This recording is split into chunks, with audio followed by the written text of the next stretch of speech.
Chapter 1. The frantic catapult. As the setting sun bled crimson across the horizon, a majestic ancient city loomed beneath the evening glow. Soldiers stood densely packed upon the towering walls, where brilliant banners fluttered in the wind.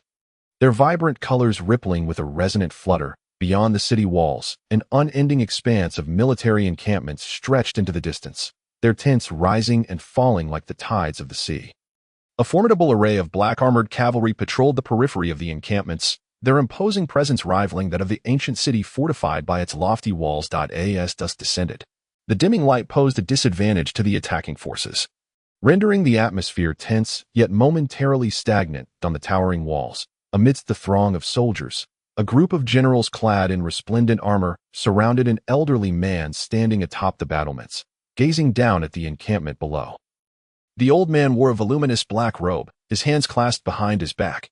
Though his figure appeared somewhat frail, he emanated a sense of unwavering strength, akin to an immovable mountain that one could never fully gaze upon. His dark eyes, seemingly ordinary, concealed a sharp gaze that sliced through the air like a blade, as if capable of cleaving through all. This is inconceivable. How did that rotund fool evade the trap? It is impossible for him to have foreseen that it was a ruse, an armored general clad in silver exclaimed, striking the wall with frustration etched across his face. That despicable fat man merely took the bait, but did not bite, chimed in a lean, youthful general, his eyes slightly reddened, harboring a tempestuous fury within. One by one, the generals lamented the other's unscrupulousness, yet the elderly man remained composed, his demeanor steady, like a towering mountain. After a prolonged silence, he finally spoke in a calm, almost whispering tone. "Are you still the generals of the great Yin dynasty?" His voice was soft, akin to the gentle murmur of the wind, yet this single inquiry silenced all present. "Xiao Ming, I recall that during the campaign against the Li Kingdom, you laid an ambush at the Yulong River with 3,000 troops, defeating an enemy force of 30,000, the old man gently remarked.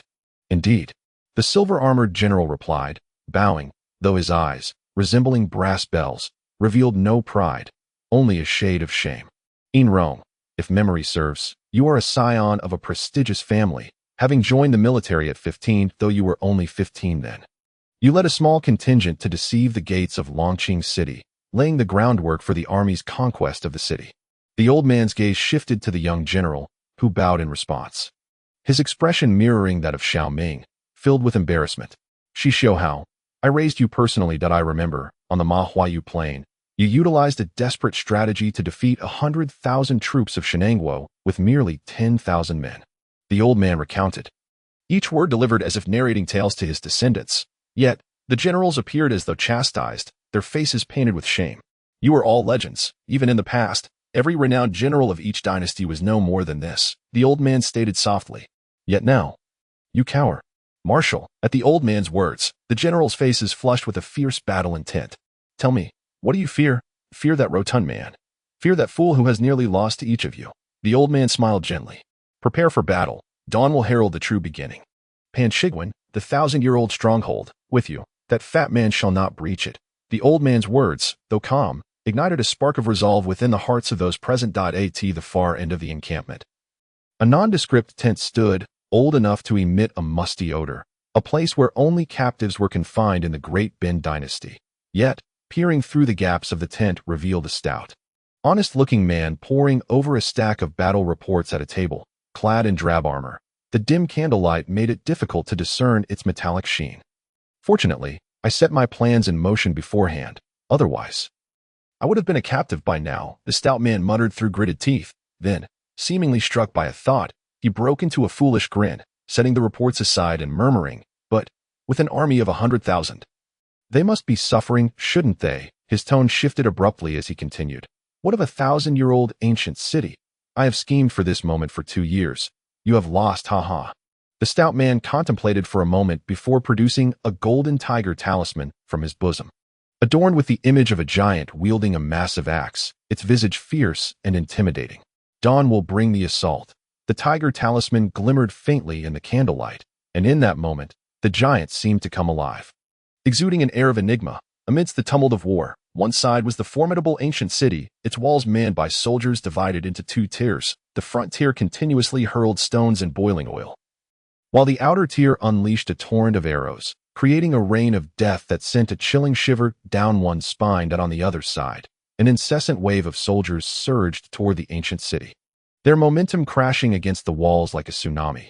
Ladders, catapults, and siege engines were all deployed in the relentless assault.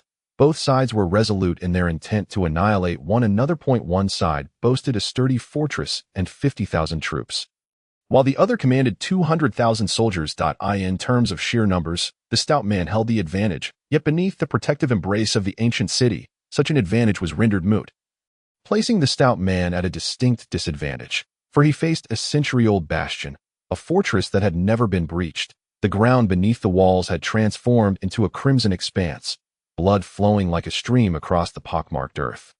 Countless corpses lay scattered beneath the walls, as ubiquitous as grains of sand. Not only below the walls but atop them as well, the fallen met their demise, crimson blood cascading down the stone crevices of the battlements. Qing, the legendary war god, gazing at the figure standing proudly atop the walls, clad in black, the stout man murmured softly. He watched Qing, who in turn regarded him with equal intensity. "How do you intend to breach this ancient stronghold?" Qing inquired coolly.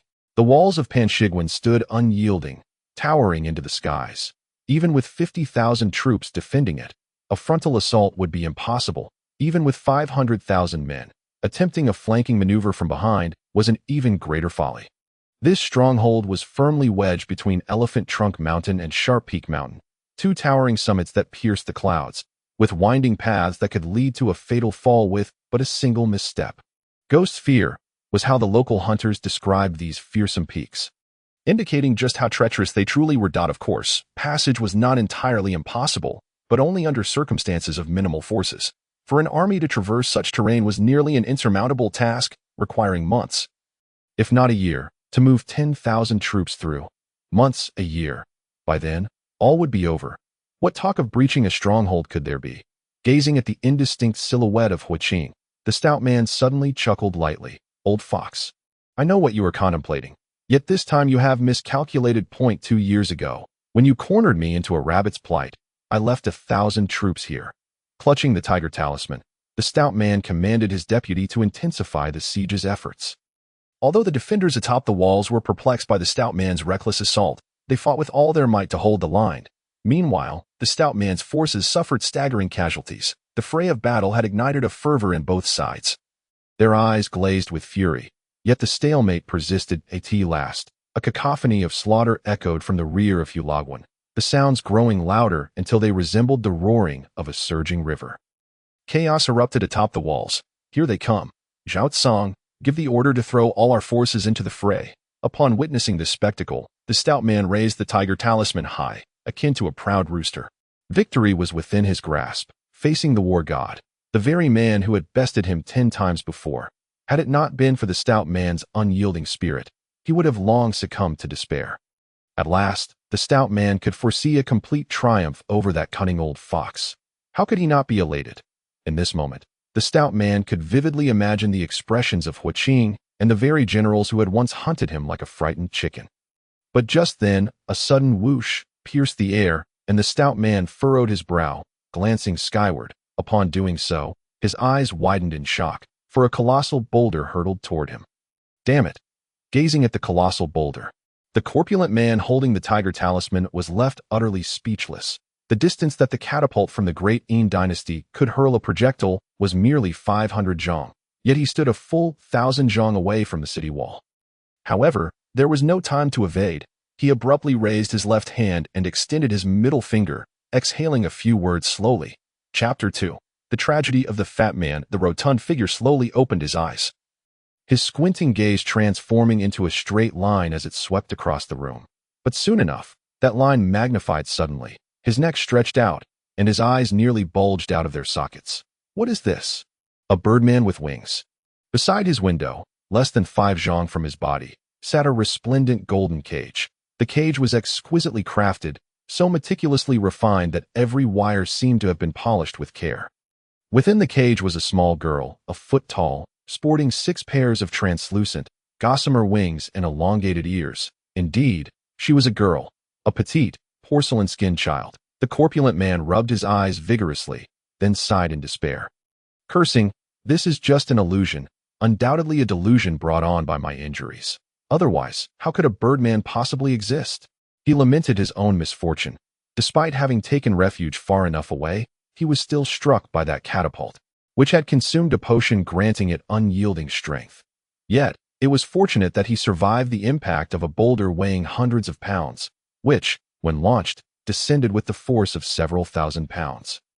Just as he began to contemplate the virtue of good people being rewarded, a voice as melodious as silver bells reached his ears. "You vile fat man, release me at once." The corpulent man froze, his eyes widening once more as he craned his neck to look aside. There, within the cage, the birdman stood with her hands planted defiantly on her hips, glaring at him furiously. My heavens, has my mind been truly struck? Though he was being berated by the birdman, the fat man felt no anger. Rather, his expression twisted further into that of despair. "Huiqing, I shall not rest until you are vanquished." After a prolonged silence, the fat man finally spat out a few words, his teeth clenched as if he wished to swallow whole the very person he spoke of. "I may be fat, but what of you? Just because you have wings, you think you're a birdman." He turned away, rolling his eyes as he insulted the birdman. "Let me go, you despicable fat man." The birdman huffed indignantly, but as if realizing something. She quickly covered her mouth with her small hands. The corpulent man was about to continue his mockery when suddenly, the door creaked open, and a maid dressed in pale white entered, her blue hair gleaming as she smiled gently and said, "Young master, this afternoon is your examination time." The fat man was taken aback, completely petrified like an ancient statue, a girl with blue hair in the kingdom of song. Even those from foreign lands would not possess such a hue. And what was this, young master business? He was the grand general of the Daban dynasty, a military titan who could rival the war god Huiqing of the Grading dynasty, all before reaching the age of 20. The fat man suddenly grasped something, his face lighting up with manic joy, and while grinning foolishly, he glanced at his right hand. This must be a dream, undoubtedly a dream. Thus, a slap will surely not hurt. With that, he swung his right arm forcefully, and with a resounding smack, a bright red handprint appeared on his face. What the? The fat man jumped from his bed as if sitting on a cactus, crashing into a wooden beam above him that felt harder than iron. A bump formed on his forehead, as if it were sprouting a horn. He cried out in anguish, "This hurts like hell." He crumpled to the floor, cradling his head in his hands, his visage one of utter despair. The reddened circles under his eyes glinting in the sunlight streaming through the window, tears welling up as if he were a jilted lover. The maid, Qingyin, stared in bewilderment, unable to comprehend the young master's bizarre behavior. He was slapping his own face and leaping about like an oversized monkey. "Young master, are you all right? Should I fetch Bishop Jessica?" Qingyin asked with a hint of concern. "Bishop Jessica?" The fat man was utterly flabbergasted. After glancing around, he weakly sank back onto the bed. Only now did he truly realize he was not dreaming. But if this was not a dream, then where was he? "Where am I?" he asked Qingyin, a tinge of dismay in his voice. "Here." Qingyin paused before responding. "You are in the sacred empire of Alers, at the Duke of Pizarro's estate." "And who am I?" he inquired. "You are Lord Rosal." "Rosal Blackgold," Qingyin replied, her crescent moonlight brows knitting together slightly. "The sacred empire of Alers, Duke of Pizarro, Rosal Blackgold." The fat man muttered this string of names as if in a trance. Observing him, Qingyin could no longer maintain her composure and quickly turned, exiting in haste. Once Qingyin left, the fat man continued to gaze blankly at his surroundings, suddenly recalling something. His expression shifted to one of shock as he rummaged in his bosom. A golden token appeared in his hand, emblazoned with the image of a giant wielding a massive axe, now appearing remarkably clear. The tiger talisman. The fat man's resilience was formidable, otherwise he would not have dared to confront Huiqing, the war god of the Grading dynasty, after suffering 3 defeats. This also reflected his adaptability to some extent. After pondering a few things, he quickly accepted his current world and identity. "Young master, are you truly unscathed?" Qingyin looked at him with a hint of surprise. "Yes," he replied, nodding while focusing all his attention on the being in the golden cage referred to as the little sprite. "A beauty." Indeed, if beauty were to be measured, the little sprite in the cage would undoubtedly qualify. Yet, regrettably, she was too small, her size even more diminutive than an infant, causing all men to halt in their tracks. The fat man was now filled with curiosity. This world held too many mysteries for him to comprehend, such as the birdman before him and the white light that moved with mere incantations. phenomena that had never existed in his world. Young master, due to your absence yesterday, Butler Lee granted you a day off, but you still cannot skip the examination, Qingyin said, regarding him with a hint of suspicion. She began to understand why the young master had behaved so erratically the previous day. Duke Rosal was the marshal of the empire, who, 30 years ago, in the direst times for the sacred empire of Alers, had rallied to fend off 3 encroaching nations. Now 70 years old, the marshal had but one son, Lord Rosal Blackgold. This young lord, however, was not as formidable. Nearing 18, he was on the verge of adulthood, yet possessed no discernible abilities. Lacking both literary and martial talent, he was the epitome of a debauched youth.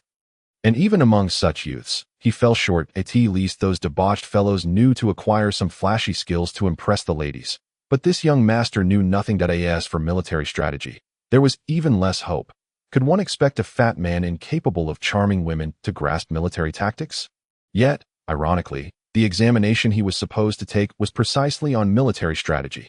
Thus, it could be said that the young master was merely avoiding embarrassment by refusing to attend the exam, with this thought in mind. Qingyin's eyes sparkled with newfound understanding. To think he could devise an excuse to feign illness to skip the exam. Could it be that this young master has finally come to his senses? If the fat man were aware of Qingyin's thoughts, he would surely lament for the previous owner of his body.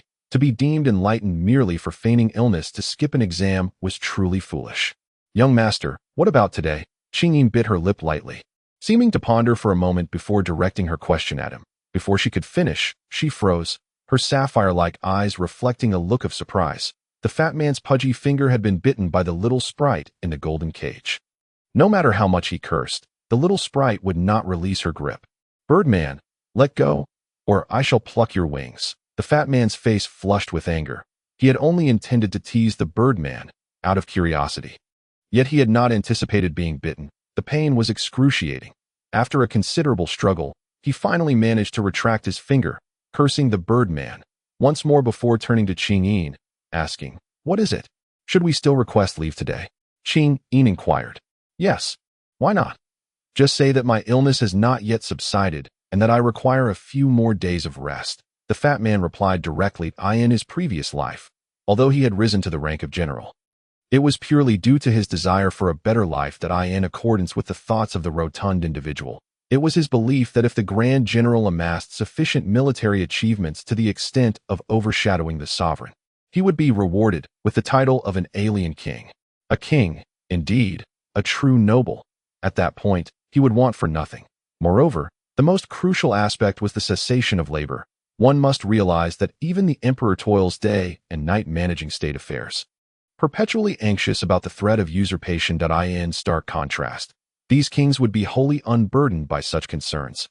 Thus, the aspiration of the rotund individual was to become a foreign king, indulging in idleness, wielding power over others, and receiving a salary without the necessity of exertion. Now, having learned of his family's illustrious lineage, he felt utterly unconcerned. Here we go again. Upon hearing his words, a glimmer of intrigue in Qingyin's eyes dimmed almost instantaneously. Jeska, a bishop ranked just below the pope and the cardinals within the Holy See, had declared the rotund individual unharmed yesterday after employing divine dispelling. This assertion must be true. Yet today, this young master dared to use the same rationale. Was he not slapping Jeska's face? No one would believe him. Initially, one might have thought the rotund individual had gained insight, but it appeared that it was merely a fleeting moment. Young master, if you do not attend, it is likely the Duke will impose family discipline upon you, Qingyin remarked, shaking her head with a soft sigh. Family discipline? It's nothing. Merely family discipline. The rotund individual and the little sprite were engaged in a vehement exchange, simply speaking without thought. However, upon contemplating the term a second time, he suddenly grasped its significance. Qingyin, what did you say? Family discipline. What kind of discipline is that? The rotund individual's expression twisted slightly. In his previous life, although he was merely an orphan, he had witnessed the execution of family discipline upon many scions of noble families as he ascended the ranks due to his notable military contributions. It was a sight too horrific to bear. Young master, have you forgotten? Did you not just? Qingyin inquired, astonished. No, my mind has been rather muddled lately. Please repeat that, Qingyin. The rotund individual implored. If you skip this exam, I doubt the Duke will resort to overly harsh family discipline. I suspect it will merely entail a few strikes with a bamboo stick, Qingyin replied with a faint smile. A few strikes with a bamboo stick? Upon hearing those words, the rotund individual's face turned pale. What nonsense! A few strikes with a bamboo stick. Was that supposed to be trivial? The thought of open wounds was not something to be taken lightly. Go, why not go? Take the exam. Why not take it? What the hell? The rotund individual gritted his teeth in defiance. Observing his peculiar expression, Qingyin was momentarily taken aback. A few strikes with a bamboo stick could easily be rendered painless with a special ointment. And for the price of a single silver coin, one could hire a priest to restore oneself immediately. Previously, this young master was utterly unafraid of such things, yet now, Qingyin found it perplexing. But since this young master insisted on attending the exam, it could only be deemed a positive development. She chose not to say more and promptly began to prepare. Humph, Birdman, when we return, we shall continue our quarrel, the rotund individual proclaimed triumphantly, glancing at the irate little sprite in the cage. Chapter 3. How shameless can one be? What further need is there for insults? As he touched the solid tiger talisman nestled in his bosom while seated in the carriage, the rotund individual wore a perplexed expression. He could not fathom why this talisman had manifested itself here. The tiger talisman of the Great Bin dynasty originated from the previous dynasty, the Great Xia. The Great Xia was a mysterious era, said to have descended from the war god Qiyu during the Battle of the Deer. This legendary battle is steeped in myth, where extraordinary entities are said to have appeared. There were the Yinglong, stretching several hundred feet long, capable of swallowing clouds and mists. There were the wind and rain masters, who could command the elements and inundate armies. There was the drought demon, rendering the land barren, devoid of life. There were Qiyu's 81 brothers. In summary, it was an age replete with myth. While the rotund individual held a skeptical view of the battle, he could not entirely dismiss it. Historical records, no matter how mythical, contain grains of truth. Could it be that this talisman has made me a target? The rotund individual muttered in a daze. The distance of a trebuchet is fixed, while there may occasionally be slight deviations. It is impossible for it to miss by such a significant margin. 500 paces. Even with numerous modifications, achieving a range of 500 paces is utterly implausible. Tiger talisman, does it conceal some secret? His eyes gleamed with a predatory light, resembling that of a ravenous wolf fixating on the talisman. Yet that gaze vanished as swiftly as it appeared. Now was not the time to investigate the talisman. He had a more pressing issue at hand, the so-called exam.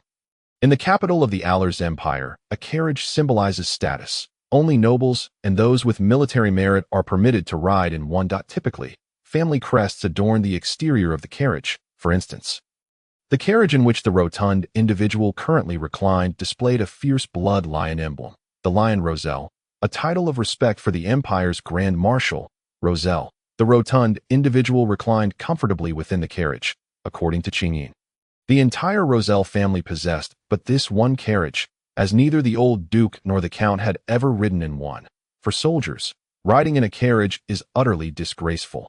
Yet the rotund individual reveled in this honor. Is riding a horse more comfortable than being in a carriage? Those saddles may appear smooth, but after prolonged use, isn't it agonizing underneath? Bah! He cast a glance at the townsfolk outside, pointing and whispering about the carriage. Inside the carriage sat two individuals, the rotund individual and Qingyin. Ordinarily, Qingyin would not be permitted to share a carriage with a noble. However, the Roselle family was an exception to be more precise.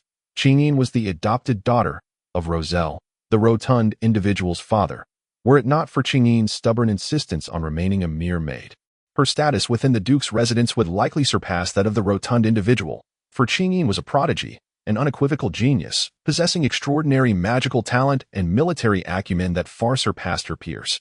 Even Duke Roselle had remarked that had Qingyin been male, she would surely secure a place among the top 100 generals on the continent within a decade.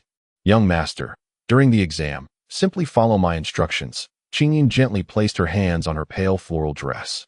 Smiling as she addressed the rotund individual, gazing at Qingyin, the rotund individual could not help but salivate. At that moment, he truly perceived this maid. Qingyin was beautiful, as radiant as a pure, unblemished daffodil, coupled with her subtle, untainted aura. She far surpassed any noble ladies he had encountered in the Great Song Kingdom. Yet the rotund individual merely admired her from afar. He belonged to that category of individuals who harbor lustful thoughts without the courage to act. an adventurous wolf. Despite having wielded significant power as a general in his previous life, young master, observing the murky, slightly frothy liquid at the corners of his mouth, Qingyin shook her head in exasperation and called out, what is it? Your instructions, what did you just say? The rotund individual's eyes roamed over Qingyin, yet he sat upright. Qingyin was utterly exasperated. She had clearly stated it once, yet this young master failed to grasp it. After shaking her head in frustration, she continued, the exam will be conducted using war chess, and the examiners from the Royal Academy will not adhere to the usual examination format to accommodate you. Therefore, following the precedent set for previous noble candidates, they will utilize last year's exam questions. The previous war chess arrangements included 3 scenarios: the Holy Moon City Battle, the Wild Wolf Gorge, and the Lionheart Plain Battle. Among these 3 scenarios, the examiners will undoubtedly choose the third, the Lionheart Plain Battle, to assess you. Lionheart. Qingyin intended to elaborate further, but was interrupted by the rotund individual. Stop. Why will they use the third battle? During Qingyin's initial explanation, the rotund individual had been distracted, captivated by the enchanting scenery of the capital and offering only non-committal responses. Now that he was paying closer attention, his curiosity naturally prompted him to inquire. However, Qingyin perceived this as a rather foolish question. Her crescent-shaped brows furrowed slightly. She understood the rotund individual was not particularly bright and had a poor memory, yet she had not anticipated his ignorance to this extent. With a long sigh, she chose not to chastise him, and, in an exceptionally gentle tone, explained, the Lionheart Plain Battle was the last campaign led by the Duke 30 years ago. Upon hearing Qingyin's explanation, the rotund individual finally grasped the peculiar expression she had exhibited. Such a monumental victory would be etched in the memories of all within the capital and indeed the entire Allers Empire. Yet here he was, the future heir, completely oblivious to it, rendering him not just foolish, but exceedingly so. The rotund individual was innocent. How could he know of this battle? After all, he had only been in this world for 2 days. The Lionheart Plain Battle was the last campaign led by the Duke before his retirement, though its renown is great. It was this very battle that solidified the Allers Empire's dominance among neighboring nations. In truth, it was a rather straightforward battle, or rather, an assured victory, as a formidable army of 50,000 faced a mere 10,000 remnants of a once great force, whose morale had plummeted and lacked any illustrious general to lead them. Any commander with even a modicum of military knowledge would secure triumph. Qingyin remarked to the rotund figure beside her. MHM. The portly man nodded eagerly, akin to a chick pecking at grains, resembling a dutiful student. Qingyin gently closed her eyes in contemplation, her delicate hands, as white as jade, clasped together as if pondering whether to express her thoughts or how best to convey them to the rotund man. Ultimately, she parted her lips, letting out a soft sigh, and decided to omit the unnecessary details for the sake of fatty colon. What you need to do is quite simple. Just remain still when the battle chess begins. Remain still? The man's eyes suddenly brightened. For a task requiring no effort was most welcome to him. Observing the glimmer of excitement in his gaze, Qingyin furrowed her brows, seemingly wanting to chastise him, yet ultimately refrained, speaking instead in a voice as gentle as a babbling brook. Indeed, remaining still is sufficient. In the Battle of Lionheart Plains, that 10,000-strong remnant was compelled to huddle close to the Allure River. As she spoke, Qingyin abruptly shook her head, a self-deprecating smile gracing her lips. Could he truly comprehend her words? As for the rotund man, he remained oblivious to Qingyin's thoughts, turning his head to once again lift the gauzy curtain of the carriage window. Gazing outside, the Royal Academy stood as the pinnacle among the myriad institutions of the Allers Empire. Boasting numerous branches, including those of magic, martial arts, strategic politics, military tactics, and yes, even a pet cultivation branch. You heard correctly. It was indeed a pet cultivation branch. However, these pets referred to the formidable beasts that could serve as mounts. Charging valiantly into the fray of battle, among the various branches, the military tactics branch was hailed as the pearl, for graduating from the Royal Academy ensured one a position within the military. Conversely, the pet cultivation branch languished in obscurity, not due to a lack of excellence, but because training beasts capable of making a significant impact on the battlefield proved exceedingly challenging. Presently, the pet cultivation branch comprised merely 3 individuals, including the instructor. Qingyin. What is this?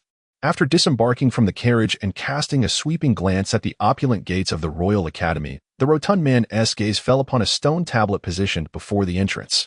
It was a pale golden monument, adorned with a cluster of branching thorn flowers, upon which were inscribed some alien characters that the rotund man could not decipher, yet he could infer from their orderly arrangement that they likely represented names.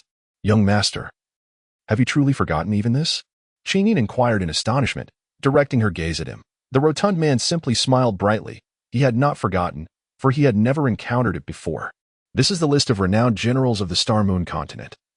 Chronicling the top 100 distinguished leaders, she gently explained, her eyes, as clear as autumn waters, gazing upon the names etched upon the stone with a hint of reverence, 2 parts admiration, and a touch of yearning. The list of renowned generals. The rotund man's eyes lit up once more. His gaze fixated intently upon the first name inscribed upon the tablet. Huaqing, were there a list of renowned generals in that world, surely you would occupy this position. And what of me? As he continued to gaze, a surge of excitement overtook him, and he began searching the list with the eagerness of a candidate scanning the imperial list for their name. Watching his fervor, Qingyin was momentarily taken aback, eventually shaking her head in bemusement before gently urging him. Young master, the examination time approaches. We must hurry. Oh, reluctantly, the rotund man withdrew his gaze. Huaqing, damn it, if it weren't for that catapult fueled by performance-enhancing potions, I would be the war god now. Anger flashed across his face. However, moments later, he appeared to recollect something, and his enthusiasm wilted like a withered eggplant. Fine, I concede that luck plays a significant role on the battlefield. Young Master Heil, I heard you did not participate in the examination yesterday. Did you forgo it knowing you would fail? I admire your clarity. There are so few who can see themselves as they truly are in this world. Suddenly, a dapper young man clad in a light blue military uniform appeared before the rotund man, speaking with utmost courtesy. The young man had golden hair and an extraordinarily enchanting visage, rivaling even the most exquisite beauties the rotund man had encountered in the imperial capital. Complemented by his graceful demeanor and impeccable gentlemanly gestures, shining like a brilliant star, the light blue uniform accentuated his youthful vigor. Damn, do you truly take me for a fool? The rotund man felt a surge of indignation. For the young man's words had struck deeply into his fragile psyche, particularly as he noticed the gentleman's gaze lingering on Qingyin. May I inquire your name? The rotund man asked, his eyes darting. Buyaoyan. Silver Sword, the young man replied, bowing elegantly and extending his right hand in a quintessential gentlemanly gesture. Naturally, this gesture was not intended for the rotund man. Shameless, you bastard. The rotund man was left speechless. At the sound of his distorted words, Qingyin smiled faintly, her smile radiating a gentle, pure light akin to a daffodil bathed in sunlight. Young Master Heil, you insult the illustrious name of Buyaoyan. I must challenge you to a duel. Silver Sword's expression darkened abruptly as he addressed the rotund man. If you are shameless, why fear further insult? The rotund man gazed at Silver Sword with a mixture of confusion. However, he refrained from provoking the bastard further. Without a clear understanding of their relative strengths, he would never take such a risk. Do take care, young master, he said with an endearing clumsiness, before turning away and walking on. Qingyin followed closely behind him after sharing a soft chuckle. Silver Sword's expression soured, his face clouded with discontent like a stormy sky. Nobles typically upheld their dignity and honor when a challenge was issued. Any self-respecting noble would surely accept. This was Silver Sword's intention. Should the rotund man accept the challenge, even if he were merely injured rather than killed, the Roselle family would maintain a facade of propriety. What Silver Sword did not anticipate was that, upon issuing the challenge, the rotund man would remain unfazed, casually dismissing the situation with a single phrase, leaving him at a loss for how to regain his composure. It felt as though the rotund man had dealt him a resounding slap, only for him to find himself stifled in his attempt to retaliate as the rotund man bent over, adorably apologizing. Bah, truly an idiot. What is there to quarrel with a fool? After some time, Silver Sword finally managed to utter a response. The rotund man's eyes were keen. He could discern a person's true nature at first glance. Although Silver Sword appeared to be a noble gentleman, seemingly possessing the composure expected of a scion of a prominent family, beneath that veneer lay a heart as vacuous as a straw doll. Engaging in discussions of dignity and honor with a fool was nothing short of absurdity. Chapter 4. The True Chess of War. The authentic projection known as battle chess on the Star Moon continent refers to a singular concept, one that, despite its name, transcends mere leisure. It embodies a monumental achievement, a flawless fusion of alchemy and magical arrays. Within intricately inscribed magical circles, anything one can conceive will manifest with such realism that it feels as though the events are unfolding in the present moment. However, one minor drawback remains: all presented scenes are merely miniature versions.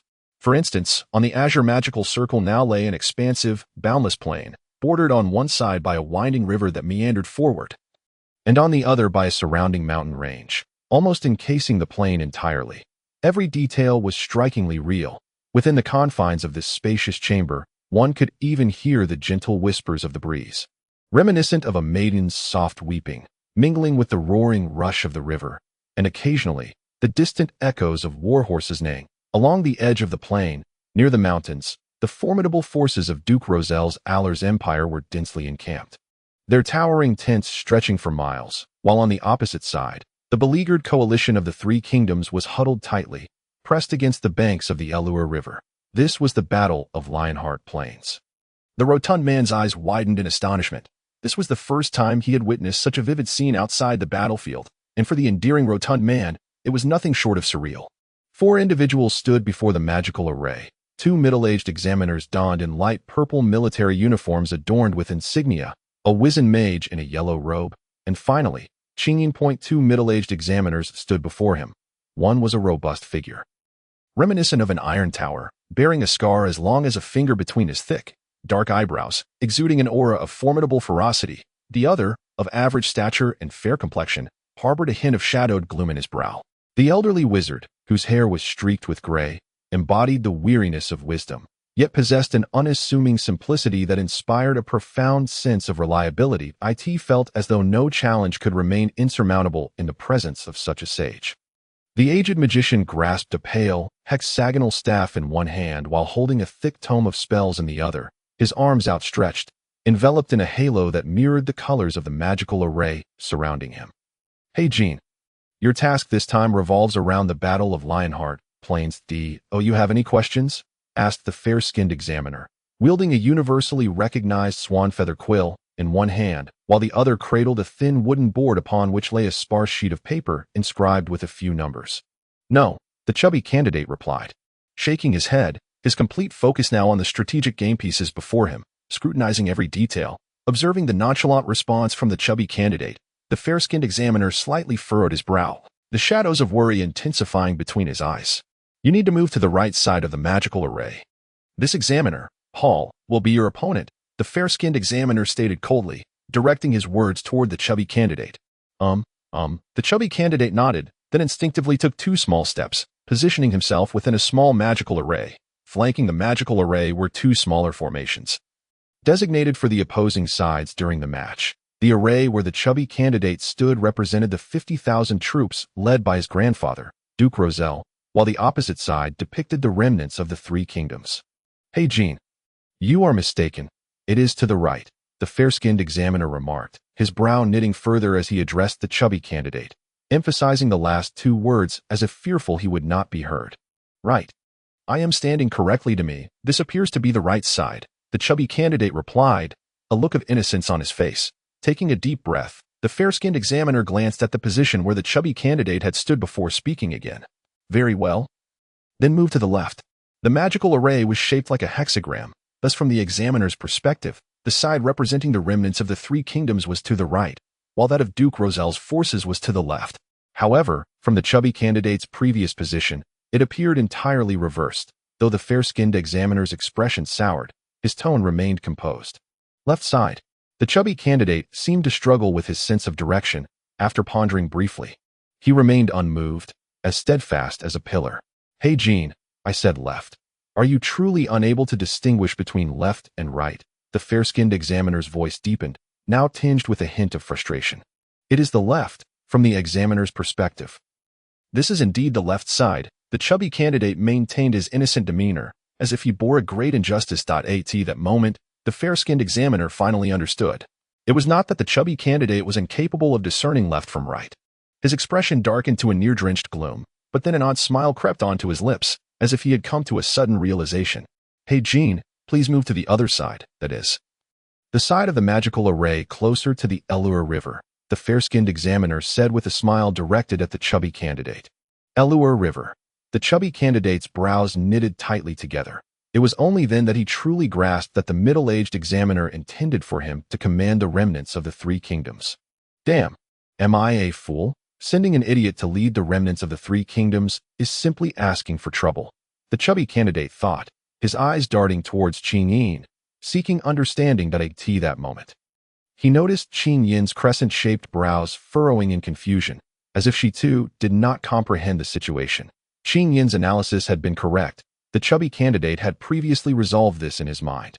But why had such a predicament arisen, to have him lead the remnants of the three kingdoms? It seemed as if the one making this decision was even more foolish than he was. The chubby candidate felt a wave of discontent wash over him. Anyone in his position would share his sentiment, suddenly shifting from the role of the aggressor to that of the victim. The despair of shattered hope weighed heavily upon him. Yet, the chubby candidate's subsequent actions left others in stunned disbelief. The comical grin spread across his face, evoking a desire to tease him, yet simultaneously, his expression radiated warmth and cheer. "Teacher, are you certain there has been no mistake, perhaps?" the chubby candidate said with feigned charm. Before he could await the fair-skinned examiner's response, he felt an overwhelming force strike the back of his head. His feet lifted off the ground, ascending about a foot in the air. The chubby candidate was hoisted aloft like a little chicken by the towering hall examiner, only to be unceremoniously tossed aside, with a resounding crash. The chubby candidate's rear collided intimately with the opposing magical array. "The Duke is a hero, yet how is it that you are a coward?" Hall's voice, laced with intimidation, rang out suddenly. "Coward." The chubby candidate's temper flared. Genuinely ignited, it was not the name-calling that incensed him. Such words were inconsequential. Instead, the impact had nearly left his plump backside in tatters, and the pain was undeniable. "Damn it." The chubby candidate sprang up from the ground like an agile monkey. "I will duel you." But before he could finish, the reality struck him. In that world, he might have possessed the means to challenge the stern-faced Hall, but here, was that not tantamount to courting death? With a huff, the chubby candidate stood resolutely within the magical array, akin to a proud rooster, defiantly gazing at Examiner Hall. "I may not be able to defeat you, but to endure your torment here will be a matter of 1 against 5.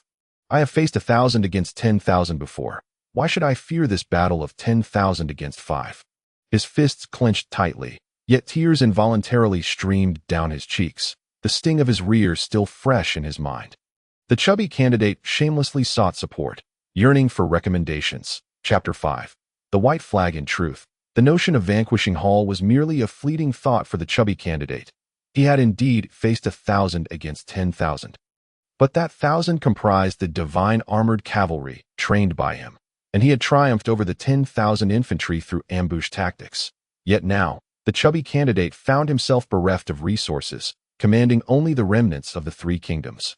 In terms of strength, his side resembled a lamb awaiting slaughter upon the butcher's block. 5,000 infantry, 3,000 archers, 1,000 crossbowmen, and 500 guards, along with a handful of guardians. This constituted the entirety of his forces at present. Perched upon a relatively open hilltop, the chubby candidate rose onto his toes to survey the encampment below. The 5,000 infantry of the three kingdoms resided at the outermost perimeter, clad in light brown armor, holding gleaming long spears in their left hands and round shields, approximately several feet in diameter. In their right, the shields bore a subtle brown hue, rendering them as formidable as rock, deeper within the encampment. 3,000 archers and former crossbowmen stood ready. The archers donned lightweight, standardized uniforms, wielding yellow longbows with quivers of arrows slung across their backs, while a gleaming dagger hung at their waists. The crossbowmen's gear was superior to that of the archers. They wore iron helmets and leather armor, brandishing a crossbow capable of firing 3 bolts in succession. Though their equipment was equally rudimentary, they were undoubtedly a tier above the archers. The guards and guardians occupied the innermost positions, though numbering only a few hundred. The chubby candidate perceived their combat prowess to rival that of thousands. Their exquisite armor, finely crafted shields, and an aura as solid as stone inspired a sense of elite capability, especially the guardians, who seemed capable of taking on 100 opponents, if not more. However, the chubby candidate was unable to discern the precise distinction in combat effectiveness between these elite troops and the ordinary infantry.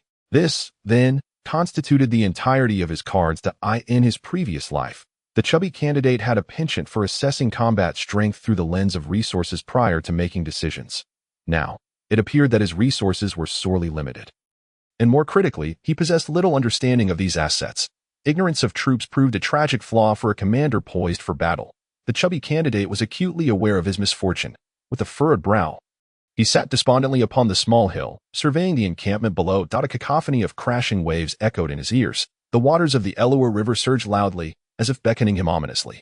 To the chubby candidate, the sound felt like the grim call of death itself. Cradling his head in his hands, he delved into deep contemplation, acutely aware that the enemy's strength and his own configuration were likely comparable, with the sole exception being the occasional sound of neighing warhorses emanating from the opposing camp. In other words, there still exists the presence of cavalry. In this realm, those cavalry should rightly be referred to as knights. Malarjebi. Even if one wishes to flee, escape is futile. The portly man gazed into the distance with a contorted expression, where a dark mass loomed, the most prominent sight being a grand banner emblazoned with a lion. Fluttering valiantly in the wind, in a battle on the plains, the side with cavalry undoubtedly holds a significant advantage. Their mobility allows them to appear effortlessly in any corner of the battlefield. And coupled with their immense charge, they become a veritable machine of slaughter for the infantry. Thus, even if the portly man were to concoct a means of fleeing the battlefield, such a feat would be utterly impossible. Even in the event of a retreat, he would be swiftly overtaken by those cavalrymen. A mere 1,000 would suffice to annihilate his entire army. Moreover, from the sound of the neighing horses, the portly man discerned that the force was certainly greater than a mere 1,000. Consequently, he found himself with two choices: surrender or await his demise.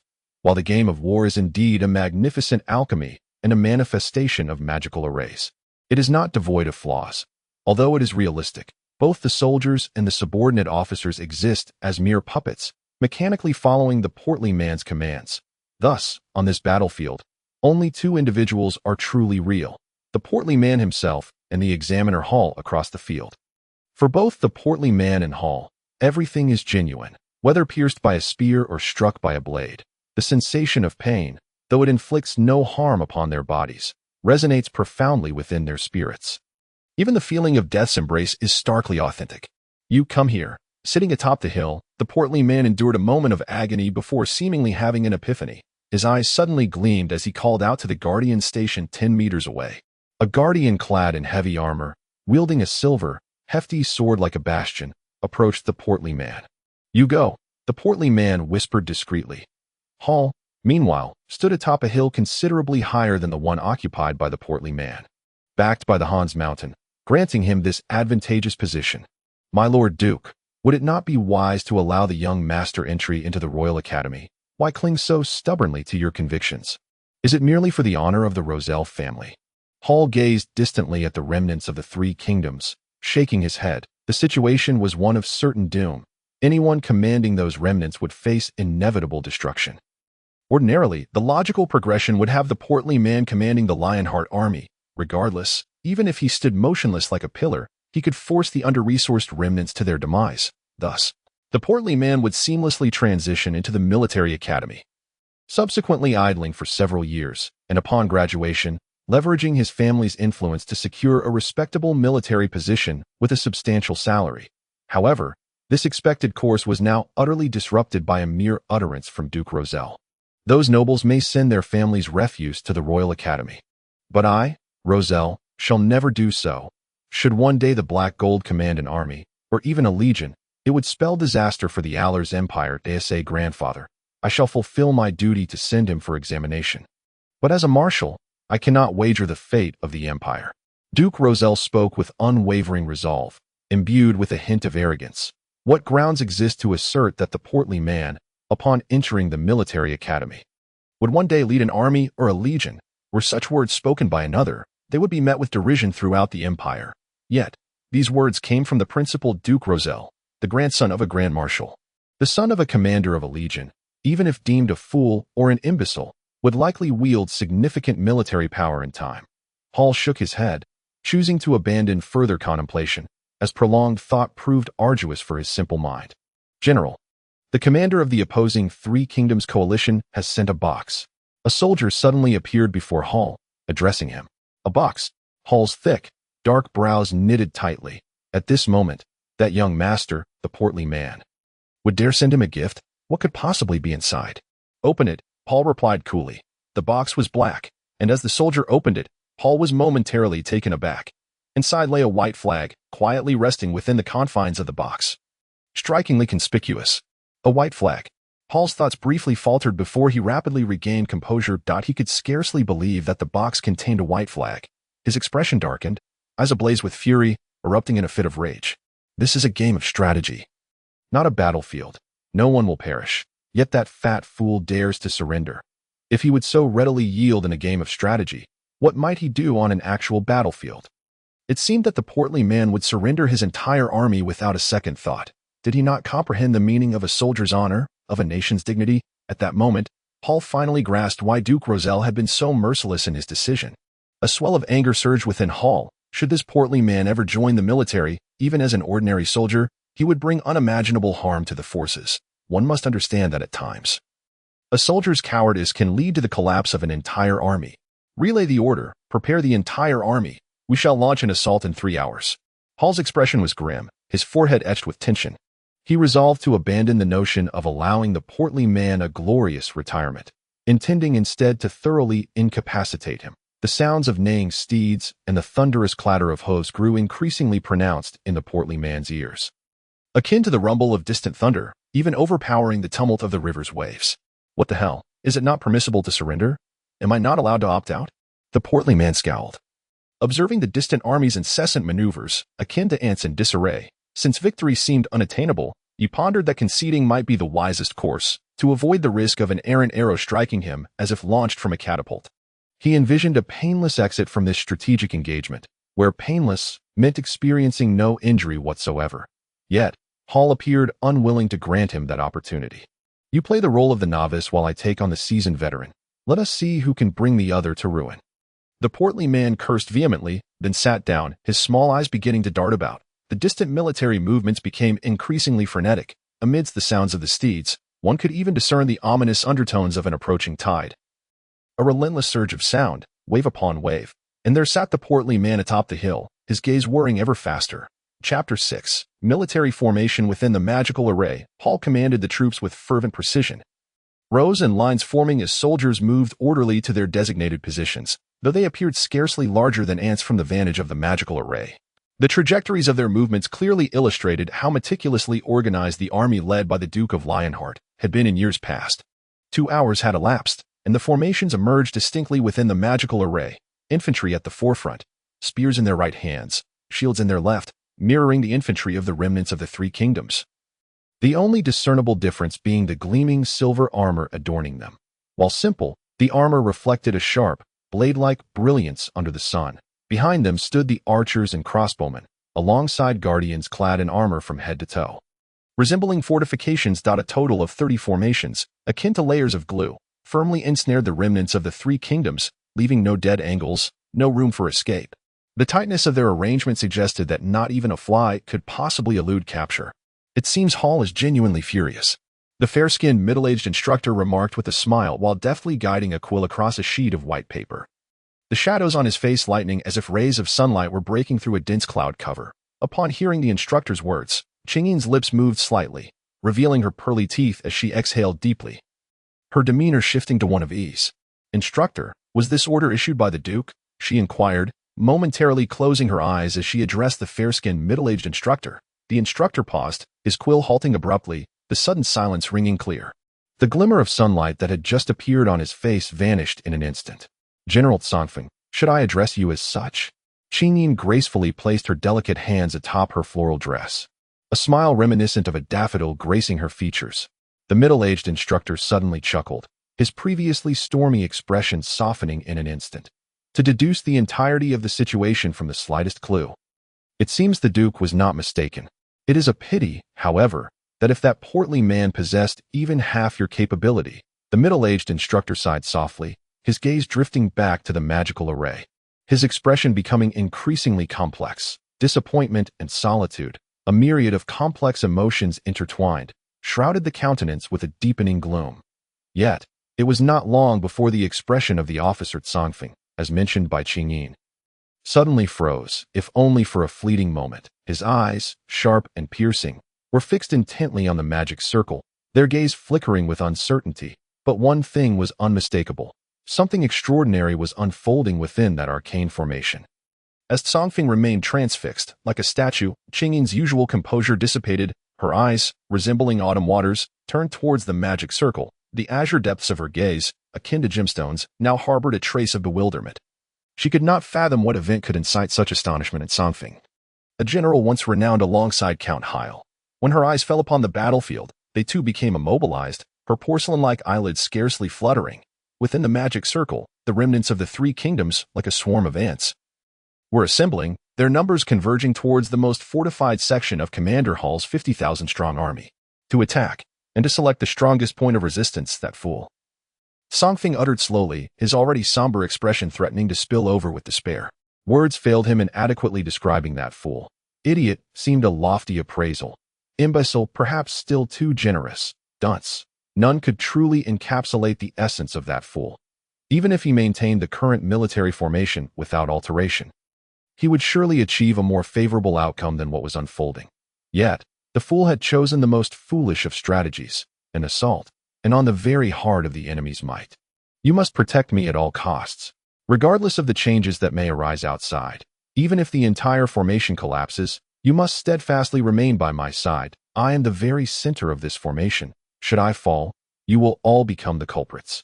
Perched upon a crimson steed, the fool gestured animatedly to the surrounding guardians, clad in heavy iron armor, standing resolutely like fortifications. Understood. A deep voice resonated from one of the most imposing bastions, its tone muffled by the steel. Heavy and almost suffocating. Listening to that robust voice and surveying the 30 elite guardians, the fool felt a modicum of reassurance. 30 guardians, 30 steel fortresses, thus ensuring that he would not be pierced by any stray arrows. With these 30 bastions guarding him, his life should be as secure as a fortress. Indeed, as solid as a rock. The fool smacked his lips, cautiously patting his chest. The remnants of the army, resembling caged beasts, were firmly restrained beneath robust iron bars, utterly incapable of breaking free, let alone shattering their confinement. Thus, the fool had no possibility of turning the tide. His sole option was to incite one last desperate struggle from these cornered creatures, to inflict a final, gory retaliation upon the enemy. Commanded by the fool, the remnants had transformed into the shape of an arrow, with the foremost point led by 500 elite guards, second only to the guardians in strength. Behind them lay thousands of archers and crossbowmen, flanked by 5,000 infantrymen on either side. The guardians and infantry encircled the archers and crossbowmen, and the remnants of the once great army had now become a fully drawn arrow, poised to unleash a devastating breach upon the enemy lines. The arrow formation, a concentrated strategy for breaching defenses, was a fundamental tactic that every commander in that realm was required to master. The more adept a commander was at employing formations, the greater their chances of victory on the battlefield. This was a test of a leader's command abilities. The higher their skill, the more devastating the formation's potential. In military encounters, if both sides possessed 1,000 soldiers and employed identical formations, and one commander could unleash the full might of their 1,000 troops, while the other could only muster 500. The outcome was all but predetermined. Moreover, this assumes both sides utilized the same formation. If one side deployed a formation while the other merely charged en masse, the result was evident from the outset. An effective military organization could unleash far greater power than a disorganized rabble. Indeed, the side lacking a formation, regardless of training, resembled nothing more than a chaotic mob. Once a breach was made, the entire assembly could easily collapse. The fool had long mastered the intricacies of formations. In that world, in any fair confrontation, there was not a battle he could not win.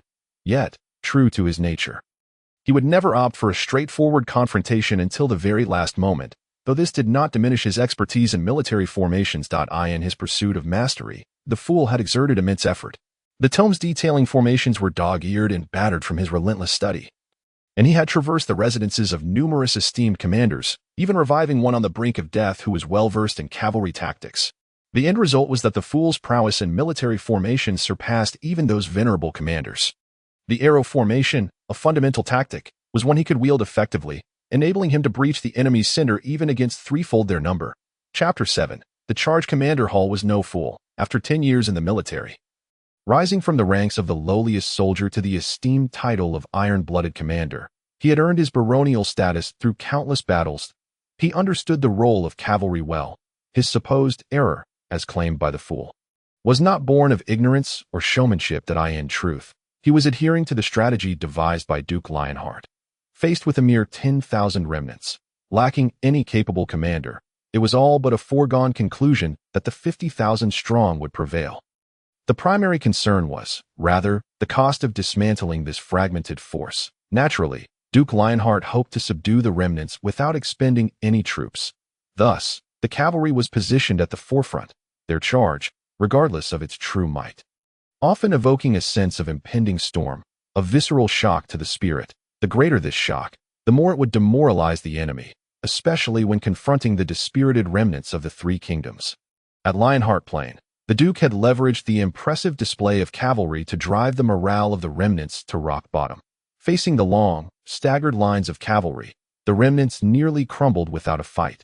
Their archers' shots lacked the usual vigor, and the crossbowmen's bolts were far from their usual precision. The infantry, once formidable, faltered in disarray.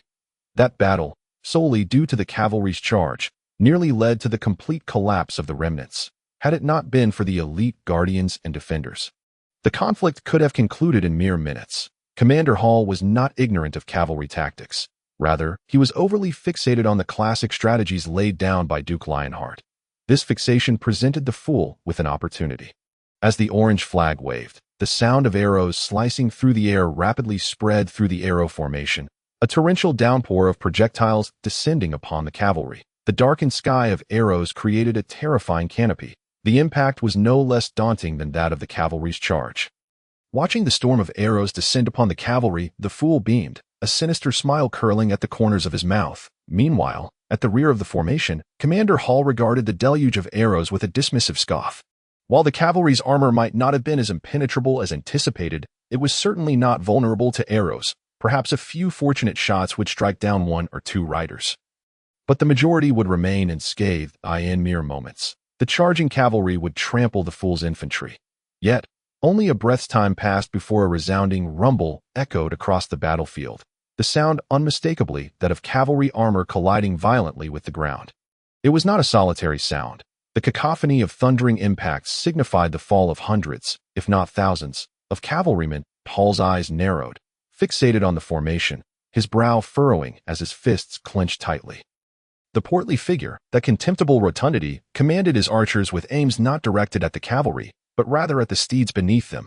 Hundreds of battle horses stumbled and fell upon the plains, their crimson blood seeping down the shafts of feathered arrows, filling the air with the mournful cries of the fallen beasts. Despicable, Instructor Hall's countenance darkened, nearly dripping with fury.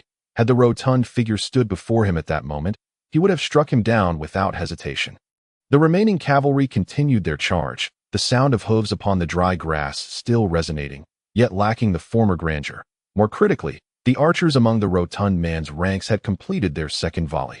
A torrential downpour fell once more, claiming even more equine lives. The cavalry, bereft of their mounts, pressed forward as ordered. But how much strength could such horsemen muster in this state? Increase the pace. Instructor Hall commanded a messenger bearing a standard nearby. At this juncture, the distance between the two forces remained significant. Under such circumstances, his archers could not reach the rotund man's formation.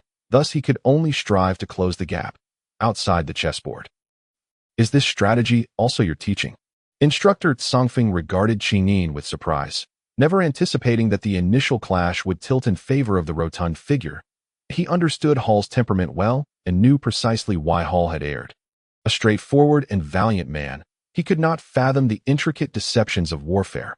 For Hall, the Duke's original deployment was a classic, unmatched in its brilliance. He would not consider whether such a method was suitable in the present context, nor if an alternative approach might prove more effective. If this were a battlefield, if it were indeed the historical Battle of Lionheart Plains, Hall's arrangement would have been flawless. Yet, here, it was but a strategic game, and those pawns showed no fear of death. No matter how thunderous the sound of hooves, it was merely aimed at the rotund man alone. Listening to Instructor Tsongfeng's words, Chinin remained silent for a moment. her attention wholly absorbed by the chessboard that a glimmer of joy flickered in her sapphire-like eyes, dispelling the previous aura of unease that had enveloped her. The cavalry was a precious troop type capable of immense power. Yet the cavalry of the Allers Empire was hardly remarkable. This deficiency stemmed not from a lack of skill, but rather from the horses themselves, which were all sourced from a desolate ranch named Cha Tian in the northwest of the country. Cha Tian Ranch was no paragon. Its lands were barren, its waters murky, and the grass that grew there barely reached fingertip height. What quality of warhorses could one expect from such a place? Thus, the so-called heavy cavalry of the Allers Empire consisted solely of knights clad in armor, while their steeds, unable to bear significant weight, were almost emaciated, draped only in flimsy leather. Hence, the rotund figure could swiftly dismantle this heavy cavalry unit. Strike the horses first was the most fundamental principle that any general in the rotund man's former world would have known. However, in this realm, honorable conduct reigned supreme. This was the code of knights from the Royal Academy, in the Silvermoon continent. 70% of generals first identified as knights before emerging as leaders. They sought victories through direct confrontation, through the clash of weaponry, and through strategic formations, eschewing treachery for honorable combat. Thus, commands to target horses were rarely issued by most generals in Silvermoon. The rotund man was undoubtedly an anomaly, disregarding or ignorant of the world's codes. He would still shoot if he believed it would lead to victory, wielding whatever means necessary, be it blunt or covert. Chapter 8. Is that rotund fool attempting to flee? The cavalry, stripped of their steeds, continued their advance toward the rotund man's arrow formations, the sound of their metallic armor clanging resonating as if they were mere tin cans, exuding an air of unnatural weight, without their horses. The cavalry's speed plummeted, rendering them almost like live targets. The arrows struck their armored forms with a series of metallic clinks, and while most arrows failed to inflict serious harm, a few unfortunate souls found their way through the gaps in their armor, resulting in fatal wounds. The losses among the cavalry ignited a fierce blaze of anger within Instructor Hall, vowing that the rotund man would meet a grim fate. He commanded the troops behind him to charge fervently toward the rotund figure. Fueled not only by rage, but also by the need to rescue those cavalrymen, the cavalry's charge widened the gap between the main army and the cavalry, leaving the remnants of the rotund man's forces merely a few hundred paces away. Should reinforcements not arrive soon, those 3,000 cavalrymen would be easily consumed by the rotund and in truth. This was merely a game of strategy. The loss of 3,000 cavalrymen would not bear significant consequences. Yet Instructor Hall could not afford such a humiliation that if the rotund man, the one mockingly dubbed an idiot, were to annihilate the cavalry, the shame would transform from mere embarrassment into an utter disgrace. As they advanced, Hall continually ordered charges, the pace of the army quickening with each command. There was no time left. Gazing intently at the unfolding game, Instructor Songfeng's brow furrowed deeply to see that moment. The chessboard appeared teeming with ants. One side represented by the rotund man's arrows, the other by numerous formations of soldiers. The scattered cavalrymen were significantly closer to the rotund man's arrow array than Hall's army was to the cavalry. Thus, a single charge from the rotund man would lead to the complete obliteration of those 3,000 cavalrymen, leaving not even a ripple in the aftermath. The annihilation of the cavalry had become a foregone conclusion, and Hall's orders for rapid advancement now served as a poison. The No army could maintain a stable formation while charging at full speed. Should they collide violently with the rotund man's arrows, it would spell disaster. Despite the numerical advantage of 5-1, victory would not guarantee minimal casualties. The toll could become so significant that Hall would be forever branded with shame in the imperial capital. Songfeng's brow remained tightly knit, while on the other side, Qingyin's sapphire-like eyes sparkled with increasing brightness, glimmering with joy that a single command, merely in order to target the horses, had shifted the balance of the situation to such a degree. Had the rotund man in the heat of battle finally awakened to his potential? Qingyin suddenly turned her head, momentarily stunned as she regarded the rotund man. Yet this was fleeting. She seemed to realize something, and her previously joyous expression morphed into one of resignation. Targeting the horses. If such an action were to come to Duke Rosser's attention, would it not spell disaster for the rotund man? Duke Rosser was a paragon of integrity, leading his forces to victory through honorable means, with each triumph achieved through straightforward tactics that left no room for reproach. even from the most stalwart of the holy knights. Yet the rotund man, a tragedy awaited him if he were to falter. Even should he suffer a catastrophic defeat, the repercussions would merely amount to a few reprimands. However, if Duke Rosser were to learn of the command to target the horses, it would not be a mere reprimand, but rather a matter of familial discipline. Qingyin's gaze flickered momentarily before settling into a tranquil surface, akin to a placid lake. She had resolved to conceal this matter, uncertain of the inspiration behind the rotund man's command, yet recognizing it as her own teaching. With a solution in mind, Qingyin's previously anxious hands fell to her white, floral dress, appearing remarkably composed. Yet at that moment, a sudden exclamation of confusion broke the silence of the alchemical realm. Instructor Songfeng's eyes, typically half-closed, snapped wide open, filled with astonishment as he beheld the chessboard, seemingly witnessing something unfathomable. With his utterance of disbelief, Qingyin's gaze instinctively followed his to the chessboard. That which could astonish Songfeng, a commander of equal renown to Count Heil, could not be trivial. Upon focusing on the chessboard, Qingyin's heart swelled with profound uncertainty, manifesting in her body as a statue-like stillness. 3,000 cavalrymen, now scattered and vulnerable, would find themselves effortlessly consumed by the rotund man's arrow formations, confronting the disordered Lionheart Legion, which had rushed to save the cavalry.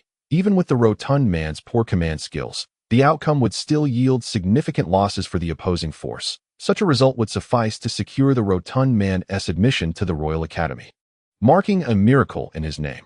Though Hall's oversight played a role, in terms of achievements, even the current Royal Academy students might not surpass what the rotund man had accomplished. Yet, under these circumstances, the rotund man chose to forfeit the easily attainable achievement. On the battlefield, the phalanx composed of the remnants of the army faced the returning cavalry. As the main force of the army struggled to maintain its formation, it suddenly pivoted, charging towards one side of the encirclement. At that moment, due to the convergence of the phalanx, the majority of Hall's troops were concentrated in the center, rendering the flanks of the encirclement alarmingly weak. Is that rotund fellow attempting to flee? After a prolonged silence, the instructor Songfeng slowly articulated a phrase, each word emerging as if through clenched teeth. Considering the current situation, had the rotund fellow persisted in his original clash, the achievements he could have reaped would be unfathomable. However, the outcome of fleeing would pale in comparison to the anticipated triumph, rendering such a choice utterly unwise. Furthermore, even if he did escape, what then? Reflecting on the Lionheart Plain campaign, even if the remnants managed to flee, they would inevitably face annihilation, as the long mountain range would block their path to safety at the Holy Sword Fortress. The 9th chapter. A cornered rabbit will bite. Of course, it is crucial to note that, despite the disarray that had befallen the Iron Man's Lionheart Legion during their rapid march, breaching their ranks was no simple feat. Although the flanks were exceedingly weak, a breakthrough was not feasible in the short term, and as time dragged on, the central forces would encircle the rotund fellow's phalanx. Eventually, the rotund fellow's 10,000 remnants would find themselves trapped in a quagmire, unable to extricate themselves or conjure any glorious achievements. Thus, in the eyes of both instructor Songfeng and Qingyin, the rotund fellow had committed a grave error, one only a fool would make. Qingyin's azure eyes dimmed once more. Meanwhile, the rotund fellow, ensconced within the game, reveled in his own self-satisfaction. The Holy Sword Fortress. Bah, what do I care about your Holy Sword Fortress? It's invisible on the battlefield. All I need is to escape unscathed. As he brandished a small flag, he rambled on. The rotund fellow's thoughts were uncomplicated. Escape. And do so without a scratch. The Holy Sword Fortress indeed existed, but he had no intention of traversing that mountain range. This was a game, not a real battle. There was no need to consider the sustenance of tens of thousands of troops. Thus, as long as he broke free from the encirclement, he could soar high as a bird and swim freely as a fish. The rotund fellow envisioned racing across the plain with his 10,000 remnants against the Iron Man's forces, confident that the cavalry had already been eliminated and could never catch up to him. Therefore, once he burst free from the encirclement, it would be a contest of endurance between him and the Iron Man, with the victor claiming ultimate success. For the rotund fellow, emerging unscathed would equate to victory. As for the nearly 10,000 infantry and archers charging headlong towards him, the rotund fellow paid them no heed. If he could surmount a force 3 times larger, breaching this contingent of nearly 10,000 would be a trivial matter. Raising his command flag, The rotund fellow's once amiable visage tightened slightly. Escape was imperative. And with it, victory. The rotund fellow had a habit of personally directing the command flag. Unlike other generals who relayed orders through adjutants to the chess pieces, manipulating the entire army through various flag signals. The rotund fellow was the flag bearer himself, first through the adjutant, then directly to the flag bearer. This process took little more than a few seconds, if not shorter. However, the rotund fellow eschewed this method, in his view. Opportunities on the battlefield were fleeting. No time could be wasted, not even a second. Moreover, a battle was not concluded with a single command. It required multiple orders, sometimes dozens. Consequently, the cumulative time could amount to a terrifying figure. Thus, the rotund fellow preferred to toil a bit more, which resulted in his ability to respond several times faster than others during each battle. This became a foundation for him to gradually match the prowess of the 60-year-old military deity. Huaqing. With a flourish, the command flag waved, and the now-turned phalanx surged forward like an arrow, striking fiercely at the left flank of Instructor Hall's forces. At the forefront of the phalanx were 500 guards, while the left flank of Instructor Hall was a mass of tightly packed infantry. The outcome of their collision was, naturally, predictable. The tip of the phalanx plunged deep into Hall's left flank, as the guards were enveloped in a kaleidoscope of shimmering light that transformed them into impregnable bastions. The long spears wielded by the opposing infantry and the arrows from the archers struck against their armor as if against steel, producing nothing but a cacophony of clanging sounds. Observing this scene, the rotund fellow's eyes sparkled with delight, his round pupils glinting with a ravenous gleam, akin to a famished wolf spotting a flock of lambs. Is this what they deem elites in this world? Casting a glance at the 500 guards and then at the nearby defenders, the rotund fellow clenched his idle fist tightly.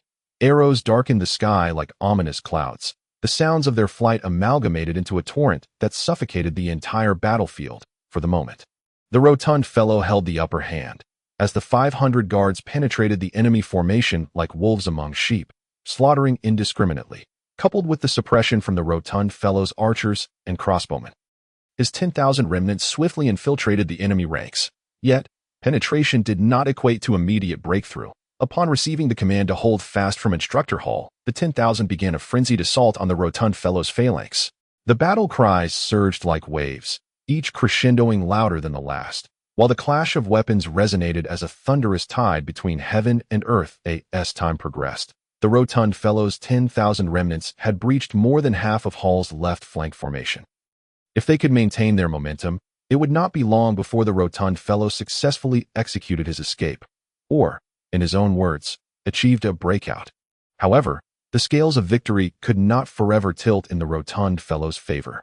As time wore on, he gradually found himself in precarious circumstances. The radiant aura emanating from the 500 guards began to wane, diminishing their offensive and defensive capabilities. The rotund fellow observed intently, at a distance of just over 100 paces.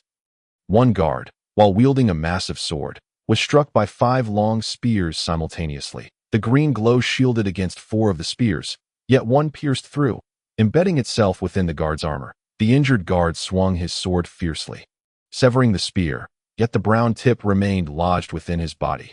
Danger, a signal of imminent peril for the rotund fellow. Hall's forces were encircling him, despite appearing somewhat disordered due to the cavalry's charge.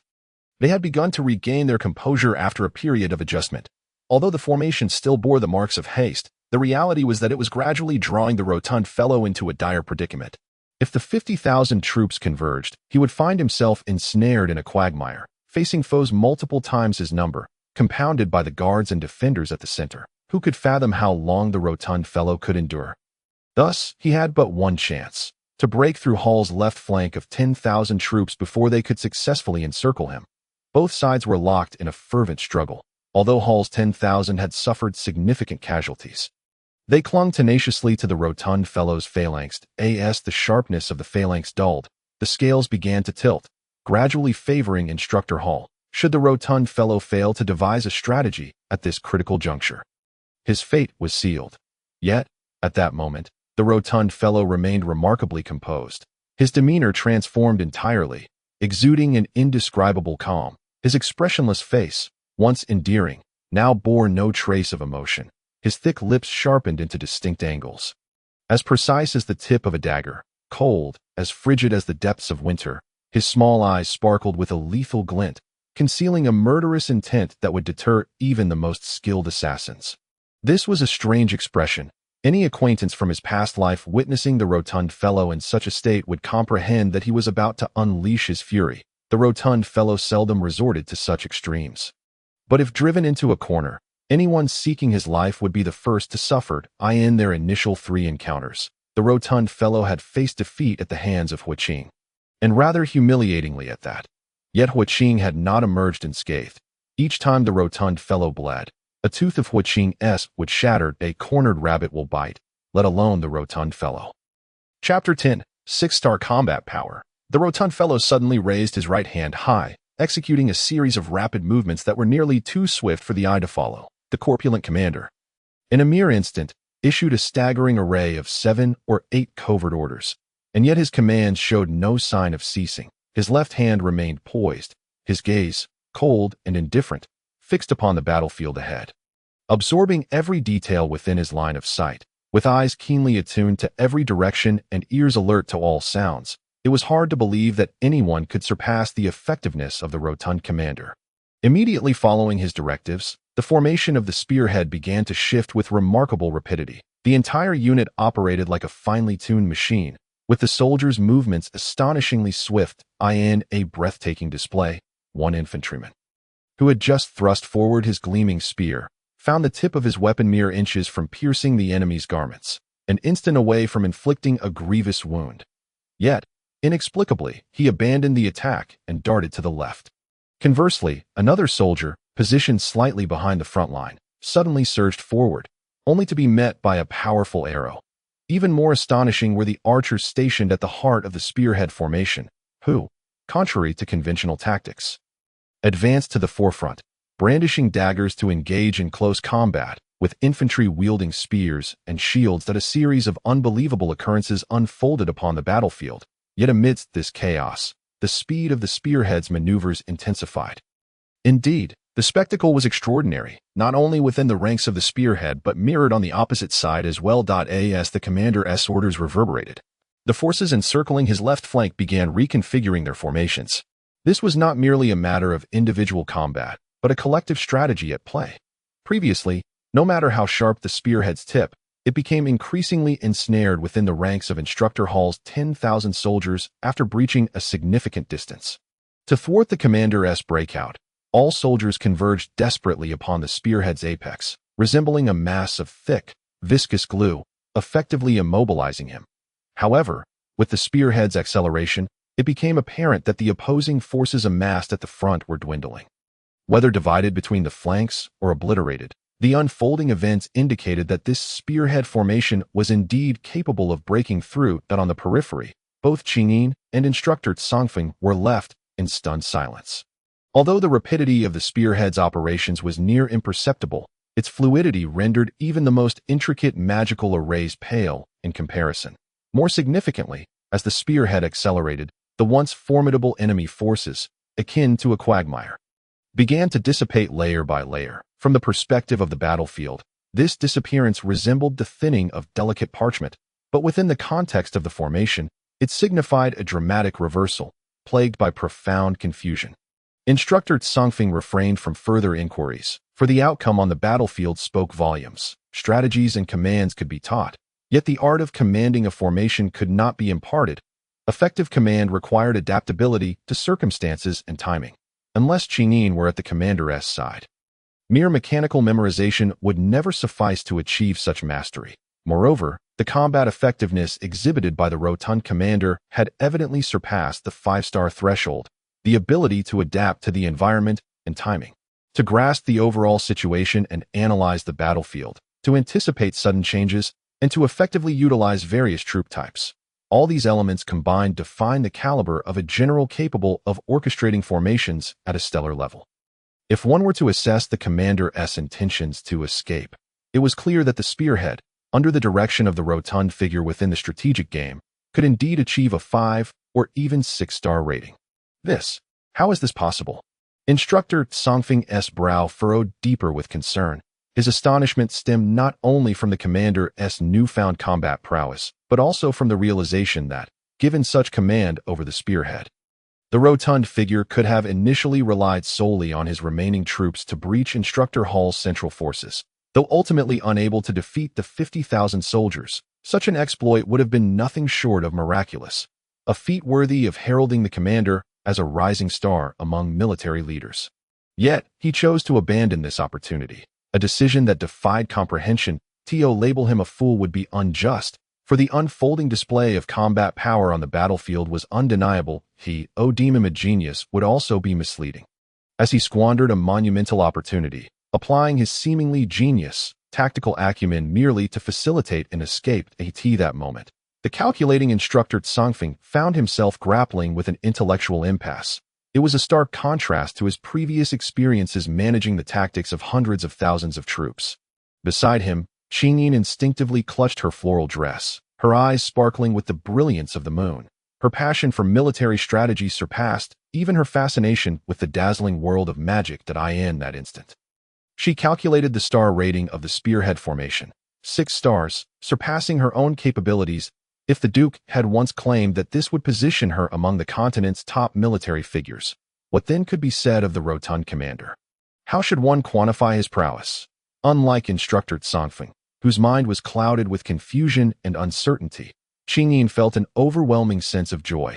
She recalled vividly the time, at the tender age of 7, when the rotund figure had saved her life, enduring a blow that should have struck her. Had he not risked everything for her, her current existence would have been in jeopardy. That fateful moment had transformed the once celebrated child prodigy of the imperial capital into a figure of ridicule. As the rotund commander finally recovered, Qingyin's eyes sparkled with delight. Yet glistening tears began to swirl within them. 7 years had passed, during which she had remained by his side, tirelessly studying magic and military strategy, even forsaking her noble status as an adopted daughter of a count, all to ensure his well-being. Yet, beyond that, she longed to witness the day he regained the brilliance he once possessed. Now that day had arrived, and the exhilaration she felt was beyond words. While issuing such a simple command as shoot was straightforward, commanding a formation was an entirely different matter. It was only at this moment that Qingyin could wholeheartedly affirm that the rotund figure had truly begun to regain his former self. In the alchemical space, a profound silence descended. Both Instructor Tsongfeng and Qingyin focused their attention on the strategic board. Even the elderly mage presiding over the magical array, whose previously closed eyes now regarded the board with a flicker of renewed vigor. Chapter 11. The 18 touches. Gazing at the multitude of rapidly advancing black dots in the distance, Instructor Hall felt an overwhelming discomfort, akin to swallowing a fly. He could hardly fathom that the rotund figure, who had initially sought to surrender, could breach the defenses of 1,000 troops in a mere span of minutes. Even the renowned Duke Heir, known for his concentrated breakthroughs, would likely struggle to achieve such a feat. A peculiar sensation enveloped him as he contemplated the lineage of commanders, grandfathers, fathers, and the generations of the Lionheart Duke and Duke Heir, contrasted starkly with the rotund figure now fleeing in the distance. While he held profound respect for the former 2 generations, even willing to march into the fray under their command, he could not muster the same reverence for the rotund figure, who had displayed considerable tactical skill. Initially perplexed, Instructor Hall gradually began to understand. This was not merely a matter of tactical prowess, it was an issue of character. If the Duke and the Earl were embodiments of integrity and nobility, the rotund figure before him epitomized cowardice, timidity, and a fear of death, negative traits that seemed to define him. Yet, the lingering question in Hall's mind was how this once foolish commander had suddenly become so astute. He had witnessed the spearhead's formation shift and evolve, particularly in the final moments of their breakthrough, which he observed just as he arrived. The complexity of the maneuvers was not something a mere youth could easily orchestrate. Even the Duke Heir might not have surpassed the strategic acumen demonstrated by this rotund figure. Nevertheless, the rotund commander's arrangements were not without significant flaws, particularly in underestimating the soldier's combat capabilities. This was starkly evident. The razor-sharp formations composed of dozens of soldiers could have easily penetrated the defenses. Yet he opted to deploy a mere handful of guards. Similarly, 3 guards could have created an opening in the front line. Yet he chose to send hundreds of infantry instead, along with archers and crossbowmen, whose arrows seemed to lack the expected potency. These were matters that defied belief, for nearly every student aspiring to enter the Royal Academy's strategy department learned, on their very first day, the importance of understanding troop capabilities, knowledge so fundamental that anyone with even a cursory awareness of military matters would grasp it.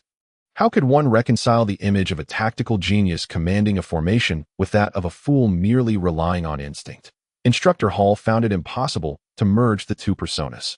Yet now, all of this was unfolding before his very eyes. Instructor Hall's mind was incessantly flooded with a singular thought. If the current combat prowess of the rotund individual wielding the spear formation were rated at 6 stars, what might it be once he mastered the fundamental strengths of various troop types? This notion flickered briefly in Hall's consciousness before he dismissed it, for he was currently overwhelmed with frustration. So intense that he could almost grind his teeth in anger, wishing nothing more than to devour the hefty figure whole. The vast plain, once a strategic advantage for him, had now transformed into his greatest obstacle in eliminating the rotund foe. That insufferable fat man had him running in circles across the expansive terrain. Hall dared not split his forces to encircle the rotund adversary. Given his command capabilities, it was uncertain whether the detached units would be swallowed whole by the rotund man. Thus, he found himself compelled to endure this stalemate. Meanwhile, the rotund figure reveled in his triumph, seated proudly upon his steed, humming a cheerful tune. Tap the drum fast, strike the gong slow, cease the gong and drum to hear the song. All kinds of idle chatter in song. Listen to me sing the 18 touches, reach out and touch sister's side strands. And thus it concluded. Everything had come to an end, upon witnessing the rotund man leading Hall in circles across the vast plain. Commander Tsongfeng understood that this game of strategy could no longer continue. At Tsongfeng's signal, the aged mage ceased channeling his magic, and both the rotund man and Hall emerged from the magical circle. Awakening to reality, the rejuvenated rotund man wore a smug expression, his face lit with a broad smile, still humming the tune of the 18 touches, while Hall's features were twisted in a grotesque mask of fury. His teeth clenched and fists tightly balled, glaring at the rotund man, as if he might explode at any moment. "All right, you may return now," Hall said, the clouds of discontent suddenly lifting from his brow as he addressed the rotund man with a hint of resignation. "Goodbye, instructor," the rotund man replied with an endearing grin, pulling along the hesitant Qiyin, striding away triumphantly towards the outside of the alchemical space. Once the old mage exited the alchemical realm, Commander Tsongfeng shook his head in resignation and turned to Hall, saying, "This is troublesome." Hall, well aware of what Tsongfeng was implying, allowed his twisted expression to soften slightly as he inquired, "What shall we do now? It seems the outcome is rather unexpected." "Unexpected? It is beyond mere surprise. A 6-star combat prowess? Even here would struggle to surpass him. If this result were to spread, it would create a sensation throughout the imperial capital and the entire empire." Tsongfeng replied with a bitter smile directed at Hall. Hall's face contorted momentarily, but he quickly regained his composure. "Isn't this a good thing? The empire has produced a genius who could potentially rank among the illustrious generals. Good. What a load of nonsense." Tsongfeng involuntarily cursed, but then, realizing he was speaking to a comrade who had fought alongside him through thick and thin, he composed himself and said with a serious demeanor, "Tactically, he performed admirably, but what of his strategy? Have you ever seen a general who surrenders at the outset, whose strategic intent is to flee? A deadlock indeed, and if one does not escape, death is the only alternative. Yet, it is often in the direst circumstances that one's true understanding of duty to the army, family, and nation is revealed. The Duke is correct. Should this rotund fool enter the military, it would spell disaster. That a leader with genius-level tactical acumen can be a far greater menace." Listening to Tsongfeng's words, Hall fell into contemplation. That Tio characterized the rotund man as merely exuberant would be a gross understatement. His current self-satisfaction was palpable, logically speaking, having achieved numerous miracles in his past life. Rising from a mere soldier to the most powerful general, he should have regarded these minor victories with disdain. Yet, the rotund man only grew more self-satisfied. As he often stated, if victory did not warrant a semblance of composure, it was mere pretense. The rotund man was a simple soul, eager to express the emotions that flowed within him. After exiting the alchemical space, Qingyin's gaze remained fixed on the rotund man, as if she were transported back 7 years, trailing him like a timid shadow, shy and bashful, yet never afraid, for he was always there to protect her. What is wrong with me? The rotund man replied cheerfully. Turning to face Qingyin, his pudgy fingers tightly grasping her delicate hand, a gesture that could not be discerned as a result of exuberance or simply his nature. Are you fully recovered? Qingyin asked. Her cheeks slightly flushed as she addressed the rotund man, having lost her usual composure and revealing the shyness of a girl. Recovered? The rotund man paused, momentarily taken aback, but then he nodded, for he clearly saw a glimmer of anticipation in Qingyin's eyes. At that moment, his thoughts grew peculiar. He was reluctant to disappoint the girl before him. In an instant, a bright sparkle, akin to morning dew, illuminated Qingyin's eyes, her eyelids reddening, her lips parting slightly to reveal pearly white teeth. However, at that moment, a cacophony of noise drowned everything out, rendering the rotund man unable to decipher Qingyin's words, though he could see her lips moving. Damn it, he cursed under his breath, amidst the uproar. A crowd surged past the rotund man and Qingyin, converging towards the academy's entrance. From a distance, they could see the throng gathered around something. Here is coming to our academy. Two figures hurried past the rotund man. Here, the rotund man's brow furrowed slightly. He harbored no fondness for this individual who threatened to disrupt his tranquil moment with Qingyin. Yet, one thing was certain.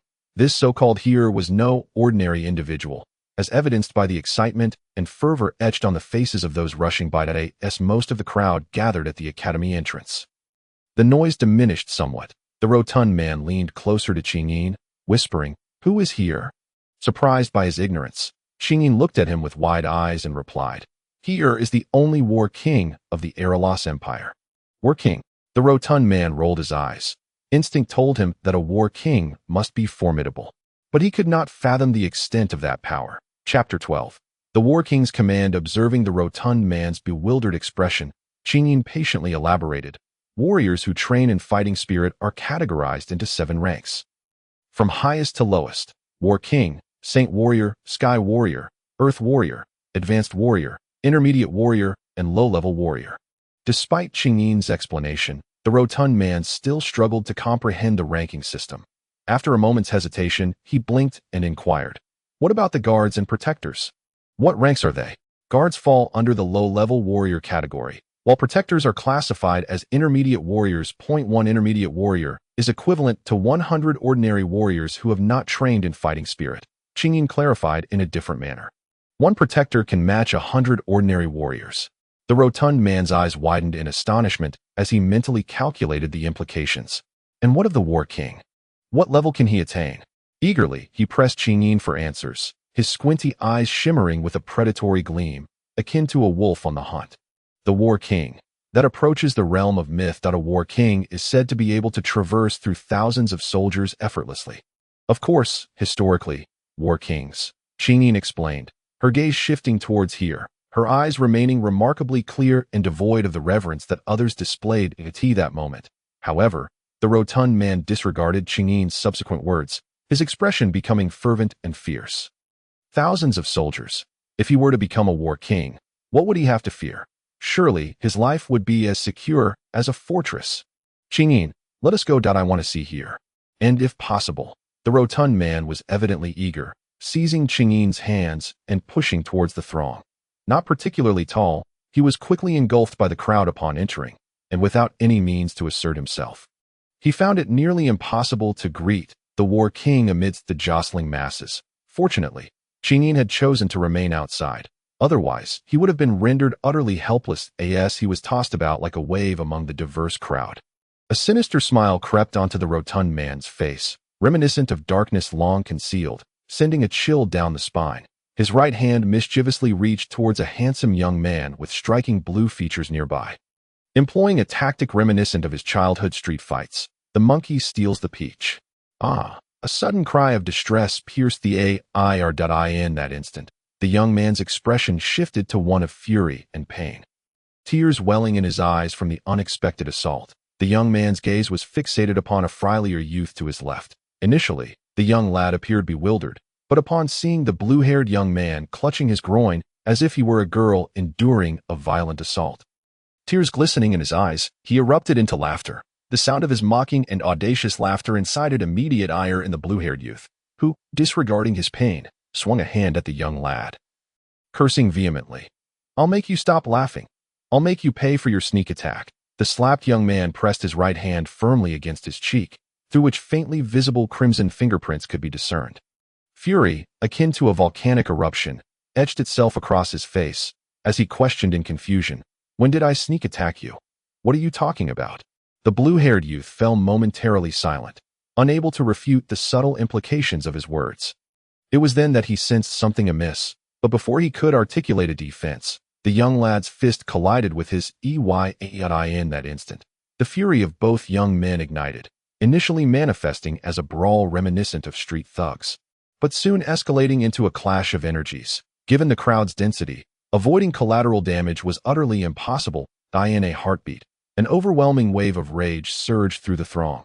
Those caught in the melee sought to reclaim their dignity, only to ensnare others in their pursuit of retribution. A vicious cycle in motion. The chaos erupted, rendering any dialogue futile, as the air filled with the cacophony of clashing bodies, vibrant energies bursting forth in resplendent hues. Naturally, many within the academy had dabbled in magic and energy arts, and those versed in combat found themselves momentarily advantaged, while the mages faced adversity. Yet, a handful of magic practitioners stubbornly recited their incantations, undeterred by the turmoil surrounding them. Despite most spells being interrupted by close-range assaults, one mage succeeded, and unfortunately for all, he was a mid-level sorcerer. The forbidden spell, Firestorm for 100 miles, was typically wielded only by grandmasters. Yet a diluted version, aptly named Firestorm for 100 meters, was well suited for chaotic skirmishes. In an instant, flames roared to life, causing the already crowded masses to scurry about like ants on a hot skillet. The pandemonium escalated, with curses, wails, and the sounds of combat mingling, as the observers at the academy's entrance were thrown into a frenzy. Standing at a distance, Qingyin's cheeks flushed crimson from the moment the rotund figure entered the crowd. Every action had been scrutinized by her keen eyes, including his swift maneuver akin to a monkey pilfering fruit, followed by an escape like a startled rabbit. All of it was etched into her memory. Observing the portly figure, now reveling in his triumph not far from her, Qingyin felt a mix of helplessness and an inexplicable sweetness in her heart when the rotund one burst from the throng. It was not in a rush to escape, but rather a hurried attempt to pull her away. Had it not been for his actions, she, caught off guard, might have been swept up in the chaos. In that moment, even her status as a high-level sorceress would offer no protection against the tumult. With a slight parting of her lips, she inhaled deeply, only to have her eyes snap open as she caught sight of the rotund figure. Beside him stood an elderly man, diminutive in stature and clad in garish attire, reminiscent of a jester. The sight of him drew a furrowed brow from Qingyin. Though unfamiliar to her, he was undeniably an extraordinary individual.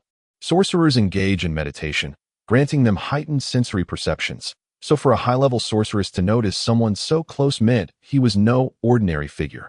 Qingyin intended to warn the rotund man, but suddenly found herself immobilized, paralyzed by a soul-deep tremor that rendered her unable to command her own body.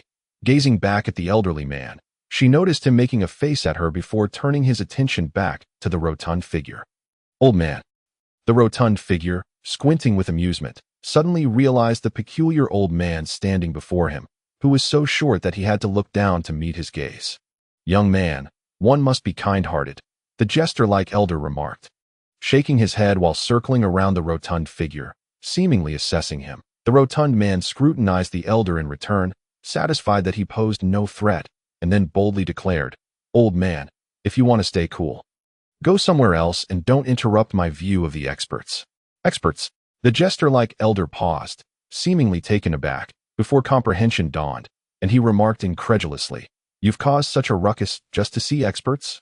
The rotund man shot a sidelong glance at the elder and squinted. "Old man, do you even know what an expert is?" "No, I don't," the elder replied, shaking his head. "An expert is simply someone who lives the longest." The rotund man candidly shared his perspective, which left the elder momentarily speechless before he burst into laughter. "If longevity defines an expert, then what of me?" "You," the rotund man spat. "If you're an expert, then I'm a hermit." "How so?" the jester-like elder inquired, intrigued. "A hermit is a true expert," the rotund man replied, a smug expression adorning his face. "A hermit? A true expert? How amusing," the elder chuckled. "Old man, You'd best leave if you get caught up in this mess. It won't end well. The rotund man advised, genuinely concerned that the eccentric elder might expose him. Indeed.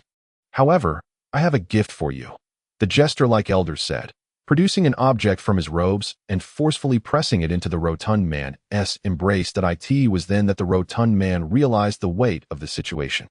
Logically, despite his lack of abilities, he was still a hefty figure, yet he found himself unable to resist the frail-looking elder. The crystalline token shimmered in the rotund man's grasp, radiating a dazzling brilliance that was almost blinding in the sunlight. Yet, he did not immediately inspect the token. Instead, he turned his plump left hand to grasp Qingnin's arm. "Run," he uttered, and then, like a startled rabbit, he dragged her through the crowd's gaps to safety. The rotund man possessed an instinct akin to that of an animal, an innate ability to sense danger, honed through countless encounters with deceit. Thus, when this feeling surged within him, his first instinct was to flee. Just as he did, a resonant voice echoed through the chaos. "That fat man is wielding the Battle King token." The Battle King token. Upon hearing this proclamation and witnessing the token's radiant glow in the rotund man's hand, the crowd at the academy's entrance fell into an eerie silence. Yet, amidst this stillness, the tension in the air grew palpable as every gaze turned toward the young man, their eyes gleaming with a predatory hunger. Reminiscent of wolves eyeing a lamb, with a sudden rush, the throng abandoned their previous quarrels, chasing after the rotund figure who had already gained a considerable lead, while those who had fallen rose as if rejuvenated. Joining the pursuit, in an instant, chaos reigned, leaving only the jester-like elder watching the rotund man with a hint of astonishment, exclaiming, "What a swift reaction!" Chapter 13. The Duke of Lionheart at last, the rotund man was back. Panting heavily as he wiped the sweat from his brow, Qingnin had completely collapsed into a chair, her own perspiration glistening, revealing a distinct beauty amidst her fatigue. "You old fool, I swear," the rotund man huffed. Resembling a large, exhausted bull, his eyes nearly ablaze with frustration, in a fit of indignation, he raised the Battle King token, preparing to hurl it to the ground, but at the last moment, his eyes darted around. Halting this foolish act, something that could incite such fervor among hundreds of students, though somewhat infuriating, was undoubtedly valuable. Thank goodness Qingnin froze the street, or those students would have overwhelmed us in an instant, he thought. Plopping down in a chair, utterly exhausted after being pursued through several streets, causing mayhem throughout the city. "You fat idiot, you deserve every bit of this exhaustion," a voice suddenly pierced his ears before the gilded cage. The Birdman stood with his hands perched upon his slender waist, a malevolent grin spreading across his face. "Do you believe I could pluck your wings?" The rotund figure, suffused with pent-up ire, strode closer to the Birdman, his voice laced with a chilling menace. "Humph, you overweight fool, come and try." The Birdman displayed not a shred of fear at the Birdman's taunt. The stout one frowned slightly, yet his expression soon relaxed into a faint smile. "You won't find a way out, you fat fool. If you have the capability, open the door, and we shall duel," the Birdman retorted, visibly agitated. "Duel?" The stout one regarded the Birdman with a hint of exasperation. Why did everyone in this world insist on challenging each other to duels? He was no fool. Despite the Birdman's delicate appearance, he understood that this world harbored innumerable mysteries beyond his comprehension, and he would not fall for such tricks. Turning his back to the Birdman, he chose to ignore him and gaze towards Qingnin. In her eyes, he discerned a flicker of something unusual, precisely aimed at the War King's token. "What is this War King's token?" the stout one inquired, gently placing the token on the table. Observing the puzzled expression on his face, Qingnin took a deep breath before explaining. "The War King's token is a unique possession of the War Kings, a crystallization of their fighting spirit that manifests when it reaches its pinnacle. There are 5 War Kings across the Silver Moon continent, and this transparent piece is undoubtedly Hell's. Holding the War King's token grants one the right to make a request of the holder." War King's token? Hell! The stout one's eyes suddenly gleamed with excitement as the fatigue that had previously clouded his demeanor evaporated. In a study, an elderly man clad in a crisp blue military uniform sat upright in a rosewood chair, perusing the documents laid before him. His hair had turned silver with age, each strand emanating a luminous sheen, yet every hair remained as straight and proper as his posture, devoid of any hint of distortion. He appeared akin to a diligent student in an academic setting, exuding an aura of meticulousness. The stack of documents was thin, comprising only a few sheets, yet the elderly gentleman scrutinized them for over an hour, examining each word, each sentence, and every illustration with painstaking care. Knock, knock. Two firm raps on the door interrupted the silence, and upon his acknowledgment, an elderly man resembling a butler entered the study. "My lord, it has been an hour. You ought to take a break," the butler respectfully addressed the Duke of Lionheart. "Armin, how many times have I told you that when it is just the two of us, you may call me Heisa?" The Duke replied, exhaling deeply. "My lord, what is it that has you so preoccupied?" the butler inquired. Maintaining his respectful demeanor, approaching the Duke and picking up the document, he glanced over it and suddenly burst into laughter. "Records for the admission of He Jin. It seems something unexpected is afoot. Otherwise, at this hour, you should be resting, not seated in your study." "Armin, I believe you will be astonished," the Duke of Lionheart replied with a fleeting smile, which quickly morphed into a furrowed brow. "Oh." The old butler began to examine the document with renewed diligence. Initially, amusement adorned his face, his eyes narrowed in mirth, but soon he grew serious, his full attention fixated on the pages. "My lord, this document." Upon reaching the last page, the butler posed a question to the Duke. "Indeed. This examination was conducted by both Song Feng and Hor, so it cannot possibly be a forgery," the Duke replied, fully aware of the butler's unspoken query. 6-star combat prowess. His command over formations is already comparable to hell. If this record is genuine, then He Jin is indeed a talent. As the butler continued to peruse the document, he calmly conveyed, "If He Jin possesses only a basic understanding of the various troops' combat capabilities, then he could potentially annihilate that entire battalion and escape with ease." The butler's demeanor turned cold as he spoke. The moment the words left his mouth, he realized he was referring to the Duke's grandson. While his assessment was factual, it seemed somewhat disrespectful. The atmosphere in the study grew heavy with silence, not merely due to the butler's blunt remarks. The Duke's fingers tapped rhythmically on the table, producing an authoritative sound that instilled a sense of gravity in the air. Meanwhile, the butler's expression softened as his keen eyes continued to scrutinize the document, engaging in a thorough analysis. "Armin, if He Jin were to master the fundamental analysis of troop combat capabilities, to what extent could he excel in formations?" The Duke suddenly broke the silence, turning to the butler. 7 stars, the butler asserted with conviction. However, he then raised his gaze to the Duke, adding, "My lord, this estimation assumes that He Jin's grasp of troop capabilities remains at a basic level. Should his comprehension and command skills be equally exceptional, then..." Chapter 14. A photographic memory. The old butler left the conclusion unspoken, yet his eyes sparkled with an enigmatic light, hinting at a glimmer of hope. Hearing the butler's words, the Duke's expression shifted to one of surprise. He was well aware of Armin's prowess, which even surpassed his own, earning him a place among the continent's renowned generals. His ability to secure victory against the coalition of 3 nations in a disadvantageous position was inextricably linked to Armin's contributions. The prospect of a 7-star talent was something the Duke had anticipated.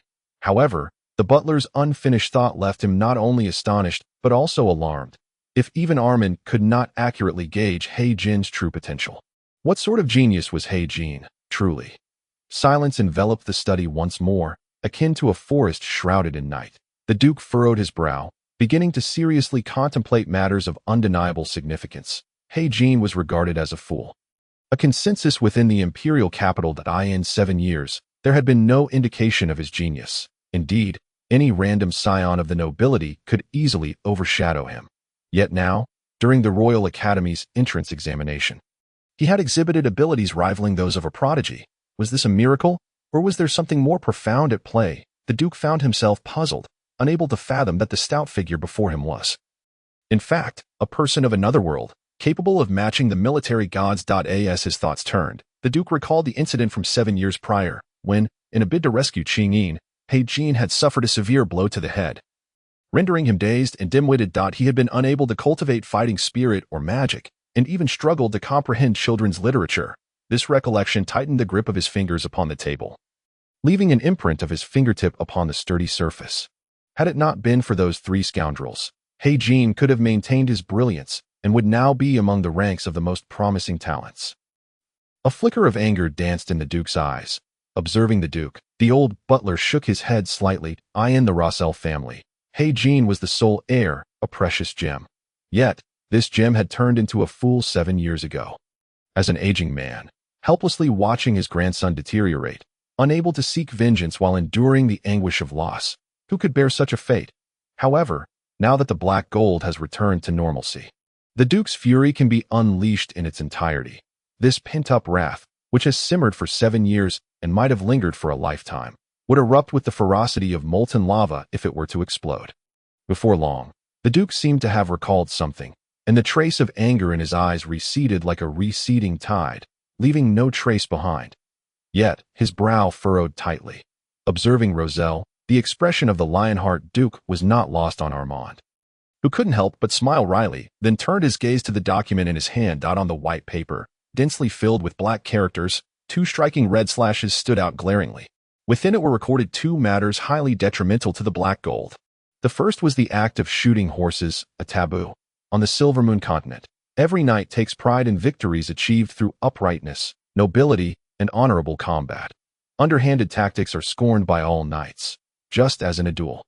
If one wins through genuine strength, respect is earned from all, but employing vile methods such as lime powder or poison to secure victory would lead to disdain from those noble individuals.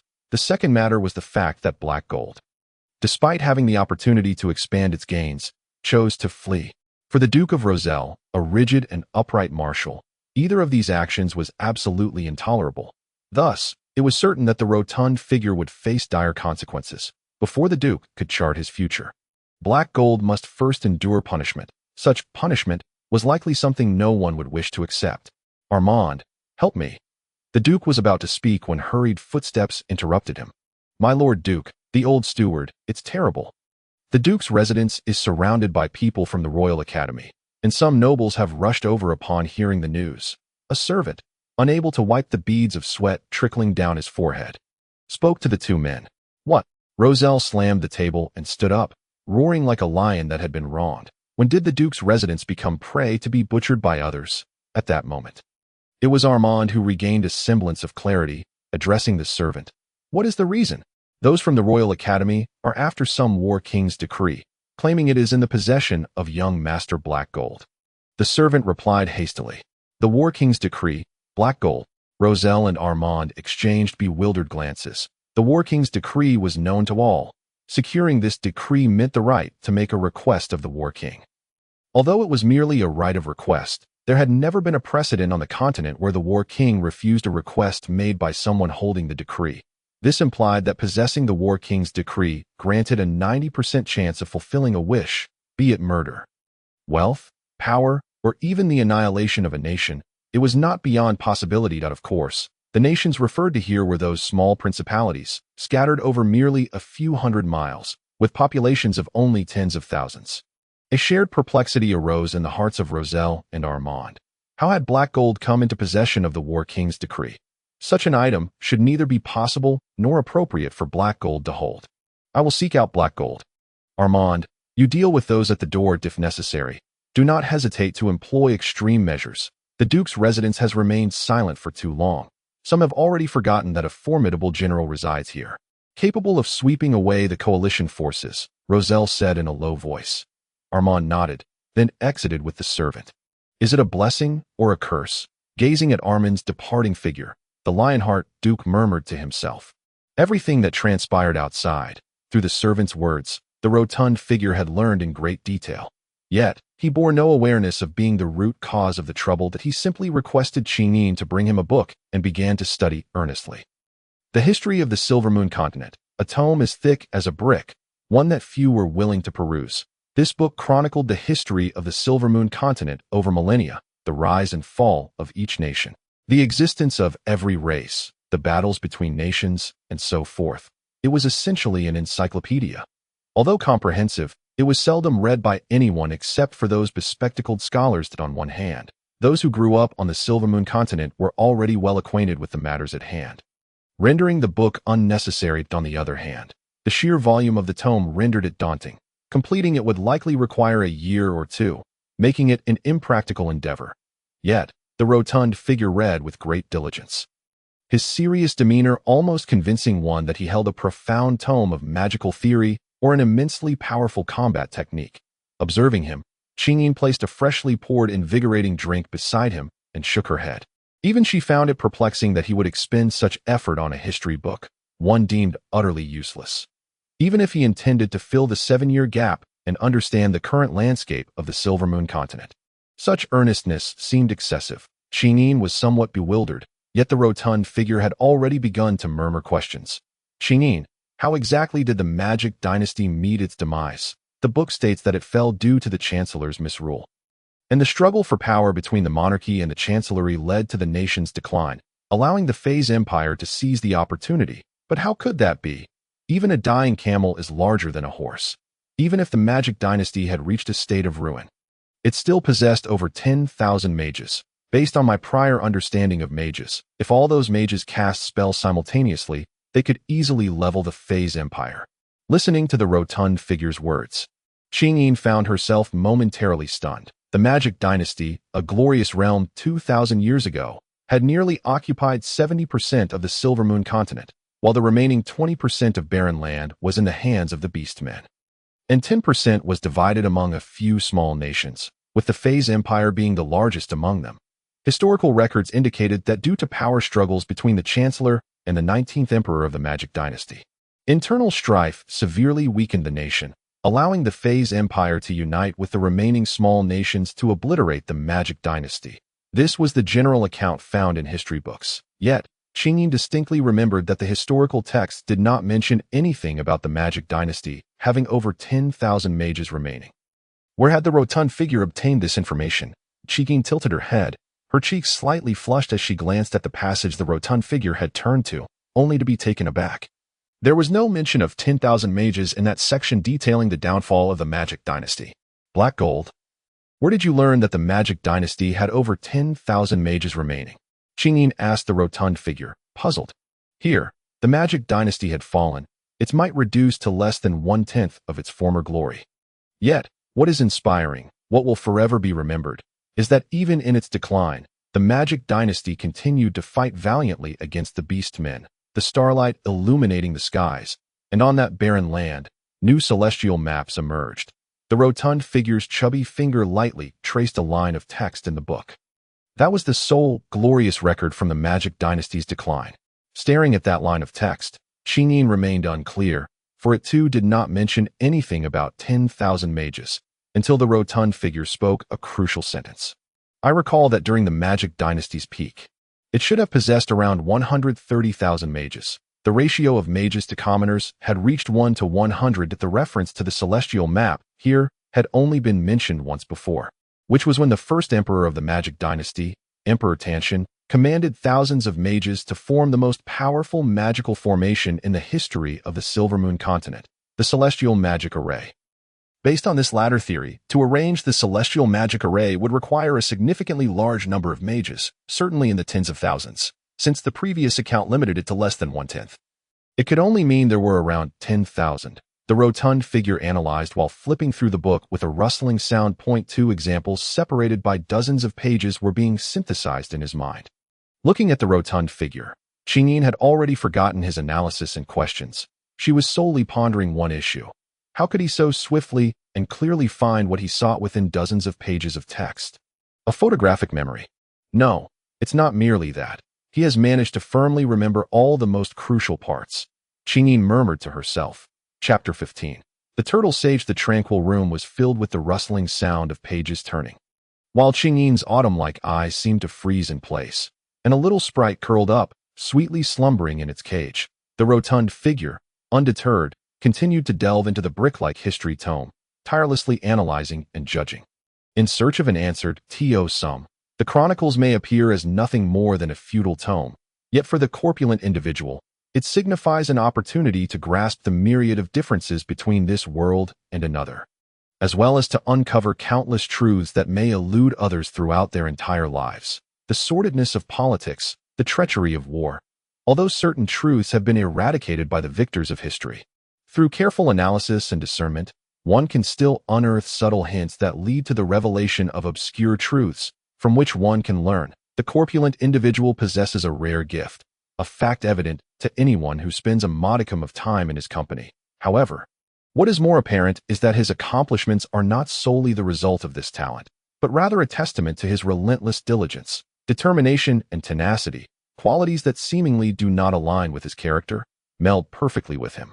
Driven by a singular fear, the fear of mortality, to evade the schemes of others, one must first possess the insight to perceive their machinations. To triumph in battle, one must know both oneself and the adversary.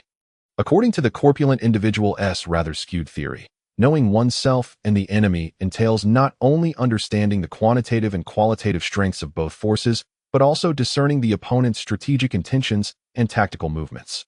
If possible, he would even be willing to pay a substantial price to investigate the opponent's character, lineage, upbringing, and the nature of their spouses. After perusing through countless texts, his eyes suddenly darted about, and with a forceful slap upon the table, he exclaimed with gleeful exuberance, "Eureka! I have discovered the answer." The answer? Qingyin looked at him, somewhat bewildered. Indeed, the first ruler of the magical dynasty, Emperor Tanshan, once issued a secret decree during the establishment of the dynasty. A mystery enshrined in the annals of history that, if my conjecture is correct, this decree stipulates that a certain number of mages capable of casting the star magic array must be stationed at the Jade Fragrance Fortress, which borders the Orc territories, he declared with pride. Is that all? Qingyin furrowed her brows slightly, her delicate hands resting upon her skirt, perplexed. This secret decree was entrusted by Emperor Tanshan to the Grand Sorcerer Su Yi, the commander of the Magical Legion, as a legacy passed down through generations. This implies that only the commander of the Magical Legion in each era would have the privilege to know its contents. In other words, even the Emperor of the Magical Dynasty likely lacked the authority to alter this decree, he elaborated. With her keen intellect, Qingyin quickly grasped the crux of his words, and upon reflecting on the facts she was aware of, an expression of incredulity crossed her features. No wonder, after the Phase Empire besieged the capital of the Magical Dynasty, the commander of the Magical Legion, Pizer, surrendered without a fight.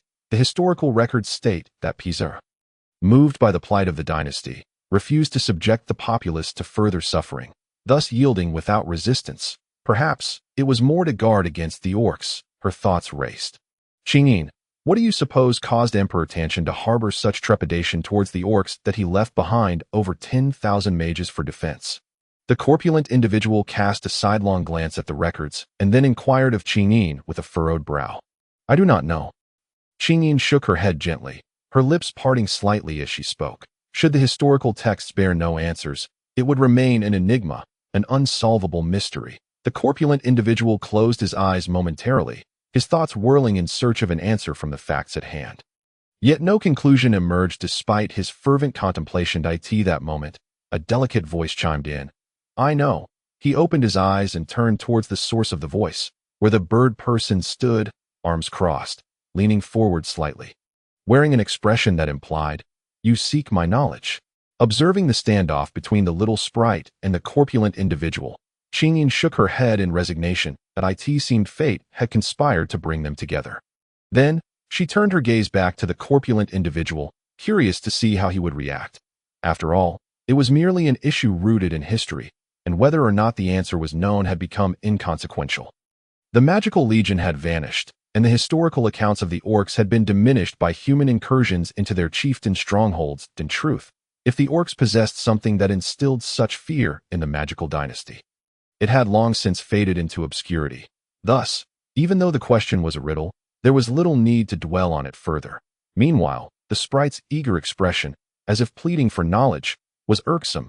Had she been in Qingyin's shoes, she would have already stormed off, yet the corpulent individual remained resolute, though his eyes glimmered with a predatory light reminiscent of a famished wolf on the plains.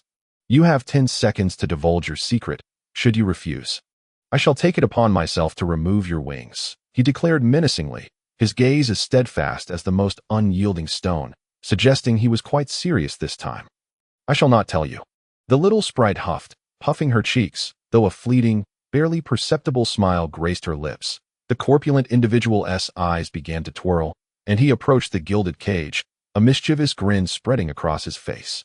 1, 2, he counted, bypassing the intermediate numbers as he noted the sprite's defiance. 10.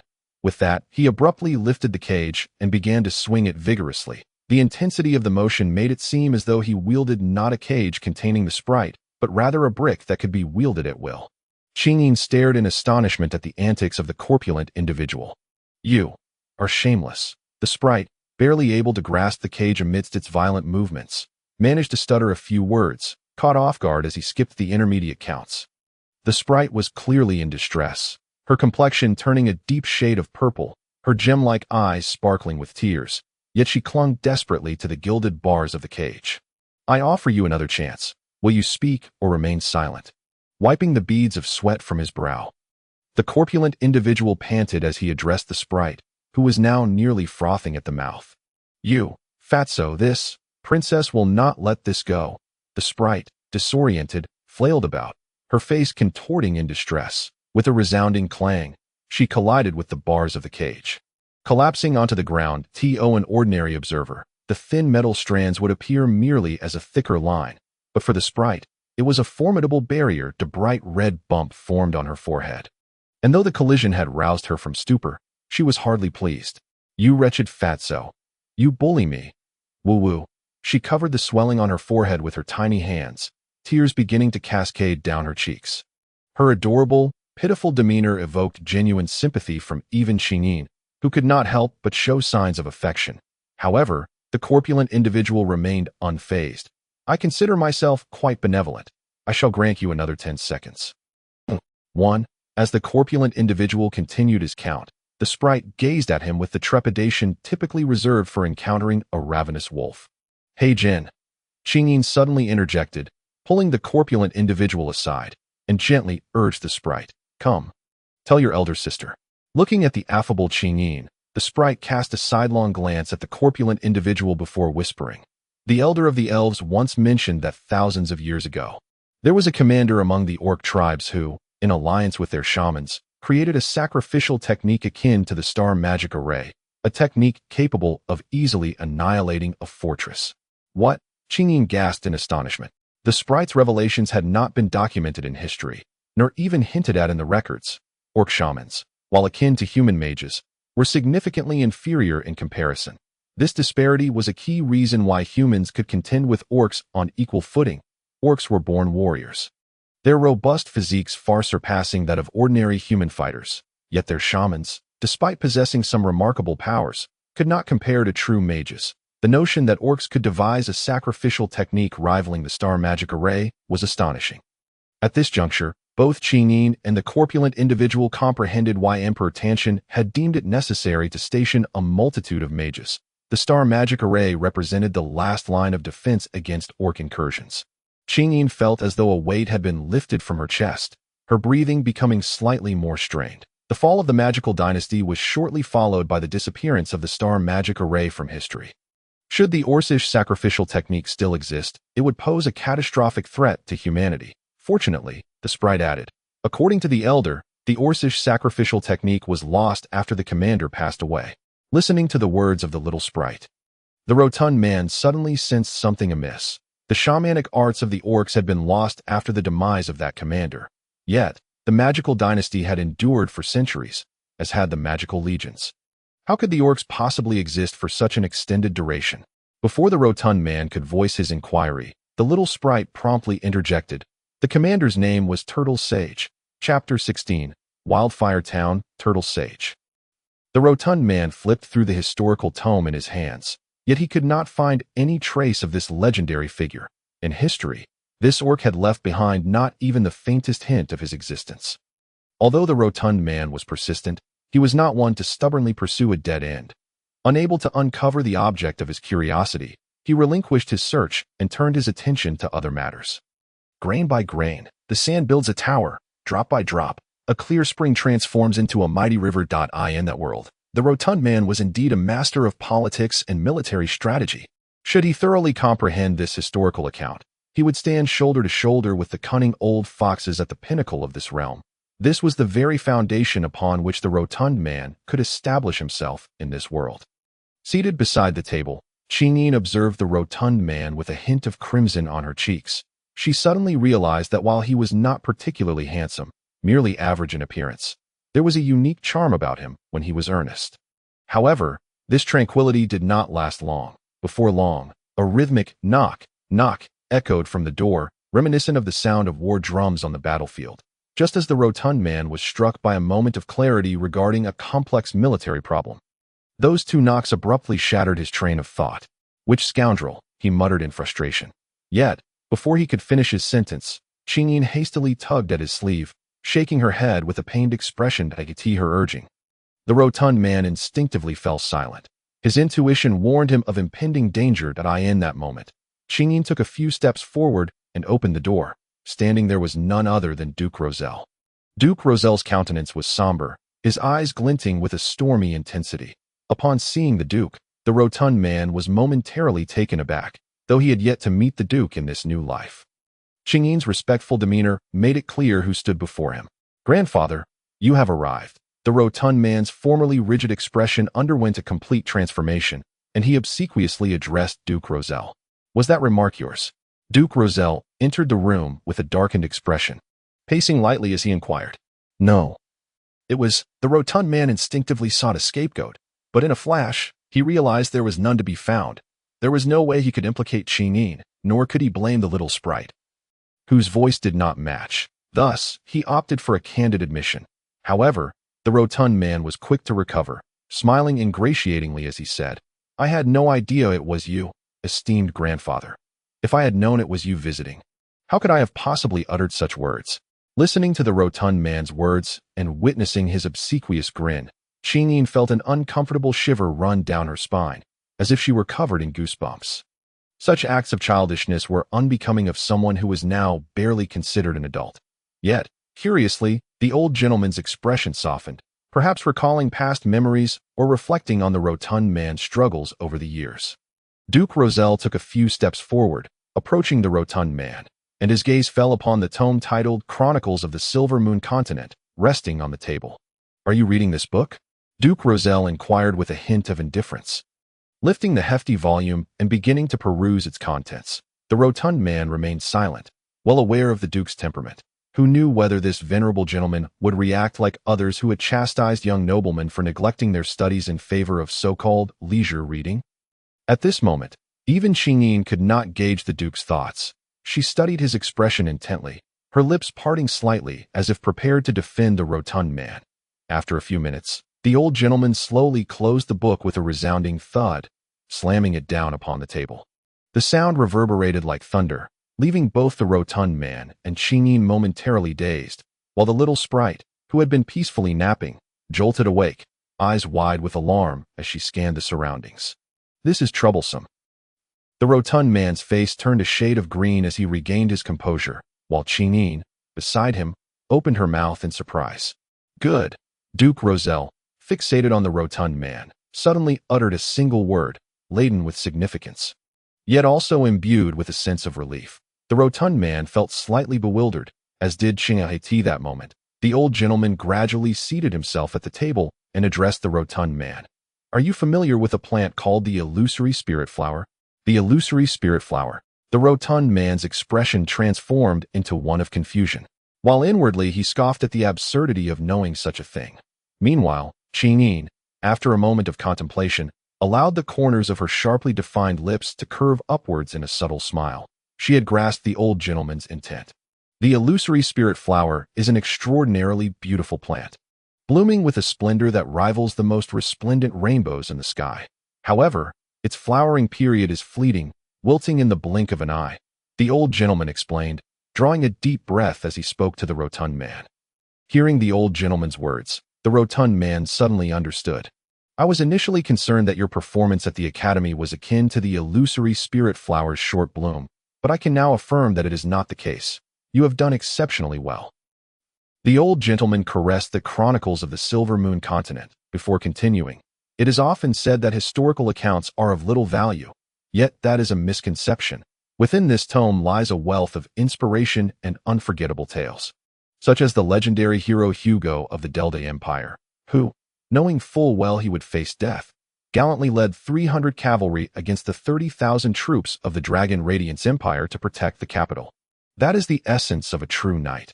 And then there is the great Archmage, Latin, who, 3 centuries ago, transformed his very being into a blazing wall of fire to repel the invasion of the beastmen. Listening to the old gentleman's narrative, beads of sweat began to form on the rotund man's forehead. He felt fortunate that the old gentleman was unaware of his true intentions in reading the book. Otherwise, this upright and noble marshal would not hesitate to punish him. The old gentleman sought to instill in the rotund man the lofty ideals of noble figures, while the rotund man's aim was to align himself with the despicable politicians and schemers of history. Observing the cold sweat on the rotund man's brow, the old gentleman appeared perplexed, then halted his enlightening discourse, asking, "Hey, Jean, are you feeling warm?" "No, I merely found your words quite stirring." The rotund man quickly wiped his forehead and replied, his eyes gleaming with enthusiasm. "Indeed, you must remember that a righteous knight, whether in success or failure, will always be remembered. Conversely, the despicable and wretched schemers will be condemned by history." The old gentleman solemnly cautioned the rotund man while gazing at him thoughtfully. Seemingly reflecting on something, gazing at the old gentleman, the rotund man suddenly recalled the strategies he had devised during a chess match at the Royal Academy. He now understood what the old gentleman was contemplating. "Grandfather, I was wrong. Such occurrences as that day in the academy shall never happen again. That I aspire to be a righteous and noble individual." The rotund man clenched his fists, striking a pose of great stature. Yet, inwardly he muttered, "Good people do not live long. Bad people can endure for a millennium." The old gentleman nodded with a smile, and then said to the rotund man, "Do not return to the Royal Academy. In due time, I will send you to a place where you will receive far better training. Remember, practical experience is always the best teacher." Better training, practical experience. Upon hearing the old gentleman's words, the rotund man's heart skipped a beat, a primal sense of danger flaring within him. "Grandfather, where is this place?" he inquired warily. "Wildfire Town.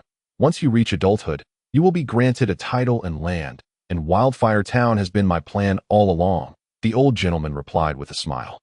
At that moment, Chingin stood frozen like a statue, her delicate hands covering her mouth, her gaze directed at the rotund man, as if she were witnessing the downfall of a future beggar. Chapter 17. No good people in Wildfire Town. There are no good people in Wildfire Town. No good people in Wildfire Town. The rotund man repeatedly rapped his forehead against the table, murmuring to himself. After a brief moment, he abruptly lifted his head, the flush on his forehead eliciting stifled laughter. "Chingin, is Wildfire Town truly as you have described?" he asked with a woeful expression. Wildfire Town lies at the intersection of the Holy Roman Empire, the Arlas Empire, and the territories of the Orcs. Its unique position makes it essentially a no-man's land, though it is nominally part of the Arlas Empire. There lies a haven for rogues, bandits, and a few inconsequential mercenaries. Chingin explained to the portly man with a hint of concern in her voice. "Rogues, bandits, inconsequential mercenaries." The portly man murmured these words, his expression vacant, realizing that Wildfire Town was akin to a den of brigands. What kind of decent person could emerge from such a place? Though it is nominally a territory, it still belongs to the Allers Empire. Hence, His Majesty the Ruby did send a few officials to govern Wildfire Town. However, Chingin drew a long breath, her fair visage reflecting profound sorrow as she gazed at the portly man. "However, what?" he asked weakly, already suspecting the fate that befell those officials, yet yearning for confirmation. 3 officials were dispatched to Wildfire Town. The first met his demise in an accident on the road. The second, although he reached Wildfire Town, was tragically crushed by a meteorite upon entering the town. The third was the most fortunate, managing to govern for a month. But ultimately Chingin hesitated, looking towards the portly man. "Ultimately, what?" He pressed again that he went mad. Completely insane, Chingin shook her head as she relayed this grim news. "Bandits, meteorites, madness." Hearing these words, the portly man's complexion turned ashen, with the experience from his previous life. He could hardly be oblivious to the unnatural deaths of those officials. He began to doubt whether he truly was the grandson of the old lord or merely the sole heir in the study of the old duke. He continued to scrutinize the records concerning the portly man's entrance examination, occasionally marking annotations with a serious demeanor, akin to reviewing a battle report. Soon, a knock echoed twice, and Armand entered. "My lord, the students have departed. However, the young master has been reluctant to venture out lately. After all, the War King's decree is quite enough to drive one to madness," Armand remarked with a faint smile. "Indeed, Armand, I intend to designate the territory of Black Gold as Wildfire Town. The old Duke slightly lifted his gaze to address Armand. Wildfire Town? Armand blinked in surprise, then shook his head at my lord. You should be aware of the situation in Wildfire Town. Even Lord Hyle would struggle to manage it. Moreover, young Master Black Gold is but a child. Armand, do you recall how old we were when we first stepped onto the battlefield?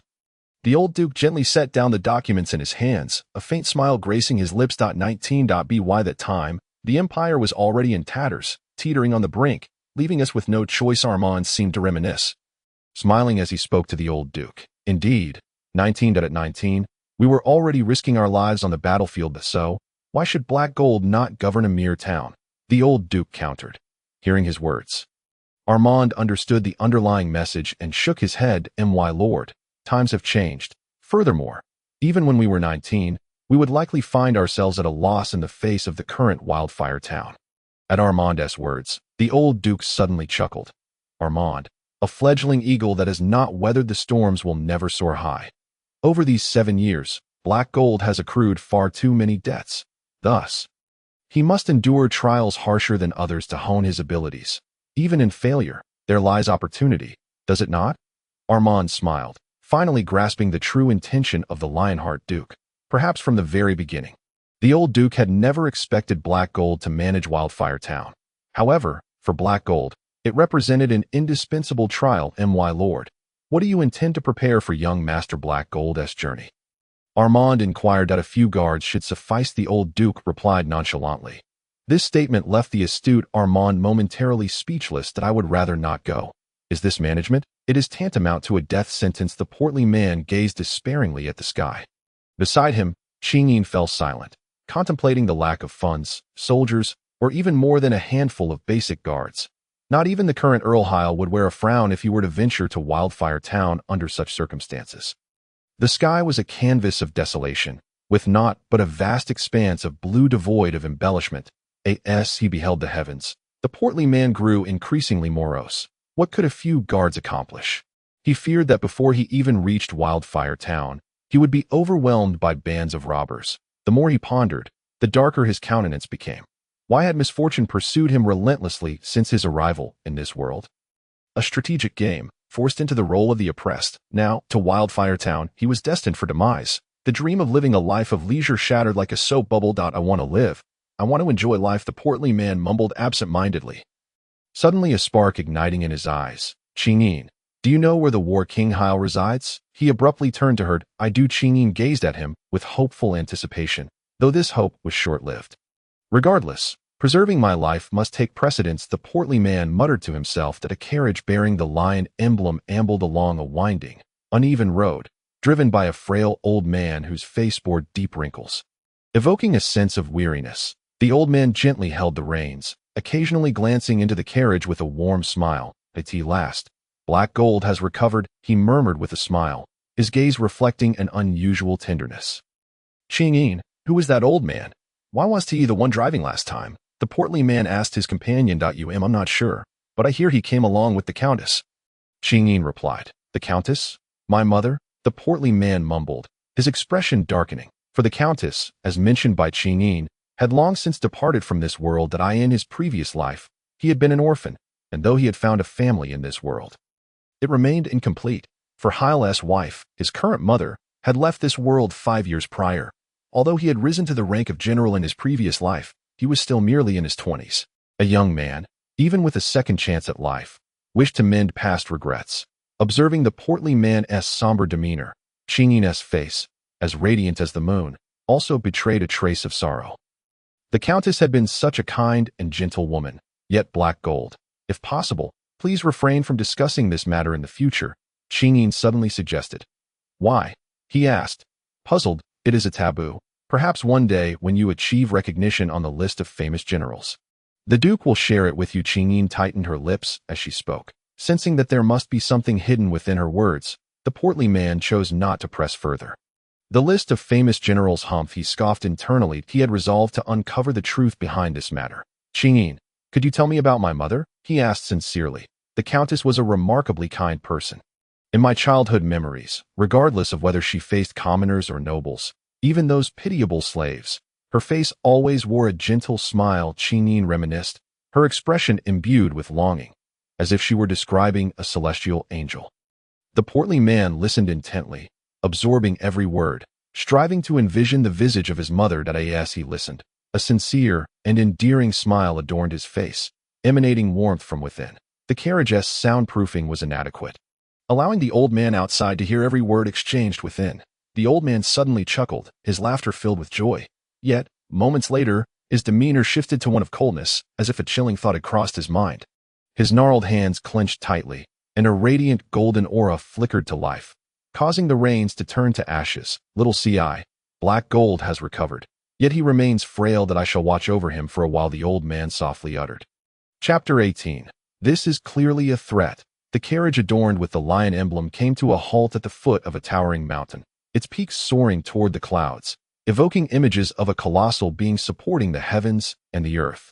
Iron Peak Mountain. This is where the War King Heil resides, Qingyin informed the portly man beside her. Gazing at Iron Peak Mountain, the portly man was momentarily speechless, although he knew that great figures typically resided in lofty places. This mountain seemed excessively high that if he were to attempt the ascent now, it would likely take him a year or more. After a lengthy pause, he hesitantly asked Qingyin, "Are we supposed to climb up?" "Climb up? Why would we climb up?" Qingyin looked at him with some surprise. "Didn't you say Heil lives here? Surely we must ascend to meet him." The stout man, filled with confusion, remarked, "Indeed, have you seen that quaint little cottage?" "Hell resides there," Qingyin said with a light laugh. As he listened to her words, the stout man fixed his gaze ahead, and it was only then that he noticed at the foot of the mountain, in a lush area, stood a cottage. He couldn't help but mutter to himself, "Bring out your battle king's order." Observing the stout man's expression, Qingyin couldn't help but smile knowingly before continuing. Although the stout man was perplexed, he complied with her request. The very moment he produced the battle king's order, a deafening roar echoed as a shadow suddenly soared out beside the thatched cottage. Upon seeing the figure, the stout man's eyes widened in disbelief. That it was a tiger with wings, its fur as white and soft as snowflakes, and its black eyes radiated a daunting brilliance. A winged tiger. While the stout man had begun to accept the wonders of this world, he could not suppress his curiosity upon witnessing such an extraordinary creature. That is a fourth-rank magical beast, the celestial spirit tiger, possessing strength comparable to that of a battle duke, Qingyin explained to him. At that moment, the stout man finally understood why Qingyin had urged him to present the battle king's order so early. The battle king's order served as a pass to the cottage. Magical beast. Is this truly a magical beast? Gazing at the celestial spirit tiger, the stout man's eyes sparkled with a vivid green hue. It was a spirit beast worthy of rivaling a battle duke. Although he was unaware of the true power of a battle duke, he had witnessed the prowess of the battle kings in their strategic games. Those guardians were capable of facing hundreds alone. The stout man's eyes began to spin, but just then, Qingyin's words disrupted his nefarious thoughts. This celestial spirit tiger formed a blood pact with hell when it was young. A blood pact.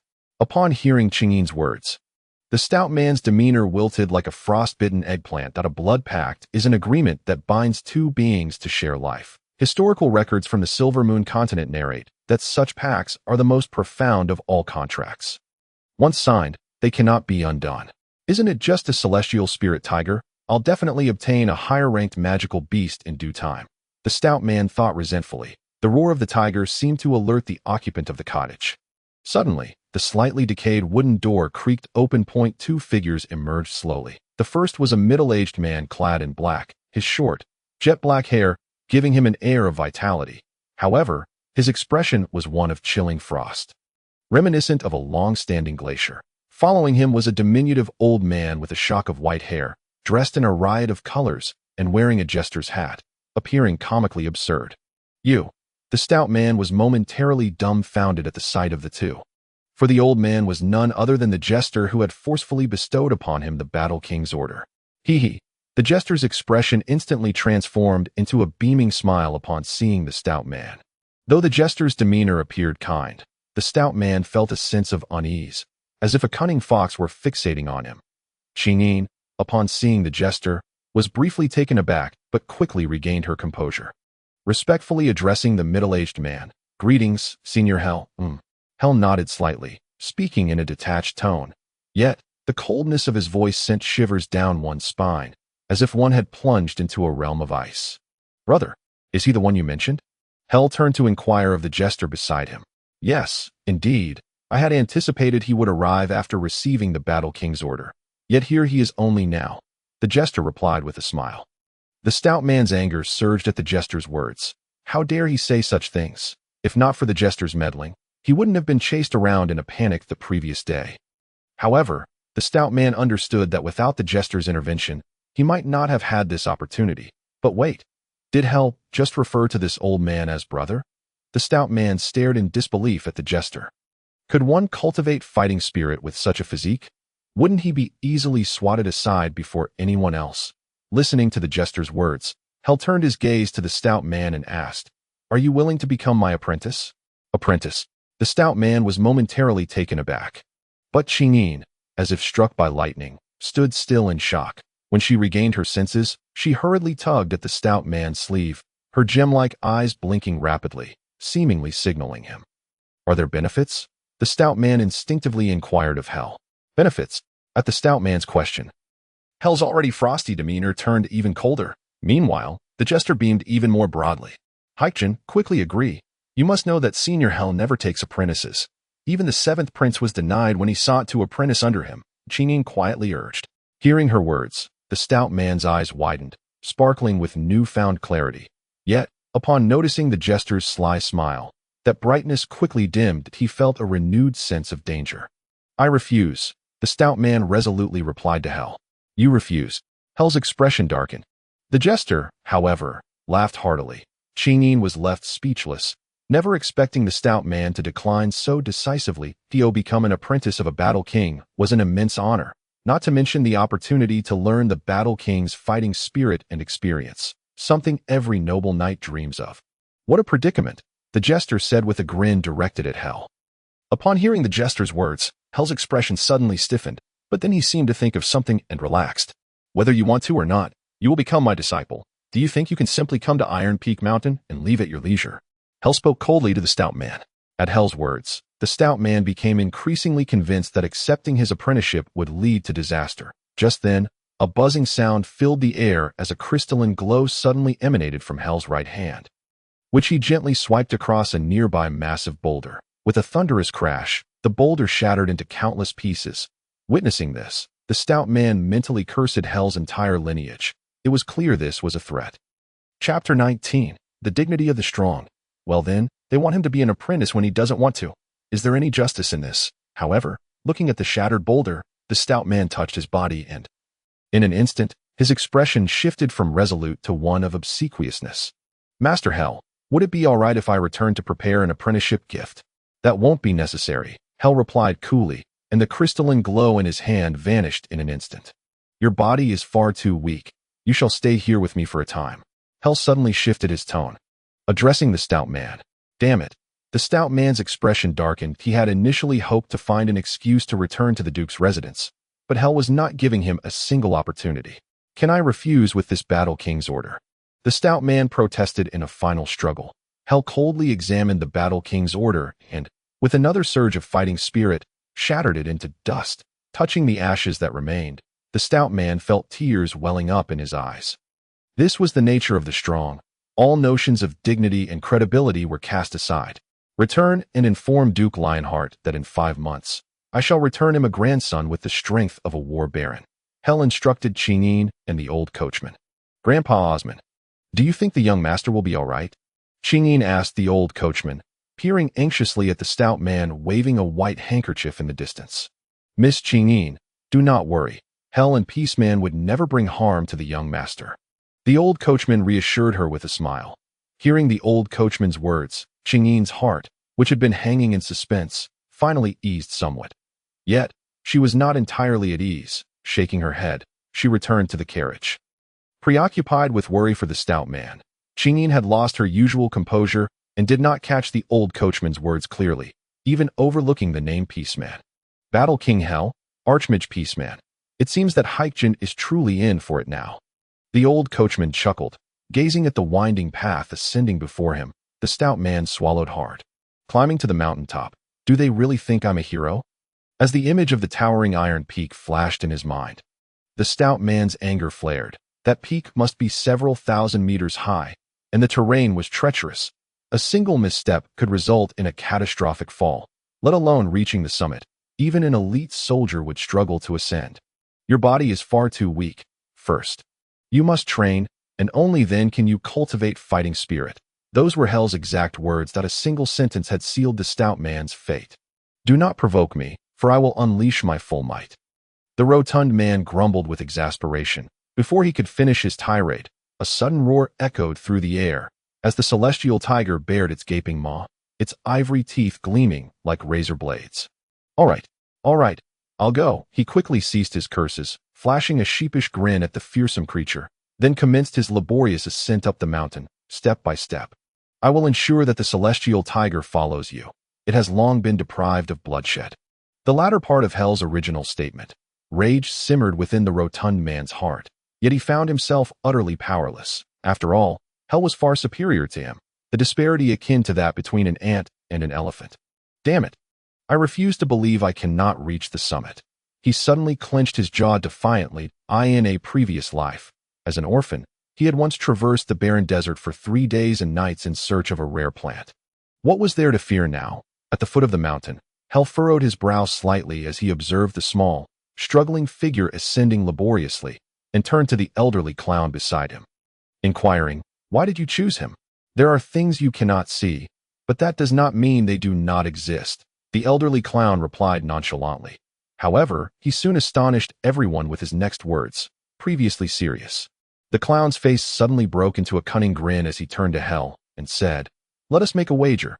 How far do you think he can climb?" Gazing at the clown, Hell frowned and responded, "With such a physique, reaching 200 meters would be remarkable. I wager 300 meters, and I bet the 4th-tier magic beast crystal you have in your residence," the clown said with a twinkle in his eye. "And if you lose?" Hell asked, his expression softening. "If I lose, I shall assist you in concocting a potion of combat energy," the clown replied. "Deal?" Hell agreed immediately, oblivious to the fact that he had become the subject of a wager between the clown and Hell. The unfortunate rotund man was too preoccupied to ponder such matters. However, the narrow mountain path had come to an end. To proceed further, he would have to rely on the protruding rocks and crevices.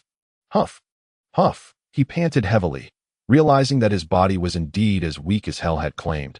Merely ascending a short distance left him breathless. Sweat streamed down his forehead, soaking through his finely tailored noble attire.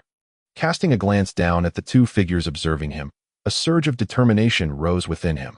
Humph, he suddenly snorted defiantly, then tore off his clothing, ripping it into strips, wrapping his hands in the fabric.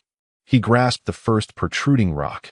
Observing the bare-chested rotund man, Hell's expression turned to one of curiosity, while the elderly clown, though still smiling, exhibited a hint of surprise in his eyes.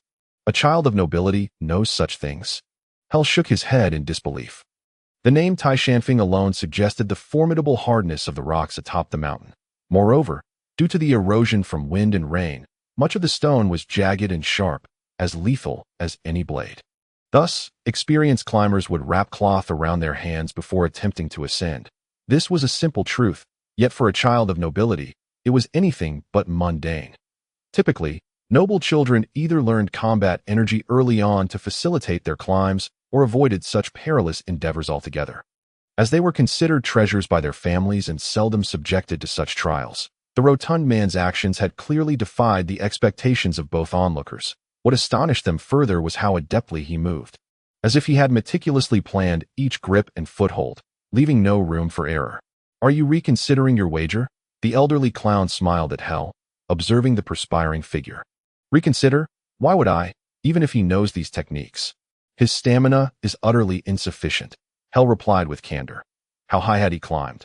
100 meters, or perhaps 200? At this moment, even the rotund man could not ascertain, as dazzling stars swam before his eyes, and his body transitioned from soreness to numbness. Yet he persevered. The sound of flapping wings echoed behind him, and the rotund man clung to one undeniable truth. The celestial tiger was still at his heels. "I can hold on a little longer," he thought, feeling the world dim around him, before forcefully spitting out a mouthful of saliva and reaching for a higher rock with his trembling hands. though he feared death, was lazy, and possessed a multitude of undesirable traits. Deep down, the rotund man grasped a fundamental truth. To live better, he must become stronger. Whether in body, intellect, or political and military strategies, he was determined to strive for improvement. Steadily, he resumed his ascent at that moment. Even the celestial tiger, trailing behind him, displayed a flicker of benevolence in its dark eyes. Typically, at the rank of warlord, magical beasts exhibited a degree of intelligence. The higher the rank, the greater the intellect. The celestial tiger recognized that the rotund man had reached his limits, yet it felt a newfound respect for this seemingly detestable figure who continued to push forward in the world of magical beasts. Survival of the fittest prevailed, and even among formidable creatures, a mutual respect was often fostered. Although the rotund man was not yet powerful, the celestial tiger had discerned the potential for greatness within him. "You have lost," the elderly clown said with a grin, observing the rotund man teetering on the brink of collapse. Upon hearing the clown's words, Hell did not react with anger. Instead, his expression softened, as if the frost of his demeanor had begun to thaw. "Brother, you have not won. He has already climbed to a height of 400 meters. Hell's eyes sparkled with an unusual light as he gazed at the rotund man scaling Taishamfing. Chapter 20. If you don't eat, I'll hit you. The rotund man could not recall how he had descended from Taishamfing. He only remembered waking up on a wooden bed, which was as hard as stone, the uneven surface leaving him feeling utterly disassembled. "What the hell? Is this a place fit for a person?" he grumbled as he struggled to rise from the bed. This sleep had not restored his energy. Rather, it had left him feeling even more fatigued. Surveying the sparse little wooden cabin, he finally understood how a warlord was forged. At the center of the cabin stood a stone table, its edges sharp and marked with clear, jagged scars, evidence of having been struck by weapons. Upon the table lay a bowl of something gray and unappetizing, its viscous texture enough to induce nausea, a foul odor permeating the air of the cabin. He had no idea what was in the bowl, but one thing was certain: it was not food fit for any ordinary person. Am I to endure this for the next 5 months? He stared despondently at the meager surroundings, his face a mask of despair. Is this even a life worth living? At that moment, the rotund man was ravenously hungry, the exertion from earlier having drained him of all strength. His eyes turned red at the mere thought of food, ready to devour anything that came his way. Yet the question remained: could he eat the contents of the bowl? Would it lead to his demise? Better to eat and risk death than to starve to death. After a moment's contemplation, he gritted his teeth and declared. Then, like a ravenous wolf, he lunged at the table and began to devour the contents voraciously. The putrid taste lingered on his lips, a sensation far more agonizing than when he had once traversed the arid desert without water. Forced to drink his own urine, the slimy texture was utterly repulsive, akin to chewing on a piece of flesh covered in hair. Tears streamed down his face as he ate this repugnant meal. Nevertheless, he soldiered on, for he understood one fundamental truth: to avoid death in the future, he must invest 100-fold of tears in the present. Just as he finished the last remnants of the gray substance, the door creaked open, and Hell entered, his expression stony. The stench of the cabin hit him, and he looked at the rotund man's now blackened lips, coldly asking, "Did you eat what was in that bowl?" The rotund man initially nodded, but suddenly felt the weight of Hell's inquiry and looked up in shock. Could it be that the food on the table was not meant to torment him, but rather prepared by Hell for his training? "That was a compound remedy concocted by my brother, containing the excrement of a dragon and the dung of a 6-winged bat," Hell replied matter-of-factly. At Hell's words, a thunderous ringing echoed in the rotund man's mind. The mention of dragon excrement and bat dung. Though he was unfamiliar with the creatures themselves, the last 2 words reverberated endlessly in his consciousness. Originally, the senior brother intended to raise the celestial spirit tiger, but the creature simply refuses to eat.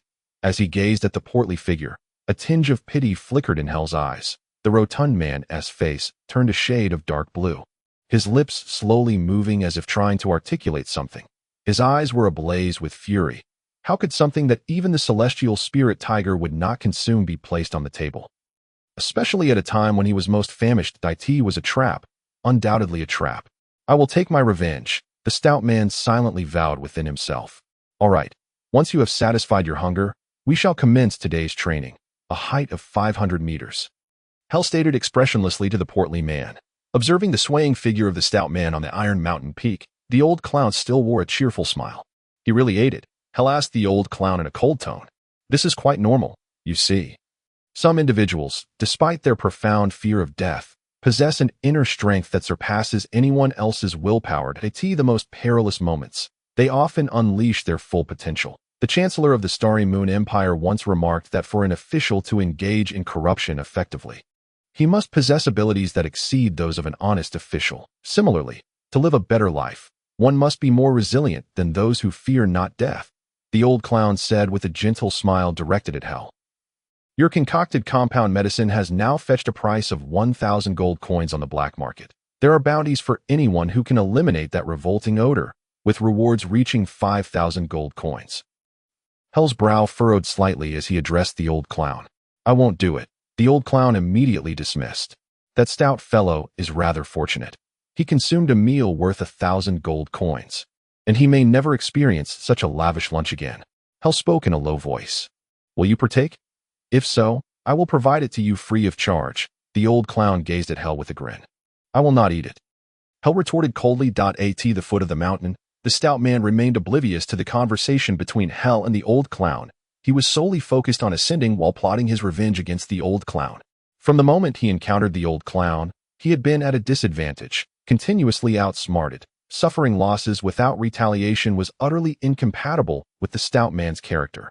Yet, the primary issue was that he lacked the strength to retaliate. The stout man had come to realize a crucial truth. The old clown was a magician. The ability to concoct potions was exclusive to alchemy, a domain reserved for magicians. To concoct compound medicines required skills that surpassed those of an ordinary alchemist. A magician of such caliber could rival the might of a holy warrior, while a grand magician stood on the same level as a warlord if he were to confront a grand magician directly. The only outcome for the stout man would be a thorough thrashing. Should the old clown be an ice element magician, he might even be sculpted into a most exquisite statue. Thus, the stout man was not so foolish. However, the prospect of revenge was not entirely out of reach. Magicians rely on incantations to wield their magic. Should an incantation be interrupted, a magician becomes no different from a commoner, but at the level of grand magician. There exists a special spell known as the magic shield, designed specifically to prevent interruptions of incantations. Of course, the magic shield is not infallible. Breaking through it requires the strength of a high-ranking warrior. To become a high-ranking warrior and launch a surprise attack was the stout man's only hope. I must become a high-ranking warrior within 5 months, he silently resolved. At that moment, a surge of determination filled the stout man's body, as if he could already envision the old clown's battered visage. Remarkably, you managed to reach 550 meters while remaining conscious. Today you have exceeded our expectations, Hell remarked to the now exhausted stout man, who lay gasping on the ground. Completely drained, the stout man could hardly utter a word. Meanwhile, the celestial spirit tiger that had previously snatched him from the Iron Mountain peak suddenly spread its wings and soared away, leaving the stout man behind. The door of the small cabin swung open, releasing a foul stench that permeated the air as the old clown emerged holding the compound medicine, compared to the last time. The putrid odor was now even more intense. The stout man's face turned ashen upon seeing the compound medicine once more. Consume this compound medicine, Hell commanded coldly. I refuse. I would rather die than eat it, the stout man declared with righteous indignation, resembling a hero facing the gallows with fervent words. Refuse, and I shall strike you. Fine, I shall eat it. Chapter 21. Did you not see it? The stars twinkled brilliantly. A myriad of celestial bodies weaving a splendid galaxy that gracefully traversed the night sky, with a moon resembling a jade plate nestled among them. That it appeared as though a benevolent mother was encircled by a group of mischievous children, resplendent yet warm. However, amidst this enchanting ambience, a distinctly discordant voice emerged. Don't let me reach the level of a warlord. Damn it, I've had too much compound medicine. I haven't even been able to relieve myself for 2 days. On the desolate Iron Mountain peak, a rotund figure was drenched in sweat, relentlessly climbing upwards. Anyone who happened to witness this sight would undoubtedly be astonished, for that seemingly incongruous body appeared surprisingly agile at that moment. In the blink of an eye, he ascended several meters, his pudgy hands adeptly gripping each protruding rock with certainty. It's already the 10th day. I wonder how Chinin is faring now. And what of that Birdman? And that carefree old man? Is he doing well? As he climbed higher, the stout man mused while muttering curses under his breath. His forehead was already beaded with sweat, which trickled down, blurring his vision. He had reached a height of 700 meters. Pa! One hand grasped the rock while the other wiped his eyes, finally allowing him to see clearly. After spitting vehemently, he took a brief pause before resuming his ascent. Night had fallen, yet under the starlight, the stout man stood in stark contrast to the Iron Mountain peak, his rotund figure distinctly visible. 10 days. It has already been 10 days. No one has demanded this of him. Hell spoke solemnly while standing before the small cabin, his voice still imbued with a coldness that resembled the thawing of winter's ice in the approach of spring. I recall when you underwent similar training under the teacher. You were in tears during those initial days. The old clown turned to Hell, his face adorned with a mischievous grin.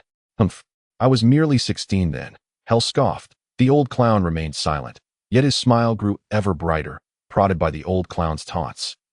Hell's expression darkened, and he coldly stated, "At that time, I did not have your compound medicine to replenish my strength daily. Perhaps it is time to increase the intensity of the training." Hearing Hell's words, the old clown's smile broadened as he watched the stout man. "Are you contemplating ambushing me?" The old clown muttered, his words barely coherent. With the voracity of a wolf, the stout man swallowed the unappealing compound medicine, his face turning a shade of green. Any ordinary person would find it impossible to ingest such a concoction, yet the stout man managed to do so, a testament to a rather unique talent. Nevertheless, the stout man was aware that the compound medicine indeed benefited his body whenever he collapsed in exhaustion. A brief rest allowed him to recover swiftly. That a single bowl of compound medicine could sustain him for at least a day, though its taste was undeniably repugnant. Don't let me become formidable. After consuming the compound medicine, the stout man's spirits lifted once more. Unable to overpower, he could at least indulge in some grandiose fantasies. However, just then, Hell's sudden intrusion shattered the stout man's thoughts entirely. The training regimen will be modified slightly. We shall add an additional course in the mornings, Hell coldly informed the stout man. Upon hearing Hell's words, the stout man nodded obediently, yet inwardly he cursed Hell's family repeatedly. Merely climbing the Iron Mountain peak had already drained nearly all his strength. Now, adding another course, was he to be left with no respite? With a simple, honest smile, the stout man followed Hell out of the small cabin. Behind the cabin lay a vast circular stone pit, deeply sunken into the earth, surrounded by soil, while within it lay blue-green stones. From a distance, this expansive pit, covering thousands of square meters, resembled a grand square. Yet, for the stout man, this was of little concern. What captivated his attention were the myriad of pockmarked blemishes left on the stones. The marks varied in size, crisscrossing one another like a dense spider's web. However, the depth of these impressions was astonishing, with nearly every mark extending several feet deep. Standing within this enormous pit, the stout man felt an inexplicable chill. Opposite him, Hell donned black clothing, wielding a broad sword as he practiced his movements, seemingly warming up. Meanwhile, the old clown stood with his hands clasped behind his back, wearing a faint smile, though his cunning gaze, akin to that of a wily fox, caused an unsettling feeling within. Your physical strength has barely met the required standards, yet your agility remains insufficient. Therefore, today's training will focus on enhancing your agility. Hell abruptly halted the sweeping motion of his colossal sword and addressed the portly man. Agility. The portly man glanced around, realizing that there seemed to be no training equipment in sight. Stop looking around. Agility can only be best honed in real combat. Hence, your opponent is me, Hell coldly informed him. Upon hearing Hell's words, beads of cold sweat began to form on the portly man's forehead. The battle king pitted against a novice who possesses no combat aura? Is this truly training? After a considerable pause, the portly man cautiously approached Hell and spoke. Master Hell, have you made a mistake? I don't even possess combat aura. You want to spar with me? Hell did not respond to the portly man. Instead, he suddenly swung his colossal sword. A crystalline combat aura shot forth from the blade, transforming into a sharp projectile that violently struck the blue stone behind the portly man, with a resounding crash. A deep scar several feet long was left on the stone. After a considerable delay, the portly man finally turned to look at the stone, his face turning an ashen HUEAT that moment. He realized a crucial fact. Hell and the old clown were on the same level when it came to tormenting others. The best way to train agility is through real combat. Given the circumstances, I would have preferred to throw you onto the battlefield. Only when you can evade the attacks of several individuals, or even dozens simultaneously, can you be considered to have barely qualified. However, even though it's just me for now, it will certainly not pale in comparison to actual combat on the battlefield. If a battle king wishes to, he can unleash 100 strikes within a second. I will significantly reduce this difficulty to about 3 to 4 strikes per second. If you can evade them, then today's training will be deemed complete. Hell spoke to the portly man, seemingly unfazed by the changes in his expression. As he listened to Hell's words, the portly man seemed to ponder something and then asked, "What happens if I get hit by the combat aura? Did you not see it for yourself?" Hell replied impatiently. Chapter 22. If you have the ability, kill me. Gazing at the portly man, who wore a face of indignation, Hell gently stroked the blade of his colossal sword with his right hand. The previous night, the old clown had conducted a thorough analysis using a magic circle, focused on the portly man's current physical condition. Given the portly man's physique, evading 2 to 3 strikes should pose no challenge. If he were a bit more astute and quick on his feet, he might even manage to dodge 3 to 4 strikes simultaneously. This was already the limit, hence Hell had no intention of making things overly difficult for him. However, neither the old clown nor Hell believed the portly man could reach the level of evading 4 strikes. Such a feat could only be accomplished by elite warriors without combat aura. They did not expect the portly man to measure up to those elite fighters. A noble scion, a fool whose reputation echoed throughout the imperial capital, how could he possibly compare to those elite warriors? Thus, Hell decided to begin with 2 strikes to sharpen the portly man's skills. If he could evade 2, it would signify that his reflexes were already remarkable. Unlike mages, the classification of warrior levels is quite straightforward. A warrior of a higher rank possesses greater strength, speed, reflexes, and a more resilient physique than those of a lower rank. This is the basis for the classification of warriors. To illustrate simply, if the strength of an ordinary warrior is 1, then that of an elite warrior ranges between 2 to 4. When utilizing combat aura, a warrior's strength could reach 5, with higher-ranked warriors achieving reflexes of 20, and so forth. This presents a straightforward conversion rule, indicating that the classification of warriors is inherently simpler than that of mages. One can easily observe this from the classification alone. As for the portly man without combat aura, due to the limitations of his physique, he could only operate within that restricted range. "Are you ready?" Hell coldly inquired, his colossal sword radiating a crystalline combat aura. The portly man did not respond. Instead, he stared at Hell with a forehead glistening with sweat. Who knows if Hell might suddenly strike while he was speaking? In the portly man's eyes, Hell was not someone who played by the rules. "If one day I surpass you, I'll train you just the same." The portly man thought to himself, sweat pouring down his forehead as he secretly cursed.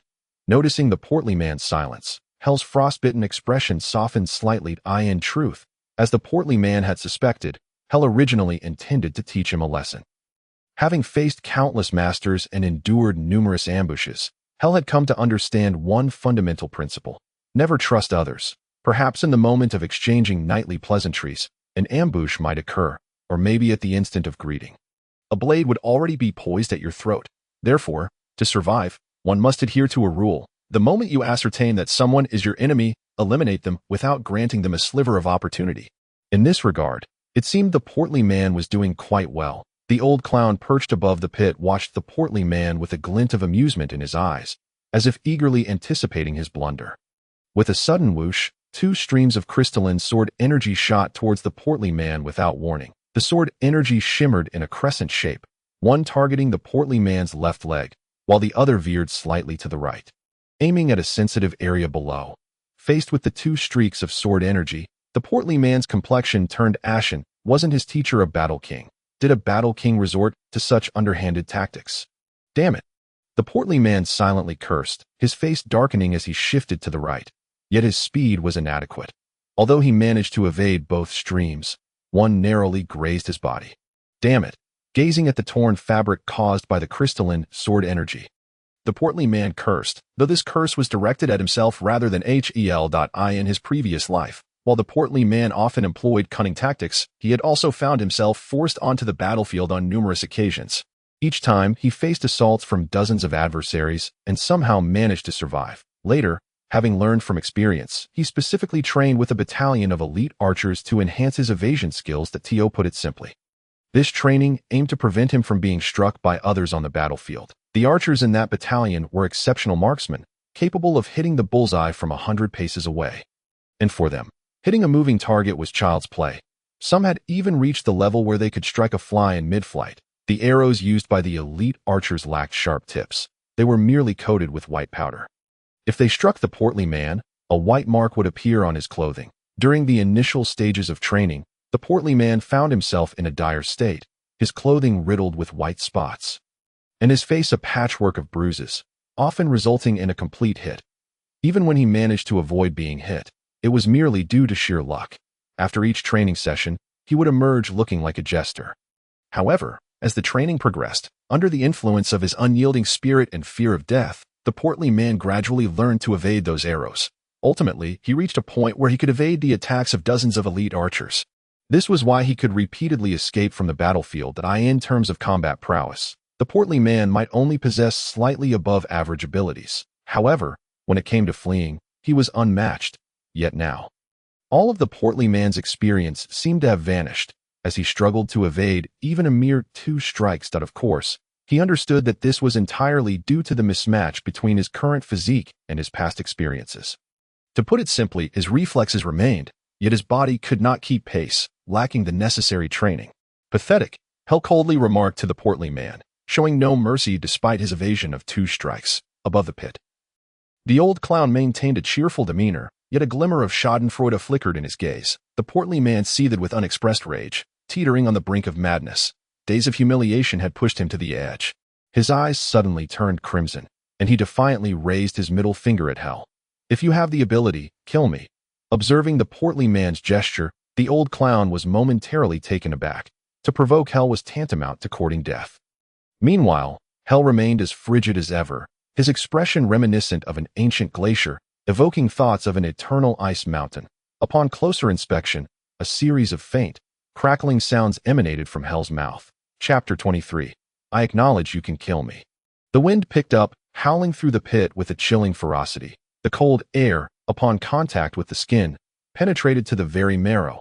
Hell gripped his sword tightly with his right hand, casting a cold gaze at the portly man, whose dark, icy eyes reflected an eerie stillness. A deathly silence as the cold wind swept through. The portly man gradually emerged from his heated state, his once crimson eyes returning to normal, staring at Hell. He suddenly recalled the provocative gesture he had just made, and beads of sweat began to trickle down his forehead. However, having come this far, the portly man had no choice but to press forward. Steeling himself for what lay ahead, the stout man fixed his gaze intently on Hell's arms, his eyelids not even fluttering. This was the culmination of his training from a previous life, allowing him to discern the direction and strength of arrows based on his opponent's movements. In his past existence, the stout man had been remarkably quick to react. Even before an arrow was drawn, he could make precise judgments at the slightest hint of movement. Hell, with a face as cold as frost, suddenly moved, swinging his massive sword forward with a swift slash. The crystal-like fighting energy transformed into a razor-sharp blade, its speed akin to lightning. Distinctly different from before, but it was evident that Hell was genuinely angry this time. However, at that moment, the direction and force of Hell's strike were already clear to the stout man, indicated by the tension in Hell's right hand. The sword was aimed directly at his right arm. To the left. Without hesitation, the stout man shifted to the left. The blade forged from crystal energy barely grazed his right arm, and with a resounding boom, the energy struck the bluestone beneath them. Yet, the stout man's left sleeve was torn, revealing a faint trace of blood. His left arm had been grazed by the crystal energy, breaking the skin. Ma Lu Ji Bai. After a moment of staring at his arm in shock, flames of fury ignited in the stout man's eyes. The pain was excruciating. This was the first time he had seen his own blood in this world. An inexplicable rage surged within him, while the old clown above the stone pit was momentarily stunned, his wise eyes scanning the stout man as if he were a curious creature. The predictive magic array, a creation from the most glorious magical dynasty thousands of years ago, was renowned as the Eye of God. This array possessed the most precise and intricate predictive capabilities as long as the facts were fed into it. The corresponding outcomes could be predicted, The stout man's physique had been accurately integrated into the magic array yesterday, and Hell's strength had been duly recorded. The final prediction indicated that if Hell utilized energy at the level of a warrior, he could easily overpower the stout man. Thus, the training plan they had established was for Hell to practice using energy at the level of a novice warrior. Yet, in Hell's wrath, despite maintaining some composure, his energy had clearly escalated to the level of a warrior. However, the anticipated overpowering did not occur. Instead, only a minor injury was inflicted, leaving the old clown astonished. After all, the success rate of the Eye of God was 100%. The only recorded failure occurred 300 years ago, when a warrior king faced a mage. According to the predictive magic array, the warrior king, who was a level above the mage and held a close combat advantage, should have effortlessly slaughtered the mage. Yet, the outcome revealed that the lower-level mage had utterly decimated the warrior king. This singular failure became a mystery on the Silvermoon continent until it was uncovered decades ago. The mage possessed a rare ability known as bloodline inheritance, which could amplify a person's magical power exponentially. It became clear that it was not that the Eye of God failed to foresee the future, but rather that it could not perceive certain elements. Now, one wondered, was it luck that favored the stout man this time? Perhaps it's merely that the stout man is exceptionally fortunate, the old clown mused internally. However, Hell's thoughts were quite different. After unleashing a strike, he seemed to have forgotten the stout man's earlier maneuver. His once lifeless eyes suddenly glimmered with a spark of light. Peace Man, a grand mage, was unparalleled in the realm of magic throughout the Silvermoon continent. Yet, his understanding of warriors, the earliest profession, was rather limited. In contrast, Hell, a warrior king, possessed a comprehension of warriors that could rival Peace Man's expertise in magic. The strike he had just executed clearly indicated that the stout man had employed the most efficient and shortest steps while evading. To put it simply, he maximized the potential of his body. Reaction time, physical strength, and battle analysis harmoniously melded together. This level of skill was typically only attainable by those who had reached the warrior king tier. Yet, the stout man had achieved it. Was it a miracle or merely luck? Contemplating this, a bright light suddenly flashed in Hell's eyes. He then swung his arm forcefully, causing the massive sword to emit a buzzing sound. Its vibrations so rapid that they were nearly imperceptible. With a swift whoosh, 3 streams of crystal energy shot toward the stout man. Chest, right arm, monkey escaping, down. The stout man reacted the moment Hell's arm moved, scurrying to evade while muttering curses that he couldn't fathom why Hell did not resemble the legendary master at all. The ground erupted with explosive sounds as the stout man adeptly dodged the 3 blades of crystal energy. However, after evading, he appeared somewhat fatigued. If it were simply a matter of ordinary dodging, the stout man would not have exerted himself so much. But now, it entailed a combination of analysis, reaction, and strength, all converging in his evasion. Even the stout man found it overwhelming. His calf muscles throbbed painfully, having exerted far more force than a standard movement. He was nearing his limits. While his reaction speed remained, his body struggled to keep pace. He could manage perhaps 2 more dodges at most. Suddenly, he reached into his pocket and pulled out a white handkerchief, waving it in the breeze like a small white flag. "I'm done. I surrender. I admit you could easily kill me," the stout man said earnestly to Hell. The old clown above, arms crossed and astonished, was momentarily petrified, but upon seeing the white handkerchief in the stout man's hand, his expression stiffened. Hell, however, remained unmoved, his eyes sparkling with anticipation as if he had spotted a lamb.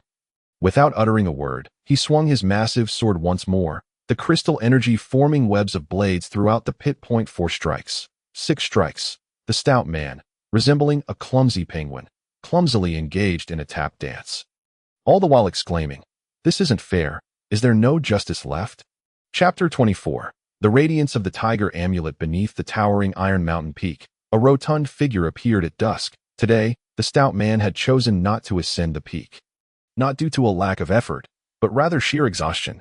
Originally, he could have managed a couple more dodges, but Hell had relentlessly compelled him to evade 5 additional times. The direct consequence was that the stout man's muscles were now stiffened, and his internal muscles had sustained damage, rendering even restorative potions ineffective. While restorative potions could aid recovery, they could not heal injuries, leaving the stout man lamenting his plight. The rugged stones bore countless claw and footprint marks from the stout man, who had lost count of the meters he had climbed over the past several days. He could only remember that he was now not far from the summit of the mountain. I wonder where the spirit tiger has been these past few days. The stout man muttered, not to be misunderstood. He longed for the spirit tiger to swoop down and easily carry him from the peak, saving him considerable effort. Alas, my body is no longer the battle-hardened form it once was. He lamented, pinching the excess flesh on his body with a frown. Had he possessed the battle-tested physique of yore, he could have endured dozens of encounters against Hell's sword energy. Yet now, even a few encounters left him breathless. Nonetheless, the stout man remained optimistic, recognizing that this was merely the beginning, that if he persisted like this, he would soon regain his former glory. As he pondered and touched his body, his right hand suddenly brushed against something hard. The tiger amulet. How could I have forgotten about this? The stout man exclaimed in surprise, pulling the amulet from his pocket, his face filled with astonishment. He distinctly remembered that when he tore his clothing on Iron Mountain Peak, he hadn't noticed the amulet at all. The amulet depicted a giant wielding a massive axe, its clarity undiminished, emanating a faint, slightly weathered glow under the starlight.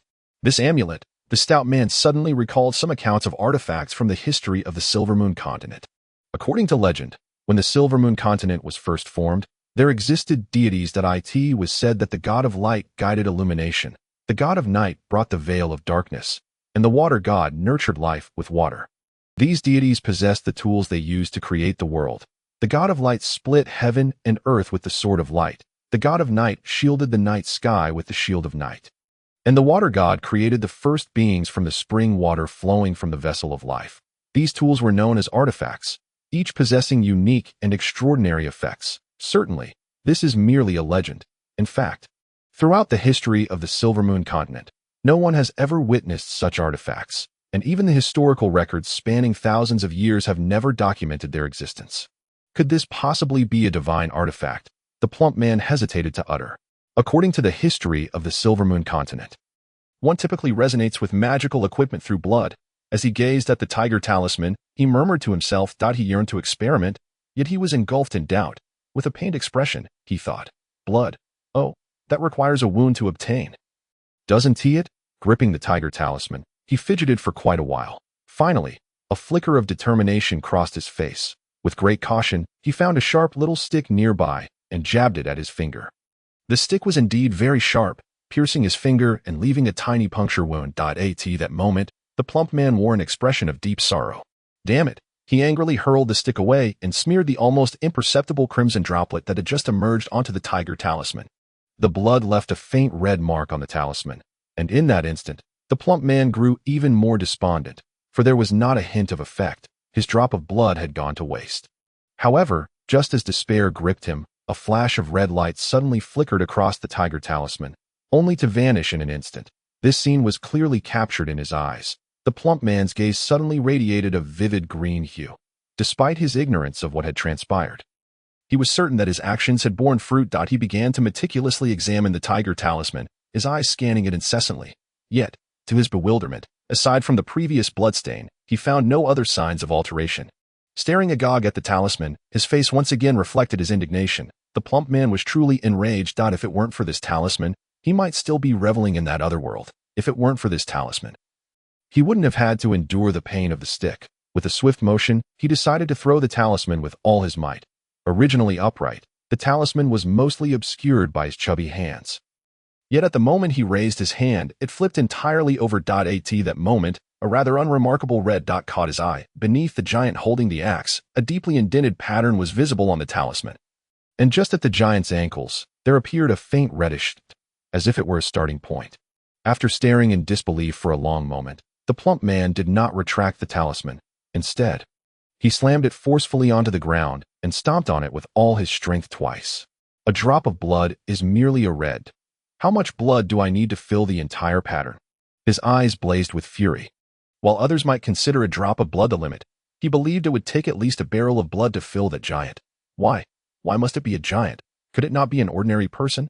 No, a dwarf would be preferable, the plump man muttered.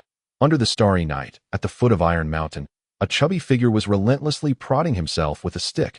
Despite the clumsy appearance, the figure's movements were surprisingly nimble. As soon as the stick made contact, he would swiftly wipe it against a nearby plaque. The stick in his hand was as agile as the finest assassin's dagger. Within a small wooden cabin, Hel and Pisman sat across from each other at a stone table. Upon the table lay a small magical array, with a pale blue light forming a hexagram, yet it was unlike any ordinary hexagram, for at its center was an image of a blue eye. Hel regarded Pisman with an expression of indifference, while Pisman's hands caressed the blue magical array, his head slightly tilted back, eyes closed, resembling a mystic. The soft blue glow enveloped Pisman's body, after a span of several minutes.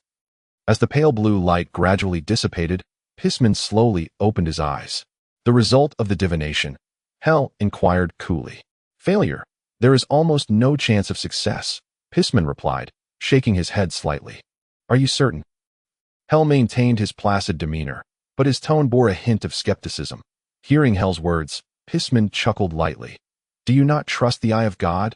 I do not, Hel stated bluntly. Today's outcome had already proven that the eye of God was not infallible. The eye of God has only once recorded an error on the Silver Moon continent. Even accounting for this inexplicable occurrence, it would only mark the second, with a success rate approaching 100%. You should believe in probabilities, Pisman said with a grin. Very well, Hel pondered for a moment before addressing Pisman. Meanwhile, at the foot of Iron Mountain, the plump man, who was diligently pushing his limits in training, inexplicably shivered, a chill coursing through him. Chapter 25. This child shall become the most devout follower. The plump man finally comprehended the essence of extreme training. Ever since Hel discovered the plump man's astonishing reflexes, he had subjected him to life-threatening training. From the initial 3 or 4 strikes to the final 8 strikes simultaneously, the plump man had been forced to endure Hel's relentless onslaught. After being thoroughly battered, he became infuriated. Determined to match Hel's prowess. 8 strikes. He vowed to evade 9 strikes. 9 strikes. He would undoubtedly reach 10 strikes. Like a gluttonous madman, the plump man bounced around the stone pit. Each movement created an opening in a new direction. Initially, Hel was perplexed by the plump man's actions, believing he was merely struggling to control his body, but gradually, he sensed something amiss. Each time, an additional direction emerged.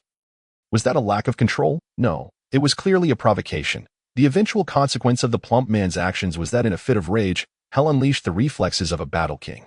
In a flurry of 100 strikes, the plump man, no matter how swift, could not evade. He braced himself and collapsed into the stone pit. Cheating. This is pure cheating. Though his body was nearly shattered from the impact of the combat aura, he continued to protest vehemently to Hel. Cheating. Hel cast a cold glance at the plump man before swinging his massive sword, unleashing a crystal blade of combat aura that struck the plump man squarely. The plump man immediately fell silent, like a voiceless sparrow. It then dawned on him that, as a battle king, Hel possessed no awareness of high-level combat. God, send down a lightning bolt to smite him. The plump man thought in despair. However, he also knew that this was merely a fleeting wish. To exact revenge, he would ultimately have to rely on himself. Just a little more. Just a bit more. And I can complete it. Glancing at the ashen compound materials on the table, the plump man squeezed the tiger talisman in his grasp. After 7 days of relentless effort, he was finally on the cusp of completing the talisman's intricate patterns. Needing only 1 more day. Feeling the solid, sturdy sensation, he found a slight sense of reassurance, then lunged ferociously toward the compound materials on the table. The compound materials were quite nasty, yet to the plump man, they were akin to a nourishing elixir. Especially after hearing Hel inadvertently mention that a bowl could fetch 1,000 gold coins, the plump man went wild. I may not be able to defeat you, but at the very least, I'll make you poor. This was the plump man's genuine thought at that moment. When he asked for a second bowl, then a third, Pisman not only showed no sign of disapproval, but rather responded with a smile. That day, the plump man consumed 4 bowls of the compound materials. Just as he believed his plan had succeeded and felt triumphant, Pisman informed him that excessive consumption could lead to a condition known as Ranvier disease. What is Ranvier disease? What? You don't know? It's when the estrogen levels in your body increase. That time, the plump man faced a calamity, enduring several hours of feminine experience. With every step, he swayed his hips. And with every gesture, he delicately picked at flowers. From that point on, the plump man vowed never to trust Hel or Pisman's words again. Yet, training had to continue, and he had to keep consuming the compound materials, despite his proclamations of defiance. His spirit and stomach did not agree with him. Oh, God of light, send me a creature I can trample upon. As he consumed the compound materials, he prayed to the god of light, as chronicled in the history of the Silver Moon continent. Perhaps the god of light truly answered his call. Through the wooden door, he heard the rhythmic sound of hooves striking the ground. A carriage. The sound of wheels turning and the preceding hoofbeats allowed the plump man to discern that a carriage had arrived outside. Without hesitation, he gulped down the remaining compound materials and dashed toward the door with the speed of a startled rabbit. A gilded carriage, adorned with a fierce depiction of a vulture, stood several dozen meters from the wooden cabin. Flanked by 3 individuals, Hal, a robust red-haired man, and Pissman. Just as the plump man scrutinized the scene, the 4 horses pulling the carriage neighed in unison, and the carriage door slowly creaked open. A boy of 12 or 13, clad in a white suit and black leather shoes, descended gracefully from the carriage, stepping down from a small wooden stool draped with a soft red blanket. The golden child wore an expression of haughty arrogance on his face. Had it not been for the downward curve of his nose, one might have imagined him exhaling through nostrils pointed skyward. After descending from the wooden stump, he abruptly noticed that his black leather shoes had become speckled with dust, the origin of which was unknown to him. Casting a glance around, his gaze settled on the portly figure nearby. "Come here. Clean my exquisite leather shoes," commanded the golden child, beckoning with his right hand toward the stout boy. Observing this gesture, the stout boy felt a surge of unbridled anger. It was one thing for Helmer and Pissman to bully him. But what audacity did this little brat possess? Nevertheless, he concealed his fury, masking it behind a facade of sycophantic charm as he approached the golden child with a brisk jog. "You are?" the stout boy inquired, wearing a disarming smile while subtly clenching his right fist. At that moment, the golden child, oblivious to the stout boy's intentions, snorted dismissively and proclaimed, "I am a prince of the Holy Roman Empire." Before he could finish, a resounding thud echoed as the stout boy's fist struck the golden child's eye, instantly transforming it into a panda eye. Witnessing this scene, Helmer remained silent, while Pissman continued to smile benignly.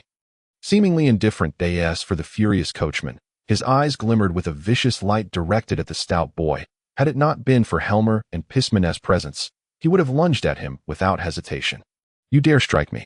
the golden child exclaimed, stars dancing before his eyes as he pointed accusingly at the stout boy. "I did indeed strike you, and what of it?" replied the stout boy, seizing the opportunity to deliver another blow to the golden child's left eye before he could fully comprehend the situation. With another resounding thud, the golden child's other eye joined its twin in becoming a panda eye.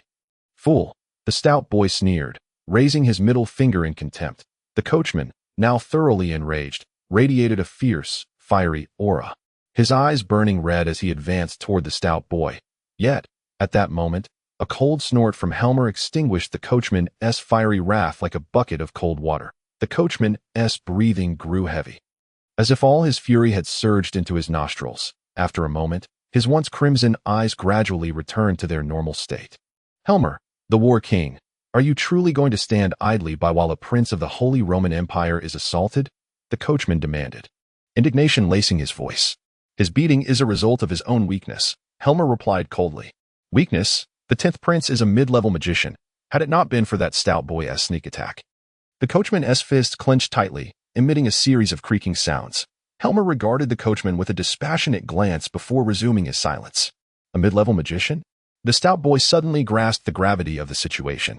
Glancing at the dazed golden child, he contemplated whether to eliminate him entirely to avoid future complications. However, at that moment, Pissman spoke up, taking a few leisurely steps forward to position himself between the stout boy and the golden child. He raised his gaze to the stout boy and declared, "He shall be my disciple henceforth." A disciple?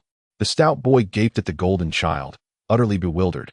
How could Pissman possibly choose such an arrogant brat as his pupil?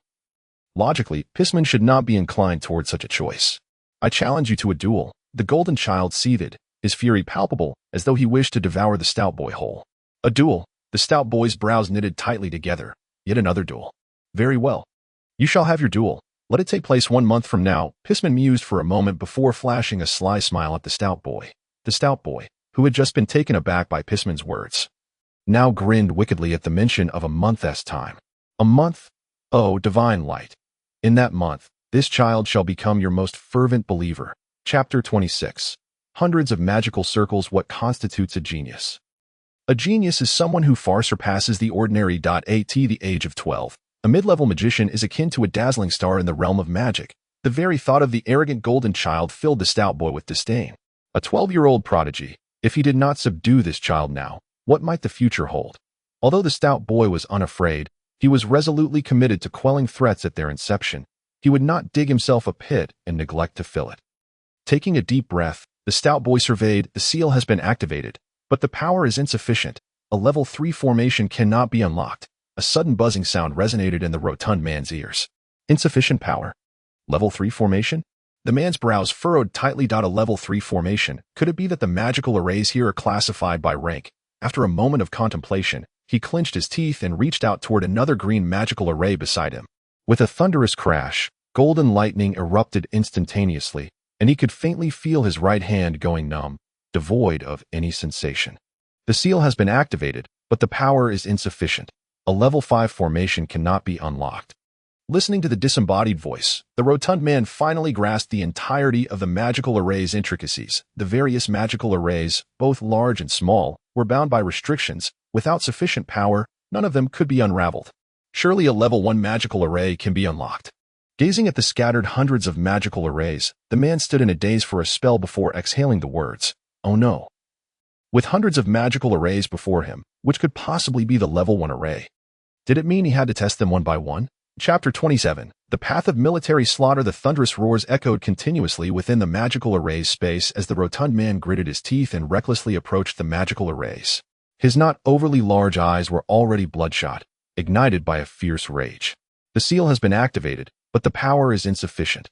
A level 4 formation cannot be unlocked.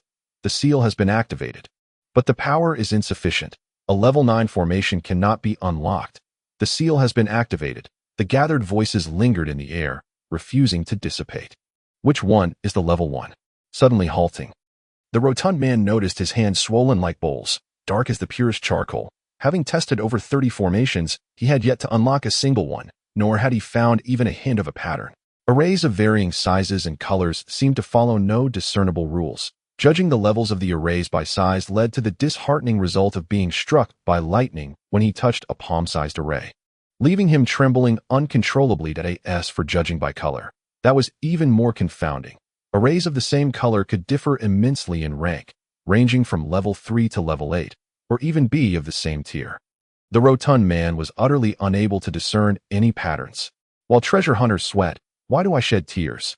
Gazing at the magical arrays, his eyes glistened with unshed tears as he muttered, "Nevertheless, the excavation must continue, if nothing else."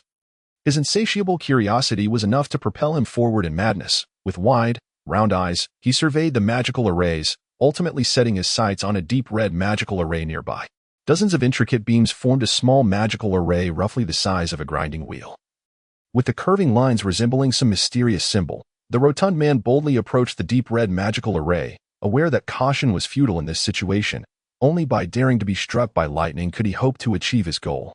As his left hand made contact with the deep red magical array, the previously inert array blossomed like the most enchanting flower in an instant. Stunned by the spectacle, an image flashed in his mind.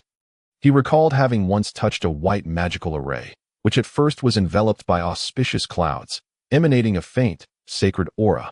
Just as he was filled with joy, believing he had unlocked it, a sudden flash of lightning followed by a thunderous roar ensued. The rotund man's heart plummeted from its peak to the abyss. In his astonishment, his body instinctively reacted, swiftly retracting his right hand. The motion was so quick it was almost imperceptible, akin to that of a master thief. This was the only benefit he had gained from touching the magical array. Yet, instinct or not, no matter how fast he moved, he could not evade the impending lightning strike. As he regained his composure, the rotund man glared at the magical array, bracing for his right hand to be struck once more. The eerie red light burst forth in a dazzling display, only to suddenly dim, fading gradually until it vanished. The eerie deep red array dissipated, revealing not far from him a muscular bald man clad in black trousers, his upper body bare. The man resembled an iron tower, exuding an aura that suggested he was as immovable as a rock. At that moment, the voice echoed once more. "The seal has been activated. Power level meets the requirements. Level 1 formation unlocked." Unlocked. After a moment of bewilderment, the rotund man found himself surprisingly calm. He scrutinized the bald man, hoping to discern a trace of treasure upon him, but he was met with disappointment. The bald man stirred, suddenly performing a jaw-dropping motion as his arms flexed, muscles bulging, as if summoning power. Then, to the rotund man's astonishment, the muscular man broke into a hearty, endearing smile. Staring at the grinning giant, the rotund man momentarily found his mind blank, but upon regaining his senses, his face darkened. A myriad of black lines appearing on his forehead. What the hell? Is this the treasure? He cursed vehemently, dismayed that the numbness in his hands had yielded nothing more than a lovable giant. However, upon closer inspection, the man was merely an illusion. Disappointment consumed him, but just then, a suffocating aura began to permeate the space, an essence that the rotund man could not fail to recognize, one that could only belong to seasoned soldiers who had weathered countless battles. This was an aura he himself possessed. Suddenly, the rotund man felt a chill, a glint of sharpness flashing in his eyes as he gazed at the bald man. This was an instinctive response. Looking again, he saw the bald man had closed his eyes, his expression one of indifference, resembling an ancient iceberg, emanating the aura of a battle-hardened soldier. When he opened his eyes, they sparkled with a fierce intensity, brimming with murderous intent. Then, in a swift motion, the bald man hurled a punch forward, his feet following suit. The trajectory of his movements defying imagination. A series of rapid-fire actions ensued, so swift that they were nearly impossible to follow. In that moment, the rotund man felt a spine-chilling sensation. "What is this?" he muttered repeatedly, acutely aware that while the actions were commonplace for the bald man, their effect was astonishing. It felt akin to the path of military slaughter practiced by soldiers in his previous life. However, compared to the path of military slaughter that had been refined over centuries, the movements he observed were undoubtedly legendary. The perfect amalgamation of muscle, strength, speed, and reflexes stood in stark contrast to the level he had painstakingly achieved. As he watched, the rotund man rapidly committed the maneuvers to memory. This path of military slaughter was simply too exquisite. Every action epitomized the peak of human capability, or rather, executing this set of movements was itself a form of self-discipline, a way to push one's limits and gradually transcend them. Who the hell created this? He thought excitedly, his complexion flushed with exhilaration. Unbeknownst to him, his body began to mimic the actions. Despite his hands being devoid of any sensation, he involuntarily followed suit. Given the rotund man's physique, executing an entire set of the path of military slaughter was an impossible feat, making him resemble a comical clown as he floundered. Yet he persevered. Once, twice, suddenly clumsy, beads of sweat formed on his forehead. But the resolute glimmer in his dark, lustrous eyes cast doubt on whether this individual was indeed the rotund man. Chapter 28. The first movement, the path of military slaughter, consists of 12 movements, each appearing deceptively simple yet proving difficult to execute. Despite the rotund man's relentless imitation throughout the night, he remained awkward. Yet one thing was certain, the night's practice had not been in vain. At the very least, he could now perform the first movement with 70% accuracy. The first movement combined strength and reflexes, a powerful punch that seemed straightforward, yet engaged every muscle in the arm. The direction and force of the strike differed from an ordinary jab. This distinction was visible to the naked eye, yet nearly impossible to articulate. The more he repeated the punch, the clearer the sensation became. As for his footwork, it was peculiar. In an instant, he could take 7 or 8 steps. The footwork of the typical path of military slaughter primarily aimed to stabilize and empower the lower body. But the first movement encompassed more than that. Those 7 or 8 steps not only reinforced stability, but also integrated other elements, agility, speed, and more. Beside Taishanfeng lies a small forest, once lush and profoundly serene. From the edge of the woods, one could occasionally glimpse a few small birds singing on the branches or a pair of snow-white rabbits frolicking within. However, today, the tranquility has been shattered. Small creatures scurry in panic, taking flight or fleeing through the underbrush as if a fearsome beast lurks within the trees. Accompanying the multitude of terrified animals is a series of resounding thuds, which, upon closer inspection, intertwine with the rustling sound of leaves falling, unmistakably indicating that someone is relentlessly battering the trees. Amidst the woodland, a plump figure moves swiftly, taking several strides in the blink of an eye, and with a powerful punch, sends a flurry of leaves scattering. If one were to observe closely, they would see that it is the saplings, no larger than a bowl, that are being mercilessly destroyed, while the ancient trees, as stout as millstones, are deftly circumvented. This figure is none other than the rotund one. The reflexes, strength, and alignment of my body have all significantly improved, yet I still sense a certain deficiency. After delivering a punch, the rotund one abruptly halts, although he has mastered the first movement to a considerable extent. He cannot shake the feeling that something is lacking when compared to the robust man from the Tiger Talisman space. While the rotund one's actions do hone his physique, sharpen his reflexes, and enhance his alignment, they pale in comparison to what that formidable man achieves. To put it frankly, the rotund one's training yields a mere 1, while that man reaches a 5. Rolling his eyes, the rotund one plops down onto the ground, deep in contemplation. It is often said that practice makes perfect, but if one merely practices without reflection, then no amount of effort is of any use. At this moment, the forest gradually returns to its former tranquility, albeit tinged with a sense of desolation. The frightened creatures cautiously peer about. The rotund one possesses an excellent memory, which is no mere talent, but rather a skill honed through repeated memorization. Once, he devoted 3 days and nights to studying a military formation diagram, scrutinizing it so intently that even during the night, he practiced with a suspended beam and a sharpened stake. Not neglecting his meals or bodily needs. It was only when the black dots on the diagram transformed into soldiers brimming with a fierce aura and moving rapidly that he finally relinquished his efforts. The outcome was twofold. On one hand, he had completely memorized the formation, with every subtle change vividly etched in his mind. On the other, his head buzzed with a dull ache for over 10 days, making anyone he glanced at seem like a potential adversary. The rotund one meticulously recalls the robust man's movements, his fists, muscles, steps, and even the minutest expressions. At last, when the sun ascends to the zenith, a warm breeze brushes against his cheek, and he springs to his feet. It is that sense of murderous intent. Military combat is the martial art of the battlefield. No matter how rigorous the practice is, it remains mere ornamentation. Only in the crucible of life and death situations can one truly unleash their potential. Military combat cultivates not only the body, but also the spirit. Only when these elements are fully integrated can one truly embody the essence of military combat. The rotund one's eyes gleam with newfound clarity. In an instant, he is filled with joy. Yet, before long, his expression solidifies into a grave demeanor. Life and death situations. That notion. What are life and death situations? They lie on the precipice between life and death. With good fortune, one might survive. With misfortune, one meets their end. While military combat is invaluable, my life is even more precious.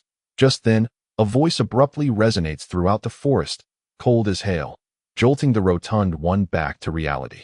Training is over. How could I have forgotten this? He says, his face turning ashen. Given Hell's temperament, even if he does not openly penalize him, he is likely to create subtle difficulties behind the scenes, such as the freedom of the strong. When the rotund one encounters Hell, he does not see the expected icy glare or murderous intent in his eyes. Instead, Hell's demeanor resembles that of a glacier, somewhat softened. Beside Hell stands Pisman, arms crossed, and the haughty golden-haired child, or rather, the 10th prince of the Holy Roman Empire, Pifu. The rotund one cautiously glances at Hell and Pisman before fixing his gaze on Pifu.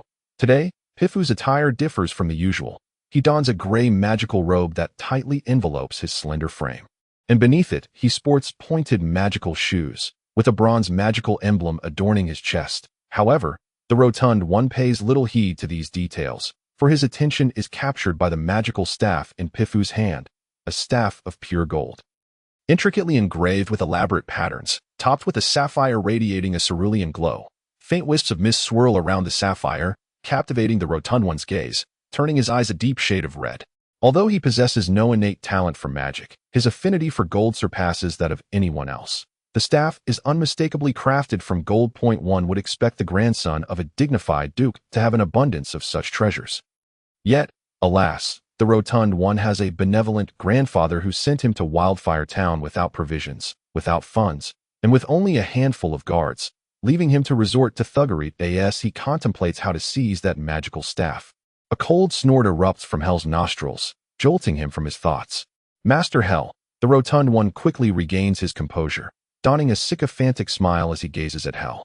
Let us commence today's training. Hell remarks coolly. Indeed, the rotund one replies, his smile widening as he scurries towards the stone pit. However, just as he stands in the pit, a realization dawns upon him. By all rights, Hell should have arrived at the pit before him today. Yet, Pifu, you shall descend. Hell's voice suddenly booms like thunder, rousing the rotund one from his reverie.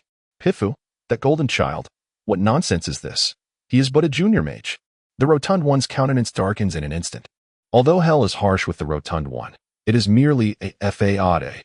At least, as a warrior king, he can control the intensity of his attacks, delivering a weighty blow that still allows the Rotund One to sustain injuries without fatality. Such a method serves as the best form of training, which is why the Rotund One has never been overly concerned. However, Pifu, the little brat, how could he possibly control the force of his blows? Even if he could, the Rotund One suspects that this little brat would never temper his strength, resulting in a certain disaster for the Rotund One. The Rotund One fixes his eyes menacingly on the little brat, contemplating how to eliminate him at the moment he descends. Strike first, and the last to strike suffers. This is not a competition. It is merely training.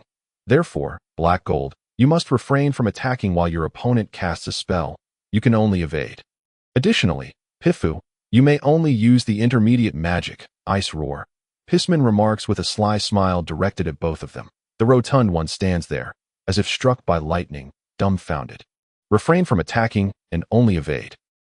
The words echo incessantly in his mind. Meanwhile, Pifu's expression, though slightly better than the Rotund One's, is also one of deep discontent. Ice Roar, in theory, is an intermediate spell, yet its magical consumption rivals that of advanced spells. He can only unleash it once. After that, he will possess no further offensive capabilities, rendered a mere ordinary child. Pifu's gaze towards the Rotund One suddenly turns icy. Chapter 29. The shock of the warrior king and the grand sorcerer's silence envelopes the entire arena. The two figures standing still upon the azure stone ground. Pifu is preparing, eyes tightly shut, seemingly gathering strength, while the Rotund One's eyes dart about, as if pondering something to eye in the stone pit.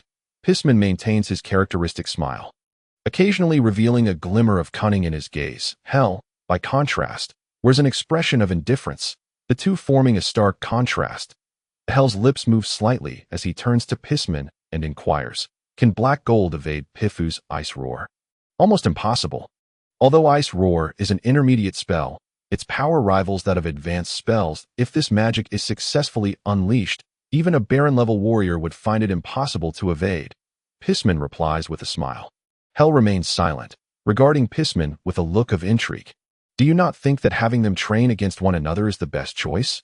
Ice Roar consists of 3 waves, if cast by a grand sorcerer. Each wave could unleash hundreds of ice shards. However, if cast by Pifu, each wave would yield at most a few dozen shards.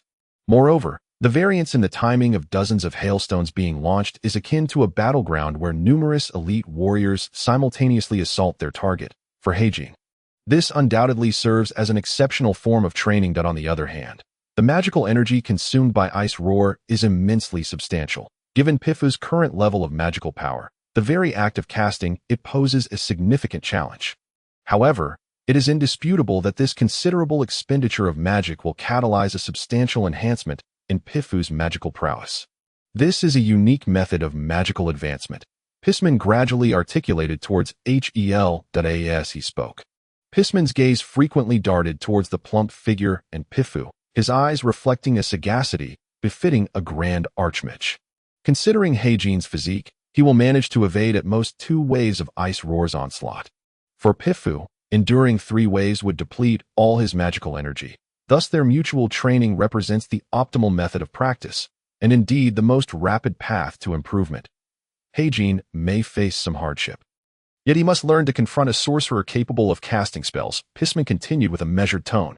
O great god of ice and snow, bestow your power upon me, transforming into a flurry of snowflakes that dance upon this world. Becoming the most resilient hail. As he was not interrupted by the plump figure, Pifu recited his incantation at a leisurely pace. Simultaneously, beneath the blazing sun, a chilling aura began to emanate from Pifu, spreading outward from his center. Upon closer inspection, one could discern crystalline entities within the frost. They were pristine white snowflakes. Observing a sorcerer casting spells while feeling utterly powerless, akin to a lamb awaiting slaughter, was a tormenting experience. Particularly as the icy aura made contact with the plump figure, he abruptly sensed his body stiffening. Taking a deep breath, the plump figure commenced a series of simple movements, reminiscent of the martial techniques he had learned in his past life. Although inferior to the martial skills acquired within the magical array, They served as an excellent warm-up, simultaneously restoring the plump figure to his prime condition. His eyes remained fixed on Pifu. Despite realizing his current disadvantage, he regarded this as a valuable training opportunity, certainly under the condition of his survival. As Pisman had stated, confronting a sorcerer necessitates not only the ability to eliminate the opponent before they cast a spell, but also the skill to stand firm against a sorcerer preparing to unleash their magic. Every gesture of Pifu was keenly observed by the plump figure, from the frequency of the incantation's utterance, the peculiar intonation, to each stage of the spell's release, including the condensation of magical energy and the resonance with magical elements. At that moment, the plump figure no longer approached Pifu as a mere warrior but as a conductor analyzing the entirety of the scenario, observing the actions of the two. Hell, perched upon a rocky outcrop, revealed a glimmer of astonishment in his eyes. A 12-year-old child, Pifu, achieving the level of an intermediate sorcerer at such a tender age is indeed remarkable. However, what is even more astonishing is that this child not only possesses talent in magical cultivation but also displays a commendable level of proficiency in real combat. The poise with which he casts spells is scarcely inferior to that of a seasoned high-level sorcerer. Throughout his life, Hell had challenged countless sorcerers, enabling him to recognize that Pifu's future accomplishments may well rival those of Pisman beside him. Of course, if Pifu astonished Hell, then the plump figure left him utterly astounded. In the heat of battle, the calm demeanor and the unruffled mindset in the face of danger, coupled with the ability to meticulously analyze the opponent's every move, were feats beyond the capabilities of a noble youth with no combat experience. Even Hell could not confidently claim he would perform better than the plump figure. Hell suddenly recalled his mentor, realizing that the plump figure's demeanor in the face of battle bore a striking resemblance to that of his own teacher. Is this possible? With that thought, Hell abruptly shook his head, speaking coldly. Pisman, equally taken aback, nonetheless exhibited a faint glimmer of delight in his eyes. Hell, perhaps the predictions made by the Eye of the God last time were not entirely accurate, Pisman mused, pausing momentarily before addressing Hell. Dozens of hailstones, varying in size from that of pebbles to grains of sand, hovered before Pifu. Yet, they all shared a singular characteristic: their extraordinary sharpness, promising unrestrained bloodshed upon impact.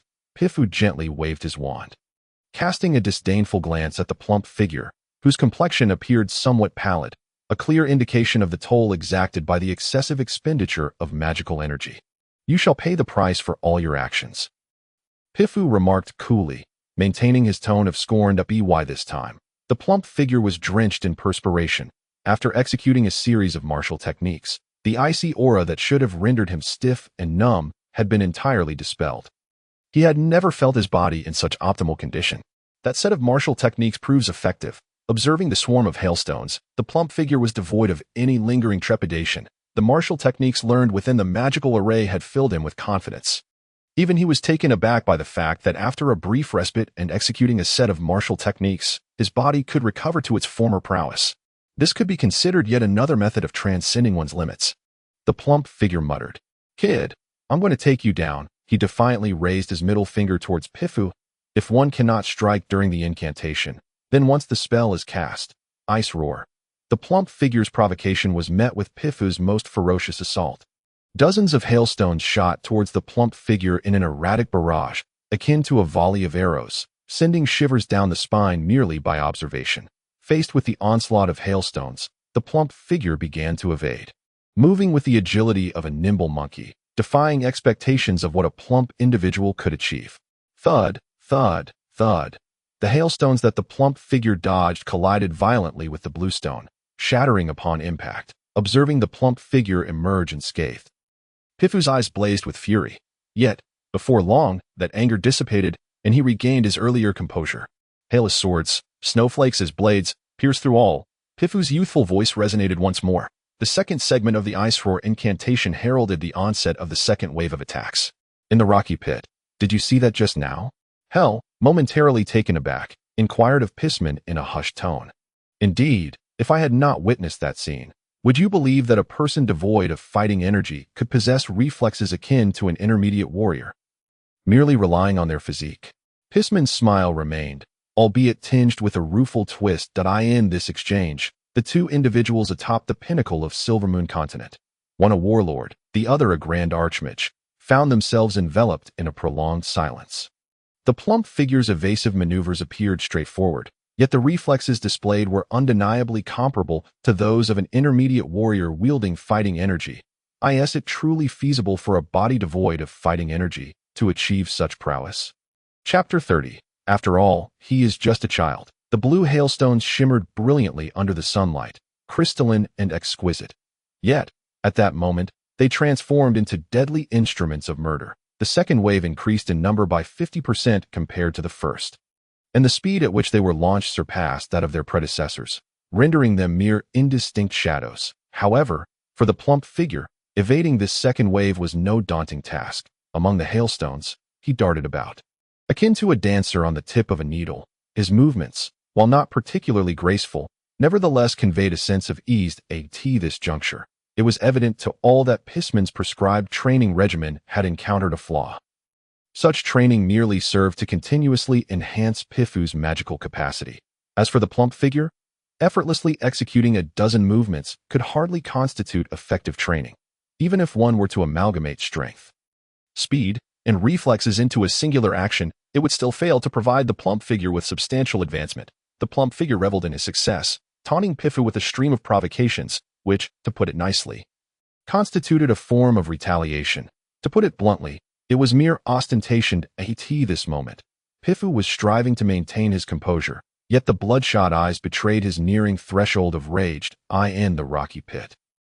Enough, this training serves no meaningful purpose. Hell directed towards Pisman. Pisman nodded in agreement. Cease at once. Pifu, halt your magical assault. Hell commanded coolly towards the two in the pit. Upon hearing Hell's words, the plump figure complied immediately. Akin to a well-behaved child, though he continued to mockingly raise his eyebrows at Pifu, his right hand making gestures designed to provoke. Meanwhile, after completing the second wave of ice roar, Pifu's breathing grew labored. His gaze fixated on the plump figure, his grip on the pure golden wand producing a series of creaking sounds. No, I have not yet lost. Under the incessant taunts of the rotund figure, Pifu stubbornly shook his head in defiance towards Hell and Peaceman. That Hell's brow furrowed slightly, but just as he was about to descend into the pit, he was halted by Peaceman. The latter's keen eyes were fixed intently on Pifu, as if discerning something profound within him. The despicable fat man had succeeded. Had he been stopped earlier, he would never again have the chance to ravage Pifu, nor would he lay hands on that magical staff.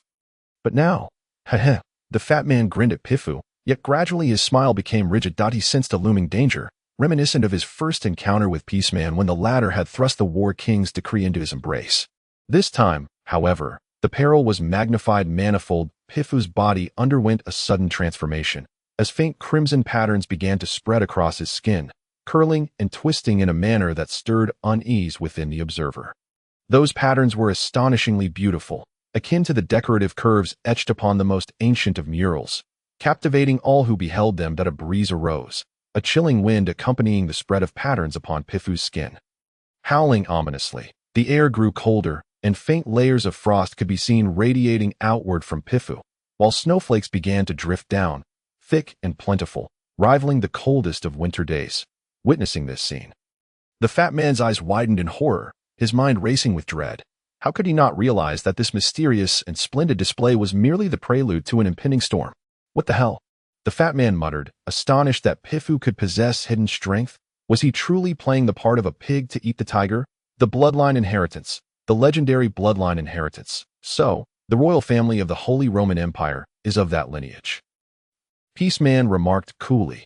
Listening to Peaceman, Hell fell silent for a moment, his gaze fixed on the bizarre patterns adorning Pifu's form, a bloodline inheritance capable of amplifying magical power exponentially. Such a transformation would elevate Pifu's abilities to that of a grand sorcerer. Yet, the bloodline inheritance bore its own drawbacks. Each usage required a month of rest to restore magical energy, during which the user's physical condition would be inferior to that of an ordinary person. The fat man was oblivious to these facts, but instinct and the current circumstances warned him that if this continued, he might find himself bedridden for an extended period. I concede. The fat man raised his right hand, displaying an admirable sense of self-preservation towards Hell and Peaceman above the pit. Whether it was his request that bore fruit, Hell's voice then rumbled, Pifu, cease your magic. Yet, at that moment, Peaceman interjected, once the bloodline inheritance is activated. Unless the accumulated magic is released, the wielder shall face a backlash. Peaceman's words fell upon the fat man like a bucket of cold water, as he gazed at Pifu, whose forehead also bore faint crimson patterns. An ice roar unleashed by a grand sorcerer? He would likely become a hedgehog. Hell's expression darkened, his body shifting slightly forward. But just then, Peaceman's voice rang out again. Do you not wish to witness the potential that black gold can unleash when cornered? Upon hearing Peaceman's words, Hell momentarily halted. Black gold, fear not. As long as you still draw breath, my magical potion shall restore your health, Peaceman said with a smile directed at the fat man. As long as I still breathe. What if I suddenly kick the bucket? The fat man stared aghast at Peaceman. With no hope left in those two, he felt a chill run down his spine, and a gleam of determination ignited in his eyes. In that moment, the fat man seemed transformed. Hundreds of hailstones hung silently in the air, while at their center, Pifu appeared to have lost all reason, his eyes glowing a fierce crimson as he glared at the fat man. Resembling an injured little beast. Great god of ice and snow, with your hands, obliterate all existence. Pifu murmured fervently, swinging his pure gold staff, unleashing hundreds of hailstones that shrieked through the air toward the fat man. The speed of the hailstones was remarkable, rivaling that of arrows released by even the mightiest of archers, and their force was overwhelmingly heavy, the sound of their flight signaling doom as the hailstones hurtled toward him. The fat man's mind was consumed by a singular thought, the military kill, a technique learned from the magical array. If he could execute the first motion to perfection, he could undoubtedly evade those hundreds of hailstones. In an instant, he recalled every step of the first motion. Suddenly, a fierce aura radiated from the fat man's eyes as he took a decisive step forward, throwing a punch, and in that moment, he vanished amidst the oncoming hailstones. Yet, upon closer inspection, one could still faintly discern the fat man's plump figure weaving through the hail, advancing toward Pifu. What is that? Even Hell, whose demeanor was usually as frosty as the winter chill, found himself momentarily stunned, his face betraying a mixture of astonishment and awe. The steps, the movements, they were clear to him, yet he could not grasp the underlying rhythm. Peaceman observed the unfolding scene with a detached demeanor. Though his hands, clasped behind his back, were tightly clenched, his astonishment palpable. Not good, Hell suddenly exclaimed coldly, and in an instant, his figure vanished from the pit's edge. The fat man had reached Pifu's side, his seemingly unremarkable yet fiercely lethal punch aimed at the forehead of the dazed Pifu. Yet, that punch never landed. It halted abruptly just before Pifu's nose. That moment, Hell finally arrived beside them. Why did you not strike? Hell inquired, his tone slightly softened. Ultimately, he is just a child. The fat man lowered his right hand, offering a hearty smile to Hell. Upon lowering his hand, a resonant thud echoed as the fat man collapsed to the ground. Moments later, another thud resounded as Pifu, drained of magical energy, plopped down beside him. His eyes now filled with confusion. Though he could not control the bloodline inheritance, it did not mean his thoughts ceased to function. He had witnessed everything unfold before him and could not fathom why the fat man's punch had not connected. Was it truly because he was merely a child? It seems I have acquired a rather remarkable disciple, Hell remarked to the fat man with a faint smile. The fat man's clothing was now riddled with hundreds of tears, from which blood oozed subtly. Upon closer inspection, the wounds varied in severity. Some merely grazed the surface, while others were several centimeters deep. Chapter 31. The effects of military kill on a bright and sunny morning. The air was filled with the sweet songs of birds and fragrant blossoms, with glistening dewdrops resting like slumbering infants upon the tips of grass. The forest exuded a breath of nature, occasionally revealing a couple of adorable creatures frolicking among the trees. Yet, seated upon a stone within the woods was a starkly out-of-place sight, a large, white figure wrapped in bandages. Upon closer inspection, it was not a rice dumpling, but rather the rotund fat man, entirely swathed in bandages. 1, 2, 3. He counted as he performed some simple movements, stretching his legs and lifting his arms. These seemingly simple actions appeared as though executed by a skeleton in motion. It hurts like hell. Did that old bastard not claim his magical potion was effective? The fat man grumbled as he exercised. The movements were simple. Under normal circumstances, he could easily perform them. However, now, with each action, the risk of reopening a wound loomed. and the pain that seeped into his very bones was unimaginable. After yesterday's ordeal, the fat man finally grasped a crucial lesson that in his past life, an orphan, he had no choice but to fight for a life of luxury. Now, even as the eldest son of a duke's household, he found himself in no better a predicament. Not to mention the looming threat of Wildfire Town, he could not escape the current grueling training. Although he did not fully understand why Hell and Peaceman had taken him as a disciple, he sensed that a danger awaited him in the future. Thus, he must strive. Sweating through training was far preferable to bleeding on the battlefield. Above all, the fat man valued his life. After some time, feeling constrained, he decided to remove the bandages, but as he did so, he suddenly realized that the wounds that should have torn open were gradually healing with his movements. Alchemy? Is this the effect of alchemy? The fat man stared in astonishment at his wounds. At that moment, he comprehended that Peaceman had not deceived him. However, he was left puzzled as to why Peaceman had not directly informed him that the potion would only heal wounds while in motion. That old bastard. Always saying one thing while hiding another. The mere thought of Peaceman ignited a fire within the fat man. Had it not been for Peaceman, would he have engaged in a fierce confrontation with Pifu? Well, even if they were adversaries, it was certain that they would clash. At the very least, he ought to first possess strength comparable to Pifu's. With fiery determination in his eyes, the stout fellow began to practice the military kill technique. The sensation of executing the military kill yesterday had been deeply etched in his mind, allowing him to almost flawlessly perform the initial movement now. Punching, moving, synchronizing reflexes, strength, and muscle movements. All perfectly intertwined. The stout man repeated the first movement again and again until beads of sweat adorned his forehead. At that moment, he suddenly realized that the myriad of recovering wounds on his body had healed significantly. Is this the effect of the magical potion or the military kill technique? He pondered cautiously while touching his injuries. If it were the potion's effect, why had the initial recovery been so slow? If it were the military kill technique's effect, then that would be rather astonishing. That an odd thought struck him.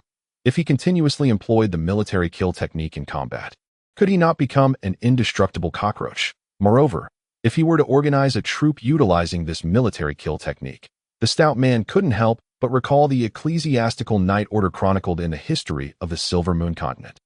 This order was a mysterious entity, with scarcely anyone aware of its true combat prowess. Yet, over thousands of years, this knight order had never suffered a defeat.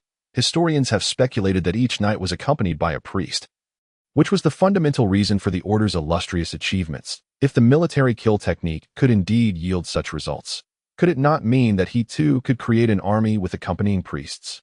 The stout man's complexion suddenly flushed with excitement, his eyes sparkling with fervor, as his hands rubbed together incessantly, akin to beholding a mountain of gold. In his exhilaration, he resumed practicing the military kill technique. This time focusing on the second movement. If the first movement emphasized the integration of the body, the second movement was centered on cultivating physical strength. In an instant, he aimed to unleash 10 punches in succession. Each strike swift, while simultaneously engaging every muscle in his body. This equated to making each muscle move over 10 times within a second.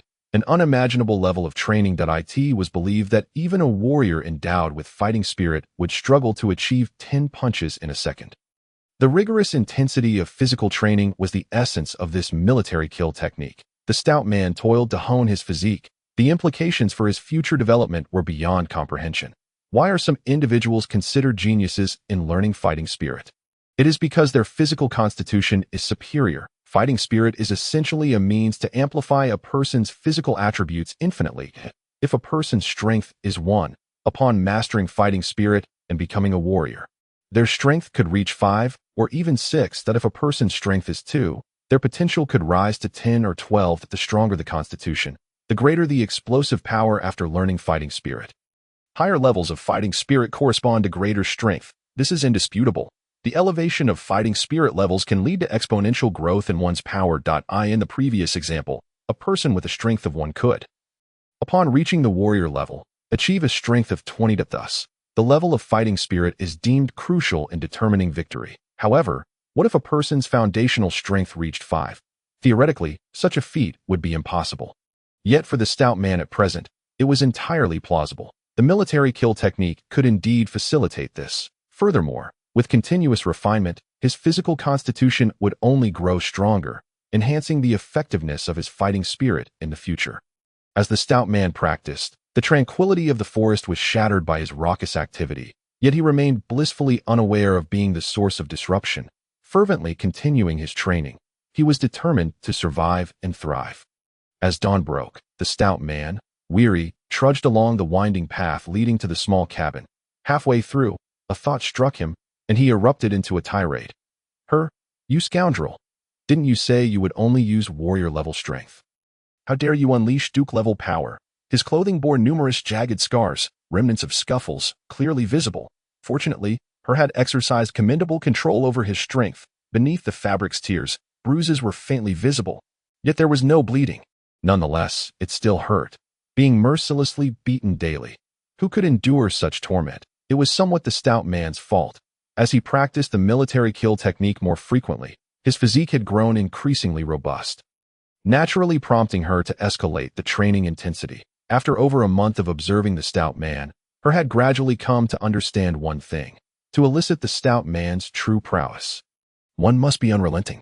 Duke-level strength, good grief. The stout man muttered under his breath. Duke-level strength among mages equated to that of a high-ranking sorcerer. In the Aller's empire, Qin Yin, hailed as a magical prodigy, was merely a high-ranking sorcerer. Reflecting on that day's tactical simulation, the entire Lionheart Legion comprised merely a few hundred guardians. Historical records of the Silver Moon continent indicated that attaining the rank of a Count-level warrior warranted the title of Knight in one's homeland. The title of Knight is a mark of honor, comparable even to that of a Viscount, though the stout man was now a noble and destined to become a baron, possessing his own fief. Who would ever turn down the luster of honor? 5 months have passed, and it has already been a month and a half. Why haven't you taught me fighting spirit yet? The stout man pouted. Grumbling. Was his physique lacking?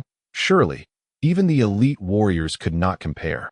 With a frown, he continued forward. Although the dawn had just begun to break, the sun revealed only a sliver, yet visibility remained adequate. At the end of the path stood a diminutive figure before the small cabin. Pifu. Upon seeing the figure clad in a white suit and fine leather shoes, the stout man paused momentarily. Due to the side effects of blood inheritance, Pifu had been unable to wield magical power for a month, so Pisman had assigned him the task of studying alchemy and magic circles. The training grounds were located elsewhere, in a rudimentary magical laboratory at the foot of Iron Mountain. This was why the stout man found it odd. What was Pifu doing here, with his small hands tucked into his pockets? Pifu idly kicked stones by the roadside, appearing somewhat bored. However, to the stout man, it seemed more like a fidgety display of anxiety that as he approached, the stout man noticed Pifu's cheeks were slightly flushed, and a hint of embarrassment flickered in his eyes. That previously haughty demeanor had vanished entirely. Glancing at Pifu, the stout man broke into a grin, beginning to grasp why Pifu awaited him. Do you understand the concept of gratitude? The stout man's sly smile caused Pifu's complexion to shift dramatically, his previous embarrassment evaporating as he retorted with mild irritation. Don't think you bested me. A sorcerer often employs a combination of various spells when attacking enemies. They would never rely solely on a single spell. Observing Pifu, the stout man's grin widened. And then, Pifu's tone suddenly dropped, his small mouth moving as his face flushed again. And then what? The stout man pressed, unabashedly. Thank you for not delivering that last punch. Pifu's voice fell to a whisper, akin to a mosquito's buzz. Nevertheless, the stout man caught every word. The God of Light once said that we must express gratitude and repay those who have helped us to the best of our abilities. The stout man declared earnestly to Pifu he was misinterpreting the God of Light's words, of course, assuming such a deity existed. Repay to the best of one's ability? Pifu momentarily appeared taken aback, then quickly comprehended. Addressing the stout man, rest assured, next time I will certainly hold back. The stout man was left speechless by Pifu's remark. By the way, that magic wand of yours is truly exquisite. It must be quite valuable. The stout man's eyes glimmered with intrigue as he subtly prodded Pifu. Yes, it is a magical artifact called the Praise of the Snow God, crafted by a master from the dwarven race named Kashu. Pifu spoke with a tone of pride. How much is it worth? The stout man's eyes sparkled with avarice. Someone once offered 30,000 gold coins for it. Pifu replied, puffing with pride once more. At this point, the stout man could no longer contain himself. 30,000 gold coins made his eyes gleam like a rabbit's. The god of light once proclaimed that gold coins are the finest of gifts. The rotund man muttered, "At this moment, he no longer needed to rely on twisted interpretations. He had begun to fabricate his own narrative. It was then that Pifu finally grasped the situation. And after a prolonged silence, he remarked, "What you are doing is extortion, bare-faced extortion." "Extortion? You are mistaken. This is robbery. With the dignity of a prince of the Holy Roman Empire, I shall not be coerced by anyone. If you don't comply, I shall thrash you." Gazing at the rising sun on the horizon, the rotund man suddenly realized how splendid everything was. Of course. This realization was predicated upon the icy staff of the god of snow that he held in his hand. Meanwhile, Pifu glared at the rotund man with gritted teeth, his expression one of such loathing that he seemed ready to swallow him whole. The once pristine, immaculate white suit that Pifu wore had become wrinkled and dust-laden. Furthermore, his face bore the marks of bruises. This insufferable fat man had truly no shame, daring to lay hands on a child devoid of any magical prowess. Even more despicably, he invoked the name of the god of light while doing so. The god of light teaches us to guide the lost lambs. The god of light once said that we should offer unconditional assistance to those in poverty. The god of light. Pifu's mind buzzed with these words. He had never encountered someone so utterly shameless, brazenly pilfering while cloaking himself in the name of divinity. However, after a long while, Pifu's anger dissipated, and he managed a faint smile as he addressed the rotund man. "Hey Jean, become my knight protector, and I shall grant you the title of honorific knight." Knight protector. Upon hearing Pifu's words, the rotund man rolled his eyes, grinning broadly before responding. "Is there such a thing as a guardian magician?" Guardian magician.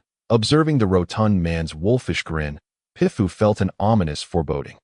Chapter 33. The Lost Paradise in the Duke's study. The Lionheart Duke, clad in a crisp light blue military uniform, sat at his desk, perusing a stack of documents. A cup of tea, exuding a delicate fragrance, remained untouched. The old Duke's full attention was devoted to the thick stack of papers, comprising perhaps 30 or 40 sheets. Not only did they contain images, but they also featured rows of data. A closer inspection would reveal that the images were indeed portraits of individuals, both male and female, though predominantly of the youth.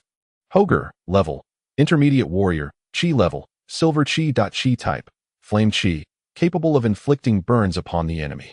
Currently enrolled at the Fighter Academy of the Red Moon Principality, he single-handedly vanquished a magical wolf. Ice blue, level, high mage, magic type, space magic. A rare space mage ranks among the elite at the same level. Currently affiliated with the Magic Guild of the Tiger Empire. Xian Yin, level, intermediate warrior, chi level, bronze chi. Chi type, gale chi, which can double his speed, currently belonging to the Assassin Guild of the Vast Dynasty. The old Duke circled and annotated the documents with a quill pen, occasionally closing his eyes in contemplation or gazing at the ceiling. It was evident that he took these materials seriously. With a creak, a pale and feeble hand pushed open the door. It was Armin, the Duke's steward, glancing at the cup of tea on the desk. A look of concern flickered in Armin's eyes as he addressed the Duke, who had yet to notice his entrance. "My Lord Duke, you have not slept for a day and a night. While one can manage without food, not even taking a sip of water will ultimately be unsustainable." Armin's words jolted the old Duke from his reverie. After casting an apologetic glance at Armin, he smiled and replied, "Armin, the competition for the Lost Paradise, which occurs once every 5 years, is about to commence. How could I possibly rest easy? This concerns the future of the Allers Empire. Right now, you are the pillar of the Allers Empire, my Lord Duke. If you were to falter, what future would there be?" Armin gently shook his head as he approached the old Duke. "Ah, Armin, take a look at these young individuals' profiles. This collection encompasses participants from 4 nations. I wonder if any have caught your eye." The Lionheart Duke organized the documents in his hand and handed them to Armin.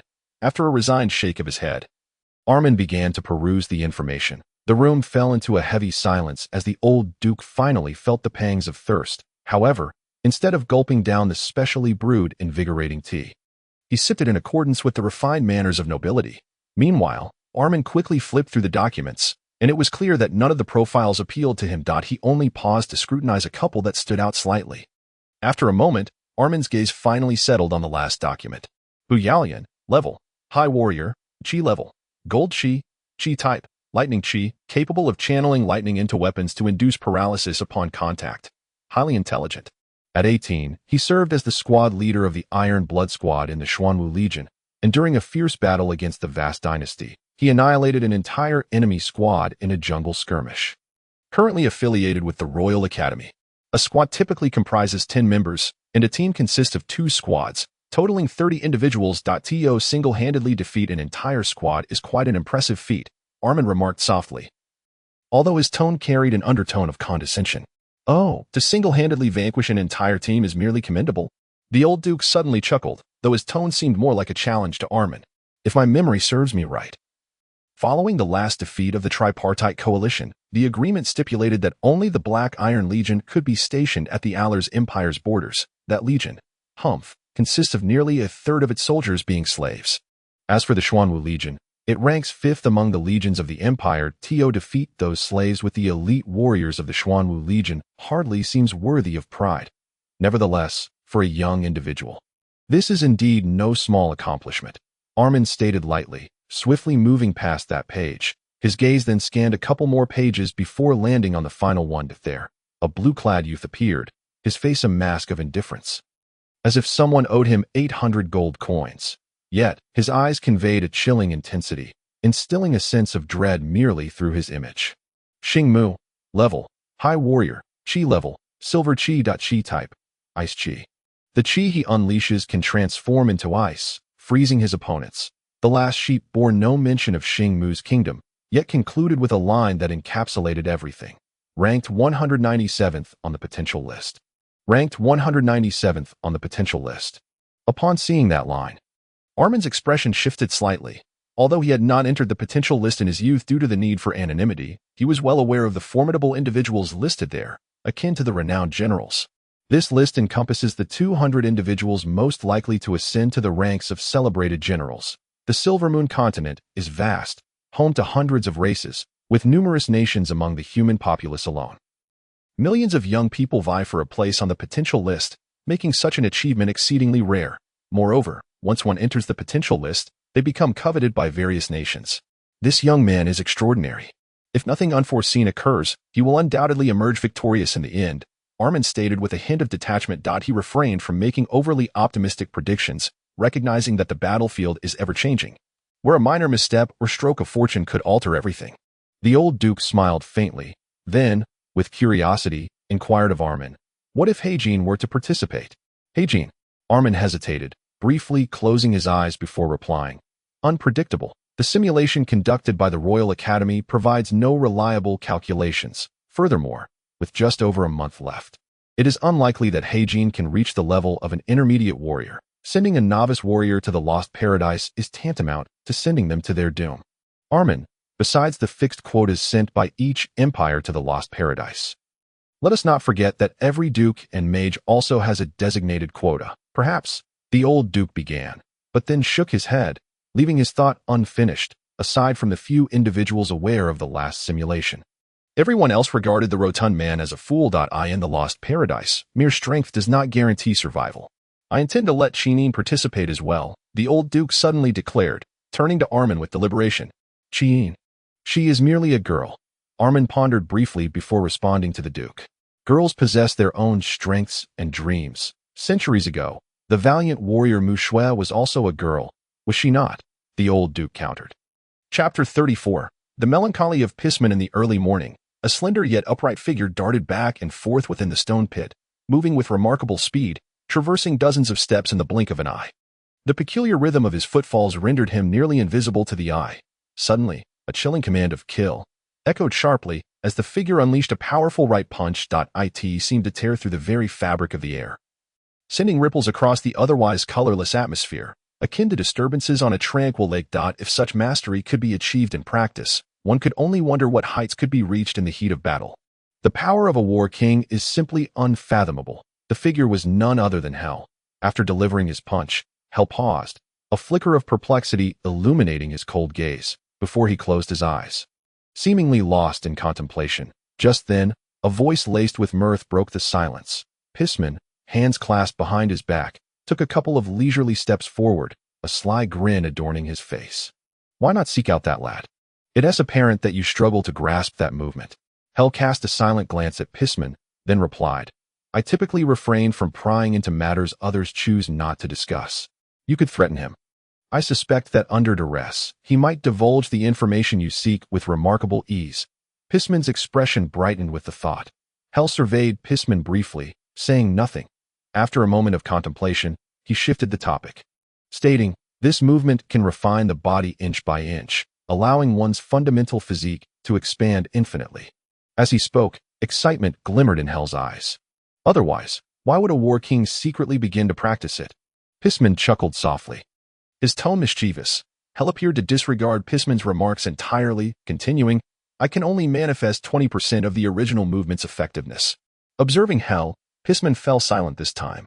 Upon reaching the rank of war king, any observed movement could be dissected into countless subtle variations. Imitation would be an effortless endeavor.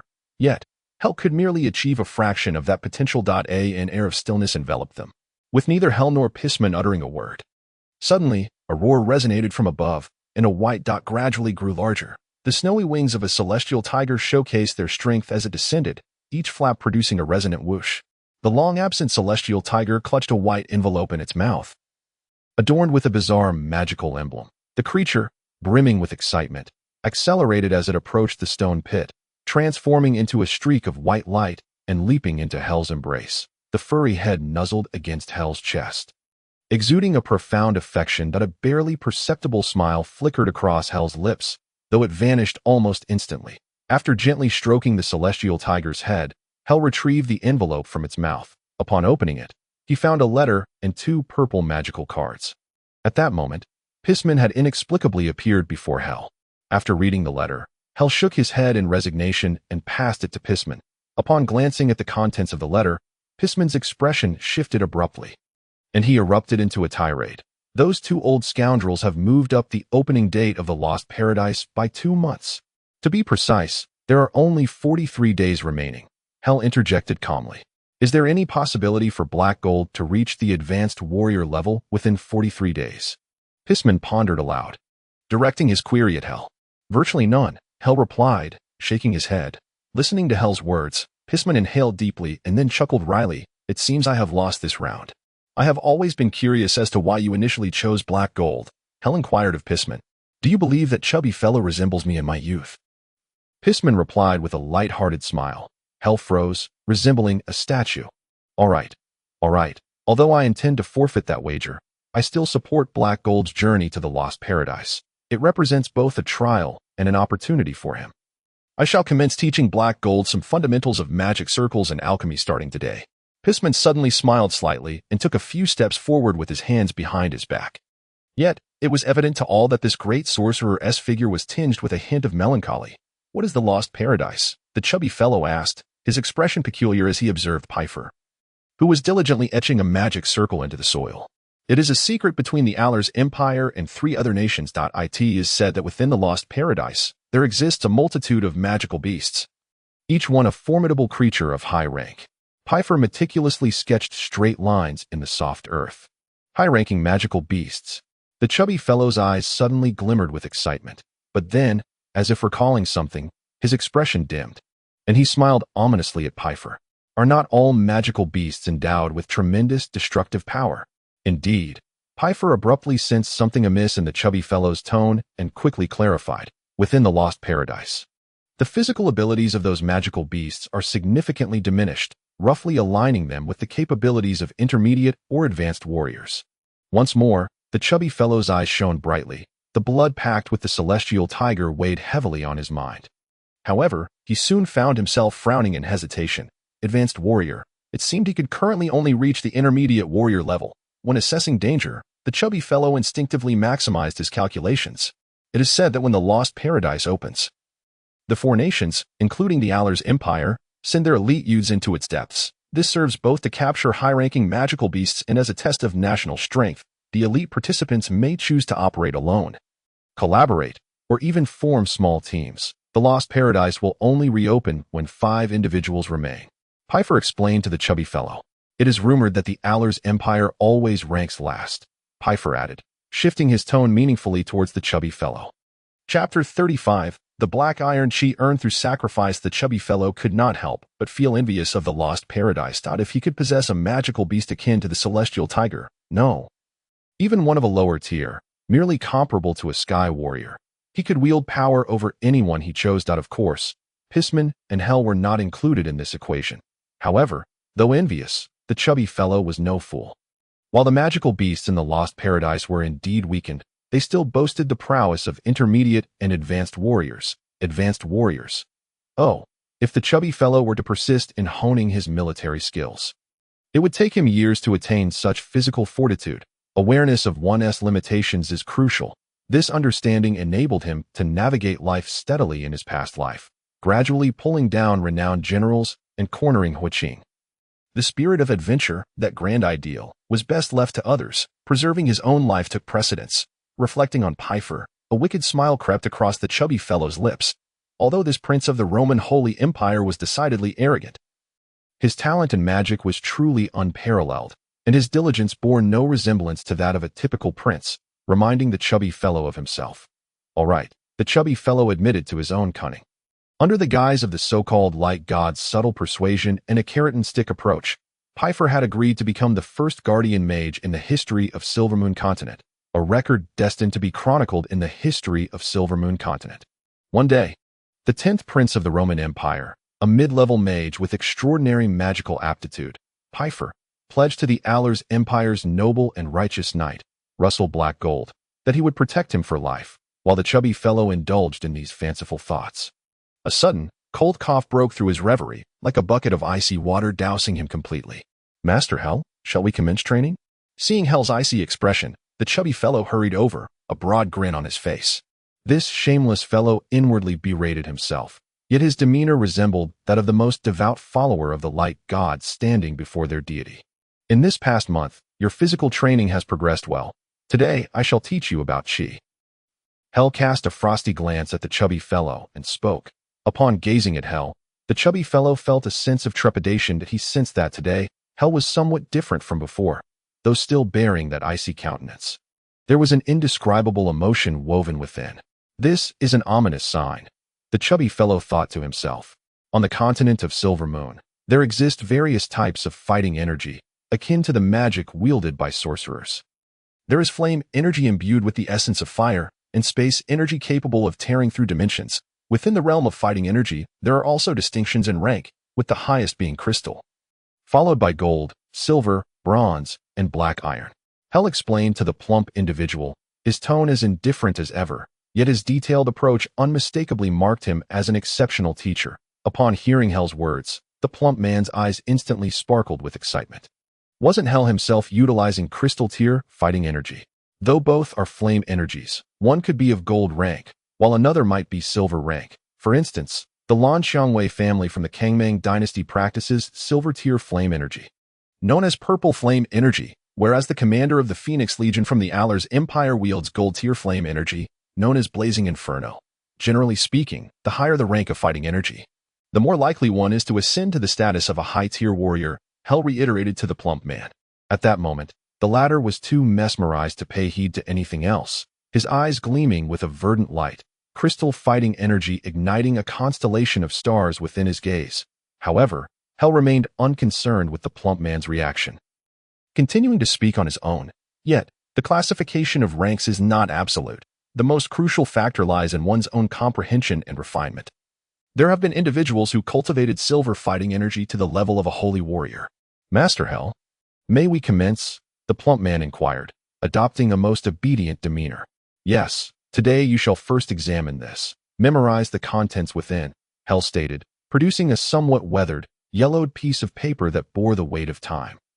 Upon receiving the paper, still warm from being closely guarded by a battle king, "O God of light, I thank you for your greatness," the plump man exclaimed, gazing at it with fervor. Yet, upon reading the initial line of annotations, he was rendered speechless. Fighting energy rank, black iron fighting energy. Quickly, he shifted his gaze to Hell. Master Hell, did you perhaps mistake this? After a moment of hesitation, the plump man posed the question. No, Hell replied firmly. If crystal fighting energy proves insufficient, we may resort to gold tier energy. Should gold tier also be inadequate, then we shall settle for silver. If silver is unattainable, then at the very least, you should strive to produce a bronze one for appearances. Black iron fighting energy. Can this truly be something a battle king would present? The plump man felt a sense of betrayal, his mind brimming with discontent. Observing him, Hell's expression remained frosty, yet his tone softened. Hey Jean, perhaps you do not understand. This fighting energy was procured by my master from the depths of a ruin. It is a fighting energy formula paid for with one's life, although the energy released from this type is black. I have never doubted its worth. The sincerity in Hell's expression stirred something within the plump man. Perhaps this was indeed a legendary formula of immense significance. My master's master, a formula obtained at the cost of life. A newfound resolve flickered in the plump man's eyes, his fists clenching tightly. However, Hell interjected, addressing the plump man. However, what? He queried. My master had 3 disciples in total. I am the last. Pissman was the first. While the middle one was Slow Fire. Pissman chose the path of magic, while Slow Fire and I opted for fighting energy. Undoubtedly, Slow Fire was the most gifted among us, arrogantly aspiring to become the strongest in the Silver Moon continent. He deemed crystal fighting energy insufficient for his ambitions, thus selecting this black iron energy retrieved from the ruins, while I chose crystal fighting energy. And what was the ultimate outcome? The plump man felt a fierce fire igniting within him.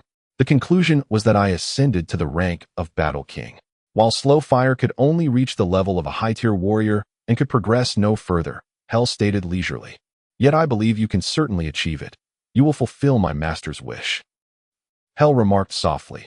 Upon hearing Hell's words, the plump man felt his hands, clutching the black iron fighting energy formula, begin to tremble slightly. Chapter 36. The Gambler. Upon closer inspection of the aged paper in his hands, the plump man realized something amiss. The annotations were clearly written in a different script than the fighting energy content. Moreover, what struck him as odd was that the script documenting the fighting energy was of a peculiar kind, resembling about 70% of the script used on the Silver Moon continent, while the remaining portion bore an uncanny similarity to the script familiar to him from his previous life. That it was indeed a strange affair. And the paper was remarkably soft, almost fragile enough to disintegrate with a gentle touch. Its weathered hue suggested it had endured a lengthy existence. How curious. The plump man flipped the paper back and forth, attempting to unearth any hints. Yet he found nothing. The only notable detail was a few faint bloodstains, their color now darkened, indicating they had aged over time. Fighting energy obtained at the cost of life. The plump man murmured, just as he scrutinized the paper intently. Hell, who stood quietly by, suddenly spoke. Hey Jean. The plump man immediately directed his gaze towards Hell, his eyes widening in astonishment. If his memory served him correctly, this was the first time Hell had addressed him as Hey Jean in his presence. If possible, aim to reach the level of a high-tier warrior within a month. Hell's expression appeared slightly stiff, suggesting that he was not accustomed to making requests. Upon hearing what seemed to be a plea, the plump man froze in place like a statue. Was this truly the same cold Hell? Master Hell, do you require my assistance with something? Just give the word. Scaling a mountain or descending into a boiling pot is but a mere phrase for me. This feels rather unfamiliar. The plump man rolled his eyes and smiled amiably at Heijin. At this moment, he was wary of Hell potentially laying another trap for him to fall into. Heijin, if you were to gamble with someone, would you prefer to lose or win? Hell inquired. Naturally, I would prefer to win. The plump man replied with a grin. Who wouldn't he wish to dominate others, after all? And if you were to lose? Hell pressed further. Then I would reflect on the experience, resort to cheating if necessary, or learn new techniques, whatever it takes to win back in the next round. The plump man answered succinctly to in his previous life. That was precisely how he operated. To some extent, the battlefield was akin to a gambling table, where skill and luck were both indispensable. His usual tactic was to swiftly withdraw if he sensed an imminent loss, and in the next round, either enhance his own abilities, cheat, or set a trap for his opponent, finding ways to eliminate them. And if you were to lose again? Hell continued to question. Then I would simply wait for the next opportunity. The plump man replied with a smile. Even after suffering 10 consecutive defeats before Huiqing, he had never felt disheartened. And if you lost again, then I would await the next chance. And if you lost again? By the time they reached the 30th inquiry, the plump man could no longer endure. It was not a matter of lacking patience, but rather, he had never witnessed anyone so unfortunate as to lose consecutively over 30 times, unable to secure a single victory. Such misfortune. Upon hearing this, the plump man's intellect swiftly connected the dots. Could it be that Master Uncle, His eyes widened in disbelief. Hell remained silent, yet his taciturnity often spoke volumes. Master Hell, are you jesting? Pisman, a grand magus, an exceedingly cunning individual. Would he truly lose? The plump man exclaimed, incredulity etched across his face. Yet, doubt lingered heavily in his expression. If it were Hell, he could still begrudgingly accept it. Hell's inherent coldness was a weakness that could be exploited for victory. However, when it came to the unpredictable Pisman, even if Lady Luck were to accompany him in bed, Pisman would never suffer such a string of defeats. Indeed, Hell affirmed to the plump man, observing Hell's demeanor. The plump man began to believe. That was a wager that was fundamentally impossible to fulfill. Hell stated solemnly. What wager? The plump man queried, puzzled. To accomplish something that is inherently unachievable. Hell furrowed his brow slightly as he elaborated. Upon hearing Hell's words, the plump man was left utterly speechless. This was not a wager. It was merely a play on words. If one succeeded, it would no longer be deemed impossible, should one fail. Then defeat was inevitable. A statement so simple, yet devoid of any possibility of victory. Was that old man not of sound mind? The plump man pondered. Just then, a creaking sound escaped his clenched teeth.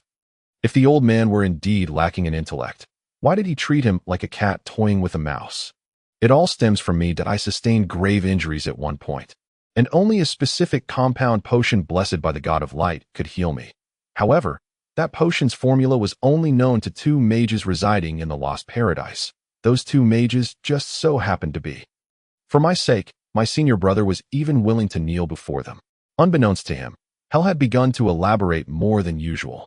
Listening to Hell's words, the plump man felt a newfound respect for Pisman, the diminutive elder. For those standing atop the world, it seemed that nothing was more precious than one's face. That, of course, this did not apply to the plump man, who lacked such awareness. In his eyes, his own life held the utmost importance.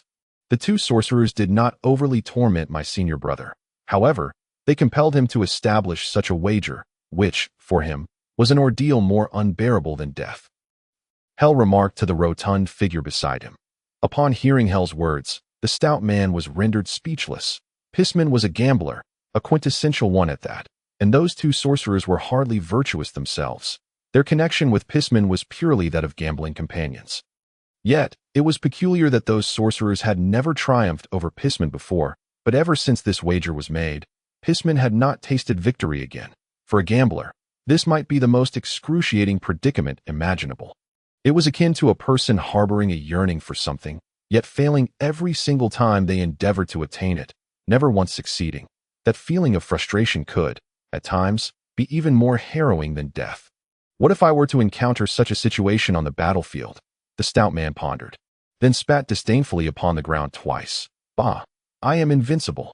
The night was tranquil, and gazing at the deep crimson magic circle before him, the stout man found himself lost in thought for quite a while. He reflected on the events of the day and abruptly recalled those composite potions, which were categorized as evil. Yet one bowl commanded 1,000 gold coins. By careful calculation, it became apparent that he had consumed tens of thousands of gold coins over the past month.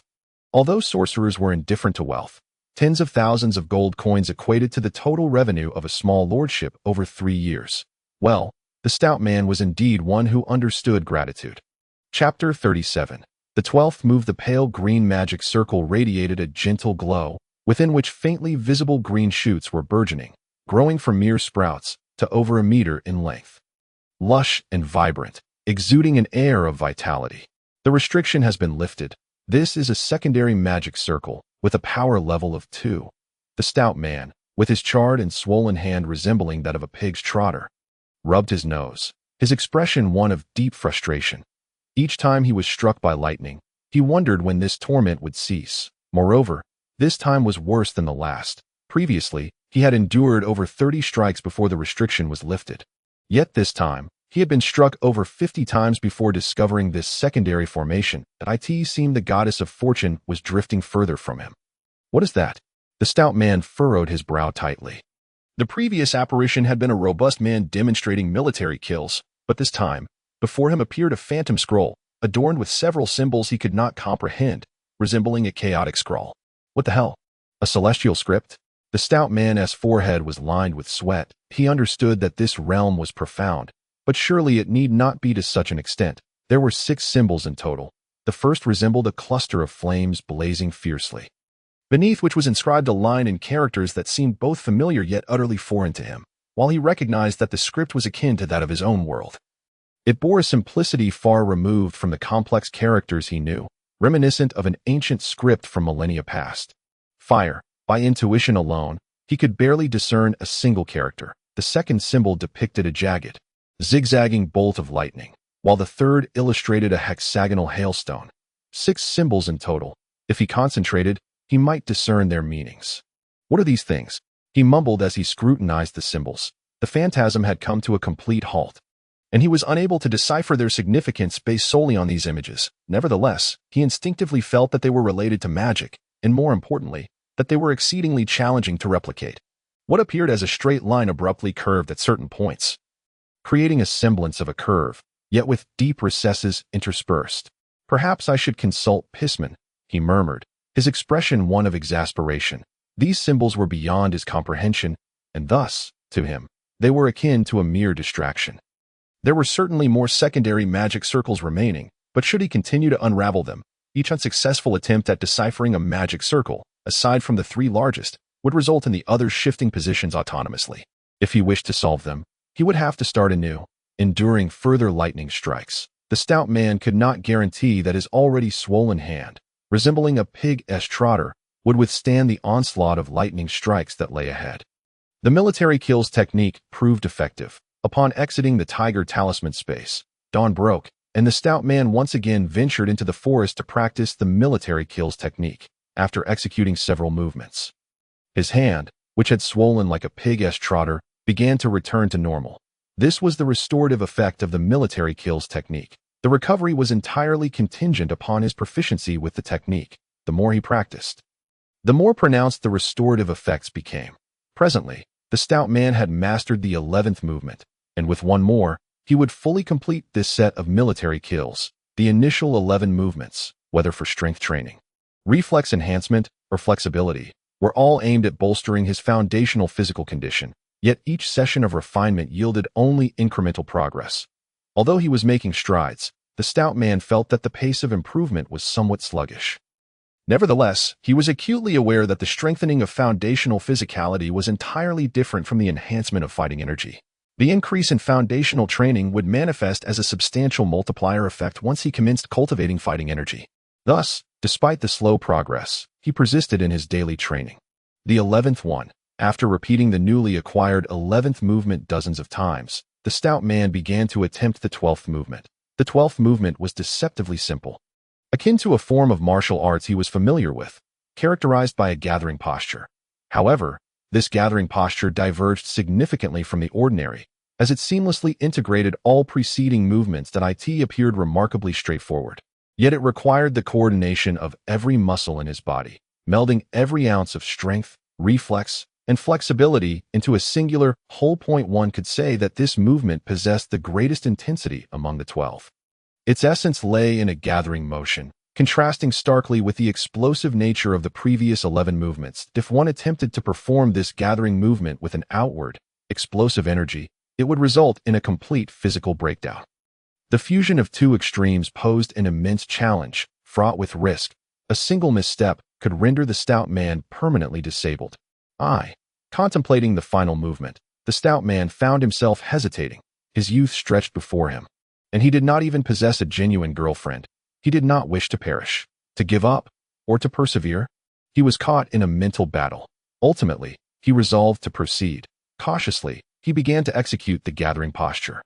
Each movement slow and gentle, strikingly different from the robust man's earlier performance. To draw a comparison, it was akin to the distinction between a refined lady and a boisterous man performing the same action. As his hands rose and fell, and his feet moved in tandem, the stout man summoned every aspect of his being, as if a finely tuned machine had commenced operation. Suddenly a voice pierced the air. Startling the stout man, it was Pifu, who had somehow managed to approach within 50 meters of him, clad in a magical robe, his expression contorted to a deep crimson hue, clearly in great distress. Upon hearing Pifu's voice, the stout man's body froze entirely, resembling a statue. "All right," I admit my earlier movements were rather effeminate, but why did you not laugh? The stout man said with a grin directed at Pifu. Haha. Pifu, who had initially worn a pained countenance, could no longer contain himself, bending over in fits of laughter until tears streamed down his face. However, before long, a resounding bang echoed, and Pifu was seen covering his eye with one hand, through which glimpses of dark bruises could be discerned. Despicable. You were the one who made me laugh. Pifu glared furiously at the stout man. But I never said I wouldn't hit you, the stout man replied, shaking his head with an expression of disappointment. Observing the shameless stout man, Pifu was left utterly speechless. Chapter 38. The Magic Scroll Patterns Teach Me Alchemy and Magic Circles? I am a warrior. How could I possibly learn such things? The stout man grumbled to Pifu, whose right eye ring was blackened, as they strolled along a narrow path. Umph. Pifu scoffed disdainfully at the stout man. The stout man chuckled. Do you believe I could turn your other eye into a panda eye too? Panda refers to a type of magical beast in this realm, akin to a panda.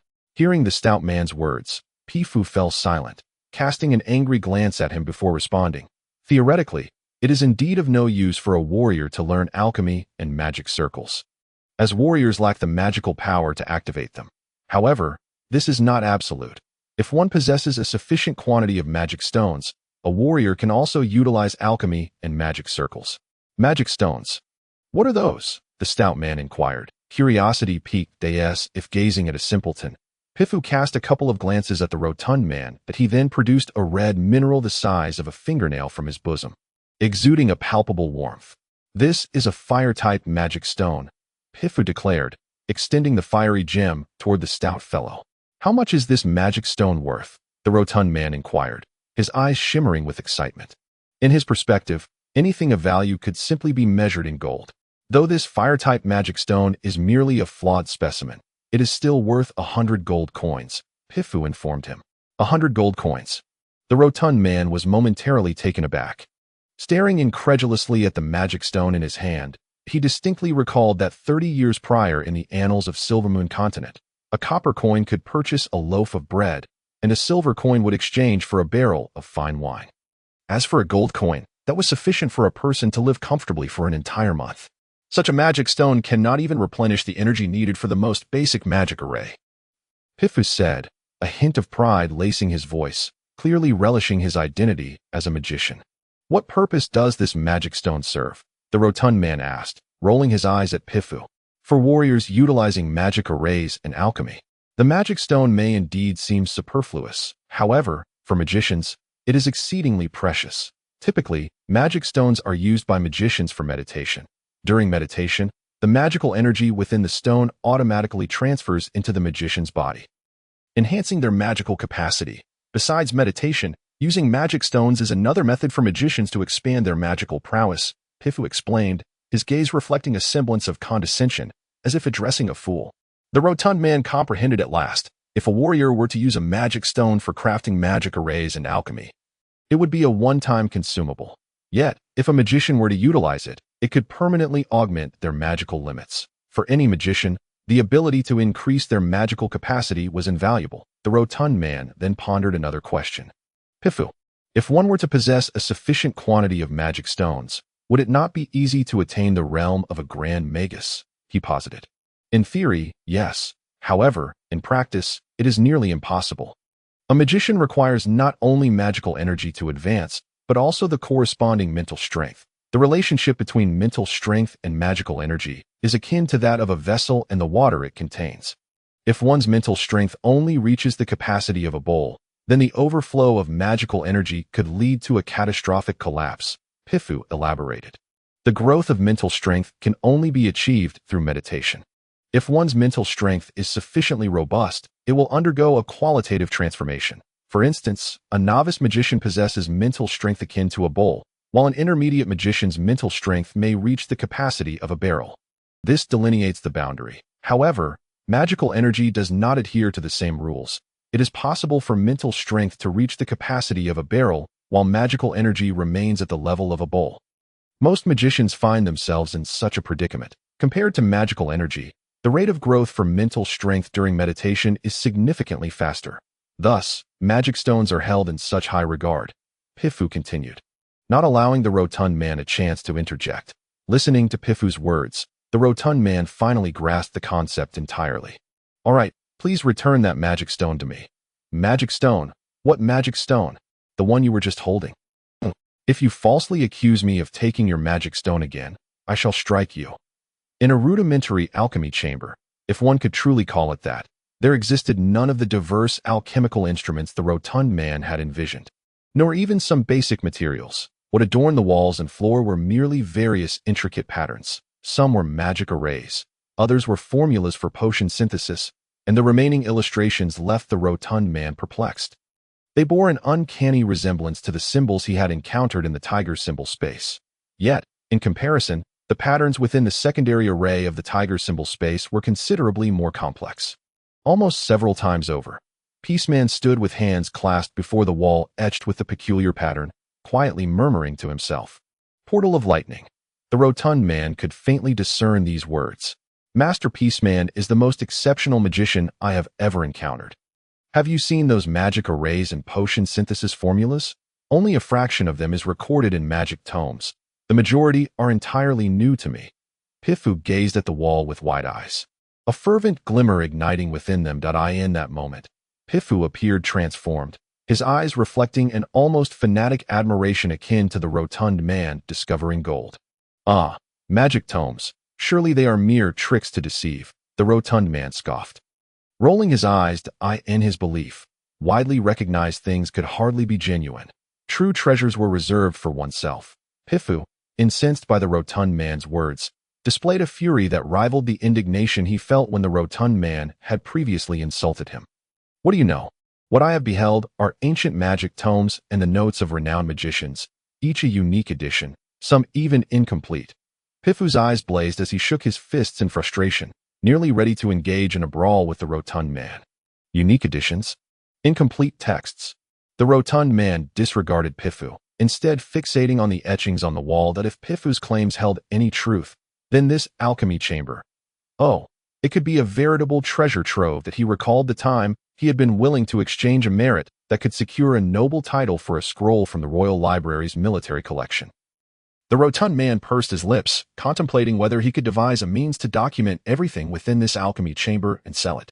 Hey Jean, do you understand what alchemy and magic arrays entail? Peaceman appeared to sense the rotund man's dubious gaze. Smiling amiably as he addressed him, the rotund man was no fool. He perceived an unsettling aura lurking behind that smile. I do not, he replied firmly, his unyielding tone leaving others astounded. Strangely, however, Peaceman did not press him further or set traps to ensnare him. Both alchemy and magic arrays exist to enhance the quality of life for humanity. Peaceman stated, then shifted his tone, continuing. Yet, regrettably, the majority have employed magic arrays and alchemy for the purposes of warfare, be it humanity, the elves, or any other race. None are exempt. The rotund man fell silent, somewhat bewildered by Peaceman's intentions. Meanwhile, Pifa nodded fervently, resembling a fervent devotee. Enough of that for now. Let me teach you some foundational concepts. Although you are a warrior, understanding alchemy and magic arrays will yield unimaginable benefits for your future, Peaceman asserted to the rotund man. He promptly nodded in agreement, recognizing that knowledge of one's adversary is key to victory. When facing an opponent who is a magician, such understanding could prove immensely advantageous.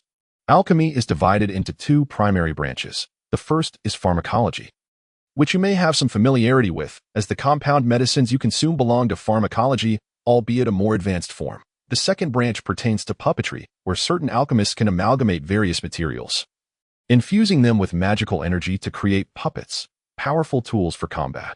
The third category encompasses magic scrolls, which serve as swift conduits for magic release. However, their creation is quite challenging that a novice magician can only produce low-level magic scrolls using inferior paper, common ink, and basic materials. For higher-level scrolls, one requires correspondingly superior components.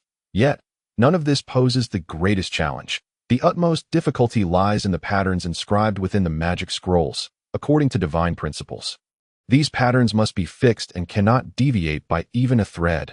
Peaceman explained. Suddenly, the rotund man interrupted. Master, could you provide an example? Peaceman nodded and approached the wall, pointing to the patterns that had earlier puzzled the rotund man. This pattern represents the design inscribed on the portal of Lightning Magic Scroll. These patterns are immutable. Not a single detail can be altered. Furthermore, due to the passage of time, most of the patterns from magic scrolls have vanished from history, leaving only a scant few. As it stands, the Magic Guild's registry contains merely 81 distinct magic scroll patterns, while only 15 of those have entered the public domain. Peaceman elucidated as the rotund man absorbed Peaceman's words. His mind began to buzz, and his eyes grew bright with fervor. Magic scroll patterns. Could it be that those 6 patterns were among them? Currently, each magic scroll pattern is immensely valuable. Nearly every one possesses unparalleled worth. Peaceman informed the rotund man. How much is a single pattern worth? He asked, his throat dry as he swallowed hard. Chapter 39. When money runs out. Rob the sorcerer casting a sideways glance at the glimmering-eyed fat man.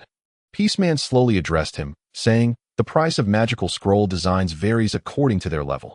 Generally, a first-level magical scroll design costs around 30,000 gold coins, a second-level design fetches 50,000, and a third-level design reaches 100,000. Beyond that, it becomes nearly impossible to quantify in mere gold. As Peaceman's words sank in, the fat man's eyes widened in disbelief at the exorbitant prices for such simple designs. The rapid release of magical scrolls can often determine the outcome of a battle. They can be utilized not only by sorcerers but also by warriors.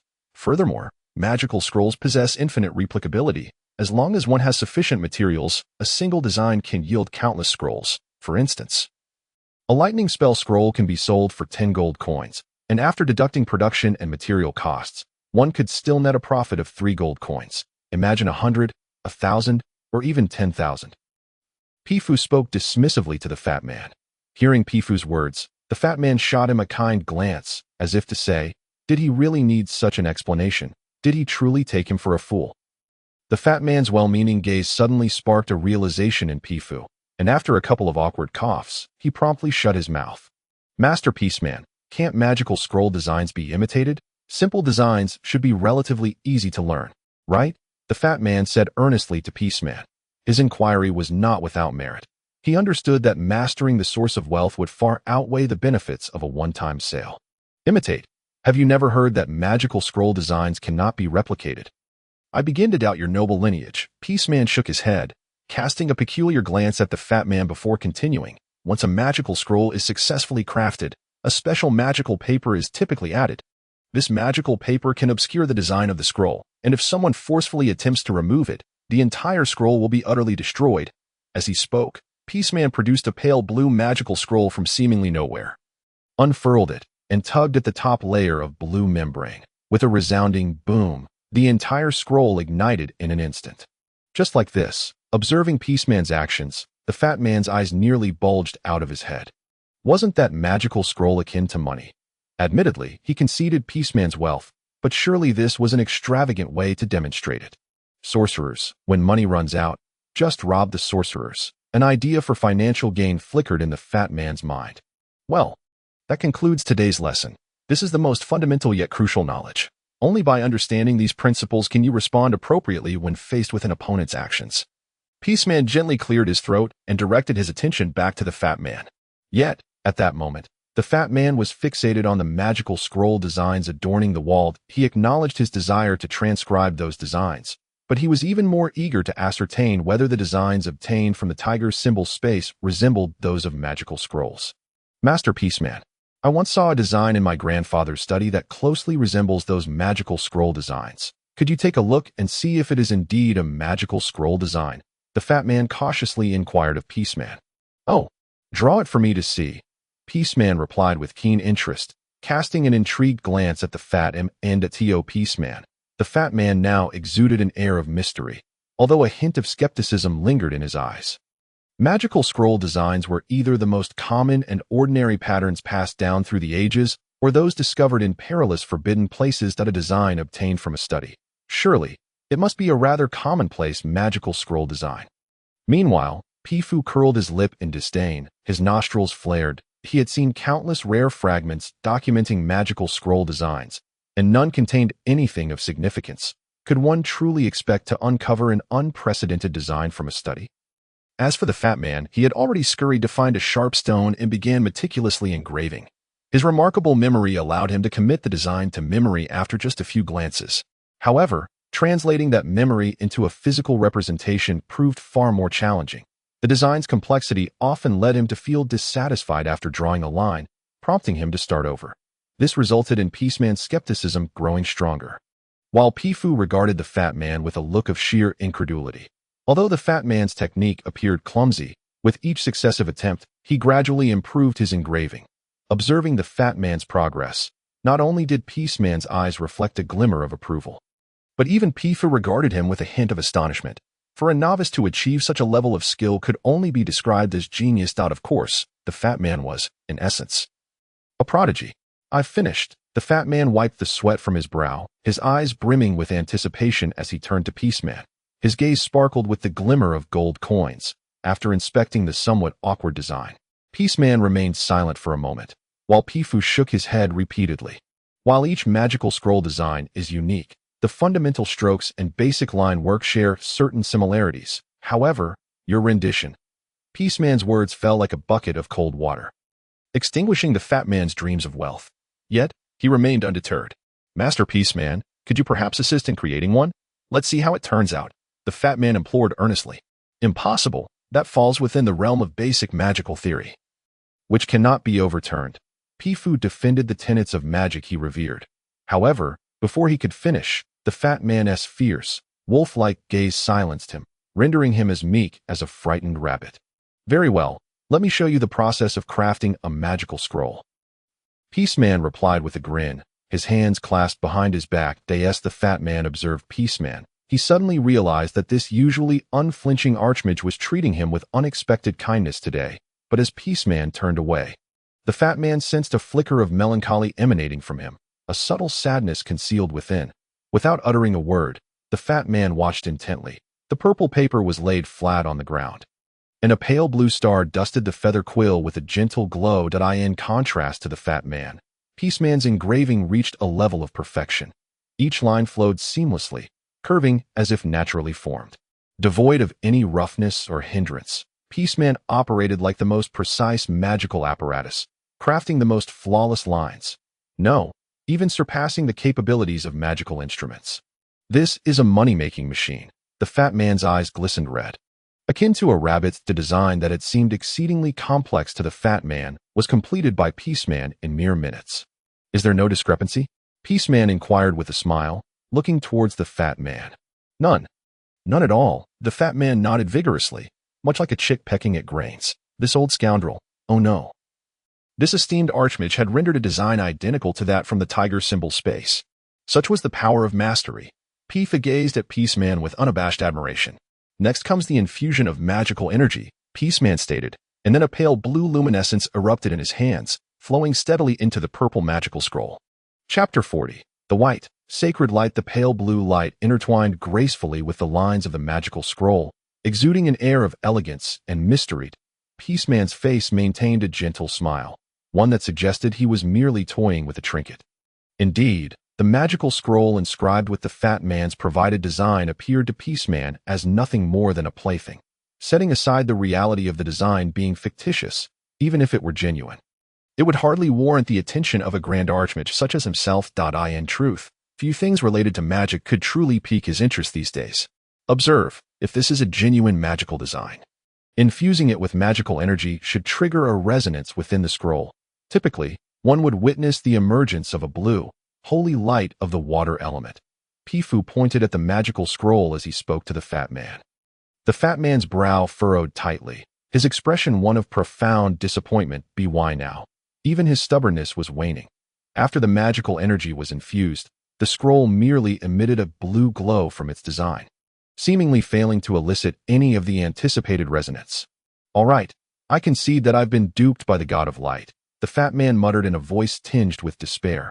Yet, at that moment, a faint sound of bewilderment escaped Peaceman's lips, and his smile faltered slightly. How is this possible? Peaceman's voice, barely above a whisper, was distinctly audible to the fat man, who gazed at the magical scroll as if entranced by a stunning beauty. His speed of fixation astonishing. Pifu's eyes, too, were glued to the magical scroll. With a sudden resounding boom, Several white lotuses unexpectedly erupted from the magical scroll, each blossom unfolding gradually in a scene of unparalleled splendor. The lotuses exuded a gentle, immaculate white, pure as the feathers of angels chronicled in the annals of the Silver Moon continent. How can this be?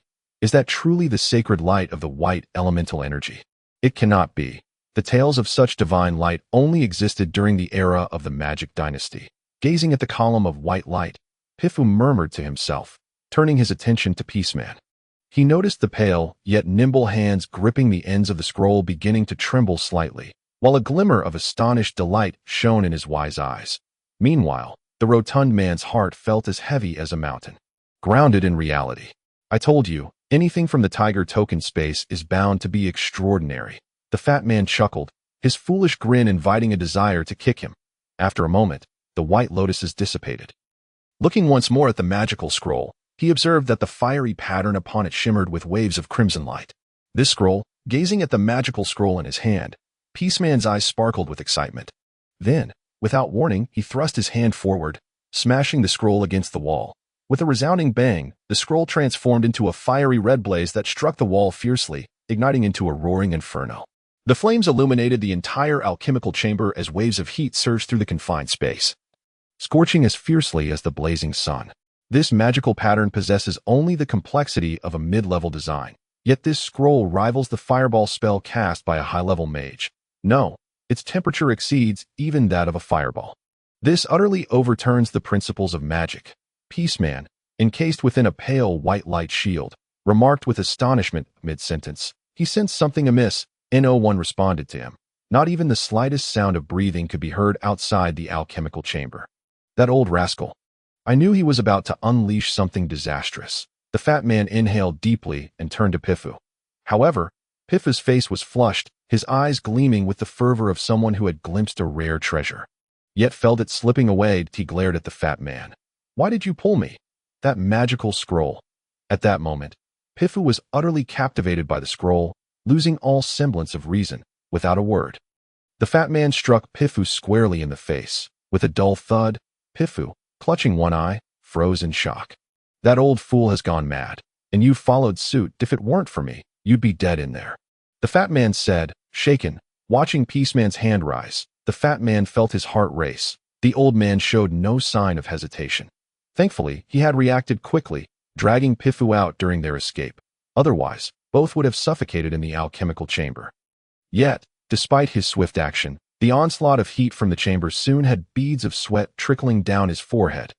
Pifu, still covering his eyes, puffed angrily at the fat man. The sacred white light, even at the height of the Magic Dynasty, was merely a legendary existence. That scroll is a miracle. Do you even know what a miracle is? What a legend entails? Pifu's eyes glistened with unshed tears. Miracle? Legend? Gazing at Pifu, the fat man felt an urge to punch him again. What miracle, what legend could possibly outweigh life itself? Ultimately, he refrained, looking at Pifu's tear-filled eyes. He employed the old carrot-and-stick approach. Pifu, do you wish to witness miracles again? Swear to become my guardian mage, and I shall make you a part of that miracle. What is happiness? Happiness is a cat eating fish, a dog savoring meat, and a fat man selling scrolls daily. The fat man could already envision the immense profits those 6 patterns would bring him. According to Peaceman, the pattern that defied the principles of magic would cause a sensation throughout the magical realm if revealed. Although it appeared merely a mid-level magical scroll pattern, its power rivaled that of high-level magic.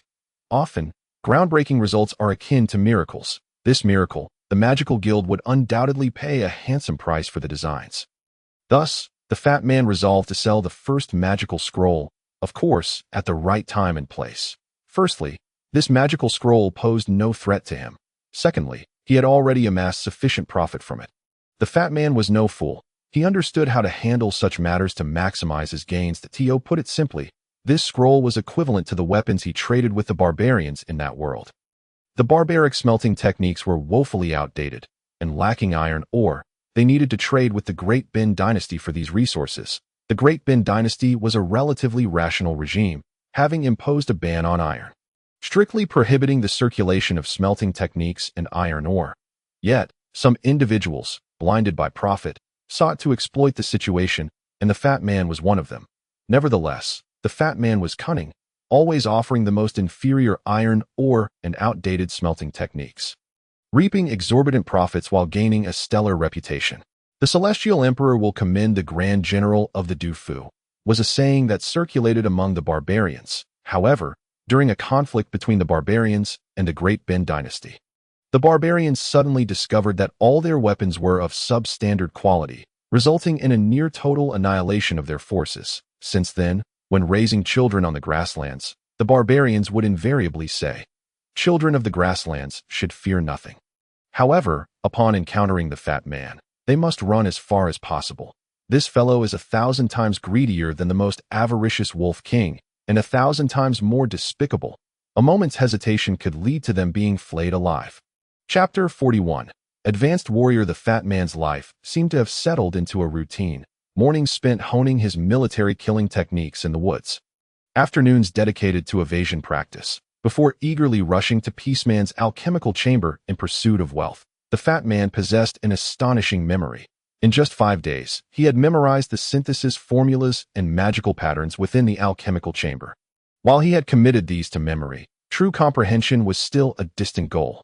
Nonetheless, he quickly mastered the most fundamental magical arrays and the refinement of magical potions. Astonishingly so, even Pifu, with his natural magical talent, could not help but admire the fat man's genius, while Peaceman felt a twinge of regret.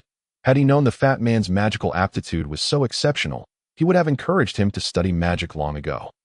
In a decade's time, perhaps the continent would witness the rise of another peak archomage as for evasion practice. The fat man excelled as well, with his military techniques becoming increasingly refined. His physical abilities saw significant enhancement, and Hell had elevated his training to the pinnacle of advanced warrior status. At this peak, he was but a hair's breadth away from becoming an earth warrior. It would not be an exaggeration to say that against an advanced warrior, the fat man could not win. However, if it came to fleeing, even against an earth warrior, should the slightest error occur, the fat man could escape effortlessly. Much like in his previous life, the fat man's combat prowess was merely above average, but his ability to evade was unparalleled. After each training session, Hell would cast a not-so-cold gaze upon the fat man, revealing his undeniable satisfaction with him, akin to an ice mountain. Regrettably, the fat man showed no signs of breaking through to the advanced warrior level. The black iron fighting spirit, earned at the cost of his life, remained untouched by the fat man. He felt as though something was missing, an indescribable sensation that hung like a stone upon his heart, rendering him incapable of cultivating that black iron fighting spirit. Where exactly does the issue lie? Supporting his chin with his right hand, the fat man gazed skyward, his expression one of utmost simplicity, compelling those familiar with his nature to resist the urge to stomp on him. Never mind, I'll continue practicing military killing techniques. After pondering for a moment without arriving at a reasonable conclusion, he dismissed the thought and resumed his training in military killing techniques. His fists, feet, and every joint and muscle in his body operated with precision, as tightly coordinated as the most elite military unit. With each movement, a palpable aura of killing intent coalesced around him, an oppressive chill that penetrated to the bone, within a radius of hundreds of meters surrounding the fat man. No living creature dared to approach. However, the art of military killing is a manifestation of the military's prowess, a perfect amalgamation of iron will and discipline, with nothing more terrifying than the military's way of slaughter. An individual, no matter how formidable, may unleash a shocking aura, yet will never reach the level of a disciplined army on the battlefield. The brutal carnage and the rivers of blood, akin to the relentless surging of the sea that raises towering waves, are feats unattainable by a solitary warrior. Only an army, forged through the harrowing experiences of countless battles, can achieve such might. After months of training, the corpulent man has nearly perfected each of the first 11 movements, achieving a level of proficiency that rivals that of the figure within the mystical realm of the Tiger Talisman. However, the 12th movement eludes him, defying his every attempt. This final inward motion starkly contrasts the previous outward explosive actions. A single misstep could lead to a catastrophic collapse of his entire being. Throughout this month, he has tried to apply the same ferocity he used for the first 11 movements to the 12th, only to end up bedridden for 3 days. Were it not for the restorative elixirs provided by Pissman, he would likely have needed even more time to recover. With the 12th movement now a distant thought, the corpulent man has resolved to abandon it, for it represents a potential farewell to this world, contradicting his fundamental principle of existence. Since that day he first got out of bed, he has not attempted the 12th movement again, yet today feels unusually different. After completing the 11th explosive action, he instinctively traced arcs with his hands and gently lifted his right foot. If he were fully aware, he would recognize this as the initiation stance of the 12th movement. However, lost in the throes of the military killing technique, his eyes, though not large, gleamed with a fervent "red" as his right foot gently descended. His hands instinctively drew close to his chest. This moment, clarity washed over him. Upon completing the military killing sequence, he realized the anomaly that had earlier unsettled him. It was the unfinished 12th movement. This final action encapsulates all the power accumulated thus far, culminating in a tremendous eruption of energy. Doubling? No, the final action multiplies that power by over tenfold, elevating his physical prowess to that of a high-ranking warrior. Praise the god of light. His eyes sparkled with a cunning glint reminiscent of a fox that if hell were careless, perhaps he could be struck back. If Pisman failed to conjure a magical shield in time, could it be? Chapter 42. The scheming war king. Months spent mastering the military killing sequence leave even the corpulent man impressed with himself. Yet, this is contingent upon the battlefield experience and reflexes honed through rigorous training from his past life. For anyone else, mastering this sequence in mere months would be an unattainable feat. To accomplish even a single movement in a month would signify considerable talent. Ultimately, however, it is diligence that matters most. Had he not perfected the first 11 movements to their utmost, the 12th would remain out of reach. This explains his previous failures to execute the 12th movement. The day sunshine is splendid, radiating a gentle warmth, the sky resembling an immense sapphire without a single blemish. An exquisite day. Yet, Hell senses an undercurrent of peculiarity as he observes the seemingly simple-minded corpulent man across from him. Something feels amiss, yet he cannot pinpoint the source. All right, let us begin, Hell states calmly to the corpulent man, who obediently nods as if the most compliant of students. The giant sword in Hell's right hand swings twice, producing a resonant hum as it slices through the air. Yes, yes. The corpulent man nods earnestly that a series of rushing winds follows as Hell's giant sword transforms into a blurred shadow. Vibrating at an astonishing frequency, its size seemingly expanding within the void. 20 crystalline sword blades, originating from various angles, hurtle towards the corpulent man like a barrage of shooting stars. This assault represents the typical battle prowess of a high-ranking warrior.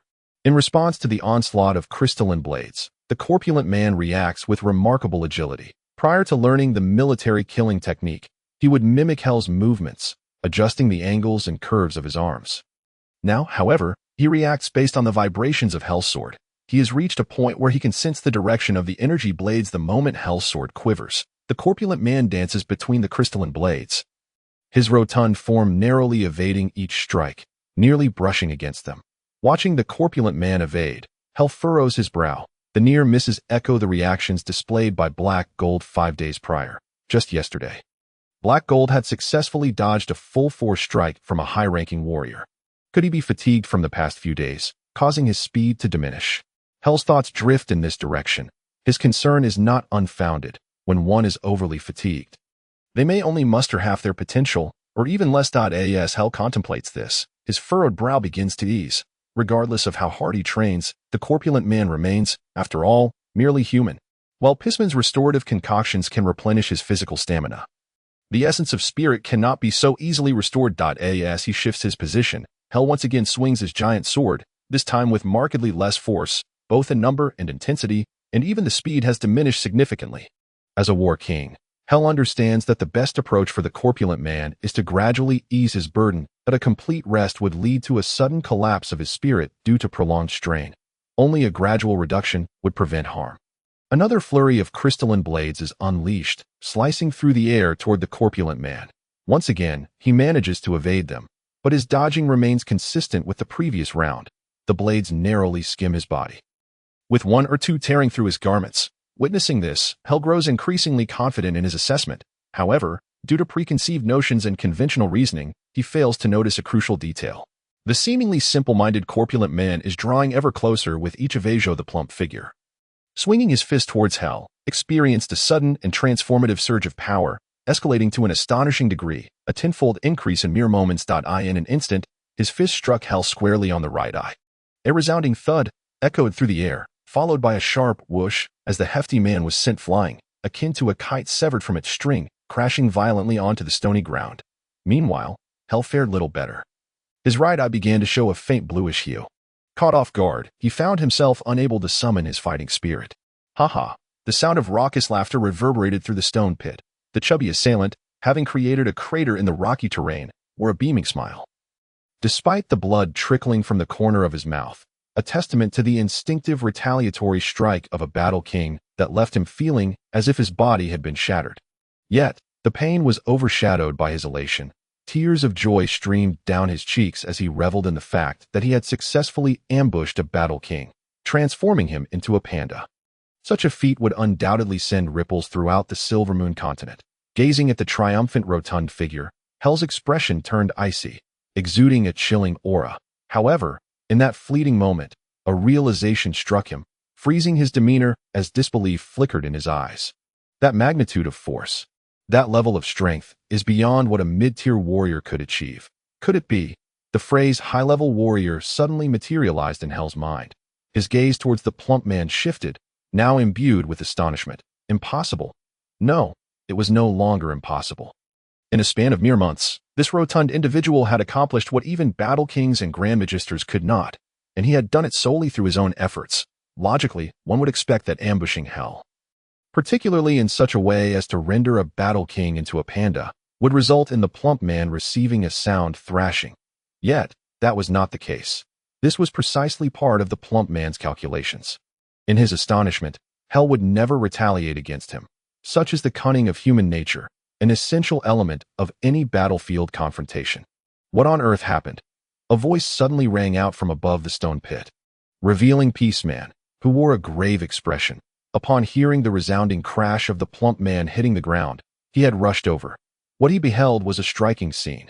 The chubby man sat despondently in the crater, blood oozing from his lips, while Hell bore a slight bruise around his eye. The initial thought that crossed Peaceman's mind was that an attack had occurred here, but the idea of a mid-level warrior ambushing a battle king? Preposterous. It was unfathomable that a mid-tier warrior could pose a threat to a battle king, even in the most chaotic of circumstances. Observing Peaceman, the plump man's lips curled into a barely perceptible smile. Suddenly, he sprang from the stone pit, launching himself towards Peaceman with fierce determination. The plump man had fully committed now. If Peaceman were to discover that he had attained the status of a high-level warrior, an ambush would surely invite retribution. Peaceman noted something amiss as the rotund assailant charged towards him, but it was merely a fleeting impression that a pale, egg-shaped magical barrier enveloped Peaceman. But beyond that, there was little else. The magical shield was merely a reflexive response that as he watched the plump man extend his fist towards him. Peaceman's eyes reflected a sense of disdain, misled by preconceived notions just as Hell had been. A mid-tier warrior could never breach a magical shield. In the next moment, Peaceman, much like Hell before him, fell victim to the plump man's unexpected prowess. This time, the rotund figure fared better, remaining upright despite sustaining significant damage. After rendering one of Peaceman's eyes a panda's hue, the plump man plopped down onto the ground, bursting into laughter. Amidst his mirth, he mumbled incoherently, "I've avenged myself." His expression was one of a petty individual reveling in his triumph. This man had endured so much humiliation over the past few months, and now, having retaliated against both Hell and Peaceman, he was utterly indifferent to the consequences. Peaceman stood in stunned silence, while Hell wore a subtle smile. Brimming with schadenfreude, one person turning into a panda was far less amusing than two. "You broke my magical shield? Did you just breach my magical shield?" After what felt like an eternity of being petrified, Peaceman's eyes gleamed as he addressed the plump man. Fully immersed in the euphoria of his victory, the rotund man paid little heed to Peaceman, instead grinning foolishly. A high-level warrior had laid waste to a battle king and a grand magister in a single day. The plump man had never felt such a profound sense of success before. In the past, when facing Hua Qing, he had barely managed to keep his footing. But now, oh, how the tables had turned. Observing the self-satisfied rotund figure, Peaceman felt no anger, yet his eyes shone with an increasingly perceptive light. Noticing the plump man's lack of response, Peaceman donned a sly smile. Suddenly, a lightning sphere appeared in his grasp, radiating a golden hue, crackling with arcs of electricity that danced across its surface, accompanied by the faint sound of static. The plump man snapped back to reality the moment he sensed danger. Cold sweat began to pour down his forehead as he gazed at the lightning sphere. "You just breached my magical shield," Peaceman inquired, holding the lightning sphere with a casual demeanor. Initially, the plump man shook his head, but as realization dawned upon him, he began nodding vigorously, akin to a chick pecking at grains, the speed of his nodding leaving others dumbfounded. High-level warrior. Peaceman crushed the lightning sphere in his hand, his expression shifting to one of palpable relief as he gazed skyward. Observing Peaceman busily working away in the alchemy chamber, the plump man felt a twinge of discomfort. Since learning of the plump man's newfound strength as a high-level warrior, Peaceman had transformed. His eyes now gleamed with cunning and wisdom, sending an icy chill down the plump man's spine. Peaceman then vanished for days on end, returning only to immerse himself in the alchemy chamber, completely disregarding everything else. However, the alchemy chamber had inexplicably filled with a plethora of items. Once bare, it now resembled a warehouse, cluttered with an assortment of peculiar papers, fragrant inks, and bizarre artifacts. Blood-stained eyeballs, golden wings no larger than a fingernail, and a plant towering over a foot adorned with fangs. The alchemy chamber was nearly unrecognizable. The plump man was oblivious to the nature of these strange items, but upon seeing the rabbit-like eyes of Pifu, he deduced that everything in the alchemy chamber must possess significant value, objects that could make even a prince green with envy. "Oh, they must be worth a fortune in gold coins," that in the plump man's eyes. Peaceman had become a complete madman, functioning like a frenzied magical machine. Scroll after scroll, potion after potion, Peaceman churned them out with the efficiency of an assembly line. Even more astonishing was a rudimentary metallic lump displayed in a corner of the alchemy chamber. What on earth could that be? The plump man had no idea, but just the sight of that metallic lump told him it was undoubtedly a weapon of formidable power. "Oh, God of Light, what could this esteemed Grand Magister possibly be planning?" The plump man mused to himself, observing Peaceman so engrossed that he neglected even to conduct his lessons. These items, no, these scrolls and magical potions, could surely transform a mere band of dozens into an invincible army. Black gold. Come here, remember this. It's a simple magical array that can be buried underground, undetectable even to high-level magicians. What? You don't understand. Fine. You know what a bear trap is, right? And this potion, just hurl it at anyone you dislike. Its effects are akin to consuming too much compound potion. Black gold. Remember, if you encounter a large group of enemies, toss out this scroll. You ask what this does? This scroll is called the Saliva of the Dark God, which inflicts 8 distinct negative effects including delay and curse. All right, the plump man admitted he was quite despicable and unscrupulous, but this old man, even if the Lost Paradise comprised dozens of individuals, there was no need to bring out items meant for over 100, right? His comrades were far too ruthless, urging him to escalate. And those 5 tickets for expedited updates. Oh, great God of Light. Who could have cast those? Chapter 44. The Silver Sword. Undermining the foundation in the imperial capital of the Eris Empire, there stood a towering statue of a knight, scarred and wielding a massive sword. Surrounded by 4 fountains that spouted water, casting rainbows that shimmered around the knight, it is said that this knight was Marshal Rufus, a figure renowned across the continent hundreds of years ago. In the past, this marshal, bearing a long scar across his face and a penchant for coarse language, once led the Storm Legion into the Beast King's tribe. Although he faced defeat, this event has since become a legend. It is said that throughout the history of the Silvermoon continent, there have been dozens of neighboring nations to the Beastmen, including the most prosperous magical dynasty. Yet, not a single nation or dynasty has ever successfully penetrated the Beast King's domain. Marshal Rufus stands as an honor to the Alice Empire. Each year, his statue receives special funding from the royal family for maintenance, ensuring that despite the passage of over a century, this colossal statue remains unblemished. As pristine as ever, this statue can be regarded as a sacred icon of the Alice Empire. However, it is not strictly protected, instead situated in Red Forest Square, open for public viewing, occasionally. Mischievous children may even climb atop Marshal Rufus's toes to play. He was a leader who was amiable in everyday life yet fiercely resolute on the battlefield. Even after 100 years, the people of the Allah's Empire still affectionately refer to this commander as the kind father. To the populace, Marshal Rufus embodies the essence of a compassionate father figure. Today, beneath the statue, a throng of citizens has gathered, the scene resembling a national celebration. Yet, in truth, today is not a national holiday. The streets buzz with an electric atmosphere. Adorned with colorful banners and slogans suspended above Red Forest Square, this festivity extends beyond the square, with various slogans displayed on the residential buildings nearby. Young people of the Empire, strive on. Hope belongs to you.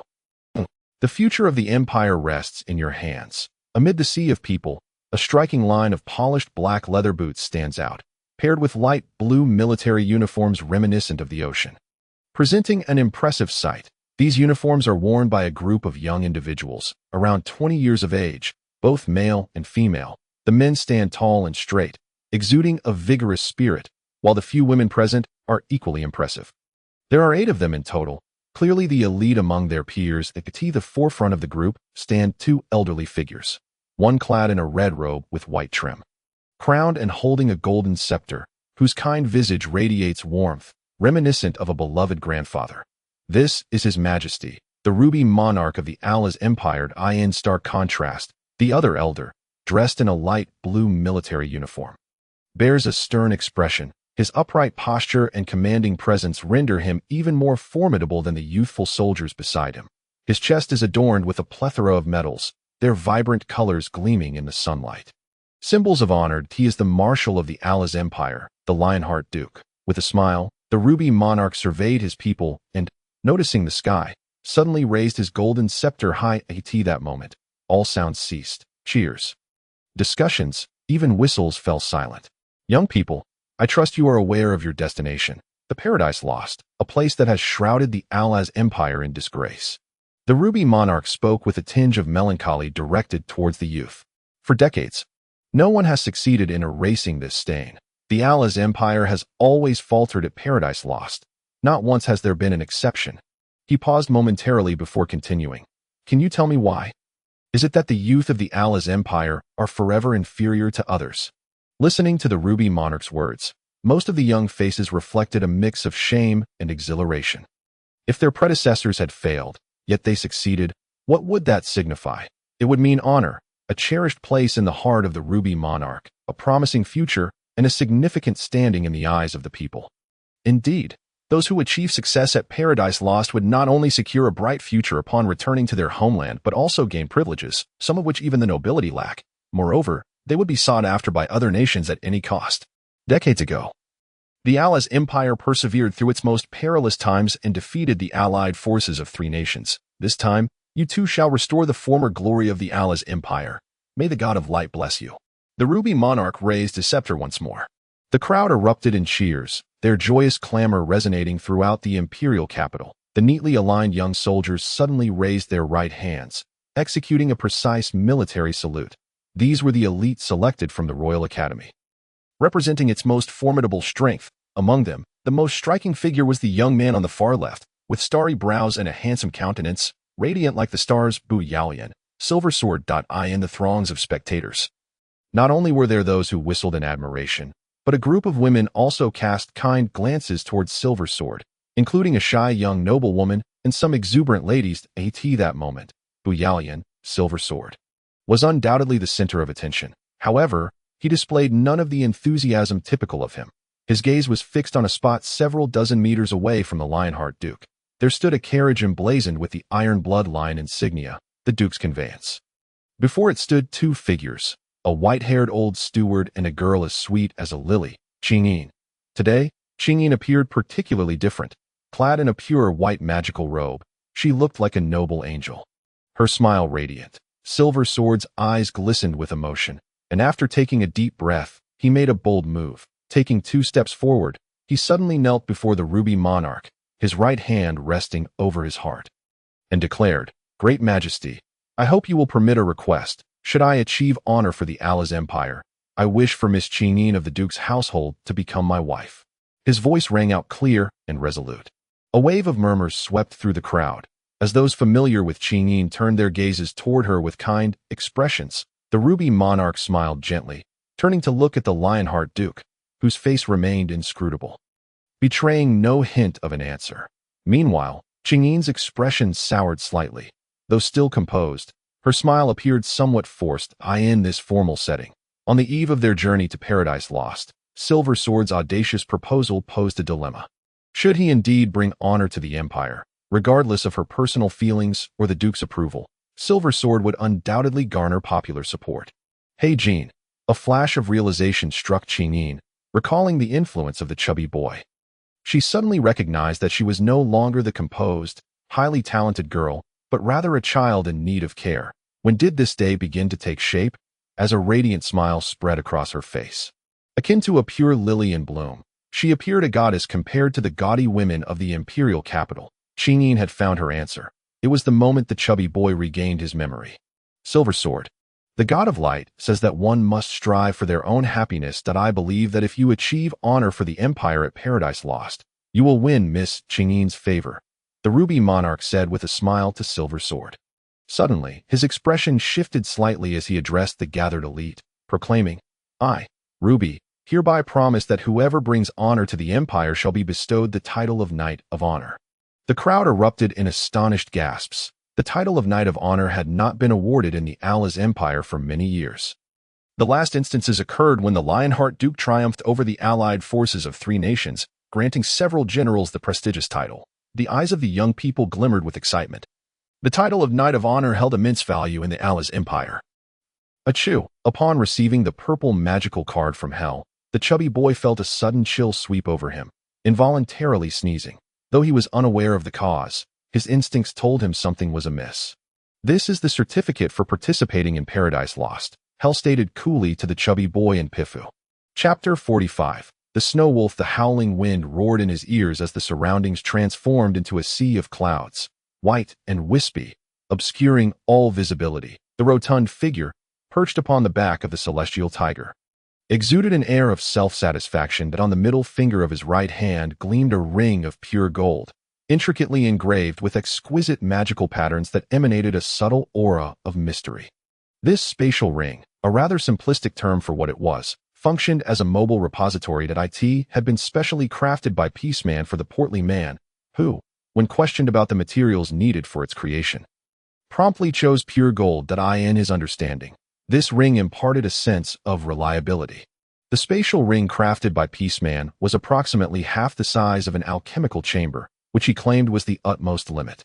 Should another mage attempt the task, it was highly likely that even half that size would remain unattainable. The portly man held this belief firmly. Who, after all, could surpass the alchemical prowess of the Grand Mage on Silvermoon Boulevard? At this moment, he felt on top of the world, armed with an entire scroll of spatial rings and magical potions. Not only the elite youths from various nations, but even a formidable Earth warrior would find themselves challenged should they dare confront him. Within the confines of the spatial ring lay a magical puppet, a formidable weapon in its own right. According to Peaceman, while its combat prowess might not reach that of an Earth warrior, it was certainly not far off. In comparison, Pifu was of little difference. The pale blue ring on his finger, embedded with a white pearl, was also filled with scrolls and magical potions, albeit those that the portly man had deemed surplus. The portly man had once told Pifu that it was perilous for a child to possess such a vast array of armaments, for the teachings of the Light God urged the utmost care for children, thus sealing Pifu's unfortunate fate. Although Pifu felt discontent, he found himself powerless against the portly man. After several months in his company, he had come to understand the unspoken truth. The one with the mightiest fist was the true leader. Consequently, he resigned himself to being a loyal follower. The celestial tiger soared swiftly, each flap of its wings propelling them hundreds of meters through the cloud-laden skies. Its back was remarkably comfortable, the soft, satin-like white fur radiating warmth that shielded them from the fierce winds. Thus, despite the gales, neither the portly man nor Pifu felt a chill. Their bodies pressed against the tiger's back. The celestial tiger appeared fond of the 2 little companions. As life beneath the Iron Mountain's edge, in the company of an elderly man and a statue, had grown rather dreary and monotonous, hence, during their flight, it made an effort to look after them. As the clouds grew thinner, the celestial tiger began its descent. Through the misty haze, The portly man discerned the silhouette of an island, a hexagram-shaped islet sprawled across the ocean, its azure surface sparkling in tranquility, while a gentle crimson glow enveloped the six-pointed star of land. Upon closer inspection, a layer of red light outlined the island's contours. Dominating the isle was a towering peak, soaring higher than the Iron Mountain. Broad at the base and tapering to a sharp summit that in comparison, the Iron Mountain was but a mere dwarf. Could that be Paradise Lost? The portly man murmured, captivated by the island's enigmatic allure. Akin to the incomprehensible magical patterns he had seen before Tahiti that moment, a rustling sound drew his attention. He turned to its source and beheld a pristine white vessel, a grand three-masted ship. Gliding toward Paradise Lost, the formidable bow cleaved through the water, leaving clear traces in its wake, while the jet-black sails bore the embroidered image of a solitary white wolf, its posture suggesting a proud howl to the heavens. At the ship's prow stood dozens of individuals, among them a tall, muscular middle-aged man clad in a light gray military uniform, his physique so robust it seemed on the verge of bursting from its confines. Following him were sailors dressed in white uniforms and numerous young men, their attire varied, yet predominantly featuring four distinct military styles. Among these, the portly man recognized one, the light blue uniform of the Allers Empire, which he had often seen worn by young scholars at the Royal Academy. That is the Snow Wolf of the vast empire, Pifu exclaimed, his eyes lighting up. The Snow Wolf, the portly man murmured, repeating the name. The primary advantage of the vast empire lies in its coastal position, boasting a sizable fleet. This navy is known as the Snow Wolf Legion, with the Snow Wolf being the flagship. Not only is it fortified, constructed from a special type of wood, but it also houses several high-level magical cannons. Pifu elucidated, offering insights into the vessel. Listening intently, the portly man began to scrutinize the Snow Wolf closely. While he was not well versed in naval warfare, it did not hinder him from documenting what he wished to learn. This was one of the portly man's strengths, his ability to record observations, be it terrain, river flows, or enemy weaponry and combat prowess, had significantly contributed to his rise during his later battles with Huaqing. General Jingu, the vice commander of the Snow Wolf Legion, though he has yet to achieve a place on the list of renowned generals, he remains a figure of considerable influence. That it is said that he once led 5 ships to eradicate the most formidable pirate group, the Skeleton Crew, along the coastline of the vast empire. Pifu recounted with evident admiration. The detailed account elevated the portly man's regard for this general, realizing that Pifu had indeed devoted himself to more than just the study of magic. As the Snow Wolf gracefully approached Paradise Lost, it became apparent that some of the young men aboard were growing restless, pacing the deck. And no, it was excitement. The island promised a plethora of high-tier magical beasts. Capturing even one would render their journey worthwhile. Suddenly, the portly man's wandering gaze froze, fixating on a girl. She donned a pale white magical robe, her delicate arms resting on the ship's railing as she gently cradled her chin, seemingly lost in thought. As the sea breeze swept by, her robe billowed alongside her cascading black hair, a sight that was nothing short of mesmerizing. "Chineen," the portly man murmured softly, his tone a blend of awe and surprise. He marveled at her unexpected beauty, as the once simple attire of Chineen transformed into something divine beneath that white robe, radiating a holy glow. Even the delicate touch of her slender finger grazing her exquisite visage sent his heart racing. As for his surprise, has the old man truly sent Chineen here? The portly man grumbled, a hint of displeasure evident in his voice. Hearing his murmurs, Pifu, nestled closely against the portly man's back, suddenly burst into laughter, a perfect gentlemanly smile, albeit tinged with mischief. "If you laugh again, I swear I will knock you out." The portly man's keen instincts prompted him to silence Pifu, his gaze akin to that of a predatory wolf, causing Pifu to instantly adopt a submissive demeanor. Once more, the portly man's eyes roamed, his gaze retreating a few meters to reveal a familiar figure. Seated in an ornate armchair was Jian, leisurely sipping from a crystal goblet, his pale blue eyes occasionally glancing toward Chineen, sparkling with a greenish hue. "Damn." The portly man's eyes turned as red as a rabbit's at the sight of Jian, and he slowly uttered a single word. "Rival? TSK, TSK. This rival bears considerable weight. Not only is he one of the finest youths in the Allers Empire, but he is also the grandson of the Fox Chancellor. The Fox Chancellor wields 50% of the bureaucratic power in the Allers Empire, a figure of immense influence." Pifu hinted at the portly man's predicament, perhaps urging him to abandon any hopes. Casting a sinister glance at Pifu, the portly man muttered, I am the fool in the imperial capital. The fool. Pifu paused, momentarily taken aback, before realization dawned upon him. You mean to say you are the fool from the imperial capital? Pifu was utterly astonished by the portly man's true identity. After his initial shock, a wave of irritation washed over him. If this portly man was a fool, then what did that make Pifu, who had been outsmarted by him time and again? Well, that settles it. Upon witnessing the portly man's eye roll, Pifu appeared somewhat dejected. Though the Fox Chancellor held immense power within the Aller's empire, two figures overshadowed him. One was His Majesty the Ruby, the Emperor of the Empire, and the other was the Lionheart Duke. Though the Duke had retired to enjoy a life of leisure, he still commanded 50% of the military might of the nation. What was more perplexing was the harmonious relationship between the Ruby and the Lionheart Duke, which surpassed any historical precedent of rulers and their ministers. It was a well-known rule that those in power seldom shared the spoils of success with their subordinates. Yet the Ruby and the Lionheart Duke had not only endured a great calamity together, but had also remained as close as brothers afterward. Thus, despite the Fox Chancellor's towering authority, how would he fare against the Lionheart Duke? Humph. Boss, do you need me to help you get rid of him? As long as... Pai Fu's expression suddenly shifted, and he spoke obsequiously to the rotund man, having spent too much time in the company of the corpulent figure. This child, who had been raised with the finest royal upbringing, had unfortunately picked up a few unsavory habits. Though only a small fraction, his ambition surged with great intensity. You want to reclaim the water god's praises?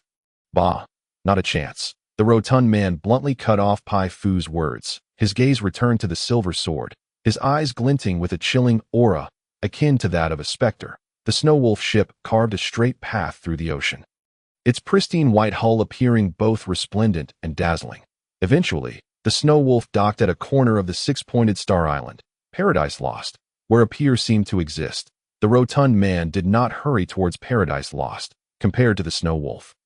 The celestial tiger was swifter, capable of reaching their destination in an instant. However, its conspicuousness posed a significant issue. A beast that could rival a holy warrior bore two participants upon its back.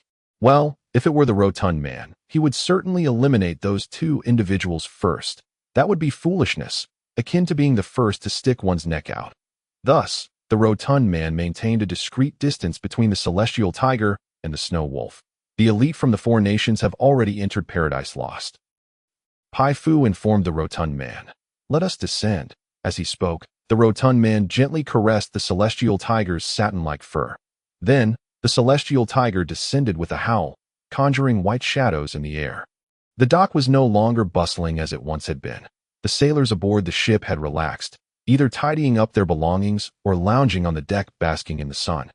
While some curious sailors ventured down the long gangplank, gazing with intrigue at the mysterious land of Paradise Lost. However, the dock contained nothing of note, apart from some unnamed green plants and a desolate stretch of beach.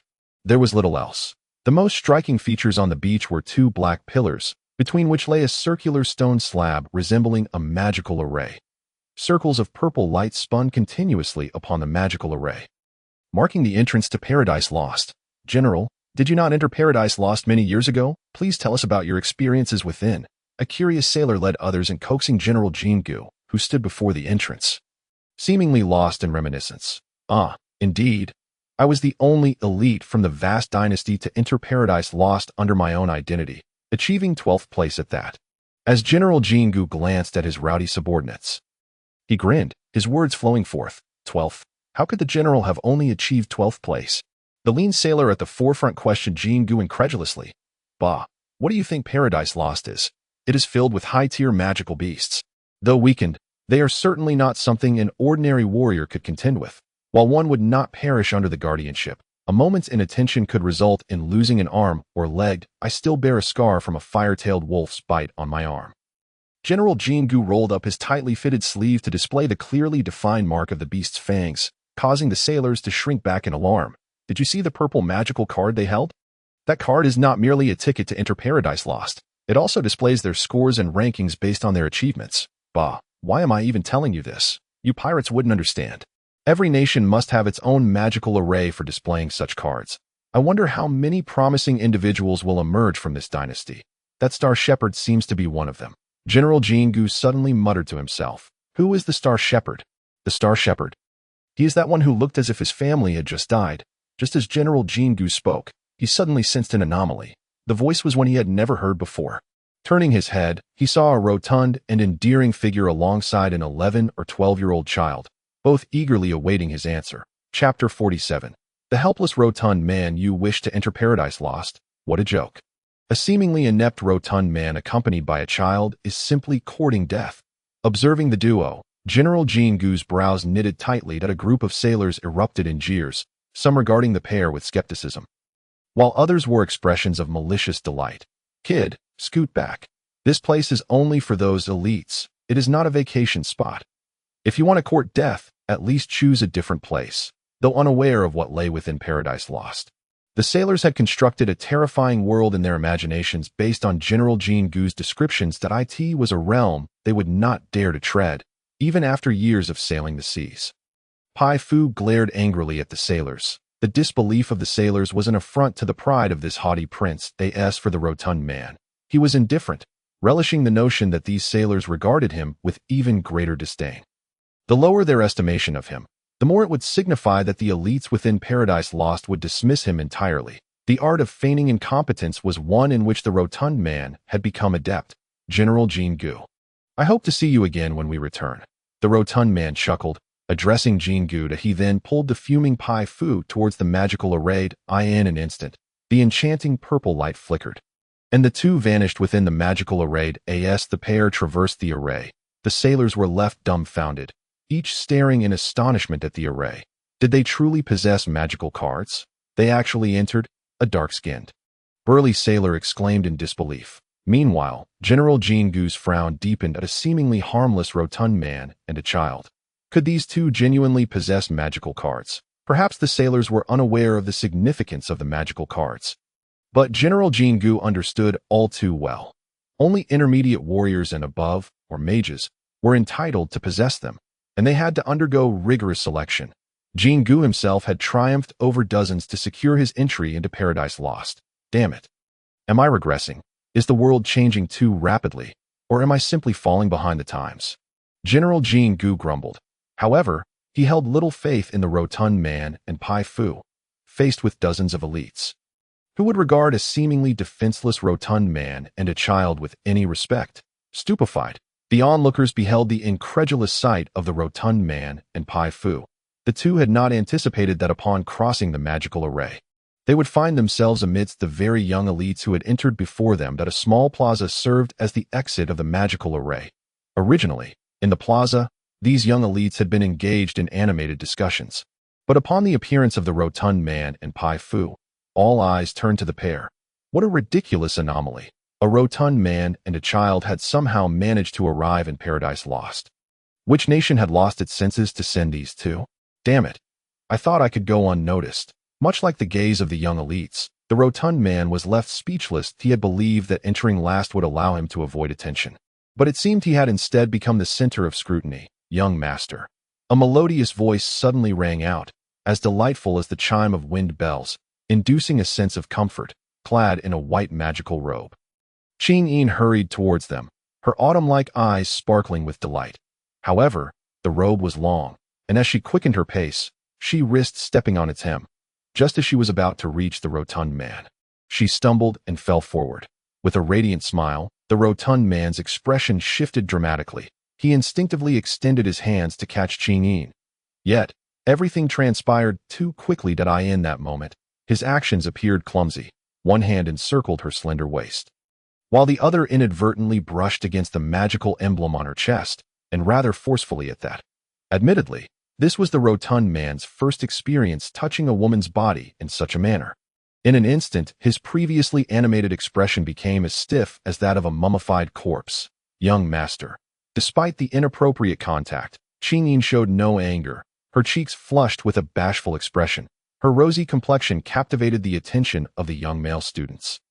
Their eyes fixed upon her in rapt fascination. The shyness radiating from her was as enticing as the allure of a shy mimosa. This was soon overshadowed by boundless fury, as the young men glared daggers at the rotund man. On the Snow Wolf ship, they had already regarded the noble and beautiful Ching-Yin as a goddess. Now, to see this goddess tightly embraced by a toad was simply unacceptable to them. The sight of those young students brought to mind a pack of enraged rabbits. Rosal, hey Jean, I never expected you to arrive in the Garden of Eden. A mocking voice suddenly echoed through the air, placing particular emphasis on the name Rosal. The moment those sardonic words rang out, a chorus of gasps erupted from the crowd. Hey Jean, perhaps oblivious to the implications, was nonetheless aware of the surname Rosal. A significant portion of the onlookers immediately connected it to the identity and role of the rotund figure before them. The fool from the imperial capital. Unfazed by the scornful glances and derisive remarks directed at him, the stout man remained indifferent, entirely unconcerned with maintaining his dignity. To expect him to care about such trivialities was nothing short of a fantasy. What truly troubled him was how to proceed in the presence of Qing Yin. Withdrawing was not an option, yet neither was pressing forward. Meanwhile, Pai Fu, standing closely behind the stout man, cast a furtive glance at him before turning his gaze to the silver sword that had incited the crowd's disdain. His expression tinged with sympathy. How could anyone dare to provoke this despicable stout man? Was that not courting death? Did they not realize how many magical scrolls and potions he possessed? And that magical puppet of his was nothing short of a lethal weapon. Chapter 48. The eve this small town appeared desolate. Standing in the square and surveying the surroundings, the stout man found no signs of life. Occasionally, he spotted a soldier clad in black armor wandering the streets. The dull thud of their footsteps echoed throughout the town, amplifying its eerie silence. Yet, from the soldiers, he felt no trace of vitality, as lifeless as the magical puppet stored within his spatial ring. Above, the sky remained a brilliant blue, with wisps of pale clouds gently swaying. Outside the town, however, the scene took on a sinister hue, streaks of crimson painting the heavens, with a few clouds appearing as blood-red as the most enchanting rose. A sudden howl reverberated through the town, resembling that of a wolf, yet far more menacing. One howl turned into dozens, a chorus of heightened excitement, as if a pack of wolves awaited the emergence of their quarry. Fire-tailed wolves. That is the call of the fire-tailed wolves. Upon hearing the terrifying cacophony, Pai Fu's complexion drained of color, turning ashen. Fire-tailed wolves, what are they? The stout man inquired, his eyes darting toward Pai Fu. Fire-tailed wolves are fourth-tier magical beasts. Their tails ablaze with raging flames, capable of spitting fireballs. One fire-tailed wolf is roughly equivalent to a high-level sorcerer and a high-level warrior combined. Pai Fu struggled to maintain a facade of composure. Yet his frail body trembled slightly. I once witnessed them. It was in the desolate plains when a pack of fire-tailed wolves tore a ground warrior apart. The agonizing screams of that poor soul are still etched in my memory.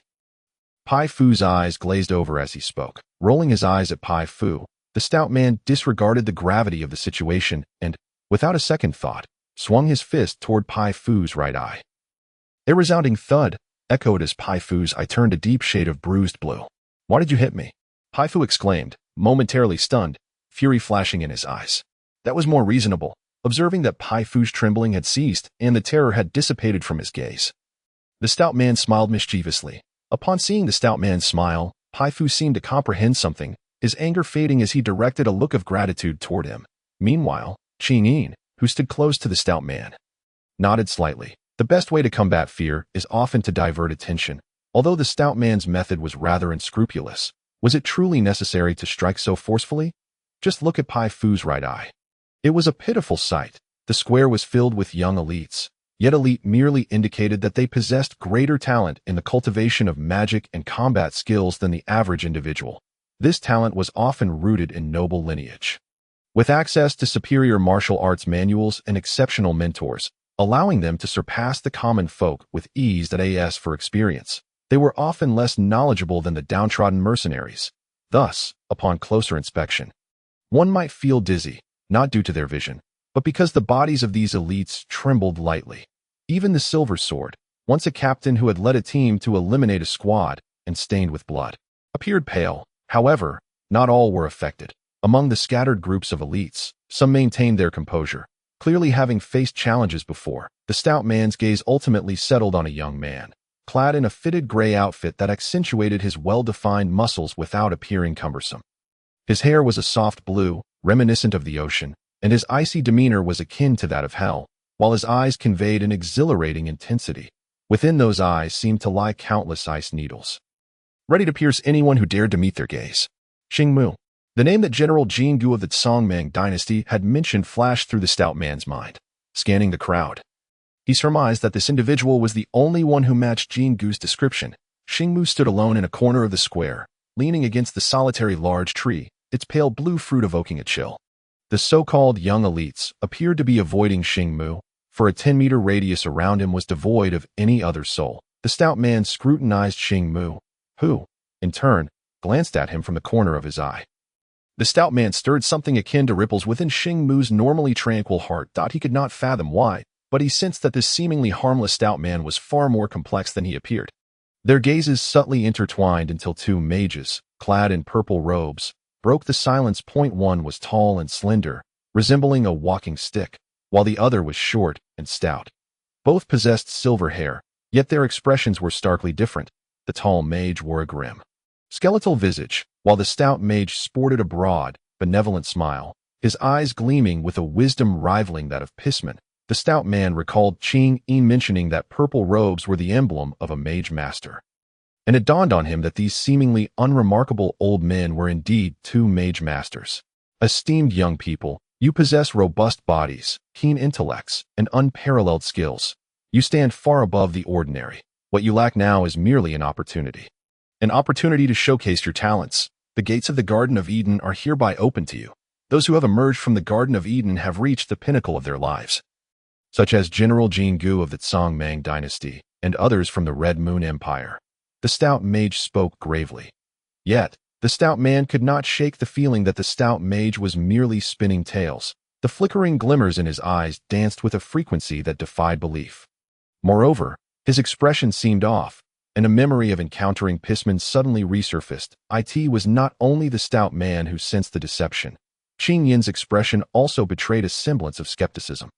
Nevertheless, the majority of the young elites appeared captivated by the stout mage's words, their minds filled with vibrant flames of ambition, convinced of the immense benefits that awaited those who distinguished themselves in the Garden of Eden, under the divine radiance. Those magical beasts are but obedient pets, so you need not harbor any fears. Go forth with abandon, and seize the honors that rightfully belong to you. The stout mage continued his charade.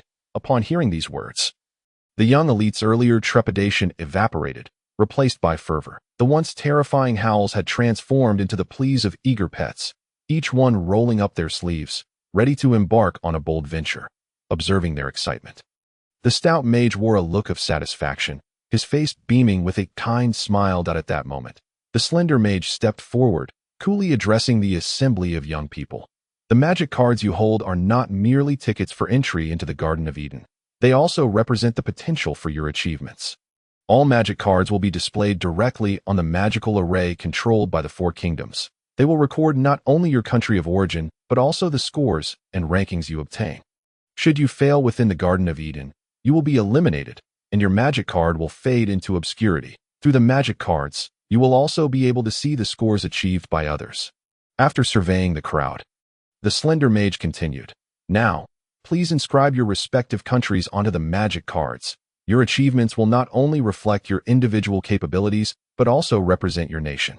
Listening to the words of the frail old man, not many took actual action, for most had already completed this endeavor before arriving here. As for the portly fellow and Pifu, young master, all you need to do is let a drop of blood fall into the magic card, and then silently recite the name of the empire in your heart, Shinin said to the portly man. His eyes rolled around, and then he turned to Pifu. Well, my father commanded me to join the Red Moon Empire, to assist the Red Moon Empire in gaining points, Pifu said apologetically, hesitating. All right then, you may join the Red Moon Empire, the portly man replied with a beaming smile. Although he had agreed, Pifu couldn't shake the feeling that something was amiss. He understood that the happier the portly man appeared, the more perilous the situation became. Qingyin, what do you think we should do about an enemy armed with a plethora of magical scrolls and potions? Shouldn't we eliminate them first? The portly man murmured softly. Upon hearing his words, Qingyin's jaw dropped in astonishment, her gaze turning towards Pifu, who was now sweating profusely. I suddenly feel that the Aller's Empire might be a better choice. Pifu suddenly smiled sweetly at the portly man. He understood that if he stubbornly joined the Red Moon Empire, he would likely be swiftly dealt with by the portly man the moment he left the town. Chapter 49. The Last Place. Trees densely surrounded the town, and from a distance, the eyes among the trees flickered like little lanterns, while outside lay a dark forest, the oppressive atmosphere making it hard to breathe. The thickets rose over a meter high, and from within the jungle wafted the stench of decay, likely from rotting corpses. Staring at the jungle, the portly man's eyes widened in disbelief. This was the paradise that the old man had spoken of for gaining benefits. It seemed that entering would lead straight to hell. Black Gold. I hope to see you in the jungle. Silver Sword smiled at the dazed portly man, but the calmness was clearly for Chingyin's benefit. Silver Sword's complexion was markedly different from usual, lacking the flush of health and appearing pale. He then proceeded into the jungle with a young man in a light blue military uniform. The preparations of these individuals were evidently thorough, as they carried a variety of gear in addition to their weapons. Huh. The portly man spat disdainfully at Silver Sword's retreating figure, his eyes glinting with a ghostly intent. When shall we deal with him? Should we take them all out at once? Piffle immediately discerned the portly man's thoughts and smiled at him. The portly man rolled his eyes slightly at Pifu. That little rascal was no angel. He clearly aimed to weaken the Allers Empire. The portly man held no particular feelings towards the Allers Empire. But compared to the other three nations, it at least had the old man. Eliminating a 4th-tier magical beast grants 10 points, a 5th tier yields around 40, and an 8th tier grants 80 points to 7th tier? Quite dangerous. Perhaps it's best to flee.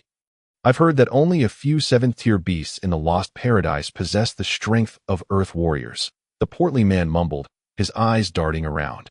Causing someone to withdraw incurs 200 points. That seems more profitable. His eyes sparkled as he glanced at the square. Those two old rogues had said that if one could achieve first place, they would receive a juvenile unicorn. That was a being on par with the celestial tiger. At this moment, the majority of the elite had already ventured into the jungle, each burdened with various packages akin to Silver Sword's team. Not everyone could possess a spatial ring. Thus the portly man had a considerable advantage. Moreover, compared to others, he understood the jungle's rules better. Let us go, the portly man declared, but just then he caught a glimpse of a figure out of the corner of his eye. It was Xingmu. After casting a cold glance at the portly man, Xingmu vanished in an instant, followed by the rustling sounds of grass in the jungle. An assassin? That is actually an assassin. Qingyin's brows knitted tightly. In the jungle, assassins are undoubtedly the most perilous beings. No one understands concealment better than they do. And the situation is even worse in this environment. It seems Jin Gu was right. He is indeed a dangerous character, Pifu said with a hint of concern. Assassin, Pa, the portly man scoffed. So what if he can hide? Can't I just blow this jungle to smithereens with magical scrolls? I have 30 scrolls depicting the designs of the tiger symbol in my spatial ring. The power. Look, someone has already defeated a 4th-tier magical beast. Pifu suddenly produced a purple magic card, where a line of text clearly appeared. First place, Buyalian, Silver Sword, 40 points. Didn't that old rogue mention that when eliminating an opponent, not only would you gain 200 points, but half of the points they earned would also be seized? The portly man suddenly asked Pifu. From the portly man's innocent and endearing smile, Pifu felt a chill. The portly man then strode confidently into the jungle. In a grand marble chamber, a long table was placed in the center. A layer of light, pale floral fabric adorned the table, elegant and aesthetically pleasing. On either side were several high-backed chairs, designed in an ancient style. Exquisite yet unique, this was a dining hall, specifically the royal dining hall, which was often used by the Ruby Emperor to entertain close officials while dining and discussing a personal preference of his. However, today was different. After a brief gathering, the tableware was swiftly cleared away and replaced with a fresh, long floral cloth. Seated on either side were the high-ranking officials of the Allers Empire. Closest to the Ruby Emperor on his left was the Lionheart Duke, and on his right sat a slightly hunched old man clad in a loose robe. The old man had a pointed chin and small eyes, resembling a magnified mouse from a distance. This was the cunning Prime Minister of the Allers Empire, Buyalian, Jinsai. Further down the table were several important ministers of the Allers Empire. All eyes were fixed on a small magical array, which displayed dozens of purple cards suspended in the air, each neat and orderly, showing everyone's names and their respective nations. Roselle, Black Gold. The Ruby Emperor softly uttered this name, his kind smile momentarily stiffening.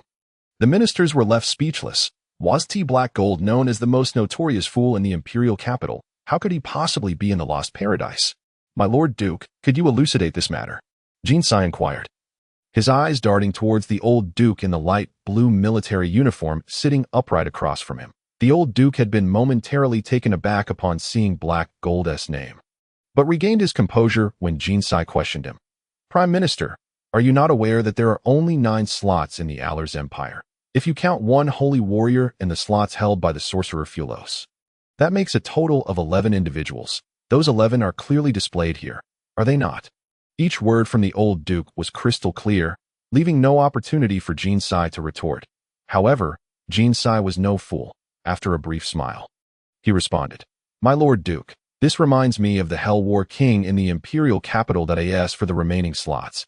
It seems only this War King remains. Jinsai's words cast a heavy pall over the ministers, each of them having desperately sought the War King's favor to take their family's offspring as disciples, yet none had succeeded.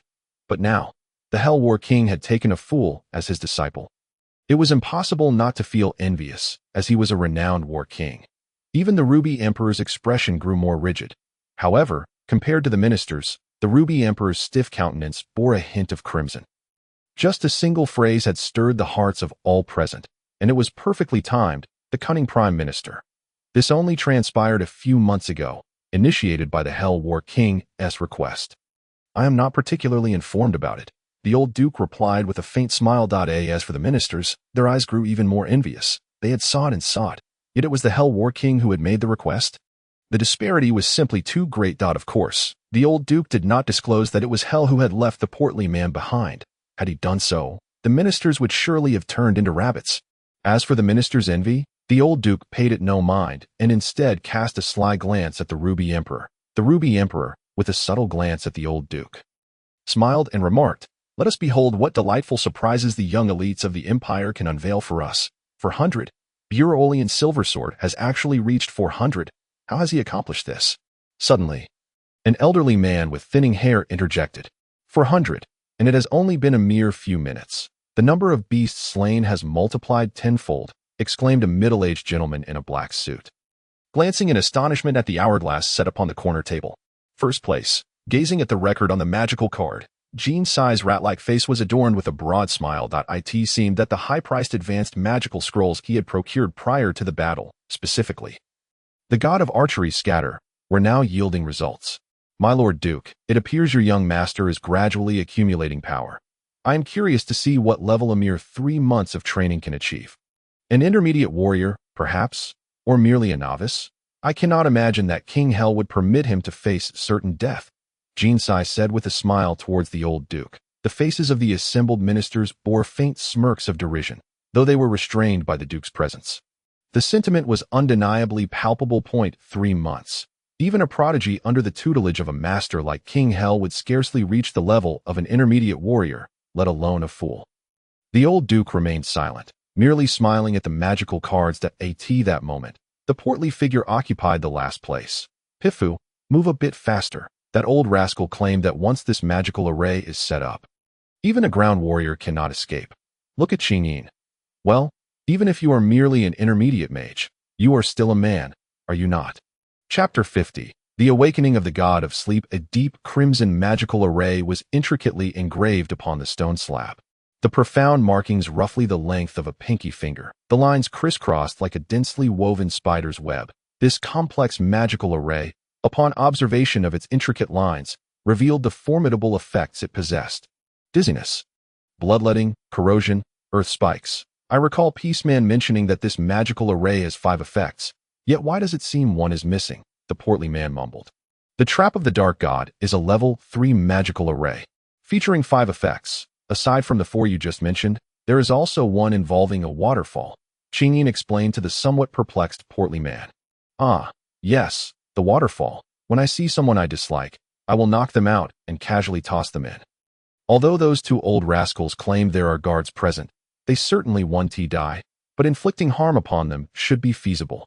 The portly man innocently contemplated Pifu. Pifu nodded eagerly like a chick pecking at grains. Indeed, that fool had an inventive mind. Who would he target? Presumably, it would be that silver sword. That a level 3 magical array requires at least the strength of a grand mage to be set up. However, thanks to Peaceman gifting the portly man several magical stones, each a prized possession from Peaceman's collection, he was able to complete this Trap of the Dark God with the assistance of Pifu and Qingyin. Nevertheless, Even with the talents of these two magical prodigies, coupled with the portly man's solid understanding of the array's intricacies, it still consumed a considerable amount of time. Casting a glance at the silver sword, currently leading the rankings, the portly man suddenly scoffed disdainfully. Presently, Silver Sword's score had exceeded 800 points. Following behind was a warrior from the Red Moon Empire. The portly man vaguely recalled that burly, carefree figure. Let me show you how scores are accumulated. While speaking, the portly man gathered a pile of plants to obscure the carefully inscribed magical array on the stone slab. When it came to digging pits, he was nothing short of a genius. After his arrangements, even Chinin and Pifu struggled to find any trace of the magical array. With keen observation, one could still discern faint lines, yet they appeared as if they had been scratched by the sharp claws of a beast. Pifu's forehead glistened with beads of cold sweat while looking at the magical array. This portly man was simply a prodigy. Camouflaging traps is a fundamental skill for assassins, yet it seemed that even those who had studied traps for years could not match the portly man's prowess. Satisfied with his concealment, the portly man reminisced about his childhood. When to stave off hunger, he would dig traps while hunting beasts on the mountains. Initially, the animals would often see through his designs. But after countless attempts, even the craftiest fox would unwittingly step into his traps. Pifu, come here. The portly man beckoned with his right hand. What is it? Pifu instinctively sensed that the portly man's summons was unlikely to herald good news. You know that traps usually require bait to be effective, right? The portly man said with an innocent grin. Pifu's small head bobbed rapidly like a clapper drum. It's quite simple. Earlier, you heard the howls of the firetail wolves, correct? Follow their sounds, locate them, and say hello. The portly man rambled on, ignoring Pifu's protests. No way. I won't go even if you kill me. Pifu stubbornly refused, recalling the gruesome sight of a ground warrior being mauled by a pack of firetail wolves. They were creatures that would gnaw on every bone. Observing Pifu, the portly man's smile grew ever brighter. Pifu, do you wish to be the first test subject for the magical array? By the way, I have yet to see what occurs when this trap array is activated. Seeing the portly man's radiant smile, Pifu's body trembled slightly, increasingly convinced that this fool was more terrifying than a demon. Fine, I'll go. Pifu relented, watching the portly man roll up his sleeves. Excellent. The god of light will bless you, the portly man said with exaggerated piety. Observing Pifu cautiously making his way back, Chinin shook her head and remarked to the portly man, I understand your intent to alleviate Pifu's fear of the firetail wolves. But what if something goes awry? Something goes awry. The portly man widened his eyes in surprise, as if he had witnessed the most unbelievable occurrence. He was acutely aware that within Pifu's ring lay numerous magical scrolls, including dozens of magical shields. Even if he were to unleash them one by one, Pifu would have ample protection until he reached the vicinity of the magical trap. There are 31 in total. It appears that the Lost Paradise is not nearly as perilous as imagined. With a slight smile, Silver Sword surveyed the surrounding corpses. The elite students from the Royal Academy following Silver Sword were methodically dissecting the slain beasts. These students did not exhibit the anticipated excitement. Rather, they seemed like puppets, diligently performing their tasks. This was decidedly unusual. Upon entering the Lost Paradise, one would expect all individuals to strive to improve their scores. Rather than maintaining such an outwardly calm demeanor at that moment, a young student, somewhat stocky and golden-haired, approached, holding a mottled two-headed snake. The creature was not dead, but merely rendered unconscious. Young Master Silver Sword, I hope you will fulfill your promise. The young student approached Silver Sword, offering the two-headed snake. With a swift motion, Silver Sword pierced through the snake's body with a soft thud. Feng, you must trust me. As long as I secure first place this time, I shall honor my commitment to you all. Silver Sword withdrew his sword, smiling at Jiamusi with a smile befitting a noble. Jiamusi remained silent, quietly beginning to dissect the two-headed snake, though a flicker of anger was perceptible on his face. Glancing at the magical card in his possession, Silver Sword allowed himself a faint smile as he noted an additional 40 points to his score. With the magical scrolls prepared by the Fox Chancellor, along with the assistance of these students, who could possibly rival him? Observing the portly man, still languishing at the bottom of the rankings, Silver Sword's smile grew ever more radiant. A fool thinks he can compete with me. Dream on. Chinin is mine. Just then, an overwhelming roar erupted from the depths of the forest, a sound reminiscent of 50 or 60 beasts converging. The cacophony reverberated through the entire jungle, sending shivers down the spines of all who heard it. The pounding of multiple beasts' feet shook the ground, and despite the sounds merely indicating their haste, it was a deeply unsettling experience. Firetail wolves. Is that the howl of the firetail wolves? How is that possible? Could someone be foolish enough to provoke them? Silver Sword furrowed his brow slightly. The firetail wolves were merely fourth-tier beasts, yet they often traveled in packs. If one was stirred, the entire group would mobilize. In the wilderness, even the most elite mercenaries would avoid a swarm of firetail wolves, yet someone was daring enough to provoke them.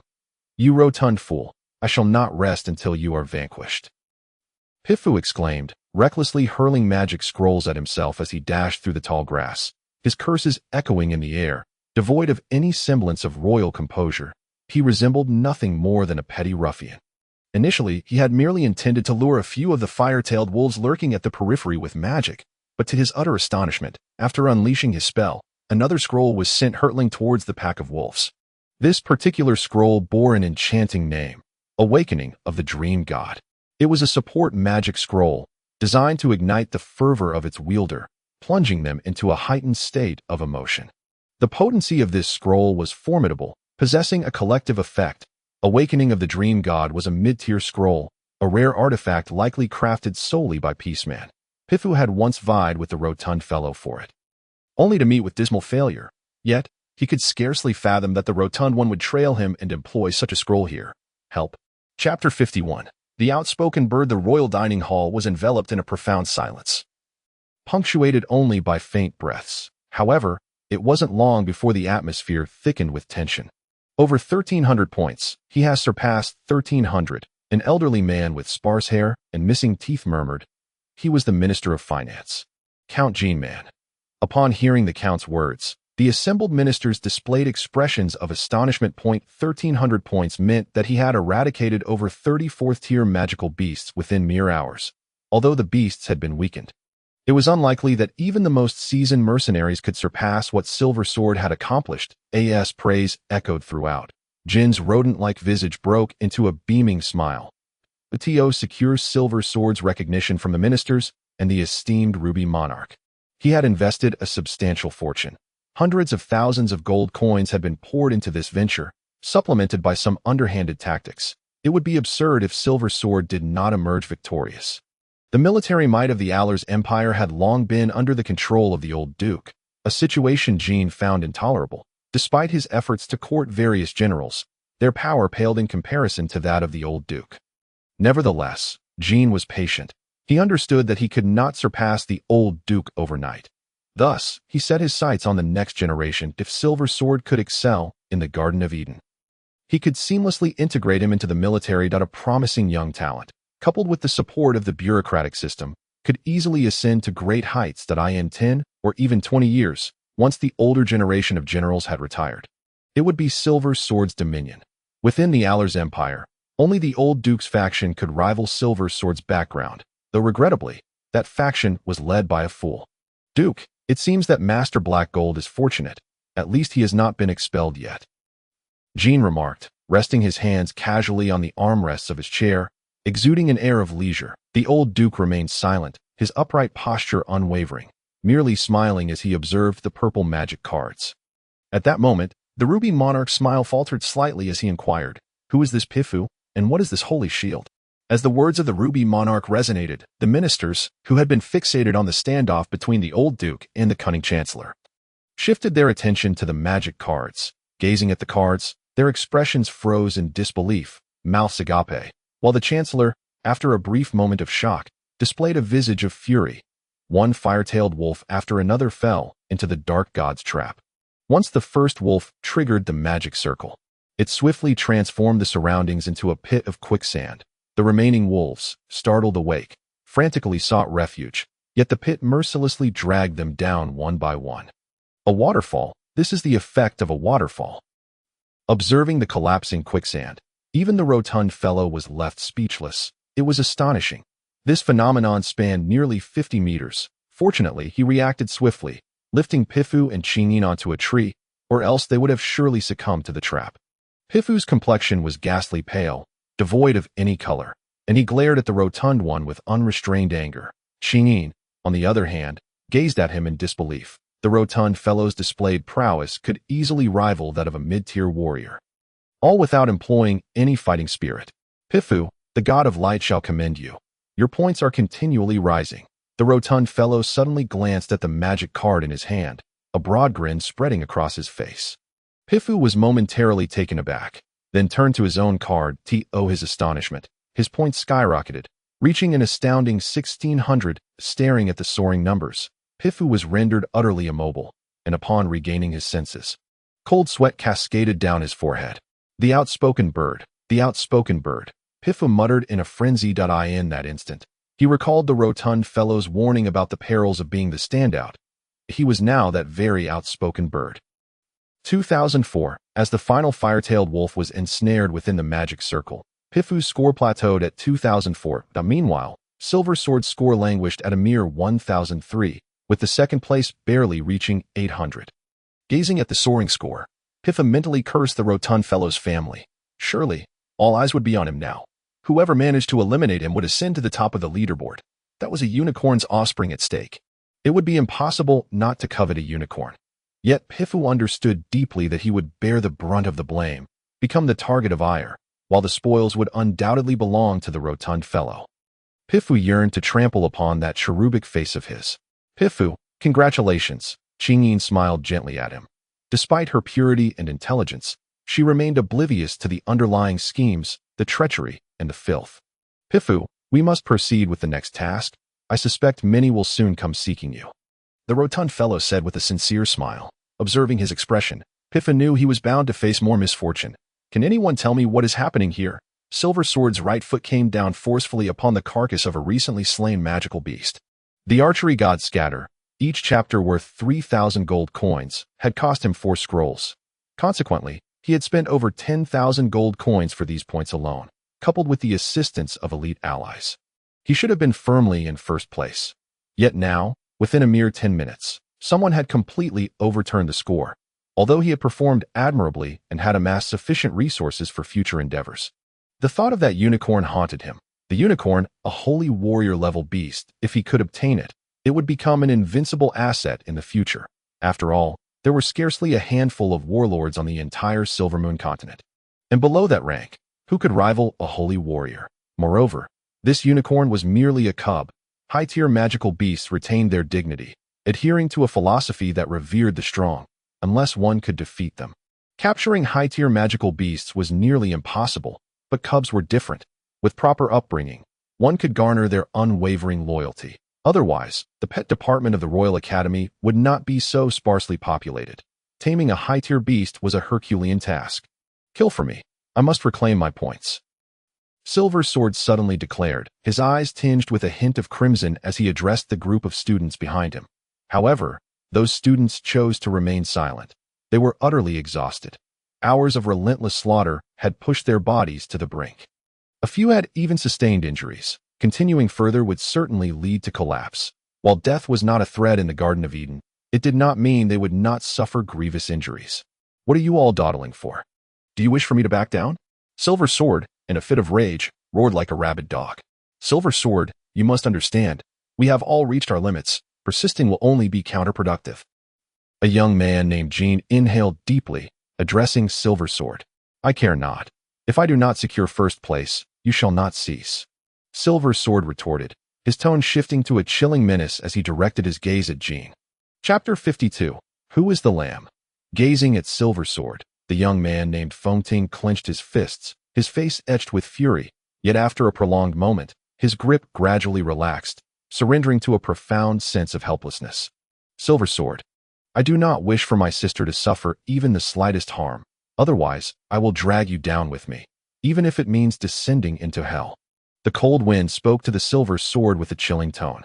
Subsequently, the wind picked up a long sword from the ground and strode towards the depths of the jungle. Humph, merely a commoner, and no matter how gifted he may be, what does it matter? He still has to bow his proud head beneath the weight of power. Silver Sword scoffed as he watched the retreating figure of the wind. He then turned to the other several students and declared, as long as I secure first place, your families will receive the promised rewards, and surely your standing within your families will rise accordingly. The other students were already numb. Silver Sword's words failed to ignite even a hint of excitement. In the grand scheme of things, what held more significance? Status or physical prowess? Perhaps status. Yet in a world where strength dictated survival, any disability would herald their decline. Observing the low morale of his peers, Silver Sword furrowed his brow as he glanced at the magical card in his hand. The name of Saint Shield, alongside that of Pai Fu, was conspicuously absent among all participants from the Allers Empire. However, he was no fool and quickly recalled the boy who had been with the rotund figure. If I can eliminate that child, I can firmly secure first place, and the unicorn's offspring will be mine as well. Silver Sword mused inwardly. He was not alone in harboring such thoughts. Nearly everyone had taken note of Pai Fu's name. Fortunately, most were oblivious to who Pai Fu was, for he had been a sudden enigma, with no prior records from any nation before entering the Paradise Lost. Eliminating a single person nets 200 points. That's far more rewarding than slaying those magical beasts.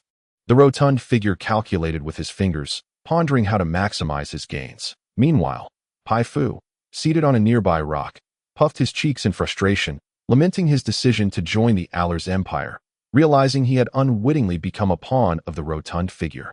After some calculations, the rotund figure suddenly turned his gaze to the magical card in his hand, fixating on one particular name. Star Shepherd, 0 points. Upon seeing the displayed data, the rotund figure's brow furrowed tightly. The fact that this assassin also had 0 points was exceedingly peculiar. Are you worried about that assassin? Qing Yin inquired of the rotund figure. Qing Yin, do you think this assassin might also be considering eliminating others? He responded. Though his tone was more of inquiry than doubt, his eyes betraying a sense of certainty, the rotund figure was all too familiar with treachery and malice, rather than risking confrontation with magical beasts. It was more prudent to target high-scoring individuals. The risks were lower and the rewards greater. Observing him, Qing Yin offered a faint smile, one that clearly conveyed affirmation. Very well, the God of Light will surely commend this assassin. The rotund figure suddenly chuckled, a wicked grin forming. The rotund figure, Pai Fu, and Qing Yin then embarked on a grand purge of magical beasts. Naturally, all points accrued belonged to Pai Fu, while the magical cores and pelts of the beasts were claimed by the rotund figure. He was so shameless that he wouldn't even spare a single tooth from the beasts, reasoning that a single processed tooth could serve as a decorative item. Do you know what high-level magical beasts are? Every part holds significant value. Consequently, Pai Fu's points soared as the rotund figure employed various tactics to eliminate the magical beasts. In his hands. The intelligence of these creatures was astonishingly low. Pai Fu could only watch in despair as the points on his magical card climbed uncontrollably. Each increment sent a jolt of anxiety through him. In merely 2 hours, he had amassed an additional 2,000 points. Boss He, could you possibly help me share some of the points? Pai Fu cautiously asked the rotund figure. Bah, I won't part with a single point. Just those 200 base points. That defines my worth. The rotund figure spat disdainfully at Pai Fu. Left speechless, Pai Fu then shifted his gaze to Qing Yin, but a single fierce glare from the rotund figure made him quickly avert his eyes. Damn it. Whoever seeks to eliminate me, I shall fight to the bitter end. Pai Fu muttered angrily, clenching the magical ring in his hand. The names on the magical card had turned black, indicating those individuals had lost their eligibility to compete in Paradise Lost. Meanwhile, some individuals' points doubled, undoubtedly gained through the hunting of others. The rotund figure was quite vexed. Despite slaying numerous magical beasts, they had yet to encounter a single person that it appeared that everyone regarded their team as weak. In truth, this was correct. No one would take a team composed of a rotund figure, a child, and a woman seriously, especially without knowing who Saint Shield or Pai Fu truly were, although eliminating a competitor could yield 200 points. The focus of attention typically fell upon the formidable. If the strong were not eliminated, points obtained from the weak would simply be pilfered by others. The remaining individuals understood this well, while those foolish names had likely long been tarnished. Night is approaching. Once darkness falls, everything should come to a halt, the rotund figure mumbled as he observed the eerie crimson sky dimming. Nightfall posed a significant disadvantage for hunting magical beasts. It could even be quite perilous, as many beasts possessed night vision, whereas humans did not share such an advantage. Perhaps some mages could cast illumination spells, but they would surely refrain from doing so. In such conditions, casting light magic would be tantamount to inviting disaster. Alerting magical beasts and drawing the attention of lurking individuals, glancing at the visibly fatigued Qing Yin, the rotund figure felt a pang of sympathy. For a girl, Enduring under such circumstances was no small feat, let alone facing the ever-present danger. Yet, Qing Yin appeared remarkably resilient, maintaining a gentle smile throughout their journey, suggesting that as long as she was by the rotund figure's side, all danger seemed trivial. We need to find a place to rest. His eyes darted around. Just then, a series of rustling sounds echoed through the grass, accompanied by the heavy footfalls of someone hurrying forward. Moments later, a loud swish of foliage was heard as a towering figure emerged from the dense undergrowth. It was a man clad in gray military garb, his physique as imposing as a steel tower, muscles rippling with power. In his right hand, he wielded a massive axe, seemingly weightless in his grip. After gaping at the trio for a moment, the man burst into hearty laughter. I never imagined I would find a little lamb here. Though we're about to rest, it's better than nothing. Little lamb. The rotund figure stared at him as if he were a monster. He recognized this man as the formidable figure currently ranked third from the Red Moon Empire, by the great god of light.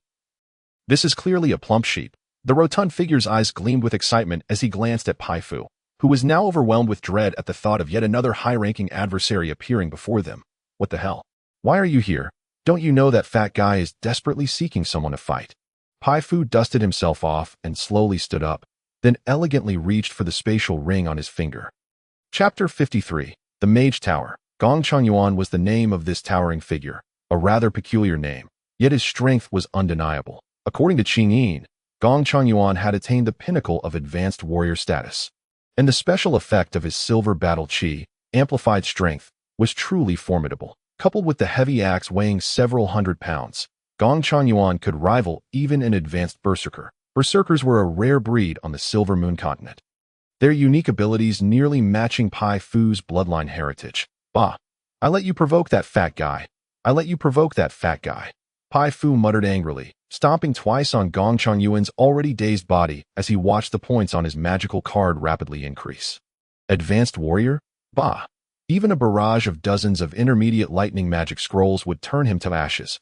Boss, hey, who shall we eliminate next? A slightly crazed Pai Fu asked the rotund figure. At this point, he had been driven mad by the rotund figure's provocations and the allure of points. The dazed expression on his face suggested he would dare confront anyone. Rolling his eyes at Pai Fu, the rotund figure delivered a punch to Pai Fu snapped back to reality, though the area around his eyes turned dark once more. I declare a pause. Let us find a place to rest. The rotund figure said, glancing at Qing Yin, whose complexion had grown somewhat pale.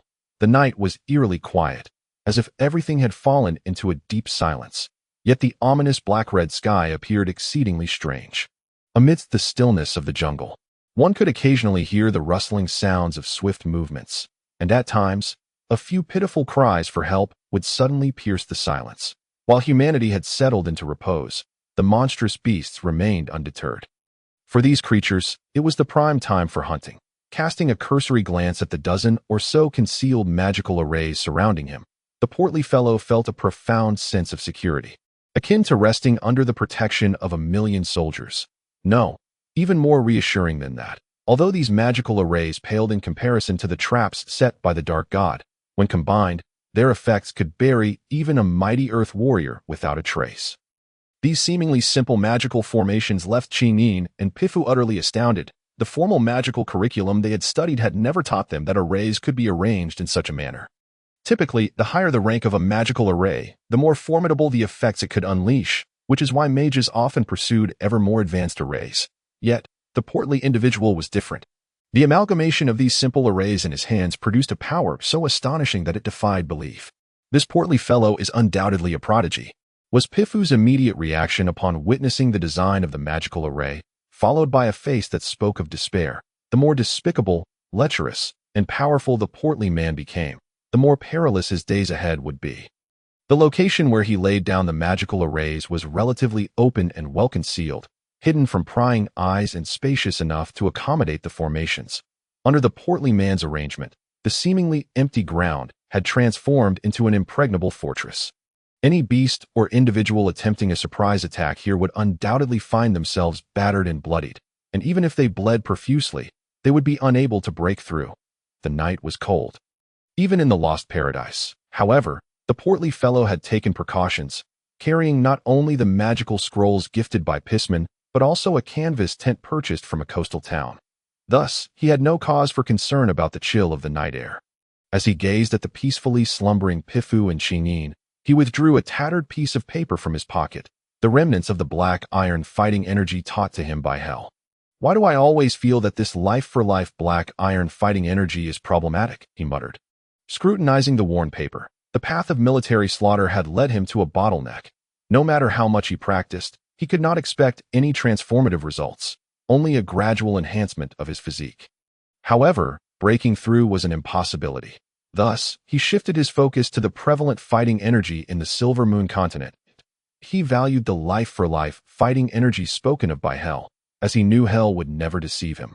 Well, perhaps with certain exceptions, caressing the life-for-life fighting energy in his hands, the portly man began to fret, unsure whether he should commence training that if, as Hell had warned, he remained stuck at the level of a high-ranking warrior.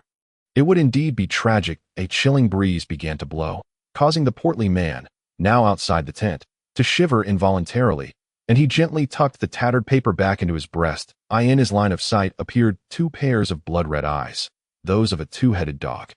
Its pitch-black fur reflecting an eerie sheen in the dim red twilight. The massive mouth, occupying half its head, exhaled wisps of white smoke. With flames surging forth, the two-headed dog was scratching at the ground, its sharp claws carving out finger-length scratches, its scarlet eyes filled with bloodlust and greed. The two-headed dog, the portly man was merely a hunk of meat, admitting that he indeed resembled a plump morsel.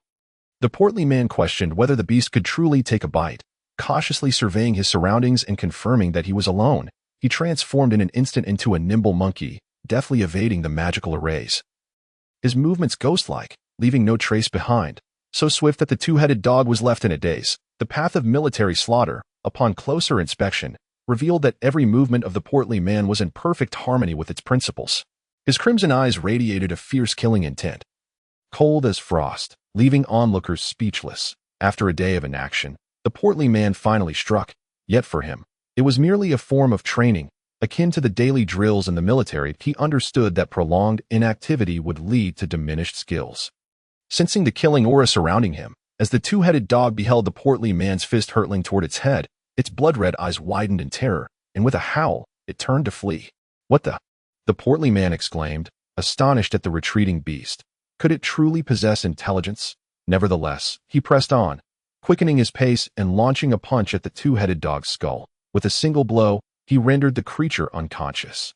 He had only exerted half of his strength, not out of reluctance to strike hard, but because he was determined to preserve his 200 points. "Pifu, look at the lengths I go for you, even increasing your points at midnight," he lamented, glancing at the tent with a sorrowful expression. In the small town of Lost Paradise stood a towering white tower, constructed entirely from a unique stone, exuding an exquisite beauty and a distinct air of mystery. To be precise, this was a mage's tower. After the elites from the 4 nations entered Lost Paradise, some astonishing phenomena began to manifest atop this tower. For magical arrays of different colors hovered around it, their bizarre patterns resembling colossal eyes, akin to the eye of God yet distinct, as the lines within the arrays shifted, causing the eyes to move as if alive. It seems that among this generation of youth, a few are quite exceptional. That mage from the Red Moon Empire is a rare spatial magic user, the portly old man remarked with a smile to the thin old man beside him. Before them, dozens of small suspended magical arrays showcased scenes from within the jungle, providing a true-to-life display of the jungle's circumstances. Though a spatial mage, his mindset is lacking. The chant time for his spatial folding magic is 5 seconds, ample time to act before that three-eyed bear.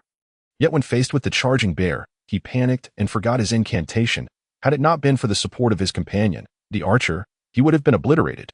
The thin old man stated sternly, "Don't be so critical. He's only 19, the portly old man replied with a slight smile, then turned his gaze to another scene. "And what about that star shepherd?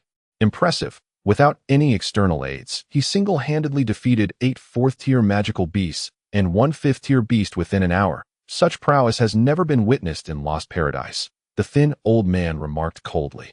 Hearing the thin old man's words, the portly old man nodded in satisfaction. That was the first time he had heard the thin old man offer praise. However, just then, as the portly old man glanced at a rather inconspicuous scene, his smile abruptly froze. Chapter 54. This portly man is a scoundrel. It was a secluded spot, shrouded by a tangle of unruly bushes that effectively concealed the surroundings. Yet, upon closer inspection, one could discern that it was also a relatively open area. With only a few sparse small trees standing alone among the bushes, the portly old man's gaze fixated on the unremarkable scene, his pitch-black eyes tracking the unfolding events with such speed that it was almost dizzying. Too fast, indeed, excessively fast. Sensing the portly old man's unusual demeanor, the thin old man's brows furrowed as he shifted his attention to the same scene, and in an instant, his previously stiff expression also froze. Due to the bushes, one would hardly notice anything without careful scrutiny. However, upon closer examination, it became apparent that there were indeed concealed entities within the thicket. Those sharp claws must belong to the two-headed dog. Only its claws are as sharp as a trident. The golden fur sparkling with sparks must belong to the lightning ferret. And what is that? That is the head of a sixth-tier beast, the red pearl python. But wait, the red pearl python is known for its agility. Why is it moving so sluggishly? Hold on, when did the red pearl python start crawling with its head? The thin old man mused, his brows knitting tightly. The hidden elements within the scene were utterly shocking. The thin old man had already spotted 5 or 6 fourth-tier beasts. One fifth-tier beast, and the red pearl python, a sixth-tier creature. Then, the thin old man's brows suddenly relaxed, his icy demeanor softening into a bemused expression that he witnessed a sly, portly figure peeking around cautiously before triumphantly emerging from the bushes. Carrying the serpent's body, the red bee python lay sprawled on the ground, its state indistinguishable between death and unconsciousness, resembling a lifeless dog. This rotund fellow. The plump old man finally spoke, his face a mixture of bemusement and exasperation. The thin old man did not respond to his companion's words, but instead gazed toward a black table at the center of the tower, which bore a magical array, its projection of purple cards appearing remarkably vivid. There has been no significant increase in points during this period. The thin old man remarked casually, his eyes betraying an inscrutable expression. Just the number of magical beasts we've observed is so extensive. What of those we've yet to see? The plump old man muttered suddenly. That rotund fellow is quite despicable. The thin old man uttered slowly, leaving his intent ambiguous, whether it was praise or sarcasm. If the plump fellow were aware of the magical array capable of monitoring the entirety of this lost paradise, he would undoubtedly refrain from revealing his full strength for him. That would be akin to exposing his trump card. Revealing one's hand to others is, without doubt, the height of folly. Yet, should he hear the thin old man's last remark, he would be elated, for the term despicable would be the greatest compliment in his eyes. Observing the magical beasts scattered about, rendered unconscious, the plump man grinned foolishly. These creatures were akin to gold coins, shimmering with potential wealth. The cores and bodies of high-tier magical beasts could fetch a handsome price. It is important to note that hunting these beasts outside was no simple task. Even an elite mercenary squad would find it exceedingly challenging to slay a fourth-tier beast. Glancing at the still dark red sky, the plump man felt a tinge of frustration that it seemed these dim-witted beasts had grown cunning. Ever since he had knocked out the python adorned with a red bead, not a single beast had dared to show itself. However, a wicked grin suddenly spread across his face, for just as he was feeling disheartened, a piercing scream echoed in the air, undoubtedly heralding yet another unfortunate soul meeting their demise at the hands of a beast. At dawn, the sky resumed its uncanny crimson hue, akin to the cheapest of cosmetics being incessantly applied to the heavens.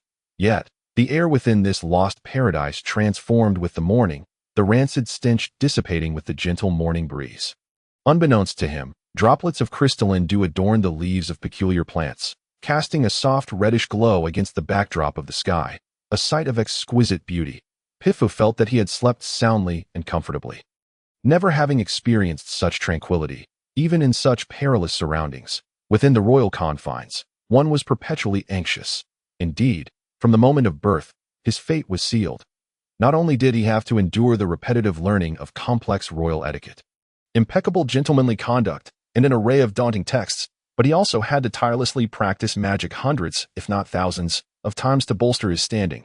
Moreover, he was required to navigate the treacherous intrigues of the royal court. Perhaps one might wish to live a life of peace, yet others would not allow such tranquility. Well, if you do not aspire to be emperor, at the very least, you should serve as cannon fodder while I charge into battle. Right?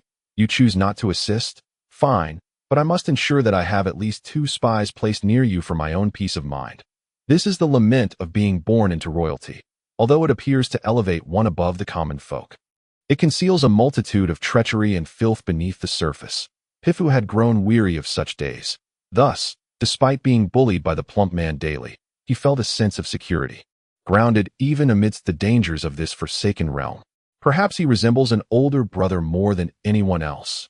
Occasionally, the sight of the rotund figure stirred such thoughts within Pifu's heart. The imprint of that punch lingered vividly in his mind, even in a battered state. That punch had halted in its course. Perhaps that plump fellow is a good person. Taking a deep breath, Pifu smiled as he opened his eyes, his grin sweet and reminiscent of an innocent child. However, upon perceiving the scene before him, that sweet smile abruptly froze. After a lengthy pause, he finally managed to utter 2 words. What lay within those thickets? Magical beasts.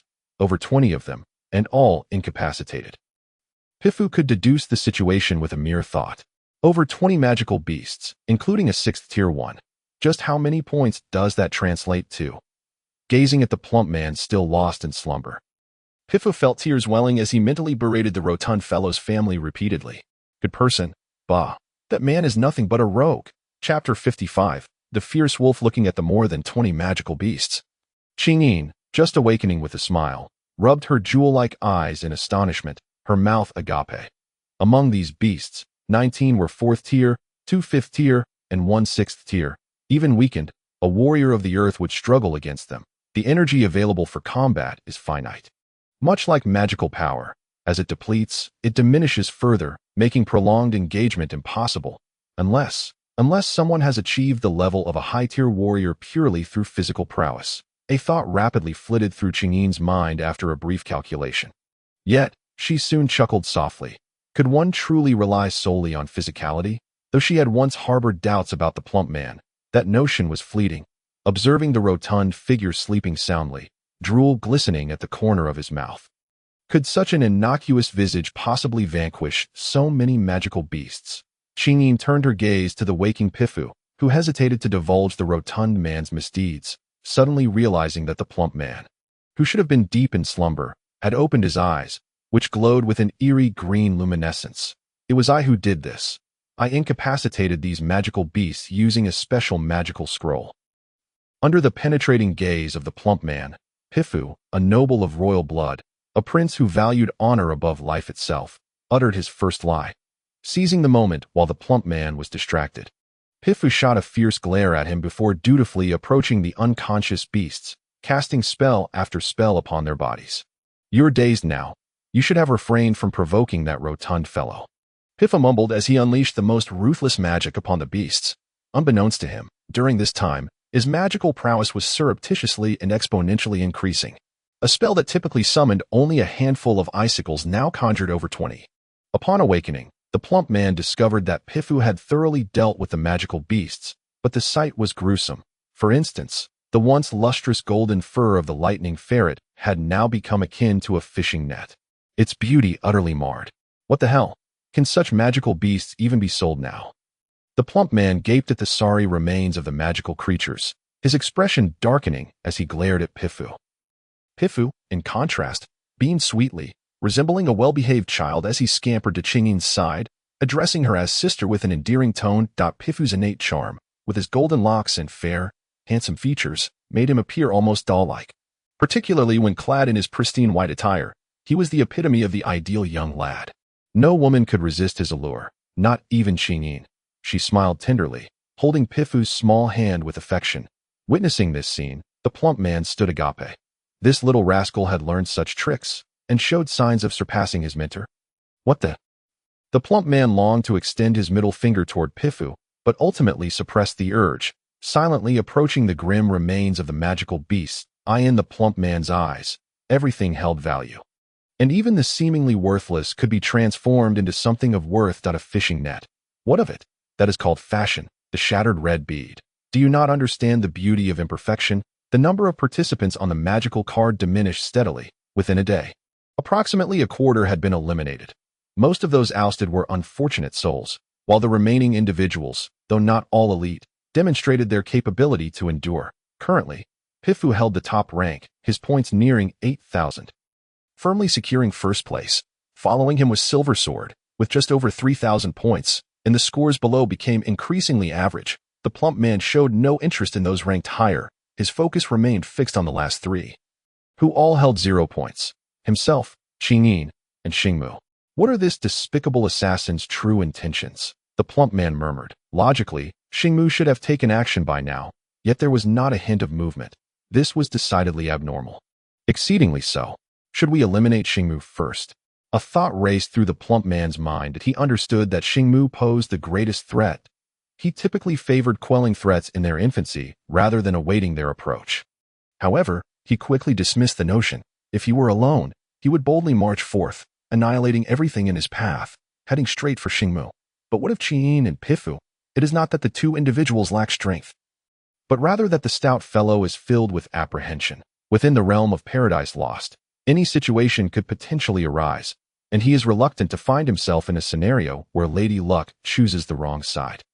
Beep beep. Just as he was lost in thought, the magic card in his hand emitted a series of beeping sounds. Beneath the names inscribed on the card, a faint hexagram map suddenly materialized, revealing several white dots pulsating with life. What is this? The stout fellow gazed at the transformed magic card with bewilderment. This is the true allure that entices the elite of the 4 nations to participate in Paradise Lost. The hexagram represents the map of Paradise Lost, while those white dots signify monster eggs. Who knows what will be released this time? Qingyin spoke gently to him. Monster eggs? The stout fellow's eyes gleamed with a brilliant red light. At that moment, an image of a monster appeared on the magic card, an enormous wild wolf, resembling a calf, its physique exuding an air of formidable strength. Rampaging wolf, Pifu exclaimed in disbelief, while Qingyin, usually composed, also displayed a look of incredulity. What is a rampaging wolf? The stout fellow inquired eagerly. Among the monsters, there exists a creature known as the rampaging wolf, although it is merely a 4th-tier monster. It possesses a remarkable reproductive capability, laying eggs approximately every 5 years. Each time, it can produce more than 10 eggs, Qingyin explained to him. 5 years, just 10 eggs. The stout fellow expressed a hint of disappointment. Pifu cast a disdainful glance at him and replied, monsters generally have long lifespans, which extends their reproductive cycles. Most monsters breed only once every 20 years, so the rampaging wolf is considered quite short in that respect. If one could obtain a pair of rampaging wolves, they could establish a cavalry unit within 20 years, potentially numbering in the hundreds. It is known that monster cavalry often possesses several times, or even 10 times, the combat strength of regular cavalry. It has never been the case that rampaging wolf eggs have been discovered, Pifu muttered, his expression one of dissatisfaction. The Holy Roman Empire does not belong to any of the 4 nations. And should the 4 nations grow stronger, it would not bode well for the Holy Roman Empire. Rampaging wolf, the stout fellow remarked, his face flushed and his eyes resembling those of a rabbit. Chapter 56. All gone mad in the royal dining hall. Several maids clad in light red, made uniforms busied themselves tidying up the entire area, despite the absence of any significant changes. Not even a speck of dust, they were still obliged to clean, leaving no room for negligence. Emperor Ruby is known to be a ruler who does not indulge in extravagance, thus the dining hall lacks the opulence one might expect, resembling an ordinary noble's dining space, except that it is particularly spacious, necessitating a larger workforce for cleaning. That a layer of white tablecloth was draped over the dining table beneath the 10 colorful chandeliers, the pristine white complementing the magical array on the table, rendering it strikingly prominent. That a golden maid dressed in a red uniform fixated her gaze on the magical array, her face alight with surprise. Unlike the other maids, who exhibited an air of caution, the boldness of this particular maid set her apart. Moreover, the natural elegance she exuded distinguished her from her peers. Princess, we must hurry. His Majesty and the ministers shall be arriving shortly. A maid polishing an hourglass said, casting a wary glance around before hastening to the golden maid's side, her voice laced with tension. Look, Xiaozi, Silver Sword has secured second place with 3,000 points. The golden maid exclaimed, seemingly oblivious to everything else, as she grasped the other maid's hand. Your Highness, please lower your voice. I have brought you here in secret. If anyone discovers this, I shall face punishment. The maid, now addressed as Xiaozi, exclaimed in terror as she surveyed her surroundings. Silver Sword, my father once mentioned him as a potential prince for me. He doesn't seem so bad after all. The golden maid's eyes sparkled with delight that as the cleaning was nearing completion, the maids began to file out. All right, Your Highness, I concede that silver sword truly is impressive. We must leave quickly, or we shall be late. Xiaozi urged, pulling the golden maid towards the exit. The door stood wide open, and faintly, the sound of approaching footsteps could be heard from outside as Xiaozi guided the golden maid through the corridor. They unexpectedly collided with Emperor Ruby and a group of ministers at the forefront. Fortunately, the need to bow during greetings concealed them from view. However, Emperor Ruby's smile appeared somewhat strained after a fleeting glance. Once Emperor Ruby and the ministers entered the dining hall, they had yet to take their seats when they were struck dumb by the sight of the flashing monster on the magic card. Rampaging wolf? It is indeed the rampaging wolf. Damn it. A middle-aged man with a square face and dressed in military attire lamented. Emperor Ruby smiled faintly, yet his grip tightened on the back of his chair, producing a subtle creaking sound from the wood. Had I known the monster this time would be a rampaging wolf, I should have. This thought echoed simultaneously in the minds of the ministers. Although the young elites were exceptional, they were merely nominally so. Within each nation, royal families and noble clans harbored at least a cadre of elites. In simple terms, these were hidden powers. These individuals, though few in number, underwent training that was exponentially more grueling than that of the elite graduates from royal academies. They navigated the precipice of life and death, often dwelling on the edge of hell. Nearly every family possessed such a group. Though their numbers were limited, they represented the true elite. Gazing at the rampaging wolf, the old duke's eyes glimmered with a peculiar light, while the cunning prime minister's eyes sparkled with ambition. The monster eggs captured from Paradise Lost typically belonged to individuals. With their fate resting in their own hands, to simplify, one could choose to surrender them to the state or retain them for personal gain. Surrendering would yield a generous reward, while keeping them would often result in them remaining within the family. If a family were to possess a cavalry unit formed from rampaging wolves, it would significantly bolster their influence in the imperial power struggles. Conversely, should another nation acquire them, it would spell a nightmare for their own forces on the battlefield. Activate the special magical array. Let the two magicians from Paradise Lost inform the young elites that whoever can secure both a male and female rampaging wolf egg will be granted the hereditary title of Viscount. Emperor Ruby suddenly declared. Immediately, a gust of wind surged through the corridor, vanishing in an instant. There are a total of 7 monster eggs. The stout fellow held the magic card in his left hand while using a sharp twig in his right to sketch straight lines on the soft map. Observing him, Qingyin and Pifu appeared somewhat perplexed. The monster eggs had appeared, and surely the elites had already rushed off in frenzy. Yet the stout fellow remained here plotting something. They could clearly see that he had marked 7 points on the map, likely indicating the locations of the 7 monster eggs. However, the significance of the intersecting lines eluded them. After a moment, the stout fellow finally cast aside the twig, gazing at the disheveled map, his eyes alight with brilliance. This should represent the shortest and most reasonable distance. Shortest? Most reasonable? Qingyin and Pifu exchanged glances, bemused. While they could comprehend shortest, the term most reasonable left them puzzled. Oh, based on the distribution timing of the monster eggs, those elites will undoubtedly rush over immediately, but they will encounter various obstacles. Taking into account the dangers within the jungle, potential ambushes, and the time required to capture the monster eggs along with the competition for points, roughly estimating, this route represents the most efficient and logical choice for us. The stout fellow mumbled, seemingly addressing their confusion, yet also lost in his own thoughts. Hearing his words, Qingyin and Pifu were left speechless. Calculating? This stout fellow had accounted for so many variables. Moreover, nearly every point was interconnected. Did he intend to gather all the monster eggs? Did he wish to make enemies of everyone? With a firm stomp, he rubbed the map into the soil, a satisfied smile gracing his lips. Qingyin and Pifu were not mistaken. He indeed sought all the monster eggs. Was he joking? If he possessed them all, what advantage would he have if others still held some? Let us proceed here first. He pointed to the closest point from his location, his eyes gleaming with determination. The 3 of them hastened their pace, the stout fellow leading the way, fully focused on the monster eggs and disregarding any thoughts of points. The bottle of stamina-restoring elixir was produced in its entirety by the rotund figure. While scrolls from the magical ring were recklessly hurled outward, the sensation was nothing short of madness, as the hefty man's scores soared dramatically. Singular magical scrolls, collective magical scrolls, supportive magical scrolls, and cursed magical scrolls. Their brilliance sparkled like a cascade of fireworks illuminating the ground. Along the journey, any beast that crossed their path was ruthlessly slaughtered, and even the trees lining the route were obliterated by the magical puppets unleashed by the rotund man. If one were to observe from above the jungle, they would witness a radiant line of light cutting through the foliage. The rotund man was intent on minimizing time, leaving Qingyin utterly astonished. Those magical scrolls, if left unattended, would likely incite a frenzy among onlookers, yet in his hands, they resembled mere toys. As for Pifu, he glared at the rotund man in frustration.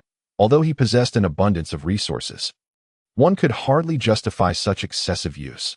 Despite his inherent stinginess, the rotund man had a knack for maximizing benefits in his calculations. Perhaps the value of the wolf eggs paled in comparison to the magical scrolls he was casting aside. But when a high-tier cavalry unit appeared, the rewards would far surpass those scrolls. High-tier magical beasts were notoriously difficult to capture, and even if caught, subjugating them was nearly impossible. Thus, a formidable wolf cavalry unit would represent a significant armed force, especially if paired with elite warriors. Admittedly, the rotund man conceded he desired to exert dominance over others. Just as he indulged in his fantasies, a sudden metallic voice resonated throughout the jungle, shattering the serene atmosphere. It was the amplified proclamation of a magical array. By decree of the Ruby Emperor of the Allers Empire, whoever can acquire male and female wolf eggs shall be granted the hereditary title of Baron. By decree of the Red Moon Empire, from the Third of Prussia, if anyone can obtain male and female wolf eggs, not only will they receive the title of Baron, but also a reward of 50,000 gold coins. From the vast dynasty, listening to the metallic voice, the entire jungle erupted in excitement, as vibrant lights burst forth in various locations, accompanied by the sounds of magic, martial energy, and the roars of magical beasts echoing in succession. Damn it, do those old bastards not realize they're driving these people mad? The Ruby Emperor is being a bit too stingy, the rotund man muttered, his eyes ablaze. Chapter 57, The Guardian Hereditary Baron. What does that entail? A hereditary baron is a title that can be passed down through generations. As long as the Allers Empire endures, this title can be bequeathed to future descendants. One must understand that when the rotund man reaches adulthood, he would merely attain the rank of a baron himself, and that is under the favorable circumstances of having a supportive old duke closely allied with the Ruby Emperor. What if it were another family? Without establishing some merit, obtaining a title would be utterly impossible. As for the term hereditary, it is like pouring oil onto a fire for the elite, and they would douse it with barrel after barrel. The Allers Empire is a burgeoning nation, and to maintain its vigorous drive for progress, the Ruby Emperor enforces strict control over titles. The fact that a hereditary baron title is being offered demonstrates the immense value of the wolf beast eggs. The rotund man was not particularly invested in nobility, having nearly been granted a kingly title in his past life. He felt no affinity for it. It was certain that if he acquired the magical beast eggs, he would most likely not relinquish them, and even under duress, he would only part with the male egg, never the female. As they advanced, their path was nearly clear, with the rotund man's magical scrolls and puppets paving the way, laying low any beast that dared to appear. Although he coveted the corpses of those beasts, his priority lay with the 8 magical beast eggs. In his words, with sufficient power, nothing would be beyond his grasp. Pifu and Qingyin closely trailed behind the rotund man, as the bodies of mages are typically frail, having devoted most of their time to meditation with little opportunity for physical training. However, with an ample supply of restorative potions, they had no cause for concern. So, in terms of speed, it was laughable. Who could rival the rotund man's entourage? Yet, a small incident occurred along the way when a 4-person party collided with the trio. It was purely coincidental. The 4, emboldened by their numbers and 2 high-tier warriors among them, charged at the rotund man and his companions. Observing their approach, the rotund man felt no anger. Rather, he understood their motives. Competing for points and diminishing rivals for the magical beast eggs was entirely justifiable. However, one ought to choose their opponents wisely, shouldn't they? The outcome was swift, as the rotund man eliminated the 4 in mere seconds. Employing simple tactics, magical scrolls and puppets, leaving them no time to close the distance, what was most despicable and intolerable was that the rotund man stripped the small party of all their gains, leaving not even a single female archer unscathed. The rotund man was quite shrewd. The materials harvested by this party were readily available and meticulously organized, so even with the delay, it would not take long to sort through them. Pifu and Qingyin could only watch in astonishment as the rotund man robbed the fallen foes with astonishing speed. Weapons, rings, his proficiency rivaled that of even the most skilled thieves in the act of robbing one female archer. He even managed to relieve her of a necklace without ever touching her. While he had previously engaged in robbery, he had never displayed such finesse. This rotund man is truly a monster. Pifu thought again, as he became increasingly perplexed by the rotund man's capabilities, his magical talent, the arrangement of magical traps, the combination of magical arrays, the deftness akin to that of a thief. Honed through countless trials, just how much does this rotund man know? Ahead lay a relatively open space, with sparse patches of grass, and within a depression in the ground, there was a shallow cave. Easily visible from a distance, within a soft red glow lay a magical beast egg, its shell adorned with a multitude of tiny spots. The egg was no larger than an infant's body. That is indeed a female wolf egg. Qingyin exclaimed in surprise, gazing at the egg nestled securely in a pile of straw. The rotund man, however, was momentarily taken aback. Was it truly possible to discern the gender of a wolf egg with just a glance? That seemed rather far-fetched. Observing his astonishment, Qingyin smiled gently and explained, when mages are still apprentices, one of their foundational courses is to understand magical beasts that a significant portion of alchemical materials derives from the blood, bones, and even excrement of magical beasts. Thus, on Silvermoon Continent, it is not the mercenaries, but the mages who are most familiar with magical beasts. The wolf is chronicled on the 128th page of the Magical Beast Records, detailing its characteristics. The spots on a female wolf egg are red, while those on a male egg are green. Upon hearing Qingyin's words, the rotund man finally grasped some of this fundamental knowledge. However, he was perplexed as to why Qingyin was so astonished at the sight of the female magical beast egg. 90% of wolf eggs are male, with only 10% being female. This means that if 10 eggs are laid at once, the likelihood of obtaining just one female is quite high. This rarity is why wolves are both precious and scarce, although it is possible to lay 10 eggs. Not all will successfully hatch each time, that if the lone female happens to fail to hatch. Pifu refrained from continuing, but the rotund man understood the implications. This female magical beast egg was of significant importance. After absorbing their words, the rotund man dashed towards the magical beast egg, his speed astonishing, akin to an arrow released from a fully drawn bow. Qingyin stood frozen, witnessing the rotund man reveal his true prowess for the first time before her. His speed and explosive power, Qingyin was certain that even a high-tier assassin might struggle to match his performance. That moment, she stamped her foot in irritation, puzzled as to why the rotund man had concealed his abilities from her earlier. Observing her, Pifu wore a smirk of schadenfreude, but it was short-lived, as Qingyin soon regained her composure, her gaze unwaveringly supportive of the rotund man. Should the rotund man know her thoughts, he would vehemently protest his innocence. He had never intended to hide his prowess before Qingyin. In his view, Qingyin was even more reliable than the old man. However, the habit of concealing his strength had become ingrained in him, a tendency that would unconsciously manifest, not something easily altered, usually sailing smoothly. The rotund man now encountered an obstacle. Just as he was about to breach the cave entrance, slender silver blades suddenly descended from above with such swiftness that only a fleeting blur could be perceived. If it were someone else, due to inertia, they might have collided with the long sword by now. Yet, the portly figure came to a sudden halt, a testament to sheer force, strength, and impeccable bodily control. A faint sound of confusion erupted unexpectedly. However, at the very moment that sound was made, the portly man swiftly retreated like an arrow shot backward, leaving Pifu and Qingyin utterly astonished. It seemed that even fleeing could be executed with such finesse. A warrior clad in pink armor materialized before the trio, Pifu, Qingyin, and the portly man. The armor accentuated the graceful curves of a female warrior. Though her helmet obscured her features, one could infer from the tightly fitted armor that her appearance was likely quite striking. At least for the time being. The retreating portly man was engulfed in a wave of frustration. The earlier encounter had been perilously close. Had he not mastered the military path to an extraordinary degree, he would have likely been left humiliated, or worse, rendered a cripple. Impressive, that last strike would challenge even an earth warrior to evade. The warrior's voice echoed from within her helmet, despite the heavy armor.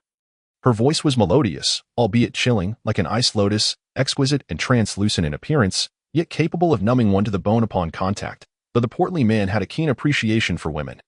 This allure far surpassed that of gold. Nevertheless, he would keep a respectful distance from those who posed a threat. A lost life equated to a loss of everything. Guardian, a term flickered through his mind. Previously, after dealing with Gong Changyuan, he had witnessed a soldier resembling a canister dragging Gong away. The soldier's armor bore a distinct emblem, one that seemed exclusive to the Lost Paradise, a bizarre moon radiating a crimson halo. Beautiful yet eerie, akin to the sky above Lost Paradise. The female warrior before him bore the same emblem emblazoned on her rigid chest armor.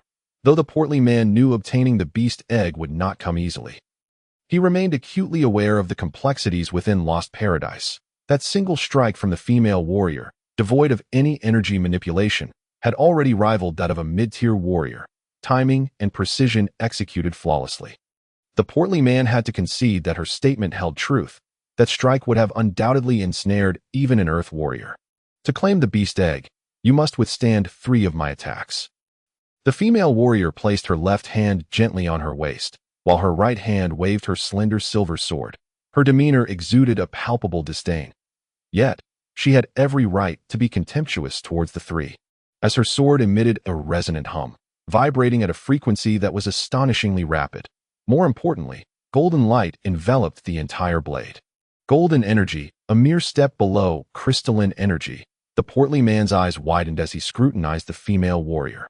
Rapidly calculating her combat capabilities, based on the frequency of the silver sword, he reached a rather unfortunate conclusion. This female warrior was at least an earth warrior, and perhaps at her peak. Damn it. The portly man felt a surge of envy. Historical records of the Silver Moon continent indicated that an earth warrior could typically contend with 5 high-tier warriors alone, and a peak warrior. Well, he conceded that they could likely handle even more if it came down solely to strength. The portly man was woefully outmatched, and even with Qingyin and Pifu, they could only prolong the inevitable. As for withstanding 3 attacks, that might be feasible if he were battered and bruised, but the portly man had no intention of engaging in a futile struggle, who relished being mercilessly pummeled. Gazing at the female warrior, a sinister glint crossed the portly man's eyes. He suddenly reached for a magical scroll. With a resounding boom, a 2-meter-tall metal figure appeared in the clearing, a knight clad in heavy armor. Wielding a massive golden axe, its hollow red eyes visible through the crevices of the armor. Unlike a true knight, this one exuded an aura of sheer bloodlust, akin to a machine of slaughter. Observing the portly man more closely, he now held several magical scrolls, each adorned with unique, enigmatic designs. For the portly man, neglecting to leverage his advantages would be foolish. So he promptly selected the most powerful scrolls he had, including one that unleashed 8 negative magical effects. The Curse of the Dark God. Clearly, he was prepared to go all out. Is that gluttonous fool attempting to take down the Guardian?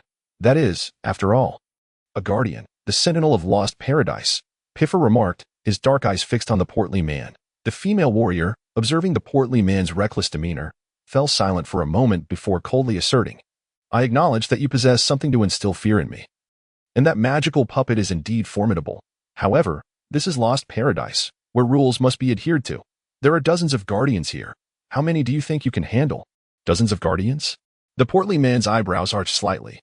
Not out of fear, but rather mentally noting the number, he then responded with a hearty laugh. At the very least, I know that taking you down is not an issue. The portly man was quite aware that the guardians of Lost Paradise would not seek his demise. They would merely deliver a thorough beating. Thus, if the outcome was inevitable suffering, he might as well bring along some companions. Listening to the portly man's words, the female warrior fell silent once more, but soon, the silver sword in her hand began to vibrate even more rapidly.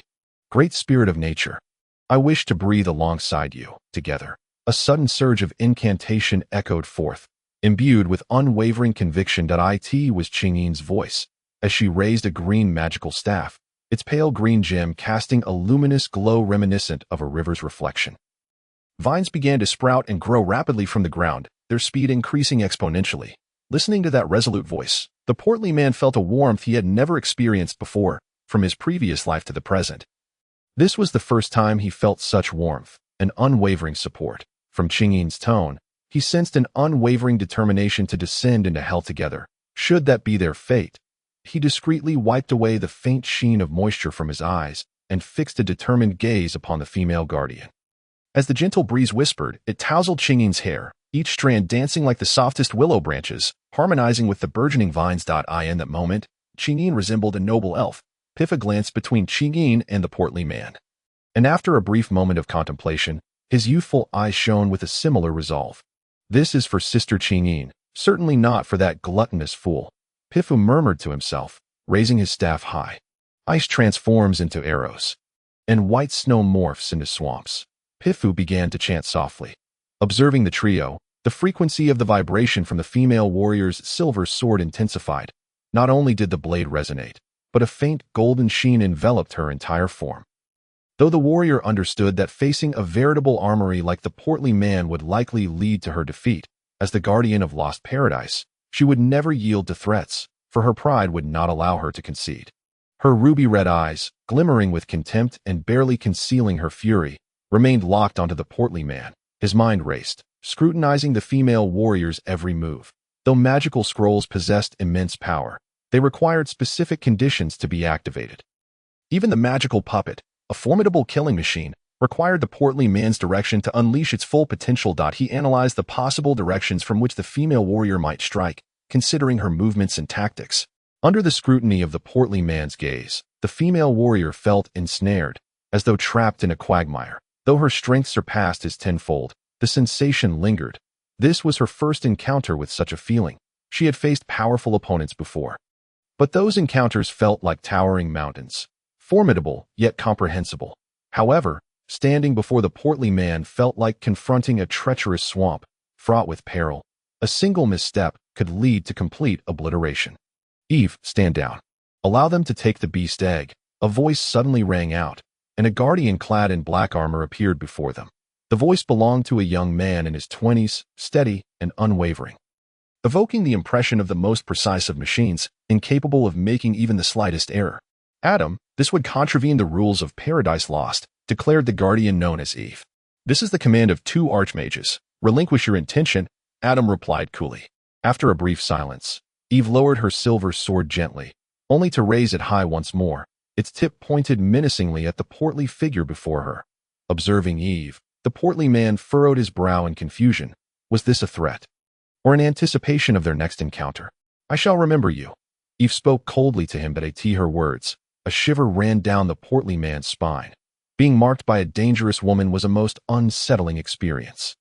As he stowed the beast egg into his spatial ring, he suddenly noticed a pink light dot appearing beside his name on the magic card he held. "What is this?" he exclaimed, astonished. "It appears that the magic card automatically records the beast eggs acquired."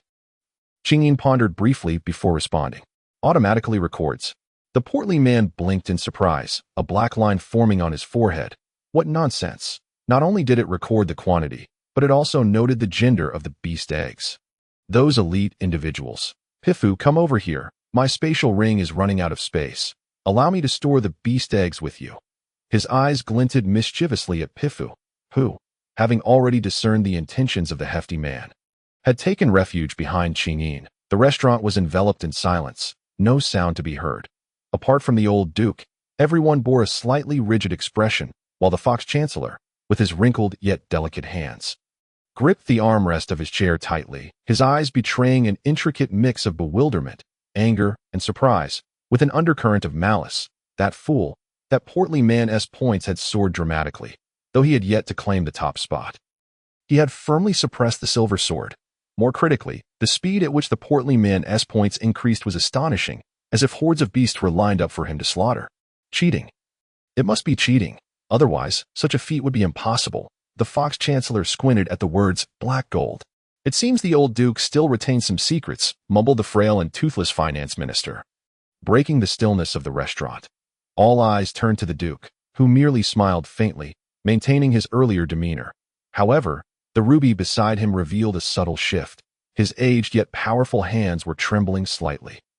A great marshal, a seasoned veteran of the battlefield, could face the slaughter of hundreds of thousands without flinching.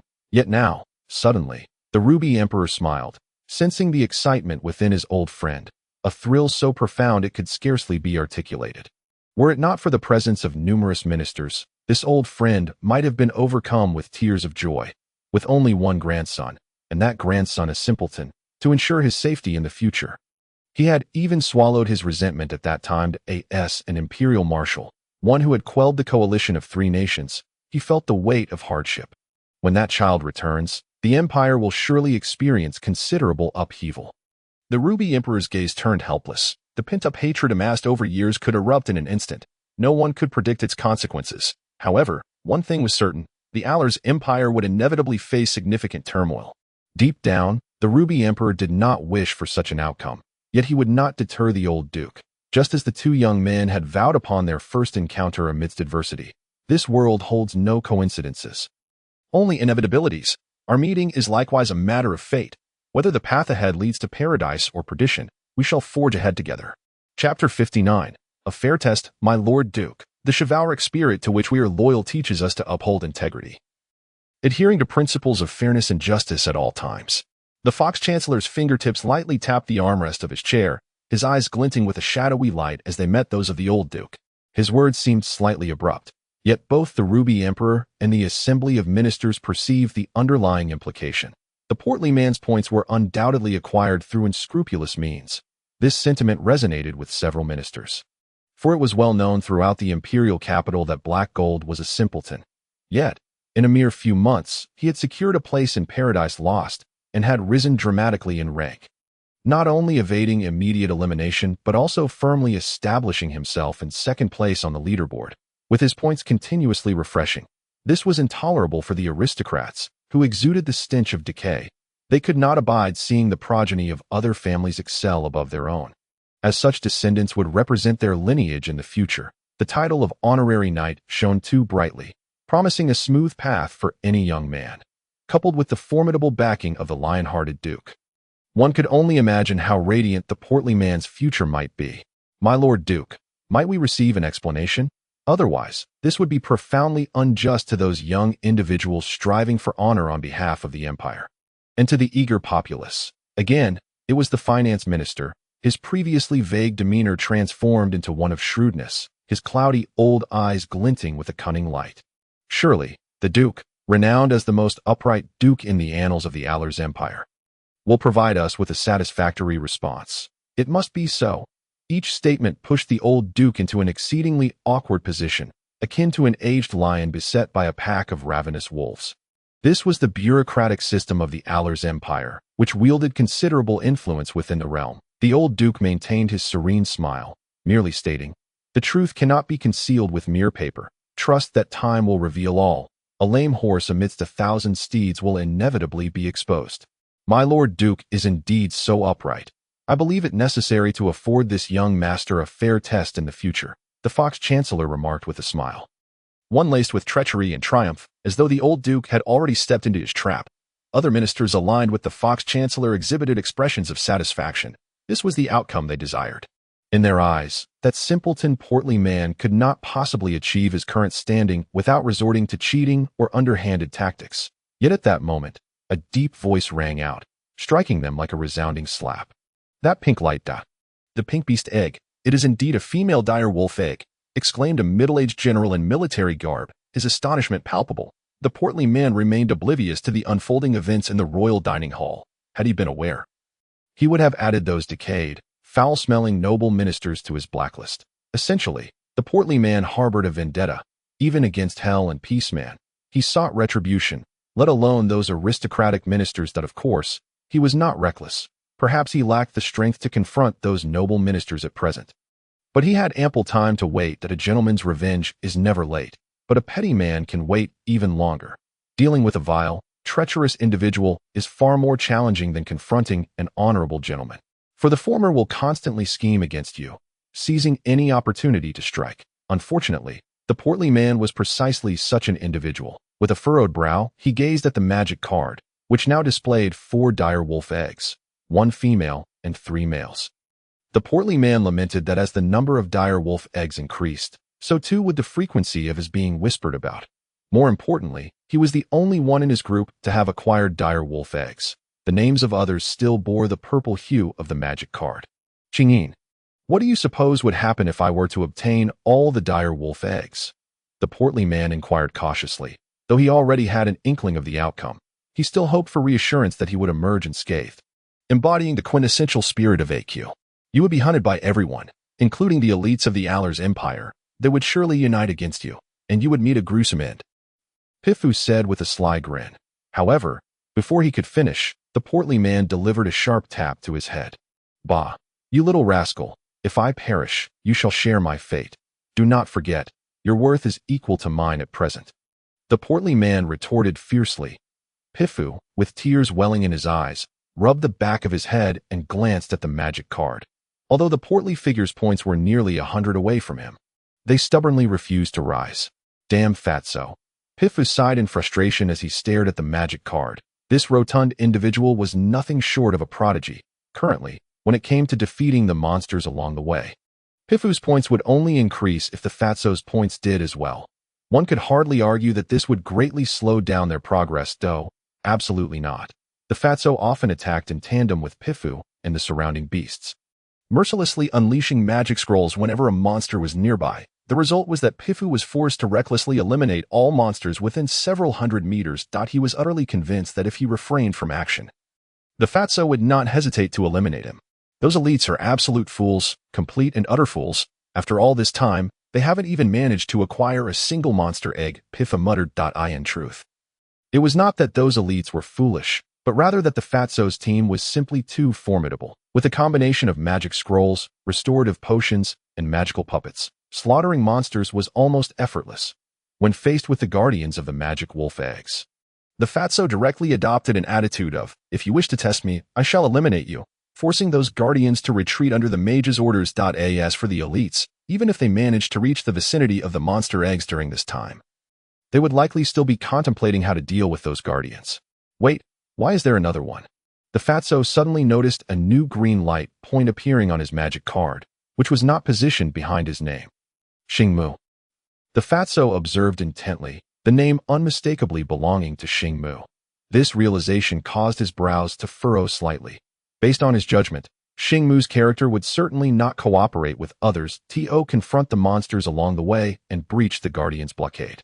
Acquiring a monster egg in such a short time frame, impressive. The fatso promptly assessed Xingmu. Of course, a more significant basis for this judgment was that Xingmu's points had remained unchanged, indicating that he had not killed a single beast. Instead, he had either evaded them or rendered them all unconscious. Regardless of the outcome, it was not something the fatso wished to see that if he had evaded them. It would suggest that Xingmu possessed exceptional stealth capabilities, nearly allowing him to traverse undetected and unharmed. If he had rendered them unconscious, it would be even more troublesome. One should know that incapacitating a creature is often more challenging than killing it, requiring an extraordinary degree of control over one's strength, much like the fatso himself. A formidable opponent, the fatso muttered, just as he was inwardly lamenting and contemplating how to compel Xingmu to relinquish that monster egg. Another green light point ignited on the magic card. Gazing at the name preceding that green point, the fatso's eyes gleamed with a predatory intensity, akin to a famished wolf on the prairie. Buyao Lian, Jian. Damn it. How did that fatso manage to obtain so many monster eggs? Jian's face contorted as he glared at the magic card in his hand. Behind him, Feng Ting stood silently. His right arm already a gruesome mess, Trim Pifu wore a sullen expression, now merely a step away from reaching the location of the beast. To circumvent through an alternate path would mean starting anew.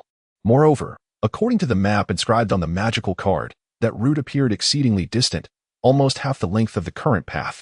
Do you dare to challenge me? The rotund figure cast a malevolent glance at Pifu. Pifu merely curled his lips in irritation, kicking a stone at his feet in a fit of anger. In his fury, it seemed his strength had significantly increased, and the stone was sent flying ahead with a swift motion, followed by a resounding boom. A pale blue luminescence suddenly illuminated the area, shrouding the nearby jungle in a delicate mist that gradually spread. Everything that encountered this ethereal blue haze transformed into the most exquisite ice sculptures. Leaves, petals, and even the dust in the air turned into tiny shards of ice, cascading downwards. Witnessing this spectacle, Pifu's eyes widened in shock. It was undeniably a magical trap. Meanwhile, the rotund figure wore a look of dread. Had it not been for his instincts, he likely would have already become an ice statue. It is the lamentation of the ice and snow deity, a level 3 magic circle. It activates upon contact. Yet, why is there not a trace of magical energy? Qingyi mused, furrowing her brow as she regarded the frost-laden scenery. The jungle had morphed into a breathtaking spectacle, akin to stepping into an icy realm, yet the chilling aura sent shivers down one's spine. It must be Xingmu. Only a highly skilled assassin could possess such power. Pifu gritted his teeth, seething with indignation. The rotund figure's eyes darted around before he addressed Qingyin. Is there a way to dispel this magic circle? The most effective method to dispel a magic circle is through the interaction of magical elements. However, this level 3 magic circle can only be broken by the magical power of a grand mage, Qingyin replied without hesitation. The interaction of magical elements, the rotund figure muttered under his breath. Promptly reaching for the magical ring on his finger, several magical scrolls were produced, and upon closer inspection, it was evident that the magical patterns inscribed upon them originated from the tiger talisman space. With a determined gaze, he hurled the scrolls into the jungle ahead. Upon impact, flames erupted fiercely, followed by a series of sizzling sounds, as the frost rapidly began to dissipate. Has this fool lost his mind? Does he wish to continue down this perilous path riddled with unknown traps? Pifu exclaimed in astonishment. Chapter 61. The magic archer. By conventional reasoning, a high-tier assassin would not simply set a solitary magical trap to ambush a team. Magical traps are often interconnected, and only a complete assembly of them can yield maximum impact. This was akin to the magical formations laid out by the rotund figure during their respite. Yet, such calculations are the realm of ordinary beings. Was the rotund figure ordinary? Absolutely not. As for Xingmu, he too could hardly be classified as typical. These prodigies often possess thought processes beyond the comprehension of the average individual. If I were Xingmu, I would never assume that a few simple magical traps could eliminate the opposition. The primary objective would be to buy time to secure the beast egg. The rotund figure reasoned, employing a straightforward method of lateral thinking. Considering the illogical logic of an extraordinary individual with the lens of another extraordinary individual proved to be the optimal solution. After absorbing the rotund figure's explanation, Pifu posed a question. What if Xingmu were a regular person? The rotund figure's answer was simple.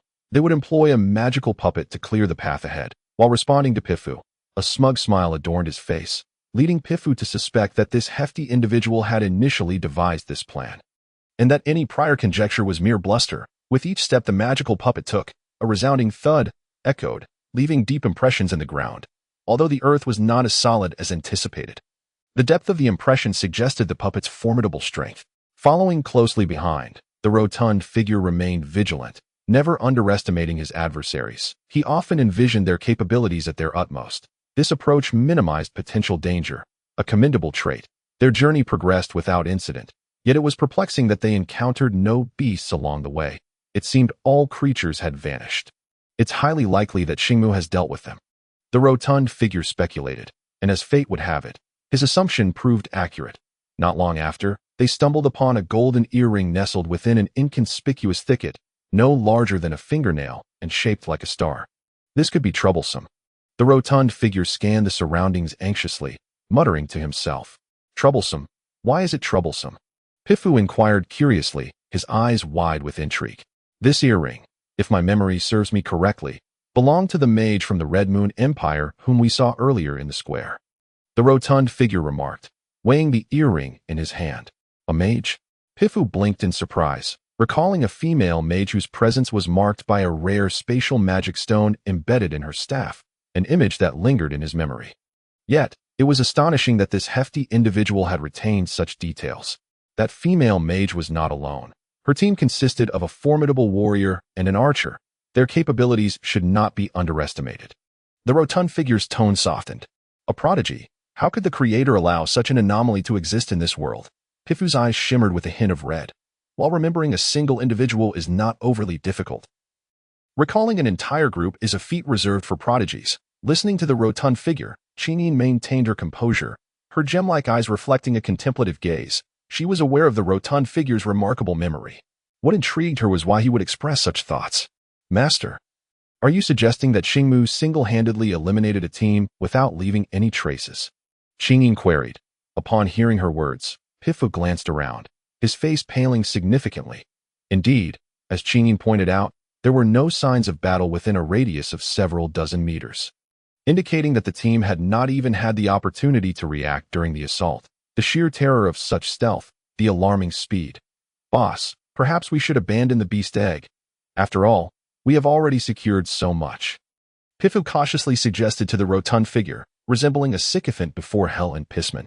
Abandon it? Nonsense. Who can say whether it is male or female? If it is female, it would complete a pair. The rotund figure continued to survey the area. Boss, are you not concerned? Pifu questioned, bewildered by the rotund figure's newfound adventurous spirit in the face of danger, something he typically would have fled from. Concerned? Who would be worried about such trivialities? The rotund figure retorted. Then why? Pifu's expression was one of utter confusion. Pifu, this earring is pure gold. Help me look around to see if we can find the matching piece so I can complete the pair. The rotund figure schemed, casting furtive glances around. Through layers of dense foliage, the rotund figure spotted a slender, dark silhouette. That upright figure, akin to a solitary wolf, could only be Xingmu.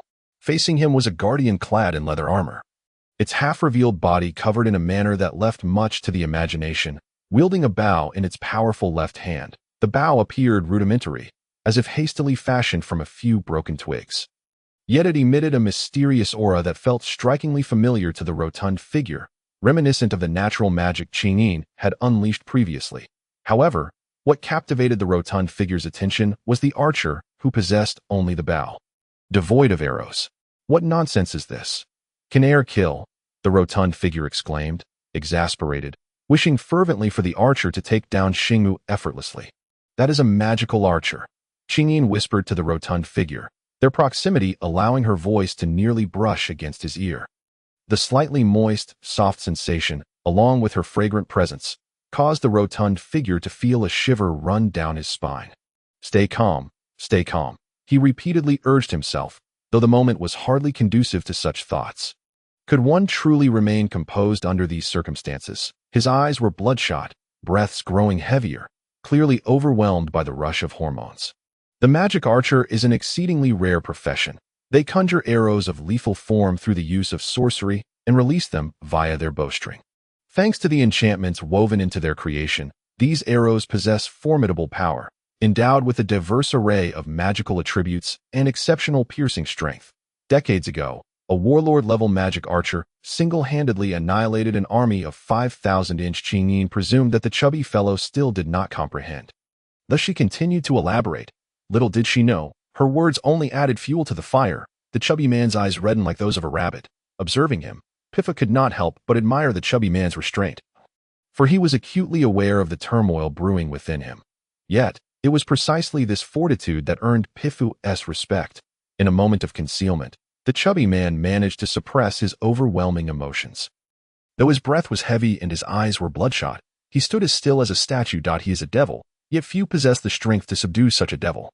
With a whoosh, a golden arrow shot forth from the seemingly tattered wooden bow.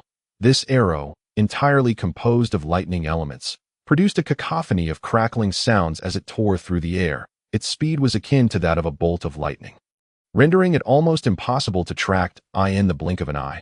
The golden flash collided with Xingmu's chest, too swift for even a seasoned assassin to evade. Such was the prowess of the magic archer. The fiery sensation that had been gnawing at the chubby man's nerves subsided as his attention shifted, and his eyes widened, flickering with a gleeful malice, faintly whispering, take him down yet."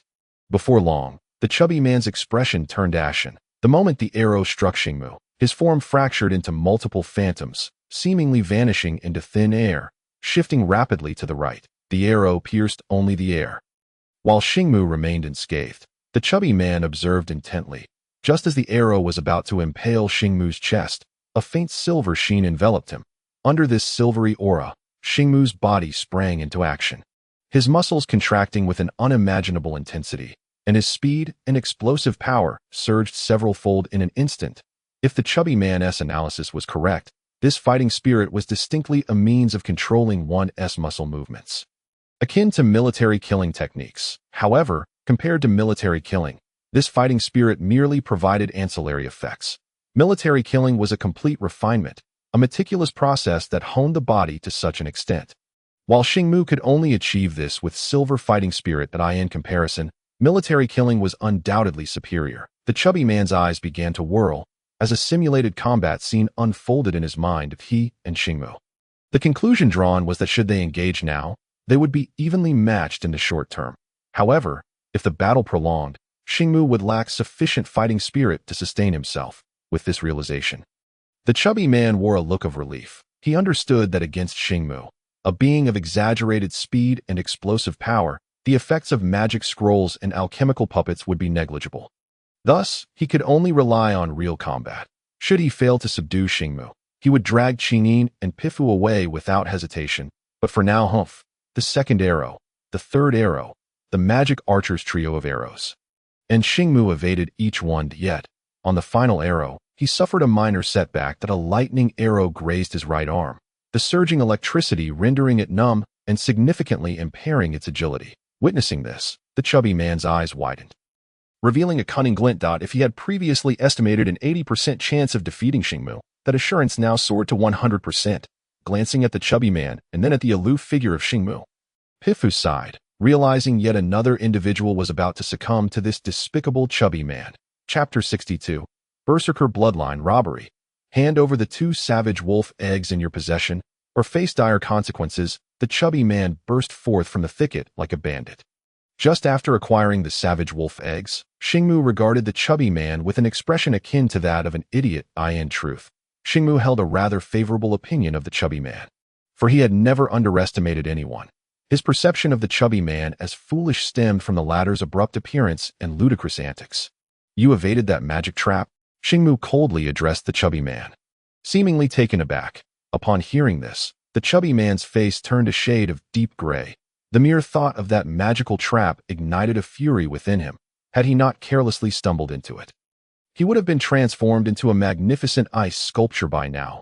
From the chubby man's expression, Xingmu deduced the answer, one that he found somewhat satisfactory. After all, in his quest to understand magical traps, he had conducted countless experiments, to the point where even he could no longer discern the locations of the traps he had set.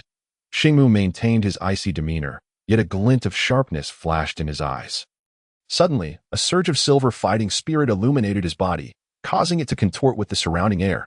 Escape. Xingmu realized that confronting the chubby man was not in his favor, although the magical elements within the last arrow had merely grazed his right arm. The ensuing numbness had rendered it immobile, a sensation even fighting spirit could not dispel. Therefore, Xingmu had to retreat. He would leave no opportunity for the chubby man. You cannot escape. The chubby man chuckled ominously as he watched Xingmu, whose cold eyes reflected a disdainful expression. Perhaps the chubby man had yet to grasp the true essence of a high-tier assassin. Assassins strike decisively. Should they fail, they must flee with alacrity. An assassin's ability to escape often surpasses their offensive capabilities, for one does not willingly plunge themselves into peril. Attack! The chubby man suddenly snorted, and soon Pifu emerged from the foliage, a magic scroll in hand. Upon seeing the scroll, the disdain in Xingmu's eyes deepened. Standard magic scrolls only activate upon direct contact with the target. For an assassin of absolute speed, their efficacy is minimal. However, in the blink of an eye, Xingmu's disdain transformed into astonishment. The scroll hurled by Pifu was not aimed at him, but rather at the chubby man. Boom! A resounding explosion enveloped the area in a deep black light array spanning hundreds of meters. What is this? Xingmu felt a sudden tremor. His speed diminished, and his stamina began to wane. The saliva of the dark god, the chubby man stood within the light array, gazing around in awe at the effects of this legendary magic array. It was his first experience being struck by a magic scroll. Delay, curse, reduce strength, a total of 8 magical effects, all of which were debilitating, layered upon one another, causing Xingmu's already fading form to materialize clearly once more. In that moment, Xingmu comprehended the chubby man's intentions, to weaken both parties simultaneously. Thus, Xingmu's advantage would vanish in an instant. Looking at the chubby man, a chill flickered in Xingmu's eyes as he suddenly recognized why he had sensed a threat from this chubby man earlier. An anomaly. This chubby man was evidently a member of that peculiar faction and surely ranked among the upper echelons. Calculating the advantages of both sides, devising strategy, and then cunningly including himself in the equation for victory, Xingmu suddenly realized that this seemingly harmless chubby man was extraordinarily formidable, possessing the potential to secure a place even in that unique realm. With this thought, the monster egg in Xingmu's hand vanished, replaced by a gleaming dagger in his left hand. Its blade shimmering with a blue hue, as if coated with something. Gazing at the dagger in Xingmu's grasp, the chubby man's eyes turned a vibrant green. Were he in Xingmu's position, he would undoubtedly smear everything possible onto the dagger without hesitation. Naturally, the best choice would be a substance that could prove fatal with a mere scratch. Despicable and shameless, the chubby man muttered angrily, yet as he cursed, his hand reached for the spatial ring. With a resounding boom, the magic puppet stepped forward forcefully from the hexagram. The chubby man admitted that he had initially intended to use Xingmu as a training partner. Some things can only be profoundly understood through direct experience. For instance, the assassin profession requires close contact to discern the opponent's strengths and weaknesses. However, the time for practice had passed. He sensed a threat. That dagger instilled in the chubby man a profound unease regarding his very life. Thus, he had no choice but to resort to unscrupulous tactics. Under the influence of the 8 magical effects, both the chubby man and Xingmu's physical abilities and speed had plummeted to their lowest. Yet the magic puppet remained entirely unaffected. This was the advantage. That chubby man actually dares to call others despicable. Pifu caught a faint whisper of the chubby man's muttering, his expression one of disdain. Originally, Xingmu was already at a disadvantage due to his injuries. Under the effects of the magic scroll, he was further compromised. Now, the chubby man merely brandished his weapon in a perfectly legitimate manner. Yet he accused the other of being despicable. Could it be that the other party wishes to quietly allow you to ravage them? Pifu's thoughts remained unbeknownst to the rotund man, yet he was indeed pondering thus. Surrender 2 fierce wolf eggs. You have reached the end of your road, the rotund man declared with a righteous fervor, addressing Xingmu with an air of moral superiority, reminiscent of a hero safeguarding world peace. At that moment, Pifu was left speechless, realizing that even brigands could possess such flair. Gazing at the rotund man and the magic puppet, the icy glint in Xingmu's eyes resembled countless icy needles, exuding a chilling aura that penetrated to the marrow. I had no intention of using it. You forced my hand. Xingmu uttered coldly, and upon hearing his words, the rotund man felt an unsettling familiarity. This sensation was strikingly similar to the moment Pifu had unleashed the blood of his bloodline. Eliminate him. The rotund man instinctively commanded the magic puppet. The magic puppet charged toward Xingmu with a thunderous roar, its golden axe raised high, cleaving downwards with formidable force. The shockwave produced by the magic puppet was overwhelming. Dust swirled and obscured vision, rendering everything a blur. Are these rascals even human? How could they so easily obtain monster eggs? Especially that rotund fellow, who managed to acquire 4 at once, one of which is a female monster egg. A young man clad in black muttered, a fiery scar marring his right hand, an unmistakable mark of a slave from the Azure Blue Empire. Each nation harbored a considerable number of slaves, most acquired through the ravages of war. Usually comprised of common folk from other nations, upon defeat, the vanquished captives would be captured, and wealthy nobles might redeem their kin with gold coins, but commoners were seldom afforded such privileges. Although the defeated nations might offer gold to negotiate the release of captives, it often devolved into protracted negotiations with no fruitful outcome. On the Silver Moon continent, the population was plentiful, making such negotiations frequently futile. To enter paradise lost as a slave. This young man in black must possess formidable strength, though he paled in comparison to those exceptional beings. Enough of your ramblings. The last monster egg has just been claimed by the ever unruly Xingmu. If we hurry, we may still catch up. A stoic, burly man interjected. Boss, do you think we can handle Xingmu? I've heard he hails from a rather unique place, a charming girl beside the burly man remarked, her petite frame exuding an innocent vivacity akin to flawless jade. There is but one Xingmu. And yet we are forward. Moreover, Ida is an elven magic archer. Under tactical circumstances, we possess an 80% chance of defeating him. The burly man analyzed earnestly. Boss, we're almost there. Ahead lies the spot where the monster egg appeared. A strikingly handsome young man with elongated ears smiled, his tone calm and collected, a quality essential for an archer. But then, a thunderous boom resonated, akin to a clap of thunder, and the ground began to tremble. That must be the magic puppet. Damn, someone possesses a magic puppet and has brought it here. The young man in black's expression shifted dramatically, a mixture of shock and fury swirling within him. It must be that Xingmu engaged in combat with someone else. We must hurry, the burly man declared with newfound seriousness. Peering through the underbrush, the group froze, as if turned to stone. In the distance, a young man clad in black, with red eyes, was locked in a struggle. his right hand parrying the giant axe of a knightly magic puppet. The cold gleam of their confrontation held them at a stalemate. Not far from them stood a plump man with a furtive demeanor. A dark energy array enveloped the surrounding area, and within it, tendrils of ominous black mist coiled menacingly, evoking a sense of foreboding. The saliva of the dark god, a magic puppet. What on earth are these things? This is surely cheating. With just these two, one could annihilate an entire squad, the young man in black exclaimed, gnashing his teeth in frustration upon regaining his composure. I never anticipated Xingmu to be a berserker. The elven youth observed somberly after scrutinizing the scene for some time. Upon hearing the elven youth's words, the others turned their gazes toward Xingmu, only then noticing the peculiar pale red mark that adorned his forehead. The mark was wild and untamed, exuding an aura of savagery, with lines reminiscent of a wild horse running untethered. A berserker combined with high-tier assassination abilities, the burly man clenched his fists tightly, only to release them in resignation. Xingmu was immensely powerful, to a degree that rendered them mere spectators. That fat man is doomed. The bloodline of a berserker is beyond the imagination of ordinary folk. Enough to elevate Xingmu's capabilities to that of an earth warrior. Although the magic puppet is formidable, its speed is lacking. Xingmu could easily bypass the puppet to eliminate that rotund man. The young man in black shrugged. Boss, do we have any chance? The elven youth inquired of the burly man. Yes, the berserker bloodline can only be sustained for 20 minutes. After that, Xingmu will become exceedingly weak. And that will be our opportunity.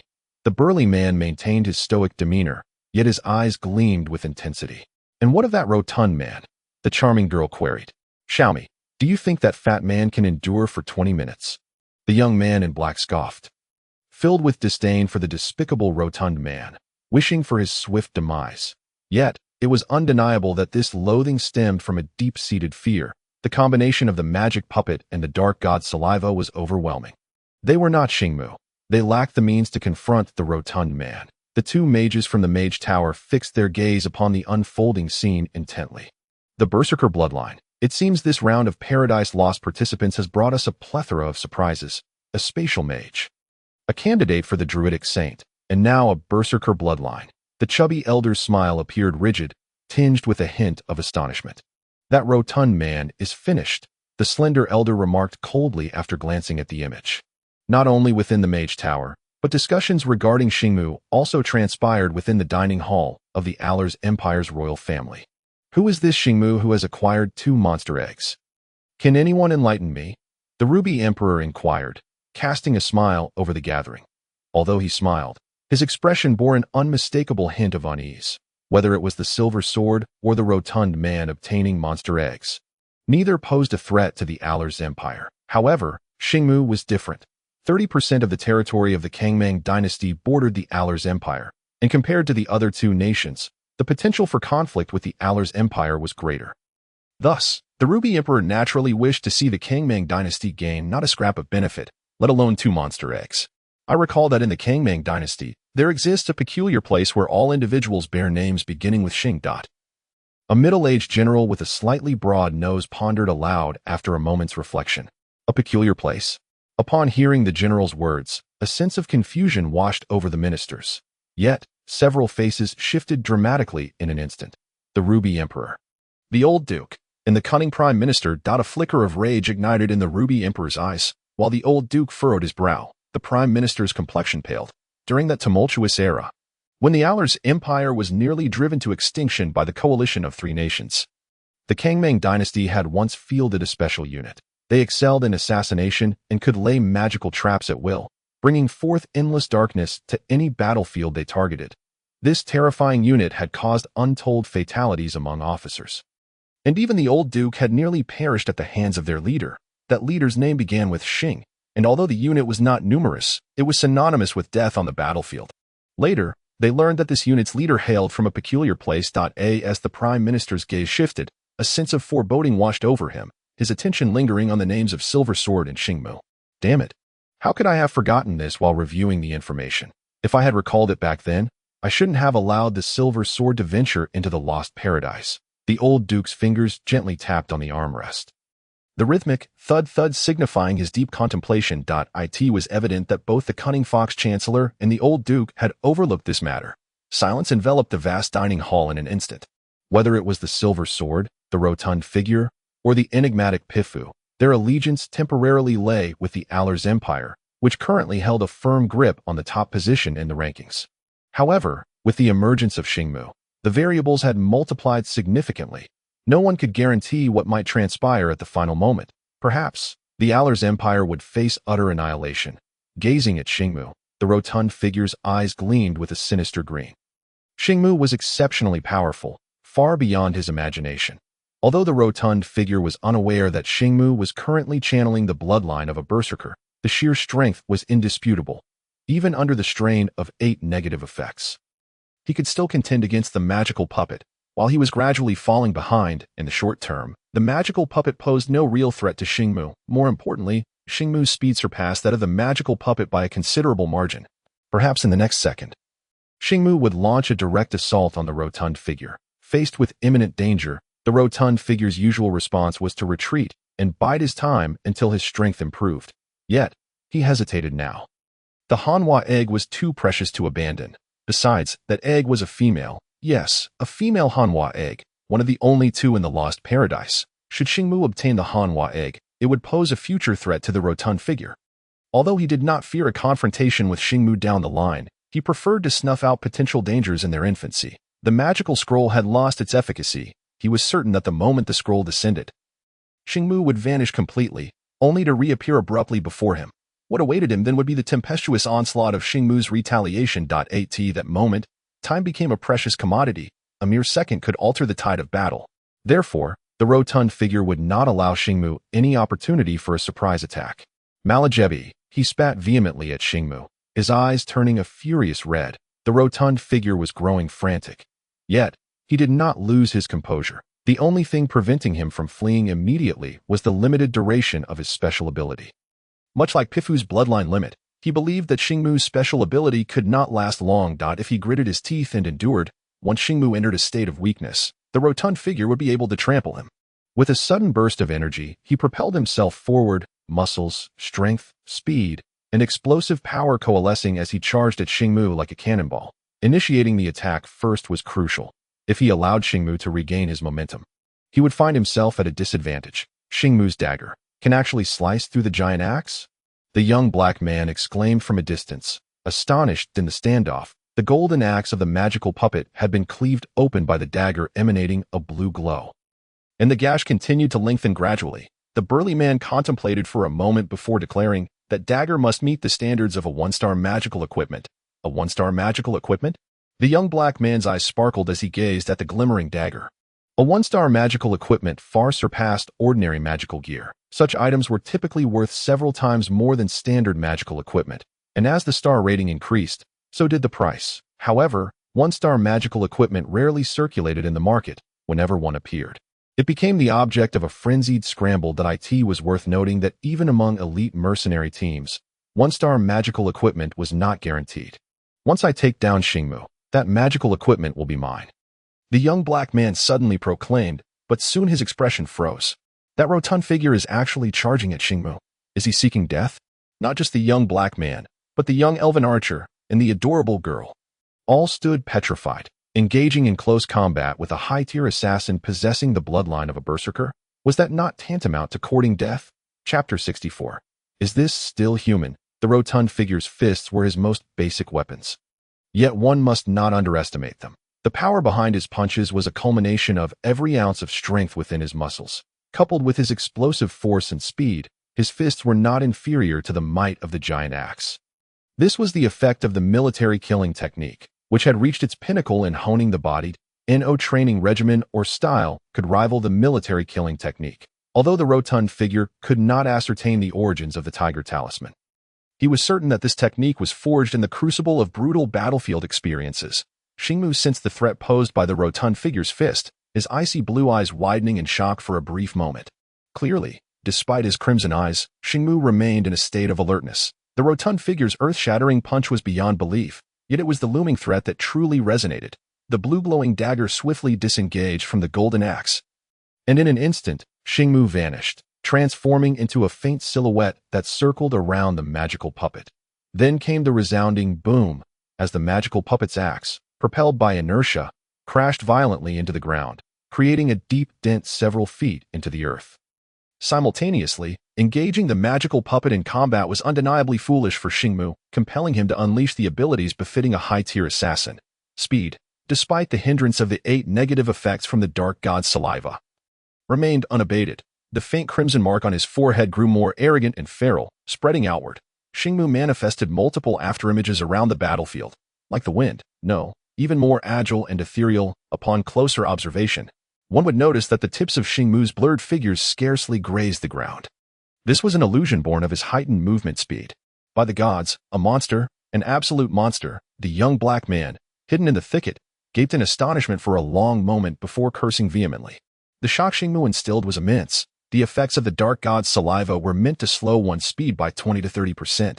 Yet, Xingmu maintained a velocity surpassing that of an ordinary high-tier assassin. What did this signify? It indicated that, under normal circumstances, they would be eliminated before they could even react. The heavy silence descended upon the group. Their thoughts mirrored those of the young black man. And the term monster seemed the only fitting descriptor for Xingmu. However, if Xingmu was a monster, then what did that make the rotund figure? At this moment, the rotund figure remained remarkably calm, standing still and silent. After Xingmu evaded his punch, the rotund figure ceased his assault, adopting the demeanor of a predatory wolf. Fixated on the agile Xingmu, his eyes darted around, his mind racing, calculating Xingmu's movement trajectory and potential strike timings. As long as Xingmu refrained from attacking, the moment he did, the rotund figure could predict his assault trajectory with even the slightest movement. This was the result of months of training with Hell, a warlord at the pinnacle of the Silver Moon continent. However, what was surprising was that Xingmu had yet to make a move. He merely created afterimages around the rotund figure. "Boss, what are they doing? Why aren't they attacking?" The adorable girl, Minuo, inquired, her eyes filled with confusion. The burly man seemed equally perplexed, responding to Minuo with a stoic expression. Perhaps Xingmu is toying with that rotund figure. It seemed a plausible explanation. Yet it was fraught with inconsistencies. Under the effect of the magical scroll, stamina would continuously wane, and Xingmu would not foolishly toy with the rotund figure while the berserker bloodline was depleting. Moreover, as an assassin, the principle of a single lethal strike dictated that prolonging the confrontation was tantamount to courting death. They failed to perceive, due to the distance, the minute details that eluded their vision. For instance, the beads of sweat on Xingmu's forehead.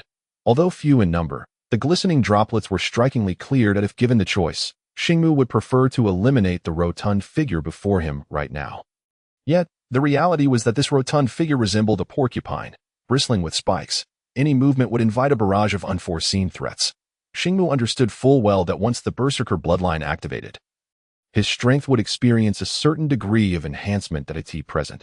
His capabilities surpassed those of the rotund figure, but the margin was exceedingly limited if things went awry. A prolonged battle could extend for hours, likely resulting in mutual destruction. The question remained, could he endure for 2 hours? 20 minutes would be his limit. After that, he would be a lamb awaiting slaughter, easily dispatched by any warrior. However, he found himself utterly devoid of any means to escape in the present moment. That it was simply inconceivable. The rotund figure before him would certainly not grant him the opportunity, the instant he made any attempt to flee. That corpulent individual would undoubtedly pounce on him, ready to deliver a vicious bite. Although Xingmu was reluctant to engage in a war of attrition with this hefty adversary, time was not on his side. Suddenly, a glint of cold light flashed in Xingmu's eyes, and his swiftly moving silhouette transformed into a shooting star, hurtling fiercely towards the rotund foe. The pointed tip of the shooting star radiated an ethereal blue glow. For it was the one-star magical dagger. The moment Xingmu's eyes glimmered with resolute coldness, the hefty opponent also sprang into action. By that time, he had honed his martial prowess to its zenith, his eyes betraying a fierce killing intent, while his body began to operate with the precision of a finely tuned magical instrument. The ensuing collision was a spectacle that left onlookers in awe. High-speed movements clashed with high-speed movements. A ferocious impact met with an equally ferocious counter, and the two figures, now becoming increasingly indistinct, reached a level beyond human comprehension. Witnessing this scene, the squad of the Azure Blue Dynasty, hidden within the thicket, stood frozen, their eyes fixated on the increasingly blurred forms of the encumbered rotund figure and Xingmu. They had no time for astonishment. Their attention was entirely captivated by the two combatants. Such momentum, such intensity, was characteristic of only the most elite warriors, yet here it was manifested between two fighters who had yet to attain the status of Earth warriors. Awe, nothing but sheer awe. A monster. If Xing Mu is a creature of the abyss, then that rotund figure is a true prodigy, murmured the young black man, almost unconsciously that a closer inspection revealed that his body trembled slightly, a manifestation of excitement tempered by an undercurrent of fear. The dagger, aglow with a blue hue, now flickered, revealing only a faint shadow of its brilliance, while the pale silver light of Xing Mu's fighting spirit began to dissipate with each swift maneuver.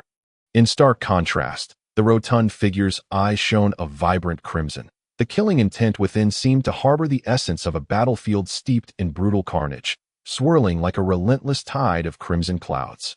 Young master, in the depths of the jungle, Qing Yin, observing the violent clash, murmured softly, her beautiful eyes, reminiscent of a full moon, sparkling with an unusual delight. In that moment, she seemed to recall the rotund figure from years past, who had fought fiercely to protect her, although he had been trampled then. The resilience he displayed was akin to what she witnessed now. "Oh, rotund one, I hope you emerge unscathed," muttered Paifu, holding Qing Yin's small hand, his words tinged with a mix of admiration and exasperation. It was his first time witnessing the rotund figure unleash his full power as a high-tier warrior. Compared to then, the rotund figure was now extraordinarily formidable, a strength that left Paifu feeling quite discontented. He could already envision the grim future that awaited him if he continued to follow this rotund individual. Young people often fixate on the immediate spectacle before them, their perceptions limited to surface appearances. Only the seasoned elders would pay heed to the nuances that others overlooked. Atop the mage tower, the smile on the elderly fat man's face had completely frozen, while the lean old man remained silent. Still vividly recalling his earlier words, "That rotund one is finished," the abrupt shift in circumstances left both men utterly taken aback. Previously, they had recognized the rotund figure's strength. A single individual capable of dispatching numerous magical beasts was certainly no ordinary foe. Yet they had never anticipated he would possess such extraordinary prowess. After a prolonged silence, the elderly fat man finally managed a wry smile, addressing his lean companion. "That rotund one has attained the level of a high-tier warrior solely through physical prowess. No, he is even more formidable than the average high-tier warrior." The lean old man seemed not to register the words, his expression stiff as he remarked, "Is this still human?" Chapter 65, The Choice. To face a high-tier assassin with the bloodline of a berserker without utilizing fighting spirit is indeed beyond human capability. Even the most powerful members of the Platinum Tiger clan among the beastfolk could not achieve such a feat. Yet the rotund figure could, employing his martial prowess to excavate the latent potential within his body, an endeavor that seemed boundless. The human body is a treasure trove. Most individuals can only tap into a fraction of its potential, which is already quite remarkable. If someone were to unlock the full extent of their physical capabilities, they would transcend humanity, becoming a prodigy. The repeated clashes transformed the area shrouded by the dark god's saliva into a chaotic battleground. Utterly unrecognizable, the parched earth was riddled with craters, and fissures snaked through the ground, evoking a visceral sense of horror. Each explosive impact left a mark on the terrain, the sound of each footfall resonating with a thunderous boom. In their swift movements, Xing Mu and the rotund figure appeared increasingly indistinct, the blue glowing dagger altering its trajectory in a mesmerizing dance of thrusts, slashes, parries. Xing Mu had achieved an almost ethereal mastery in wielding the dagger. And merely witnessing that trail of light sent shivers down one's spine. Cold to the bone, it seemed as though anyone who faced that icy glow would be obliterated in an instant. Devoid of any sensation of pain, the rotund figure, too, exhibited remarkable prowess, perhaps even surpassing Xing Mu. No matter how the cold light shifted, the rotund figure anticipated each movement, and curiously, at times, his evasive maneuvers led him directly towards the dagger. Seemingly on the brink of collision, yet somehow emerging unscathed. It appeared as though he had already anticipated the dagger's every change, his eyes unwavering in their vigilance. Moreover, amidst his dodges, the rotund figure would occasionally launch surprise attacks at Xing Mu, targeting particularly vulnerable spots. A single hit could spell paralysis. However, in the grand scheme, the rotund figure found himself slightly at a disadvantage. While he had evaded Xing Mu's dagger, he had suffered 3 punches and 2 kicks from him. Xing Mu fared slightly better, having only received one kick from the rotund figure. Yet the injury was far more severe. That kick had been a low blow. Tears streamed from Xing Mu's eyes, laden with the sting of ice. Yet the redness within them showed no sign of abating. His combat effectiveness did not wane in the slightest. It seemed the berserker bloodline allowed him to feel pain without impairing his movements. Monster! The rotund figure grumbled, visibly displeased as he observed the effects of his kick on Xing Mu. His eyes began to dart around restlessly. Damn it, that rotund one deserves a grim fate, the young black man exclaimed, his eyes wide with disbelief. He had never witnessed such unscrupulous tactics in combat. Typically, the bloodline of a berserker renders the user irrational, mindlessly engaging in instinctual acts of violence. Yet, Xing Mu appears to possess some means of maintaining his clarity, allowing him to feel pain without diminishing his physical responses. The young elf fell silent for a moment before suddenly exclaiming, "What if Xing Mu lacked the berserker bloodline?" Minuo's eyes widened in shock as he posed the question to the others. The group fell silent, their gazes toward the rotund figure filled with disdain. Without the berserker bloodline, Xing Mu would have already been defeated. No one could channel fighting spirit to that area.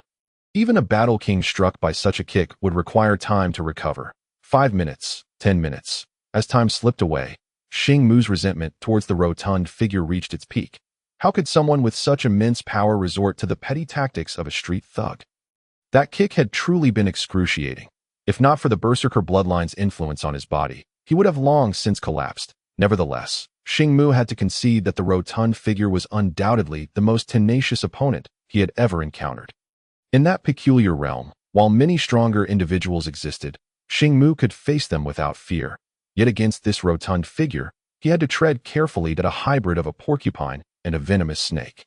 Xing Mu felt an urge to curse. However, from the rotund figure's eyes, infused with killing intent, Xing Mu discerned something he could not ignore, a ferocity that he himself lacked, a ferocity that no assassin could ever possess.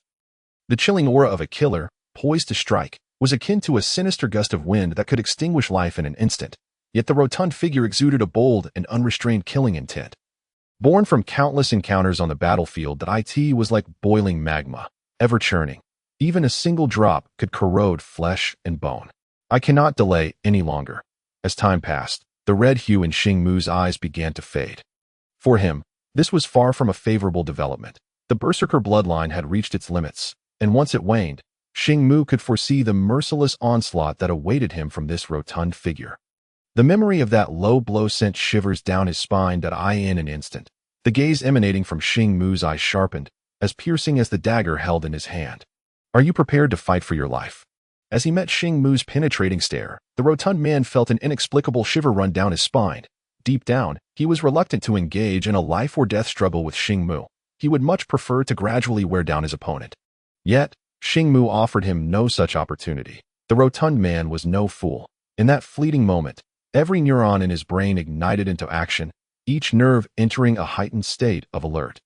With his vigilance, his body surged into overdrive, employing every ounce of strength as his mind orchestrated his movements, fully committed to the task at hand, embodying the essence of a conductor. However, at that very moment, an astonishing turn of events unfolded. After fiercely thrusting his dagger and forcing the rotund man back, Xing Mu's body abruptly accelerated in the opposite direction, as if retreating that a crystalline ring, shimmering with a kaleidoscope of colors, was cast away in another direction as he hurled the ring. A subtle smile played upon his lips, hinting at an inscrutable intent. Damn! Realizing the implication of Xing Mu's smile, the rotund man suddenly understood. Xing Mu intended to flee. Abandoning the monster egg he had sought so desperately, he chose to preserve his strength, a decision not easily made by everyone, yet undeniably the best choice for Xing Mu in this moment. At this juncture, the rotund man was faced with a dilemma: to pursue the ring or to eliminate Xing Mu. Xing Mu had calculated perfectly. The rotund man recognized his intentions, realizing he had no chance to eliminate Xing Mu before seizing the ring. Secretly, at least 7 or 8 pairs of keen eyes were fixated on this conflict. Any lapse in concentration could result in the ring being snatched away.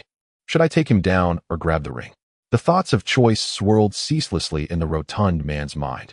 Suddenly, a piercing sound sliced through the air, as an arrow, seemingly composed of pure air, shot directly toward the airborne ring. Chapter 66. The tenderness of the rotund man in a heartbeat. The rotund man's thoughts shifted numerous times. His honed instincts from countless battles allowing him to analyze and judge situations at a pace far exceeding that of others. Yet, this rapidity was not without its drawbacks, at least for the rotund man. It was causing him considerable distress. The spatial ring, containing a pair of fierce wolf eggs, presented an enticing opportunity before him. Meanwhile, the present threat posed by Xing Mu loomed larger. Should he allow Xing Mu to recover, the chance to defeat him would only grow more arduous. Although the elite of Paradise Lost had diminished significantly since its inception, they still numbered a substantial force. To await their awakening would require several more days, during which the variables could shift dramatically. With Xing Mu evolving into the rotund man's greatest threat, the immediate gain versus long-term benefits often eludes the grasp of ordinary individuals. Yet the rotund man was acutely aware of the stakes. However, the allure of the fierce wolf eggs was overwhelmingly potent. Should another claim them, it would render all his efforts futile, overshadowed by the ease with which they could be taken. The rotund man's eyes reddened slightly, and in a moment, a fierce determination glinted within, as if he had made a resolute decision. With a sudden burst of strength, he disregarded the spatial ring and hurtled towards Xing Mu like a cannonball. Watching the rotund man, Xing Mu's smile faltered, frozen in disbelief. He had not anticipated that this hefty adversary would opt to eliminate him. After all, that pair of fierce wolf eggs held the potential to forge a formidable cavalry unit. Faced with such temptation, even Xing Mu would have chosen the eggs without hesitation. Yet, this rotund man, choosing to retreat, left Xing Mu at a disadvantage in terms of speed and explosive power. He paled in comparison to the rotund man, who was quickly closing the gap that moment. An arrow imbued with wind magic pierced the ring, as two figures sprang forth from the thicket, a nimble leopard and a fierce lion, both lunging toward the ring with unrelenting fervor. That foolish rotund man, the fierce wolf eggs belong to us. Ha ha ha. The dark-skinned youth, resembling a leopard, exclaimed as he sprinted, laughter spilling forth. Beside him, an expressionless giant bore eyes wide with ecstatic fervor. Having stumbled upon such fortune, they felt a surge of luck. As long as they could secure the fierce wolf eggs, they would have ample time to escape this place. Xing Mu and the rotund man engaged in a relentless game of chase. They distanced themselves from the open ground. Glancing at the rotund man's reddened eyes, Xing Mu remained oblivious to the thoughts brewing in his adversary's mind. The rotund man was formidable, so much so that even he found the challenge daunting. Should he claim the fierce wolf eggs, no one could hope to wrest them from his grasp. That the despicable, cunning individual, armed with a myriad of treacherous tactics and immense strength, Xing Mu was certain that even at his peak, seizing the wolf eggs from the rotund man would prove exceedingly difficult. Thus, he could not fathom why the rotund man had chosen to pursue his elimination instead. Was not the immediate benefit more tangible? The rotund man's decision had caught Xing Mu off guard, and he sensed a chilling resolve emanating from the rotund man's fierce, reddened gaze. Suddenly, a glimmer of determination ignited in Xing Mu's eyes. Both ruthless, Xing Mu and the rotund man surged forward with newfound vigor. As Xing Mu retreated, he abandoned all semblance of defense, his blue-glowing dagger drooping limply in his hand, as if he had resolved to buy time, preventing the rotund man from seizing the fierce wolf eggs. Fierce wolf eggs, fierce wolf eggs, the rotund man muttered under his breath, his eyes growing increasingly crimson, as if a raging inferno had ignited within. His heart bled, yet he understood that he must first deal with Xing Mu to end this relentless chase. Neither Xing Mu nor the rotund man was to be underestimated. Yet, it was evident that in mere minutes, when Xing Mu's berserker bloodline faded, he would be subjected to unspeakable torment. The sounds of impacts echoed across an open space, resonating like a torrential storm, causing even nearby beasts to flee in terror. Enraged, the rotund man's blood seemed to boil, his fists raining down upon Xing Mu, targeting only his face. Xing Mu was truly insufferable, that a quintessential example of self-sabotage, had he merely allowed the rotund man to secure the spatial ring. Xing Mu could have returned to Paradise Lost unscathed. Yet, he insisted on a catastrophic showdown. Now, look where that had led him. Observing Xing Mu's battered visage, now resembling that of a mangled pig, the rotund man's eyes gleamed with malicious delight. Followed by another vicious kick to the groin. The rotund man was undeniably treacherous, harboring a vengeful spirit so potent that should one provoke him, he would not soon forget the offense, holding grudges for a decade or two. Under the rotund man's relentless assault, Xingmu had yet to completely lose consciousness, not due to the rotund man's restraint, but rather his precise control over each blow, halting just shy of the threshold that all eyes were riveted upon the magical card. The Star Shepherd. The Eris Empire might face yet another defeat, yet this was not the crux of the matter. The pivotal concern was whether allowing this Star Shepherd to flourish would lead to the resurgence of an assassination unit on future battlefields. Upon hearing the Fox Chancellor's explanation regarding that peculiar unit from decades past, nearly all the ministers felt a chilling sensation seep into their bones. Chapter 67.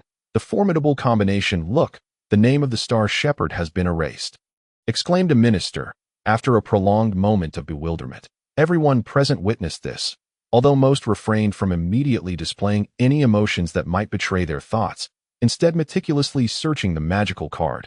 They sought the identity of the individual who had vanquished the Star Shepherd. If indeed the Star Shepherd had emerged from that realm, who possessed such formidable power to defeat it, that person must evoke even greater terror than the Star Shepherd itself. Regrettably, no one could ascertain the identity of the one who had dispatched the Star Shepherd. On the magical card, no name was appended to the new monster eggs. Could it be that they encountered a formidable beast? Mused the Fox Chancellor. After a lengthy contemplation, his tone laced with uncertainty, yet predominantly suffused with relief. How can this be? Damn it, it turns out to be a powerful dual-element high-level mage, and that child, seemingly ordinary, is just as despicable as that rotund fellow, muttered the dark-haired young man through gritted teeth.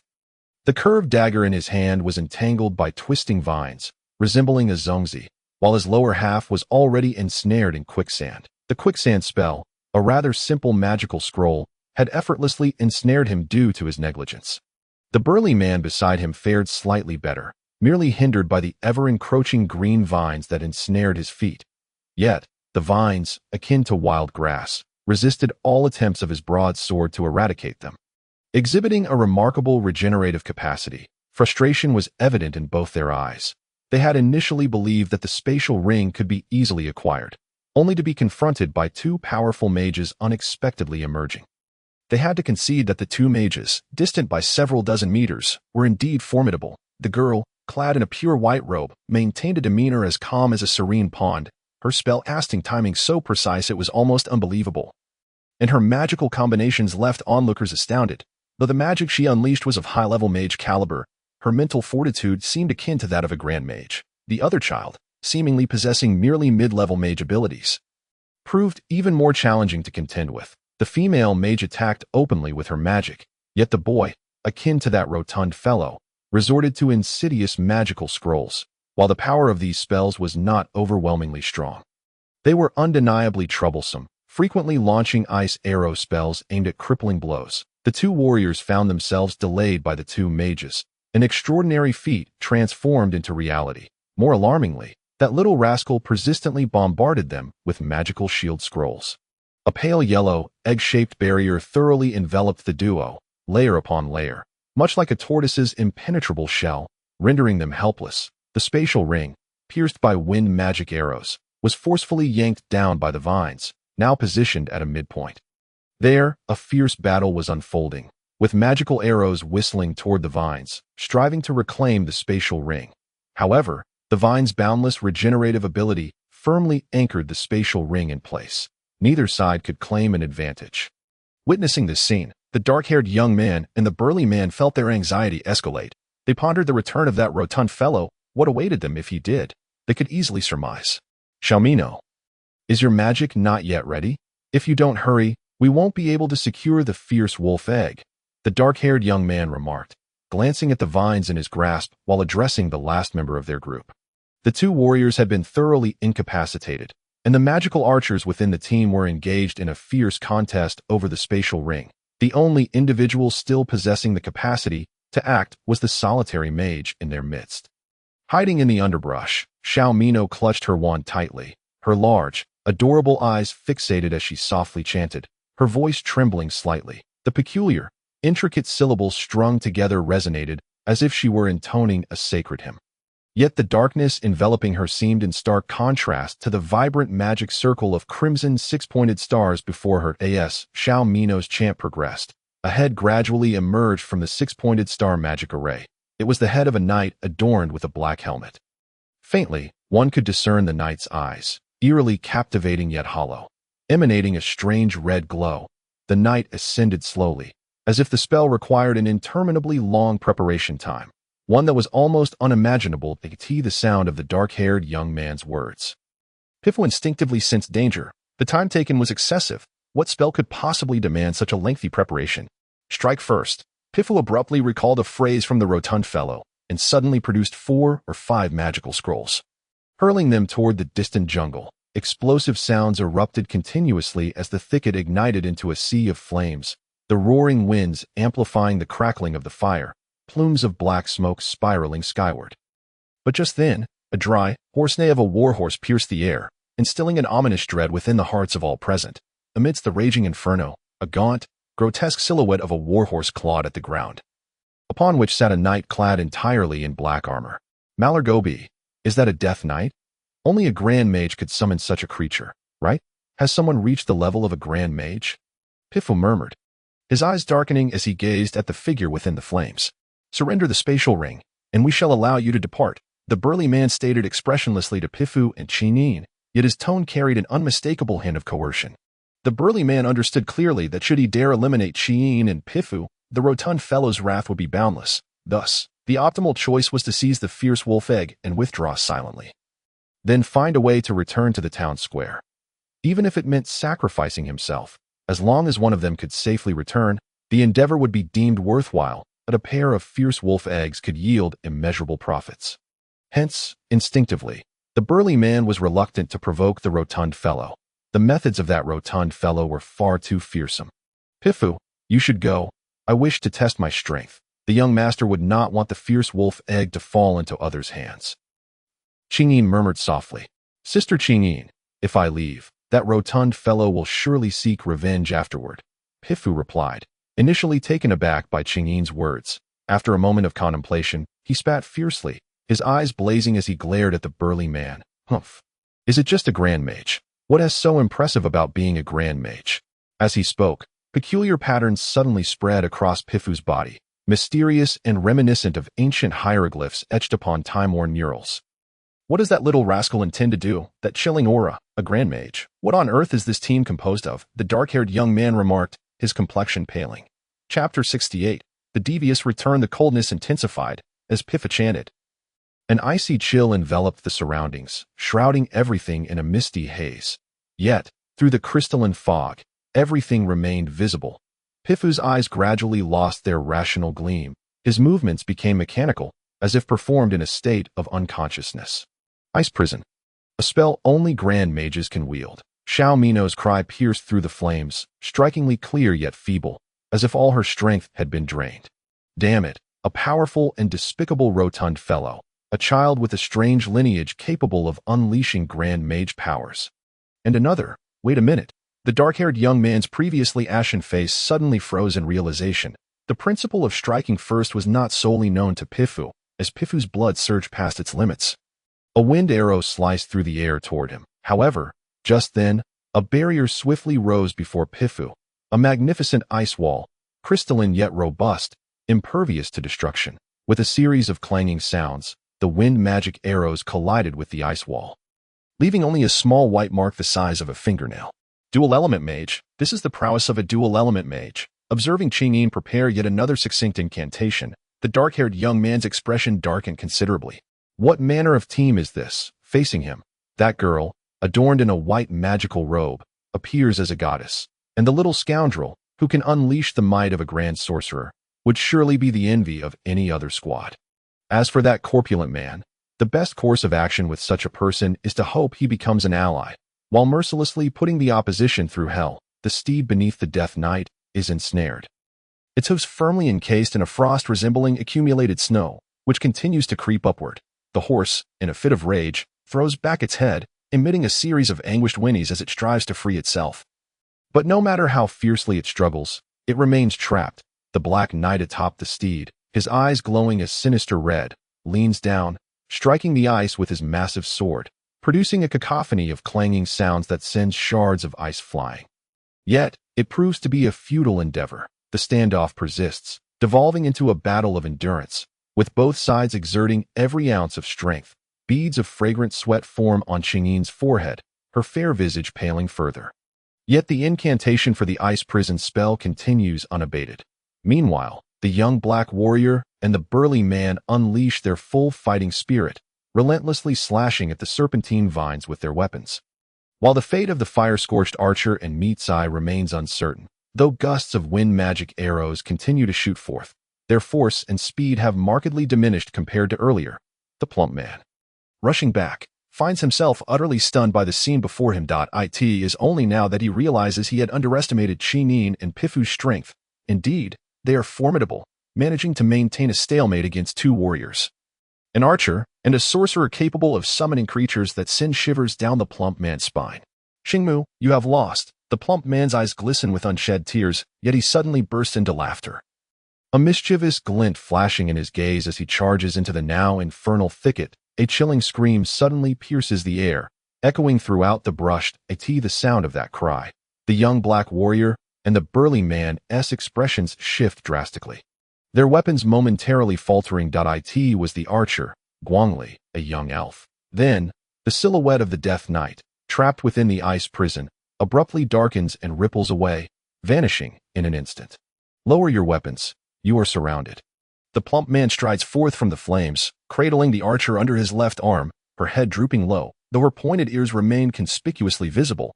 Having succumbed to unconsciousness, Mitsai fares slightly better. The plump man bestows upon her a high perch on his shoulder. Yet she appears exceedingly frail, her once sparkling eyes now reflecting the terrified gaze of a startled rabbit. Despicable, the young black warrior, gazing at the plump man's guileless grin, clenches his empty fist tightly. We have lost. The burly man thrusts his massive sword into the ground. Exhaling a heavy sigh, he understands that with the plump man's return, even a genuine fight would leave them with no chance of victory. After all, the rotund man merely employed the simplest method to conclude the battle. Young master. Qingyi's autumn-like eyes shimmer with delight as she gazes at the returning plump man, but then her body suddenly sways. Barely managing to steady herself, exhaustion weighs heavily upon her. She feels more fatigued than ever before. Meanwhile, Pifu's bloodlust remains unabated, his eyes still glowing red, faint murmurs of "I'll fight to the death," echoing in a tone nearly identical to the enraged plump man. The plump man yearns to rush to Qingyi's side, to support the now feeble girl, yet the surrounding circumstances do not permit it.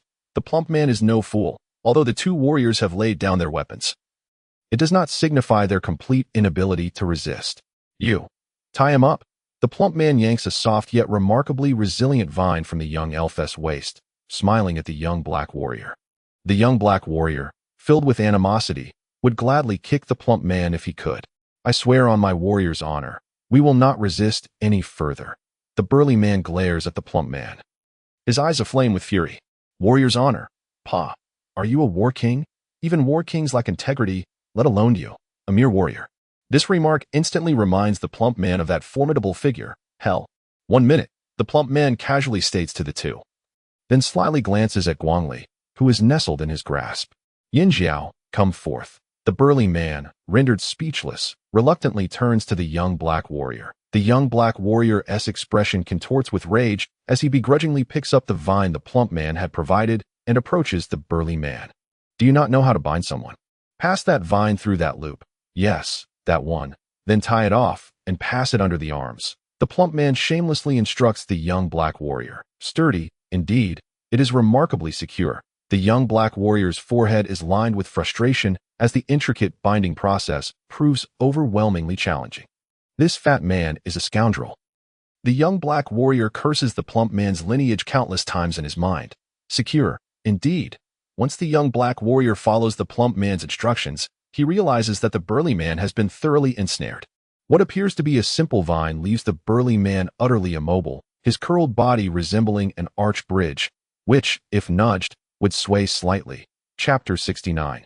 The Trial Quota of the Order of Light Knights. The plump man has never shown mercy to his enemies. Observing the young black warrior, now resembling a tightly wrapped dumpling, alongside the elf archer and the burly man contorted like a bridge, he nods in satisfaction. The young black warrior and the elven archer are products of the plump man's own handiwork. No one would have anticipated that those chubby fingers could exhibit such remarkable dexterity. The segment of a long, somewhat flexible, yet immensely solid branch, taken from the thicket, becomes a tool for the plump man to demonstrate various techniques. Not a single finger can budge. This is the young black warrior's true predicament. The plump man seems to have interconnected the joints completely, and any slight movement results in a paralyzing sensation throughout his body, one that is even more unbearable than pain itself. Gazing at his handiwork, the plump man nods in satisfaction, though he is troubled by the sight of Meatsai, who is curled up beneath a tree. "Fatty, if you dare touch Meatsai, I'll fight you to the death." The young black warrior's eyes blaze with fury as he watches the plump man, who now resembles a menacing wolf, grin at Meatsai. Though the burly man remains silent, his expression is thunderous, his eyes filled with barely contained rage, as if they were about to erupt like molten lava. While the paradise of lost souls forbids killing, it does not prohibit despicable acts such as, "Young master." Qingyin glances at Meatsai, speaking softly to Haiti that moment. The plump man's wolfish demeanor shifts, and he makes an unexpectedly endearing face at Meatsai, whose eyes are brimming with tears. "Am I really that wicked?"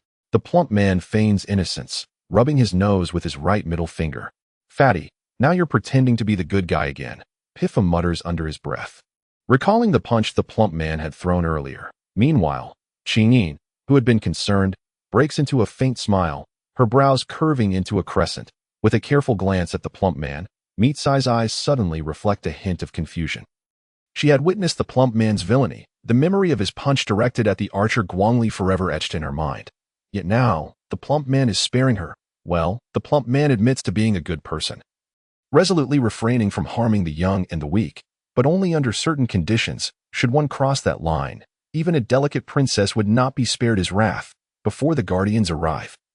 The plump man swiftly relieves this small squad of their valuables, a practice he deems gambling.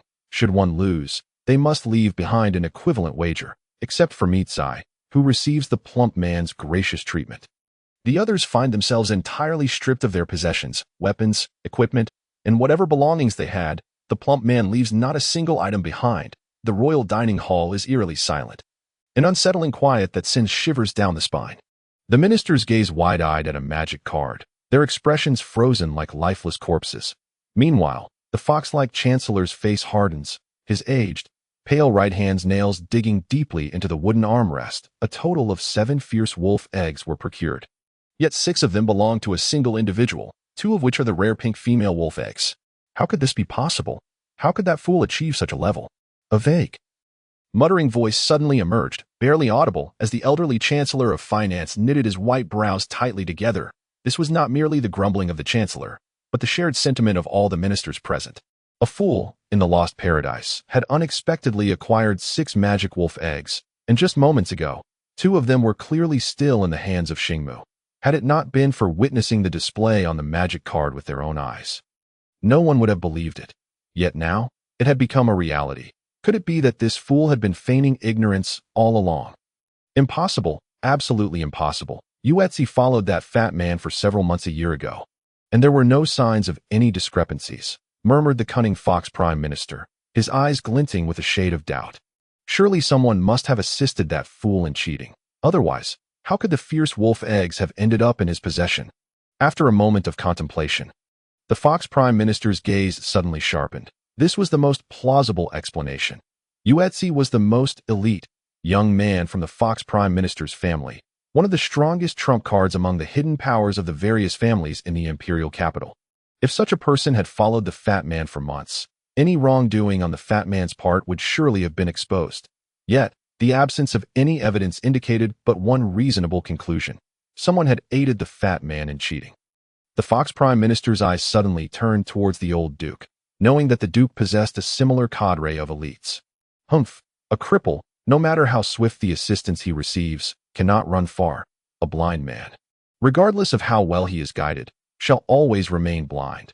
Upon returning to the imperial capital, it shall be the day that fool becomes a laughingstock. Observing the old duke's still serene smile, the fox prime minister's expression lightened considerably. Just then, hurried footsteps echoed from outside the door. The grand entrance swung open. A middle-aged general clad in crimson armor, a sword at his waist, and fiery red hair tied at his waist strode in. Upon sighting the attendant, the gathered ministers displayed solemn expressions. Palayan, the chief of the imperial guards of the Alars Empire, his entrance at this moment signified that something extraordinary was afoot. "Your Majesty, Cardinal Jeska has arrived." Palayan swiftly performed a standard knightly salute to the Ruby Emperor, his urgency palpable.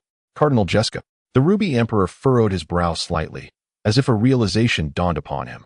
Cardinal Jeska stated that if anyone could obtain a pair of fierce wolf eggs and present them to the Holy See, they would be granted a trial opportunity to join the Order of Light Knights. Palayan, somewhat impatient, continued before the Ruby Emperor could respond, a flicker of envy glimmering in his fiery eyes. "What? A trial opportunity to join the Order of Light Knights?" Before Palayan could finish, a minister suddenly exclaimed in disbelief. It was not just one minister. As soon as he spoke, several others rose abruptly, their faces reflecting sheer horror.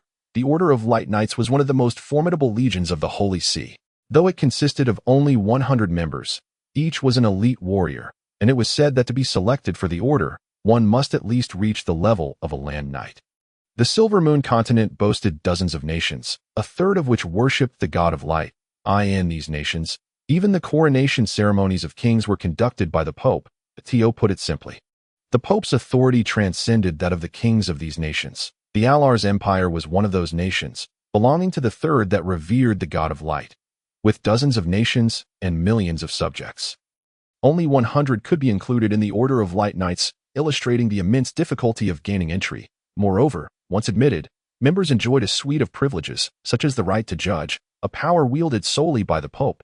Their presence commanded respect, even from ordinary nobles. Thus, entering the Order of Light Knights was akin to embarking on a path of brilliance. However, the process was exceedingly arduous. The number of members had never fluctuated. Only when a knight perished could a replacement be considered. This resulted in a fierce competition for the coveted spots whenever a knight fell, with thousands vying for a single opportunity. Even the princes of small nations that contributed a portion of their revenues to the Holy See were seldom granted entry. While the Alars Empire had a selection quota, it rarely fell to ordinary ministers. In the past decade, only one grandson of the Ruby Emperor had achieved this honor. This elucidated the ministers' astonishment. Had they possessed a fierce wolf egg, they would have submitted it long ago. Observing the ministers, the Ruby Emperor maintained his calm demeanor, yet his brows were slightly furrowed. It was evident that he was displeased with such developments. No sovereign would be content with their subjects' actions leading to such turmoil. Nevertheless, the Ruby Emperor understood that the Holy See was a colossal entity that overshadowed royal authority. The instinct to align oneself with powerful forces was not to be condemned at that moment. A cacophony of hurried footsteps echoed down the corridor, and another guard clad in crimson armor entered. This time, however, the newcomer bore a head of blue hair, his expression composed and unflustered. The deputy chief of the royal guards. Longshu.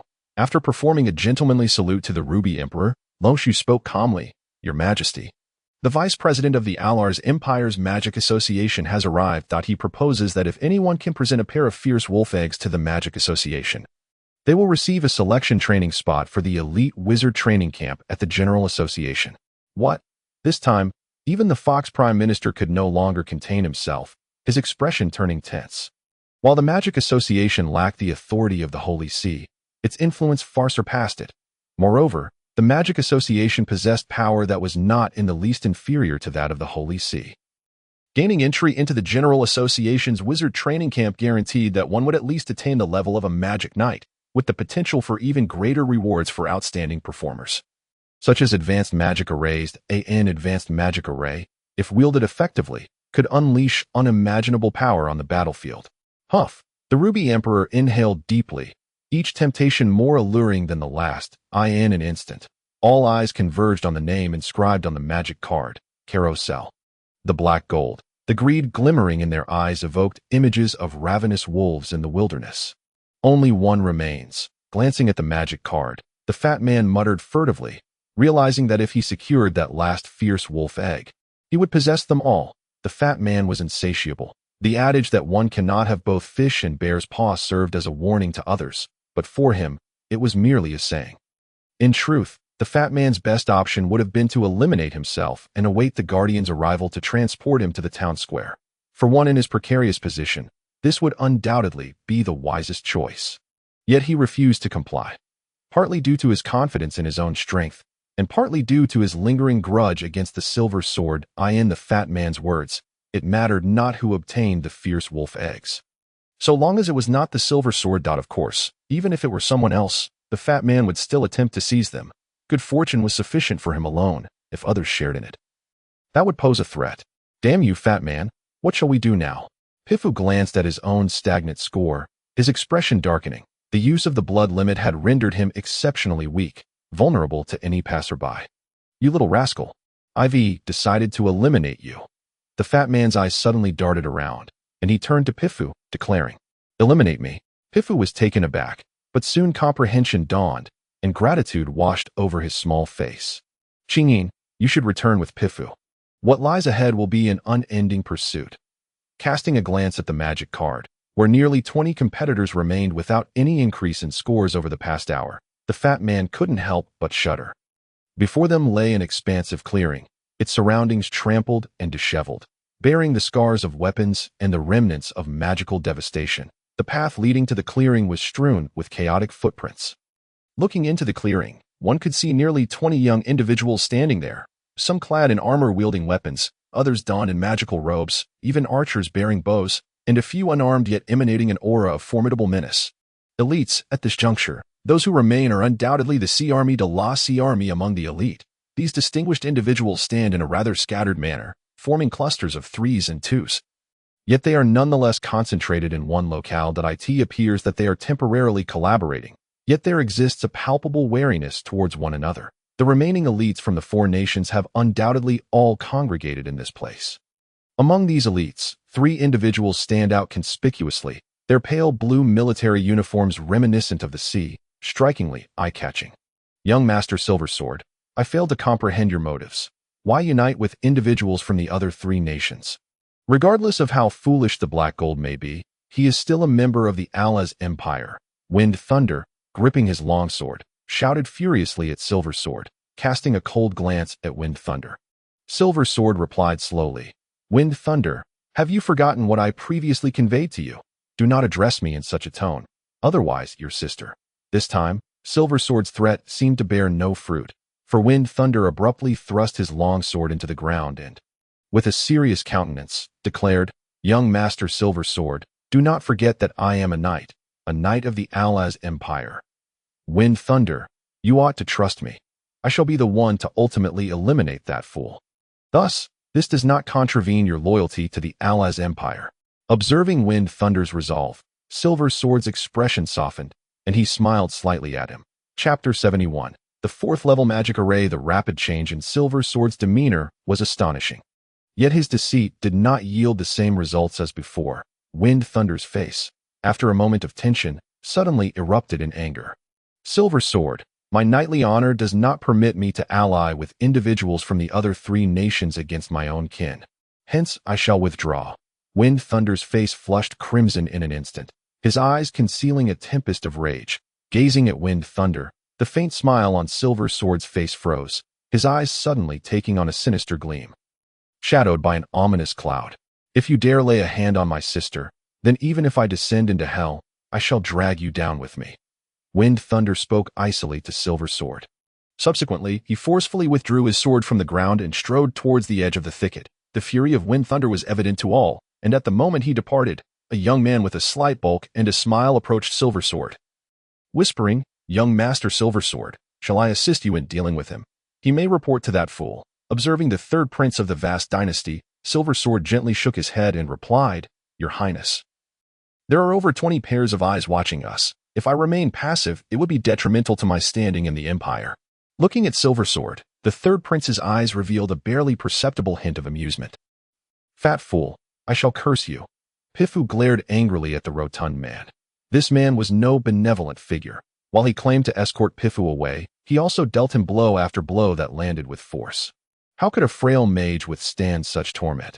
In mere moments, Pifu collapsed, his body covered in bruises. Even the slightest movement felt as though his body were falling apart.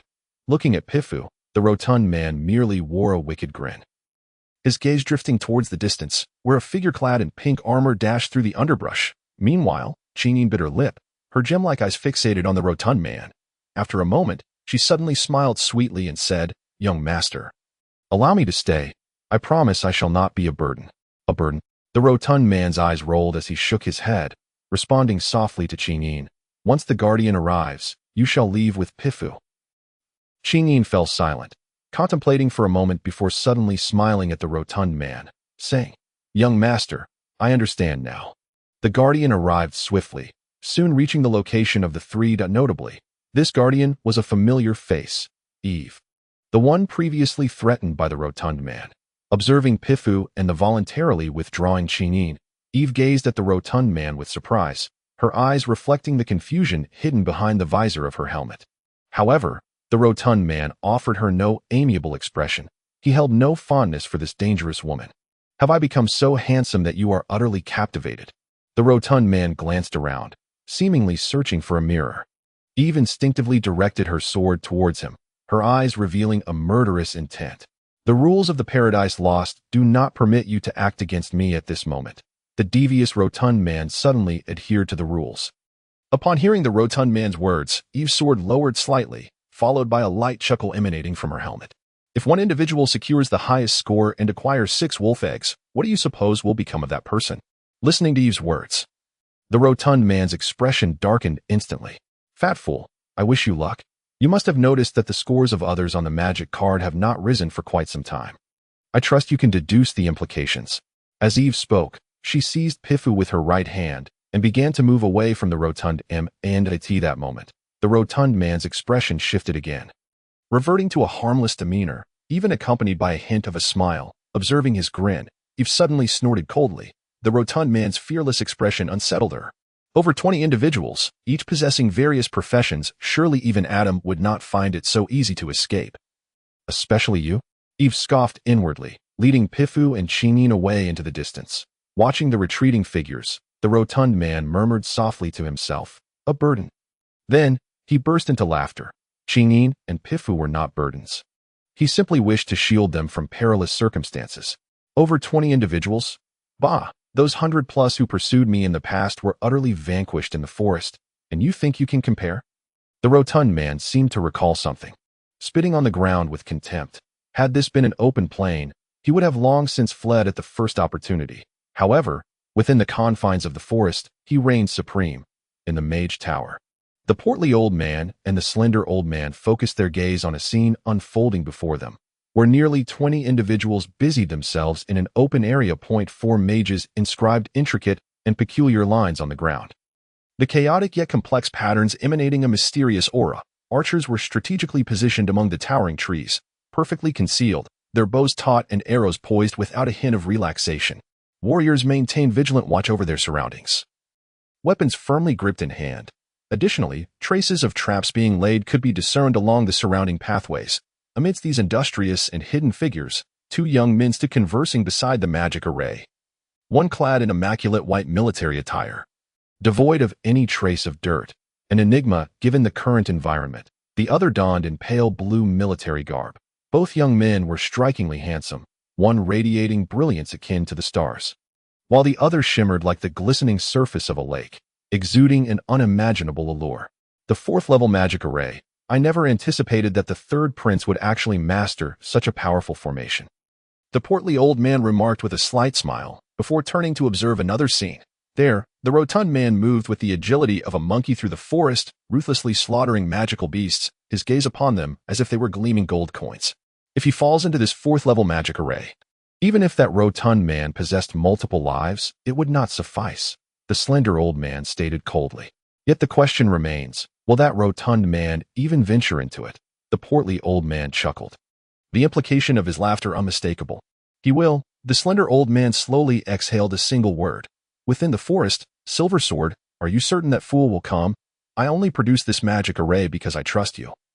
And this array cost me 2 pieces of 1-star magical equipment. The 3rd prince of the vast dynasty addressed Silver Sword. He will undoubtedly seek to acquire that last wolf egg.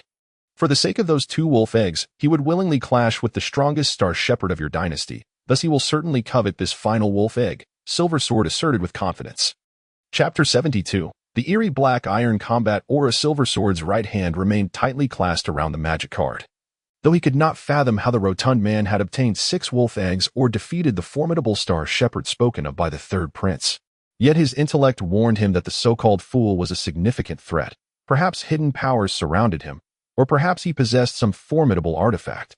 In any case, he was not someone Silver Sword could easily eliminate at this moment. Every individual's thoughts are remarkably similar. The accumulation of points can reach levels that others find unattainable if such a person can also secure 6 fierce wolf eggs from the hands of the guardians. The potential danger they pose is evident. Their alliance is forged by shared interests, yet it is also the fear of the unknown that binds them together. They yearn for the fierce wolf eggs. But they are acutely aware that relying solely on themselves or their small team is insufficient to achieve their goals. Led by the third prince of the vast dynasty, over 20 individuals have already divided the spoils among themselves. An effective incentive system has been established. Whoever manages to eliminate the hefty individual will be rewarded with a pair of fierce wolf eggs. As for the remainder, it will depend on one's own capabilities when the time comes. In an instant, the hefty individual has become a highly sought-after target. The Silver Sword's fierce wolf egg is prominently displayed at the center of a magical array, an exceedingly conspicuous position. However, this prized egg lies several dozen meters away from the edge of the array. Even a high-ranking assassin would find it impossible to leap over such a distance. Thus, if the hefty individual wishes to claim the fierce wolf egg, they are bound to fall into a trap. After the magical array is set up, only 5 or 6 people remain to guard it while the others depart, forming a vast team to search for the hefty individual.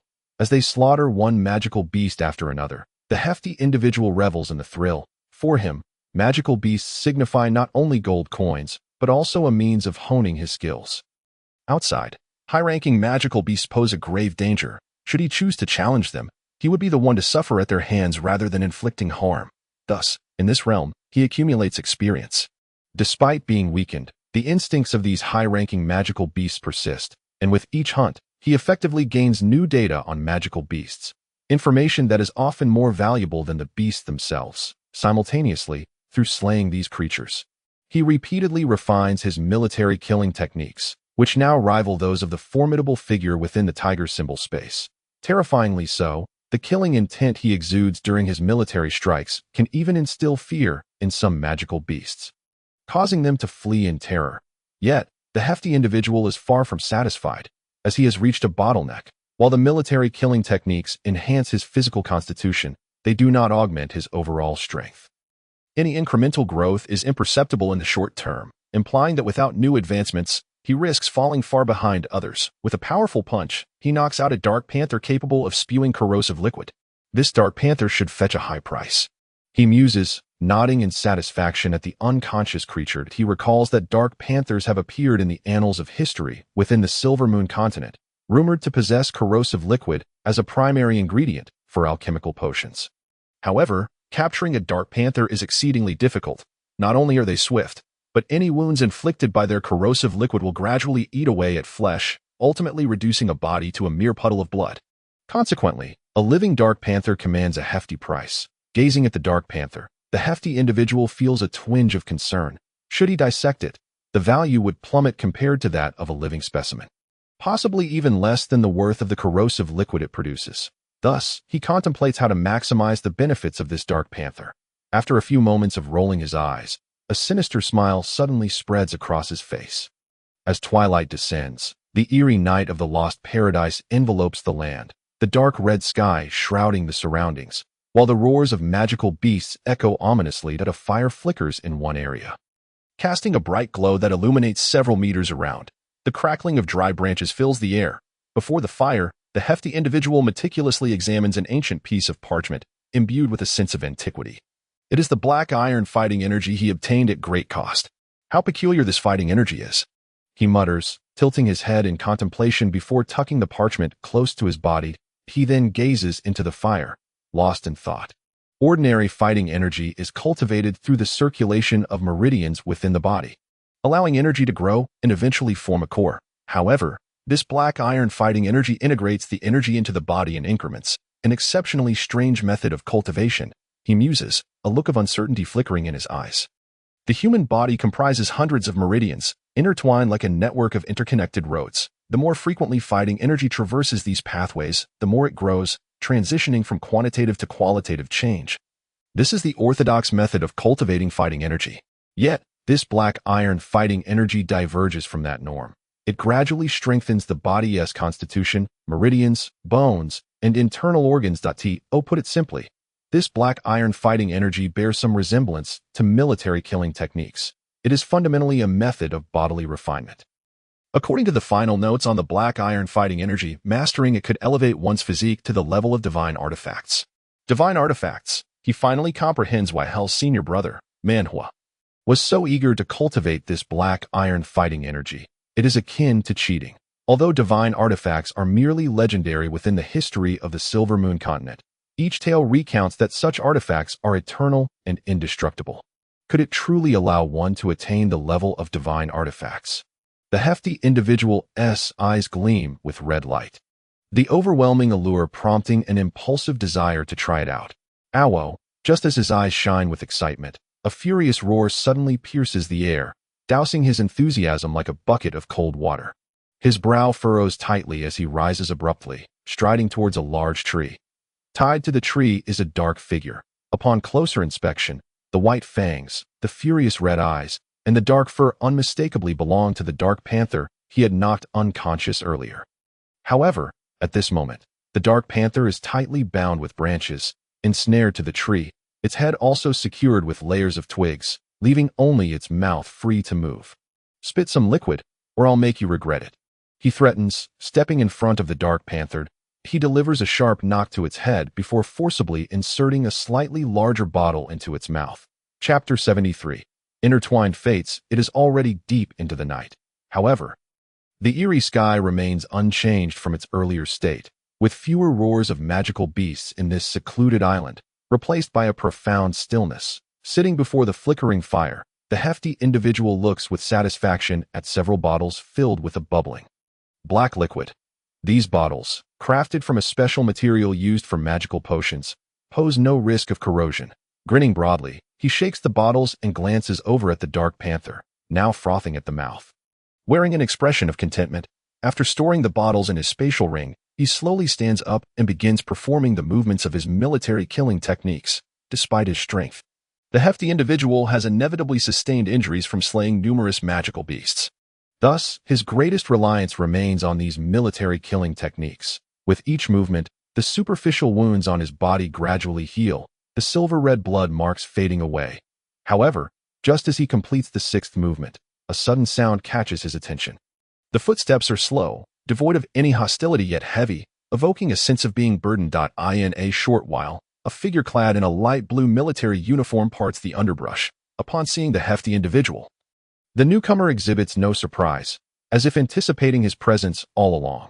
The hefty individual recognizes this person. The young man with golden hair is none other than the one who had accompanied Silver Sword earlier. At this moment, confusion fills the hefty individual's mind, for he is certain this is the only person within several hundred meters. "Hey Jean, I am Feng Ting. I challenge you to a duel," the young man declares, brandishing his long sword. "A duel?" The hefty individual rolls his eyes, muttering, "I may admit to being foolish, but surely you do not take me for a complete idiot." Feng Ting appears far from well. His light blue military uniform is tattered, several areas resembling shredded fluff. Through the gaping wounds, fresh blood oozes ceaselessly, clearly the marks of savage beast attacks. His body trembles slightly, particularly his right arm, which seems to have sustained previous injuries, crudely bandaged. Yet now, even the white bandage is soaked in crimson. The wound has reopened. The hefty individual gazes at Feng Ting, whose eyes seem somewhat dim, and he cannot help but question who the true fool is. Before him lay a weary young man, his body marred by numerous wounds, seemingly lacking even 30% of his fighting spirit.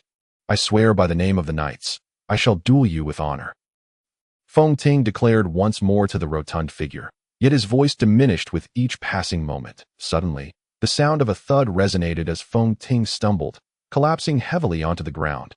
Exhaustion had overtaken him. It appeared that he could no longer muster the strength to support himself. Is this a path to certain doom? The stout man stared in disbelief at the fallen Feng Ting. The campfire crackled softly, its flames flickering dimly, prompting the stout man to gather several dry twigs and toss them into the fire. With the infusion of new fuel, the flames gradually roared back to life. "Feng Ting, who had succumbed to unconsciousness, was bound to a tree by the stout man, the branches ensnaring him tightly. The stout man had never been known for his compassion towards foes. Nevertheless, he exhibited a semblance of humanitarianism, skillfully avoiding the gaping wounds as he secured Feng Ting with the dry twigs. Not that the stout man was inherently virtuous, had it not been for his curiosity about this foolish young man, who incessantly spoke of chivalry. He might have inflicted further harm and dispatched him back to the town square. Suddenly, a whispering murmur broke the silence, prompting the stout man to perk up his ears. It was the ramblings of Feng Ting. "Ilian, this bread was what I begged for from outside. Do eat it quickly. I have already had my share. The mercenary uncle gave me 2 pieces. Grandfather, will you truly take us in? Ilian, did you hear that? I shall certainly become a righteous knight, that I swear it upon my life." Feng Ting's expression shifted with each whispered phrase, at times revealing a warm smile, at others exuding fervent righteousness and excitement for the future. The stout man listened intently, piecing together the fragments of Feng Ting's past. Yet, just then, the warm voice abruptly transformed into a thunderous roar, reverberating like a clap of thunder. "Minister Jinbo, you are despicable. Release my sister immediately." The booming voice quickened the stout man's heartbeat, nearly causing him to leap from the ground. Rolling his eyes, he rubbed his ears while observing the emotionally charged young man. The stout man seemed to grasp the situation, yet upon further contemplation, he detected something amiss, resulting in a furrowed brow. "Am I merely a punching bag for someone else's grievances?" The crimson sky, though still eerie, began to brighten, heralding the dawn. An enraged hoarse roar shattered the morning tranquility, the unique and charismatic voice of the dark leopard sending the surrounding beasts into a frenzy. Suddenly, a cacophony of rustling erupted from the jungle, with several flying beasts taking to the skies in terror. The dark leopard, a 6th-tier magical beast, reigned supreme in this territory. What unsettled the other beasts was the fact that their king was in such a state today. "You wretched leopard! Roar again, and I shall deliver your demise," grumbled the stout man, shifting in his sleep. "Hey Jean, release me. I demand a duel with you." Another voice echoed in the stout man's ears, shattering his slumber completely. Rubbing his eyes, he glared at the dark leopard and Feng Ting with irritation. Curiously, after Feng Ting's shout, he fell silent, staring blankly at the dark leopard, which had white liquid smeared around its mouth, his eyes wide with astonishment. Likewise, the dark leopard regarded Feng Ting, its eyes reflecting a sorrowful hue, as if they shared a bond of fate.